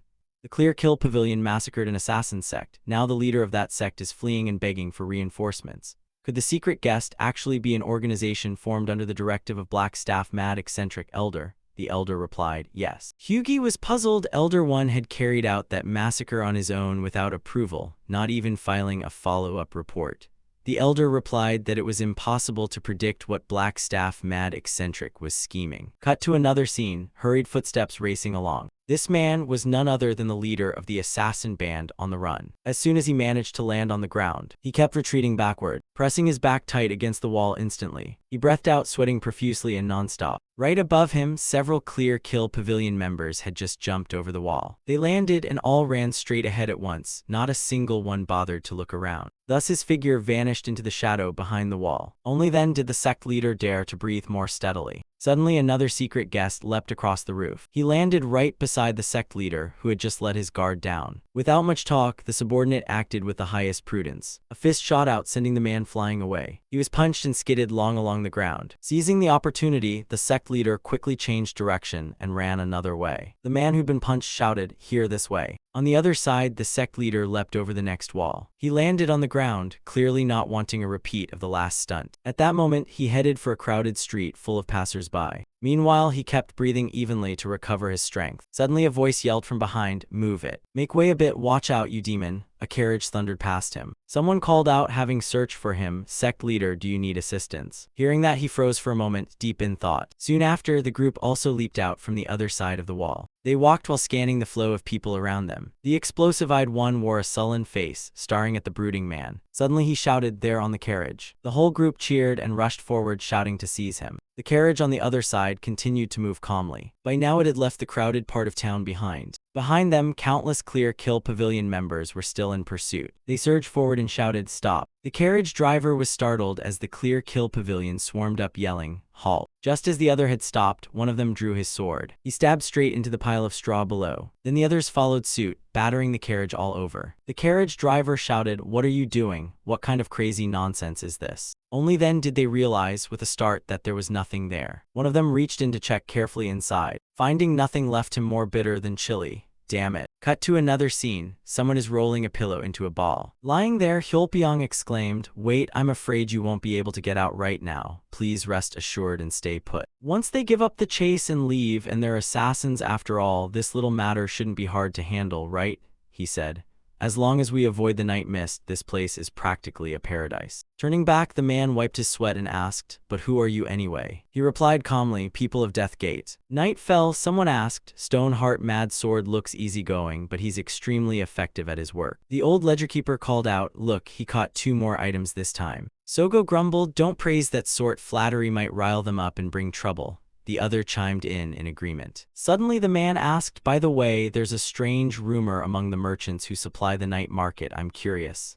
What is it?" He reported that word has it every few nights some sect gets wiped out, massacred clean, and all of them are assassin sects. She queried, "Is it the 10 illusions?" He answered, "There's been no news of the 10 illusions activating lately." Sogo sighed, "Fewer assassins means more rice for us, normally good news, but somehow it's hard to celebrate too much." Cut to another scene. A group from the Hahu family shouted, "Mukwalgwang, come out and receive your punishment." Their expressions this time showed they were determined to settle things for good. The others looked much the same. They waited a long while, but no ghost showed its face. They shouted again, "Mukwalgwang, we're here to avenge our junior brothers. Don't you dare hide, step out now." Mukwalgwang shouted his hardest, but still there was no response. One of them doubted, "Looks like this manor is empty, doesn't it?" Another stepped forward and suggested, "Let's go in and scout around." On hearing that, the whole group slowly stepped inside. They pushed open each door room by room, allowing no one to escape. Inside, everything had already been tidied up. They stepped back out to conclude there was no sign of anyone.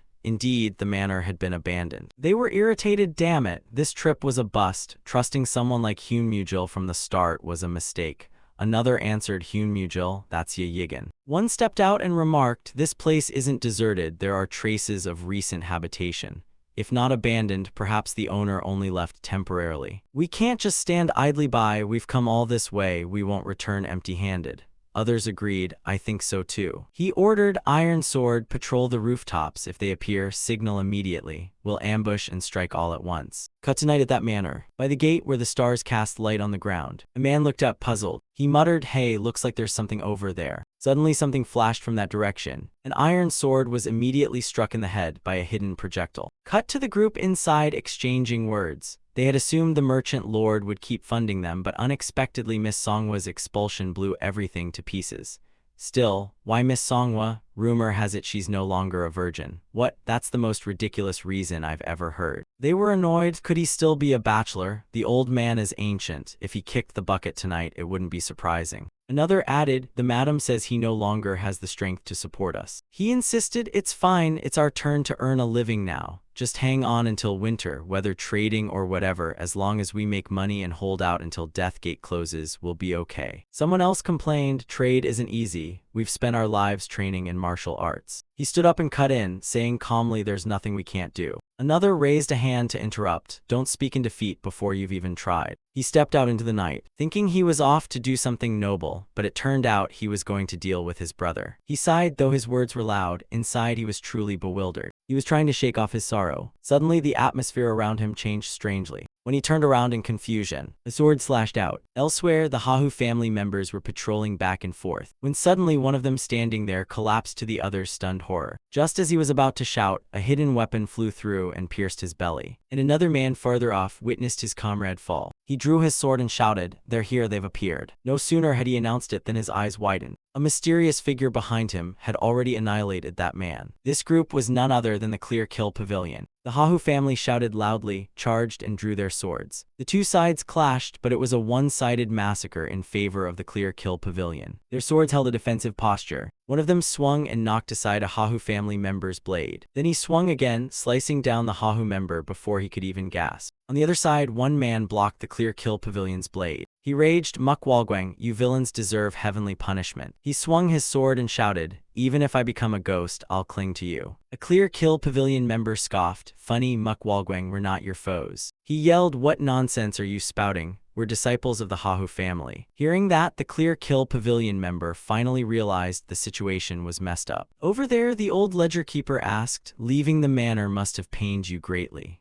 Sogo replied, I won't deny that, but safety is the top priority. Aren't we without walls, ramparts, or a hideout like Death Gate? Instead of hiding in remote places, I think blending into bustling city life draws less attention. The night market is the best spot. Cut to the other side, a step over dead bodies. This man was none other than the old black staff mad eccentric. Someone ran up and called, Elder, we're worried. Yes, has everything been taken care of? The man pointed and reported, there's been a problem with this. Across, a Hahu family member shouted, didn't we check before attacking? What are we supposed to do about this now? The old man ran over and asked why martial artists from the Hahu family were inside the Death Soul Agency's manor. He defended himself. Death Gate and Mukwalgwang are mortal enemies. They slaughtered the Hahu family and our junior brothers. We were preparing retaliation, and upon hearing Mukwalgwang is a descendant of the Death Soul Agency, we marched here to eliminate him. But the manor turned out to be empty, so we could only block and wait for them.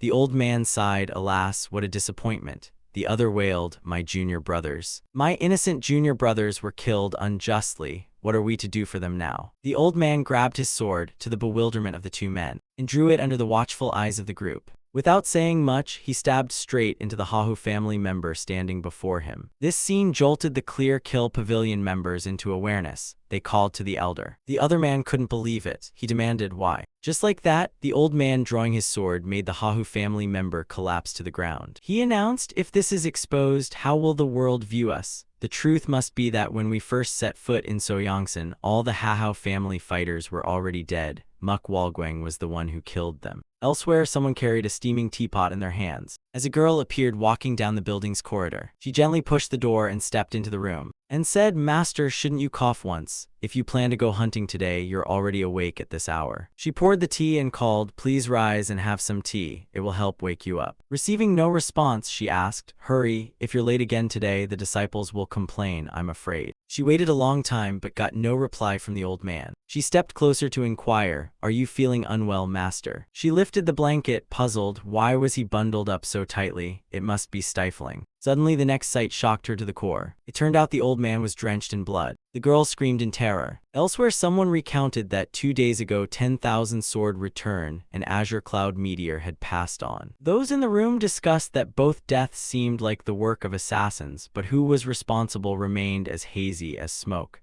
Astonishingly, Clear Kill Pavilion has wiped out many assassin sects, yet the assassins still brazenly run rampant. An old man sighed, it seems we must push Clear Kill Pavilion's activities harder. Should the beggar sect leader supplement them? Or perhaps we need to reconsider whether we've given too much power to the secret guests. The other asked suspiciously what he meant. Has something gone wrong? The elder lamented that even without urging, Clear Kill Pavilion is now charging ahead unstoppable.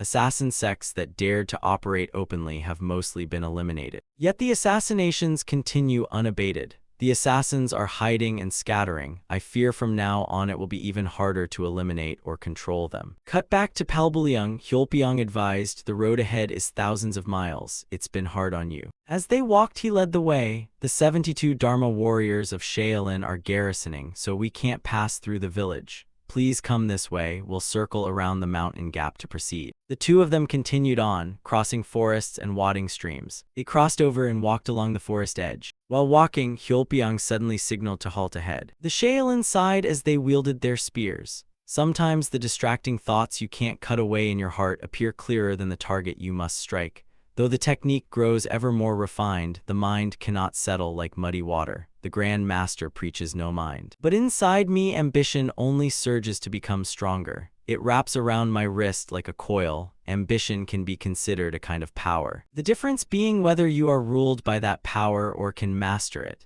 In truth, this old monk is no different from you. While meditating, I still hear the reproach that you are far lacking. Even a talent like you is troubled by such anxieties, which oddly gives this old monk some comfort. The two waited until the Shaolin had gone well out of earshot. Hyolpyong stood and called loudly, "Let's go." Hyolpyong added, "Palbuliang isn't exactly safe yet. That accomplice sect leader, wherever he goes, isn't hiding part of our assassin's fate." Elsewhere, a foot kicked the door wide open. The Clear Kill Pavilion members were now searching like mad. "Nothing here," they hurriedly reported. "Nothing." The whole group regrouped outside, calling to one another in vain. This side was empty too. They were annoyed. The manor was completely deserted. Damn it, this place too. They fumed. Mukwalguang and everyone here had abandoned the manor and fled, all in hiding. What roach scum. Cut to Hyolpyong's side. Suddenly someone shouted, "Why don't you come out quickly?" Yugu yelled over, "Look at Hyolpyong, he's plump." Food in the Central Plains must be tasty indeed. Locked in a cellar, eating and sleeping all day. Do you envy that? It feels like being fattened for the slaughter. Hyolpyong stepped forward to report, "Your subordinate has returned, sect leader." Zhongli Chu replied, "You've worked hard." Hyolpyong quickly teased back, "Have you seen? The pitying hearts of the sect leaders are something to emulate." Yugu is annoyed. "I'm not a sect leader, so I don't need such useless sentiment." After speaking, Hyolpyong introduced, "This is the sect leader of Death Gate." The man clasped his hands and introduced himself. "I am the sect leader of the Crimson Mask Agency." Zhongli Chu listened and still regarded him calmly. The man had also noticed his gaze. He hurriedly answered, "This time I am deeply grateful for your great kindness."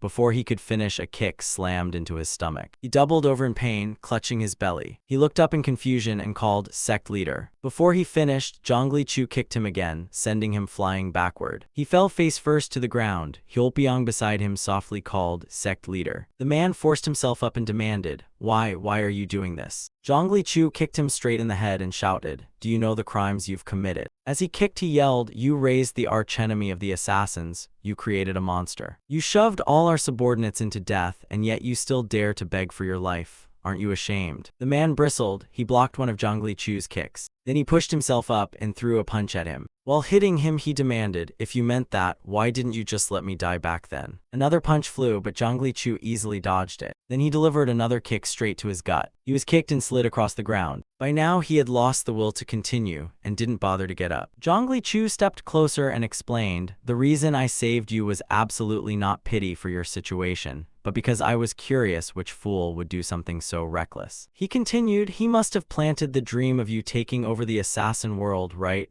And you were stupid enough to fall into his trap so easily. Did you know that? That act made you no different from a lackey of the 9 great sects." The man heard this but had no comeback. Suddenly, Zhongli Chu threw his sword down to the ground. He added, "What use is living like that? Go back and apologize to your subordinates." At that moment, as if understanding something, he laughed out loud, and his hand reached to take the sword from the ground. He exclaimed, "Many thanks, Death Gate Chief. I wanted to cry just now, but you slapped me so hard that some of my resentment has been relieved." Placing the sword against his throat, he closed his eyes calmly and wished Death Gate all the best. Just then Zhongli Chu kicked the sword out of his hand. The sword flew and skidded several times through the woods. Seeing that, the man still couldn't react quickly. Zhongli Chu then revealed himself. "Enough. Use whatever courage you have left to live. Use your hatred and hostility to atone for your mistakes." On the riverbank, the beggar sect members were puzzled. "Why is Elder Jialan here? What's the occasion?" The black staff mad eccentric entered irritated. "What's this? Am I not allowed to set foot here?" The beggar sect man hurriedly replied, "I didn't mean it like that. Please have a seat here." The elder instructed, "You sit down too. Don't stand there awkwardly." The man answered, "Yes, sir." Now that both were seated again, the elder looked around as if searching for something. The Danda leader on the other side also said nothing. He asked, "By the way, how's your business lately?" The man was puzzled. "What business?" The elder clarified, "I mean, is your trade going smoothly?" The man, puzzled about trade, said, "What do you mean? I truly don't understand what you're getting at." No sooner had he answered than a jug beside them smashed open. The elder struck it and countless silver coins spilled out. Seeing the pile of irrefutable evidence exposed, the beggar sect man now broke out in a cold sweat. The elder ground his teeth and demanded,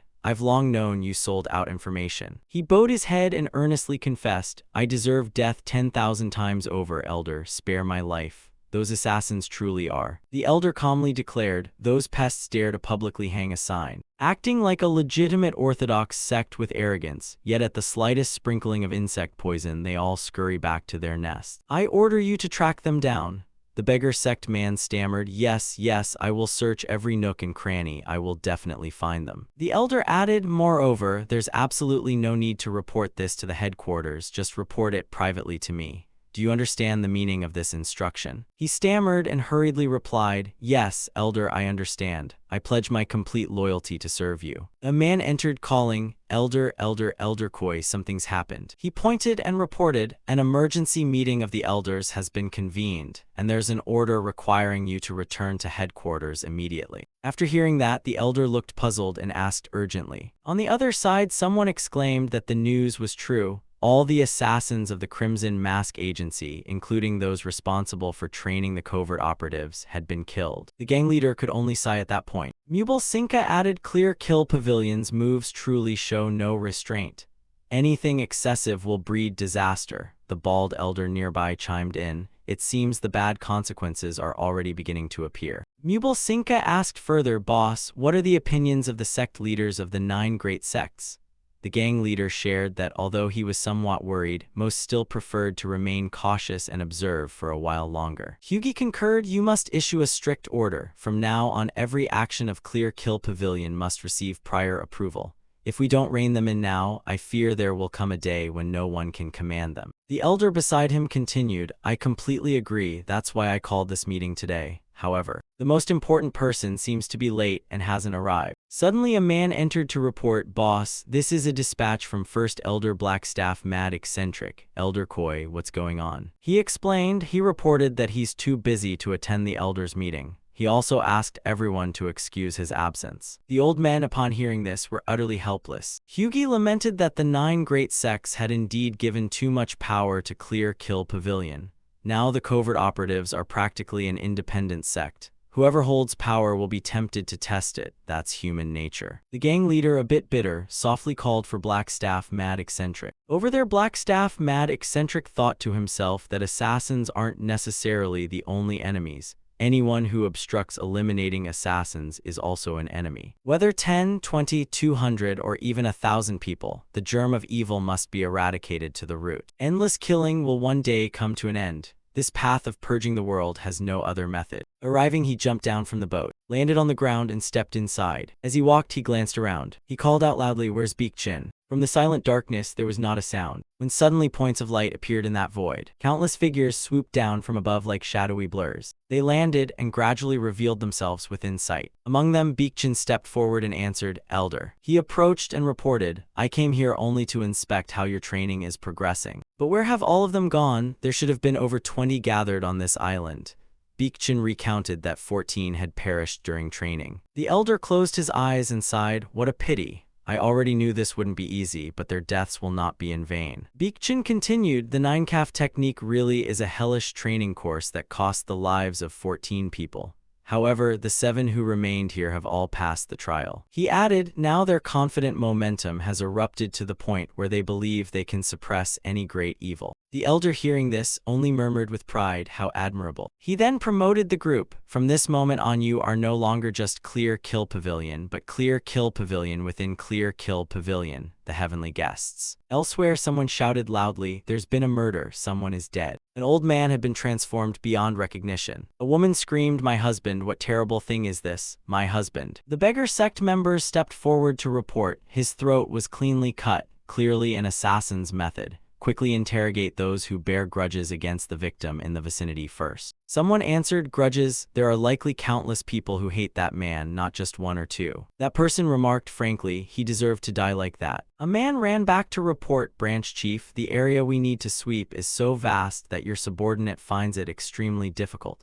He shouted, shut up and go search. You fool, investigate whether anyone has suddenly been spending a large sum of money lately. Another person replied, how could we know about someone else's spending? I have heard rumors of people losing everything to gambling. But someone who has never gambled in his life, why would he suddenly get the urge to do so? The beggar sect man turned back, puzzled. Wait, who is that man anyway? Later, the beggar sect asked, no one at the gambling den saw your figure. Where exactly did you lose the money? The man stammered that. The beggar sect pressed on threateningly, we don't intend to make things hard for you. Who would begrudge you hearing someone to kill with your own money? We just want to know who brokered the connection between you and the assassins. The man stammered, Diakbo, he wondered. What? He recounted that it was Go Diakbo, the owner of the rice shop. Another reported, you've already caught him. Yes, sir, I've locked him in the branch chief's room. Only the man refuses to utter a single word. The branch chief asked, is that so? They murmured, let's see how stubborn our Diakbo's mouth really is. The man could only be utterly terrified. The next morning, Black Staff Mad Eccentric stood there deep in thought. From afar, a beggar sect man approached him. He reported he had found Fjomragen. The elder asked where. The man said he'd heard they take assassination commissions via the Stone Tower path on Janwal Mountain. Hearing this, the elder exclaimed, at last we found a lead. He quickly bowed his head and shouted, I apologize, I deserve 1,000 rebukes. The elder murmured, I'm not blaming you. Once we catch the tail, the whole body will show itself. Consider it effectively caught. The elder praised, well done, Doryang Esengi. Hearing that and thinking it praise, he hurriedly replied, thank you. The elder walked away and ordered, you know this isn't the end, right? Keep searching until every assassin in the world is gone. Cut to another scene. The courier of the assassination sect is on the move. With light steps, he looked around as he walked and stopped right beside a street lamp. He stood still for a moment to see if anyone was around. He stepped forward, picked up the stone, and retrieved the slip of paper beneath it. The moment he tucked it away, he prepared to leave in the blink of an eye. Suddenly, the next scene threw him into surprise. A few heavenly guests stepped forward and asked, what did you just take out of the tower? He stammered, take what? There was nothing. They curled their lips and said, we watched the whole thing, don't pretend, you just took out a commission slip, didn't you? But what to do now? That wasn't from Diakbo, we put it there ourselves. It was to lure you into showing yourself. Hearing that, he hurriedly spun around and ran. As he ran, he shouted, I really don't know. I don't know anything. The ones behind had already produced hidden weapons. One flew, striking the leg of the running man. He lost his footing and in pain, tumbled down the stair steps. They moved closer and remarked, you should tell us who you intended to hand it to. On the other side, the man asked, how's your mother's cough? Is she feeling uncomfortable anywhere? The old woman replied, everything's fine, no discomfort at all. With a son who cares for me like this, how could I not be comfortable? My body and mind are both very well. The man instructed, eat the lunch I've prepared at noon. Tonight I'll buy beef to make soup for you. He slung the pole and replied, I'm off to work now, mother. She answered gently, all right, take it easy, take it easy. After saying goodbye, he hoisted the pole and the food and headed toward the fields. On the way to the fields, two men stepped out and blocked the road. He stepped past with a light greeting. Hello, lovely weather today. Suddenly one of them spoke up, hey Kang Sando. The man turned and asked, you know me? One heavenly guest replied, of course, the seventh assassin of Yomragen, Kang Sangdo. Upon hearing that, he fell briefly silent. He turned back and protested, what assassin? You've got the wrong man.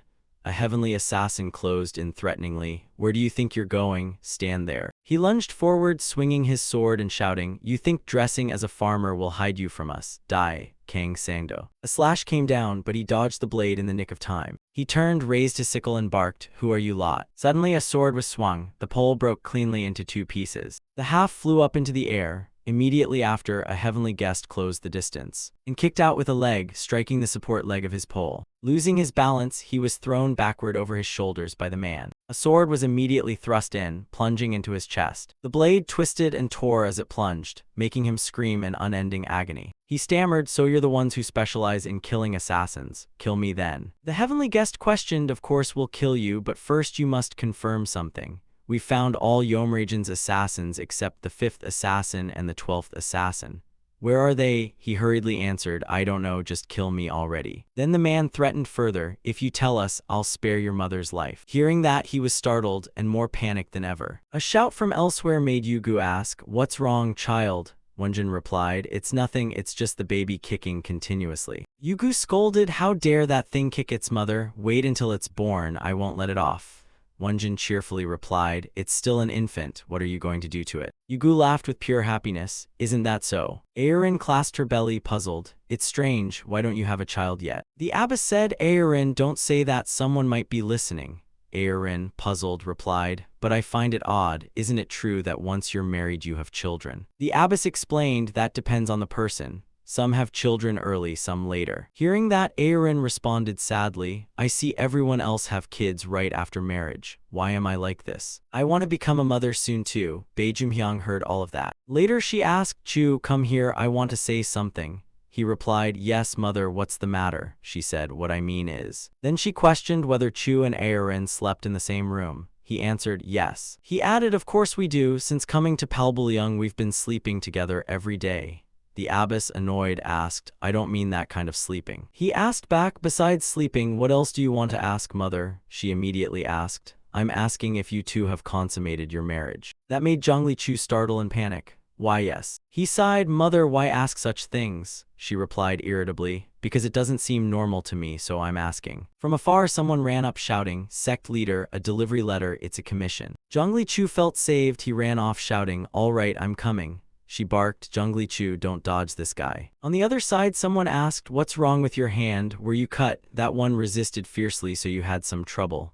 "It's fine, I've applied medicine, it will heal quickly." "You've worked hard, go inside and rest." The branch chief pushed aside the curtain and stepped inside. Entering in was the manager of Mukwalguang. He asked, "So, it's you. Are you the Stoneheart Madsword?" Hearing that, the man was terrified. A sword swung out as someone shouted, "Yomrajan's ninth assassin." A man in blue was immediately struck down and transformed by the heavenly guests on the spot. He simply fell down. Suddenly someone from inside the house stepped outside. He said, "I truly didn't see anything, saw nothing at all." Hearing that, the heavenly guest sheathed his sword, quite satisfied. They then kicked through the wall and charged off in another direction. The men in black robes with black headwraps were slaughtering the assassins. The assassins, sensing danger, scattered to hide. Yet they were still hunted down and cruelly killed one by one. Elsewhere, a knife plunged straight into a belly. The courier screamed out in pain. The man in yellow accused, "Die, you mongrel." The stabbed man stammered, "It was you." The man in red collapsed, hatred flaring as he fell right before him. After the slaughter, the man let out a long, terrified exhale. He hurried off screaming, "Assassins, the assassins have killed the Lord." There have even been staged murders framed on assassins. People no longer hire assassins to carry out hits, they do the killing themselves and blame the assassins. That's why it's so hard to tell real from fake. Over there, the two dice rolled a total of 6 points. That guy got excited, "Jackpot, this round's mine again." The next table grumbled, "Today's unlucky, didn't catch anything." Suddenly someone ran up and asked, "Wait, that one looks suspicious. Is he hiding any tiles on him?" The man shoved him aside and shouted, "Hey, why are you treating me like that? Get out of my way." The other man suddenly produced something from his person. "Oh, look at this one." He flew into a rage, hoisted his sword, and shouted, "How dare you push me?" A martial artist when angry will readily swing blade or sword. Zhongyuan has now become a lawless place. The number of deaths is countless. They keep slaughtering indiscriminately. How can such brazen events happen in broad daylight? Our side suffers the most. Courtesans, housegirls, singers, and servants, except for the demonic sect, have all been killed for no reason. How sect has become a target for martial artists to strike at will over minor faults. The old sect leader yelled with one hand, "Stop." He turned and announced, "Enough, I didn't call this meeting to hear complaints. Have you identified those men in black robes?" They replied, "Not yet, we are deeply sorry." "Yes, sect leader." The sect leader asked again, "Who killed the pawn in the gambling den?" They answered, "It was Sassing Ildo." The leader responded, "I'll deal with him myself." The old leader said that when the 9 great sects withdrew from the battle at Palbulyung and Shaolin closed its gates, though the martial world had foreseen a great calamity, lack of proper preparation led to this inevitable outcome. He ordered a temporary suspension of all activities, halt all of house sect except the demonic sect, close the courtesan houses and gambling dens, and forbid courtesans and house girls from operating. People began to disperse, only one remained and called out, "Sect leader." He asked, "How do you intend to deal with Sassing Ildo?" The leader sighed, deal with him how? Chen Yun-tak announced that, of course, they should let him know that Hao sect is not to be bullied. The old man objected, you shouldn't take direct action. Sassing Ildo is a martial artist of King Cheng's sect. It might bring disaster if the 10 desires besiege us. It's dangerous. So we must act carefully. The sect leader asked, do you have any good plan? Elsewhere, someone asked, how's business these days? The courier at Death Gate wondered aloud, I heard that. Chen Yun-tak lamented, I have become useless now. A man in red ran up shouting, hail and congratulations, Guardian Chin. He asked, how is it, and you still trapped on the mountain? The other replied, no, sir. Now I have work to do, need to earn my keep. He sighed, that's good, I have a favor to ask. Could you pass a message to the sect leader for me? Someone else pushed the door open and called out loudly, Sioxim. One man asked, hello, sir. He wondered, have you seen Sioxim anywhere? The others answered, he's not here. Thinking back, we haven't seen him for 2 or 3 days. The manager wondered where this fellow suddenly disappeared to. A gaunt man sighed, probably passed out drunk in some corner again. He's always like that, he'll turn up soon in his shabby state, so don't worry, sir. Someone else knocked and called, Guardian Chin, sir. Chen Yun-tak called, come in. Any reply from Palbulyong yet? The man answered, yes, they agreed to take the assassination commission and they won't accept payment. Chen Yun-tak added, they won't accept payment? That's not right. When Deathgate fell into hardship, they stood by and did nothing. Now they come asking for help. How shameless. The man in red sighed, if they'd helped Deathgate back then, Hao sect wouldn't be in the same situation today. The Lord of Deathgate isn't one to hold petty grudges. Chen Yun-tak lamented, I know, I don't misunderstand the Lord of Deathgate. The man in red added, instead, please deliver this item to the sect leader for me. This is a gift sent by the Lord of Deathgate. And so it was passed into the hands of the sect leader. His serious gaze turned strangely unusual, cutting to another scene in the bustling town. At this moment, the second elder was tired and brooding. The fourth stepped forward and asked, Master, you don't look well, what's wrong? The second sighed, it's nothing, just a bit tired. The fourth asked again, why is that? You have nothing to do, the second replied, but the noise all night kept me from sleeping. The fourth exclaimed that he actually found the crowd's noise pleasant. It brought a lively human touch. The oppressive quiet at Soyangsan makes it hard to breathe. I praise Sogo for deciding to leave the base and come here. Another man approached to greet them.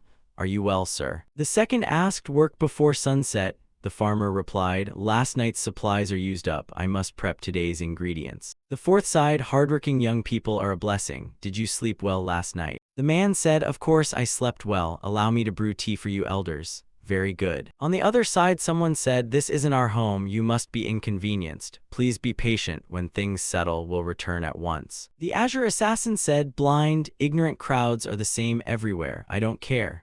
But third brother said they found the corpse of a Hahu family martial artist on Soyangsan. Surely they didn't come to the night market only to avoid trouble. Sogo replied, indeed, and someone is spreading rumors that we killed them. He asked, who did that? Sogo answered, we haven't traced it yet. The elder sighed, it's not the 9 great sects. They wouldn't act so covertly. There, hold on. Suddenly he sensed something and called out, what is it? She asked, puzzled. He fell silent, glancing in many directions. He stammered on, could Sogo be doubtful? What do you mean? He said, I feel a tremors from the ground, dozens of people, something is approaching. She quietly called, Master. He shouted, Sogo quickly. Outside someone spoke up, enjoying the tea are you? From afar, a group of people in black robes gradually appeared before the two. The second sipped tea and sighed, everyone go home, I'm afraid tonight's night market won't open. Hearing that, the man hurriedly hunched and ran away, slamming his teacup down hard on the table. After downing it, the old man stood up and let out a roar so loud it seemed to signal the start of a massacre. A tremendous shout, the cry echoed throughout the manor. Countless hidden weapons were launched straight in to begin the battle. On the other side, one hand touched the table on the ground. The second elder flipped the table up, blocking the barrage of thrown weapons. He grabbed the knife on the table and called, what luck, big brother. Throw it to the second elder, the fourth cried, now you can rest easy right. Taking the knife, the second elder sighed, indeed, that's wonderful. The two of them charged forward excitedly, although we can't possibly escape them still. Would you have your strong younger brother not join the juniors? The fourth exclaimed.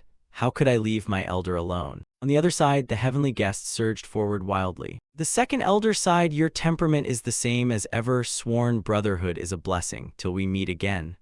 The fourth chimed in, "It's my honor, elder, let me follow and serve you." They all drew swords in unison and charged straight at the two. The second elder let out a thunderous roar. They rushed past the two as if the old men were beneath their concern. The fourth took countless sword cuts to his body, and the second elder met a fate little better. The heavenly guests shouted as they surged. Most of those at the market at this hour were assassins. They searched thoroughly and wiped them out. No sooner had they finished speaking than the two old figures fell to the ground. The two washed-up old men were immediately wiped out. The fourth basically logged off instantly. The second watched them flee above, muttering for them to run and escape. After saying that, he too logged off at once. On the other side, a soldier pushed the door open and called, "Draw your blades, quickly." The troops behind burst out, "What's going on? What happened?" "Don't know, unclear how it started, but the situation is extremely urgent." No sooner had they run out than they ran into the heavenly guests. The heavenly guests turned and shouted, "You are the assassins of Sassing Ildo, aren't you?" A sword was swung, but this one managed to block it. Then that heavenly guest swung his blade in an arc. A strike cut out, one of Sassing Ildo's men was sliced in the belly. The heavenly guests surged in, shouting, "Why have the northern bandit scum come all the way here to carry out assassinations? Kill them all, surround the right, our side, advance this way." Witnessing the chaos, one bystander asked suspiciously, "Who are those guys?" He pointed and asked. The black-robed ones were sweeping through the market. The man inside asked how many. The man outside answered, "Countless from the east." Suddenly a heavenly guest ran out shouting, "Muk Walguang." The onlookers were puzzled. "Who are you? Why do you dare brazenly invade someone else's turf?" Before they could say anything, a sword was thrown out and a head flew off. Those inside were stunned, not understanding what had just happened. He hurriedly protested, "We're not Muk Walguang, we're just stewards overseeing the night market." He ground his teeth and barked, "You use management as an excuse to bleed merchants dry, filth."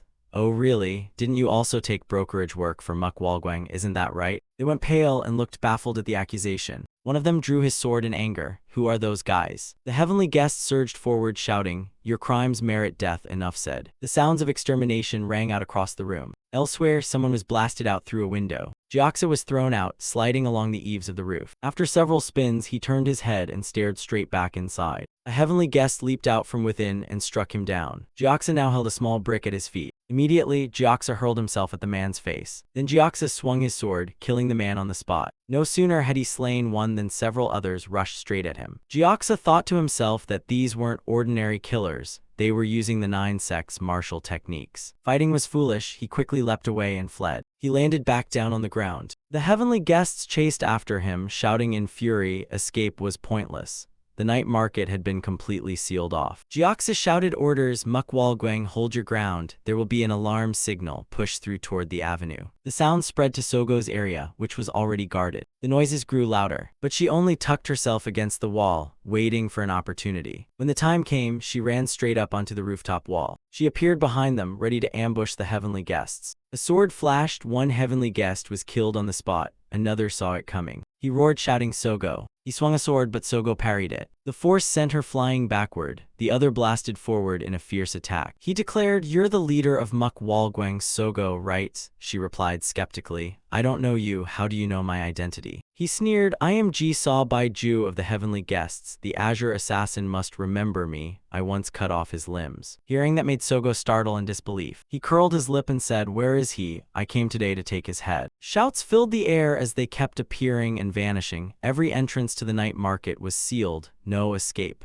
The others were like rats trapped in a jar, leisurely enjoying the hunt. "There they go, those heavenly guests are screaming that way, catch them." Old 6 and Old 3 ran off calling loudly, "Now elder, let's go." On the cart a stack of jars was sealed quite tightly. As the two ran, a scene elsewhere caught Old 3's attention. He stopped and stared in that direction, dumbfounded. The cart then crashed down to the ground quite hard. He tried to run back, which left Old 6 on the other side puzzled. On the other side, footsteps, though limping, were hastening. Old 3's expression was a mix of shock and suspicion. Behind him, Old 6 questioned, "Elder." The two saw the other pair coming out and didn't know what to say. Someone on the other side shouted, "What's going on? Get out of here." A young woman screamed, "I'm changing clothes. If you barge in recklessly, what do you expect?" The heavenly guests remained calm and didn't react. The girls protested, "This area is for women only. Please behave politely and leave at once." He curled his lip and said, "Listen, I know everything. You are the Hwaryong assassins of Muk Walguang." The girl was startled upon being exposed. Then that heavenly heavenly guest swung his sword. The others were terrified. Assassins, no way, they cried, but denying it was useless. Don't think you can trick me. One of them, undergoing the death transformation, suddenly wore a look of horror. The man inside, seeing the commotion, was startled. So Yeon spoke up, they've already investigated us, quick, grab weapons. The man yelled, so there is someone who knows the situation, you're Hwar-young. A hairpin plunged down from somewhere. Then another hairpin flew across. At that moment, several young women joined forces and repeatedly stabbed at the heavenly guest. He could only scream in pain before being forced to log off. Elsewhere, a blade was launched. Sogo and that man were locked in relentless combat. She raised her sword and shouted loudly, "Log out now." A strike came down, but he easily blocked it. He spun his blade up and slipped to the side. While dodging, he gathered force and pushed back against Sogo. He slashed to knock her back, forcing Sogo to retreat step by step. He shouted, "I have a question for you. Who suffers more, him? Is the Azure assassin whose limbs were chopped off more miserable, or is the one who serves him, feeding him and cleaning his filth, more miserable?" Sogo lunged forward in anger and yelled, "Shut your mouth." She lunged with a strike that forced him back a bit. She chopped repeatedly, but he kept dodging each blow. Then he assumed a guard and raised the sword in his hand. A slash whipped out and Sogo could only fall back. He sneered and continued, "You should be thanking me. For today I will free him from the suffering of that life."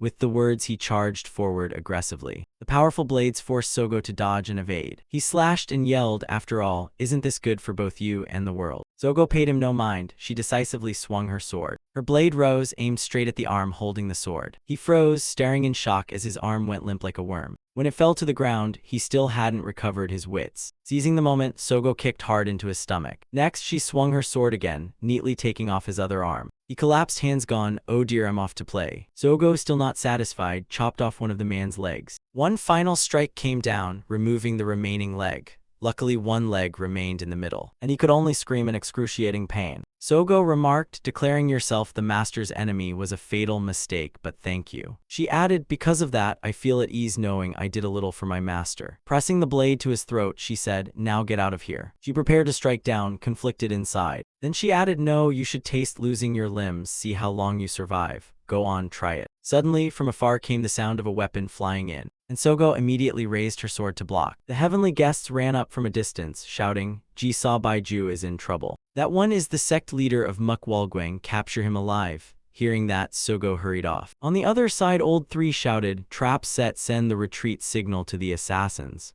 Old 6 replied, "As you command, Elder." He dashed out toward the corridor. Without hesitation, he hurried up to the upper floor. A flute was already clenched in his hand. He stepped onto the balcony, ready to sound the alarm to all of Mukwalgwang. Suddenly, something grabbed his neck from nowhere. It turned out a heavenly guest had hurled a sword that struck Old 6.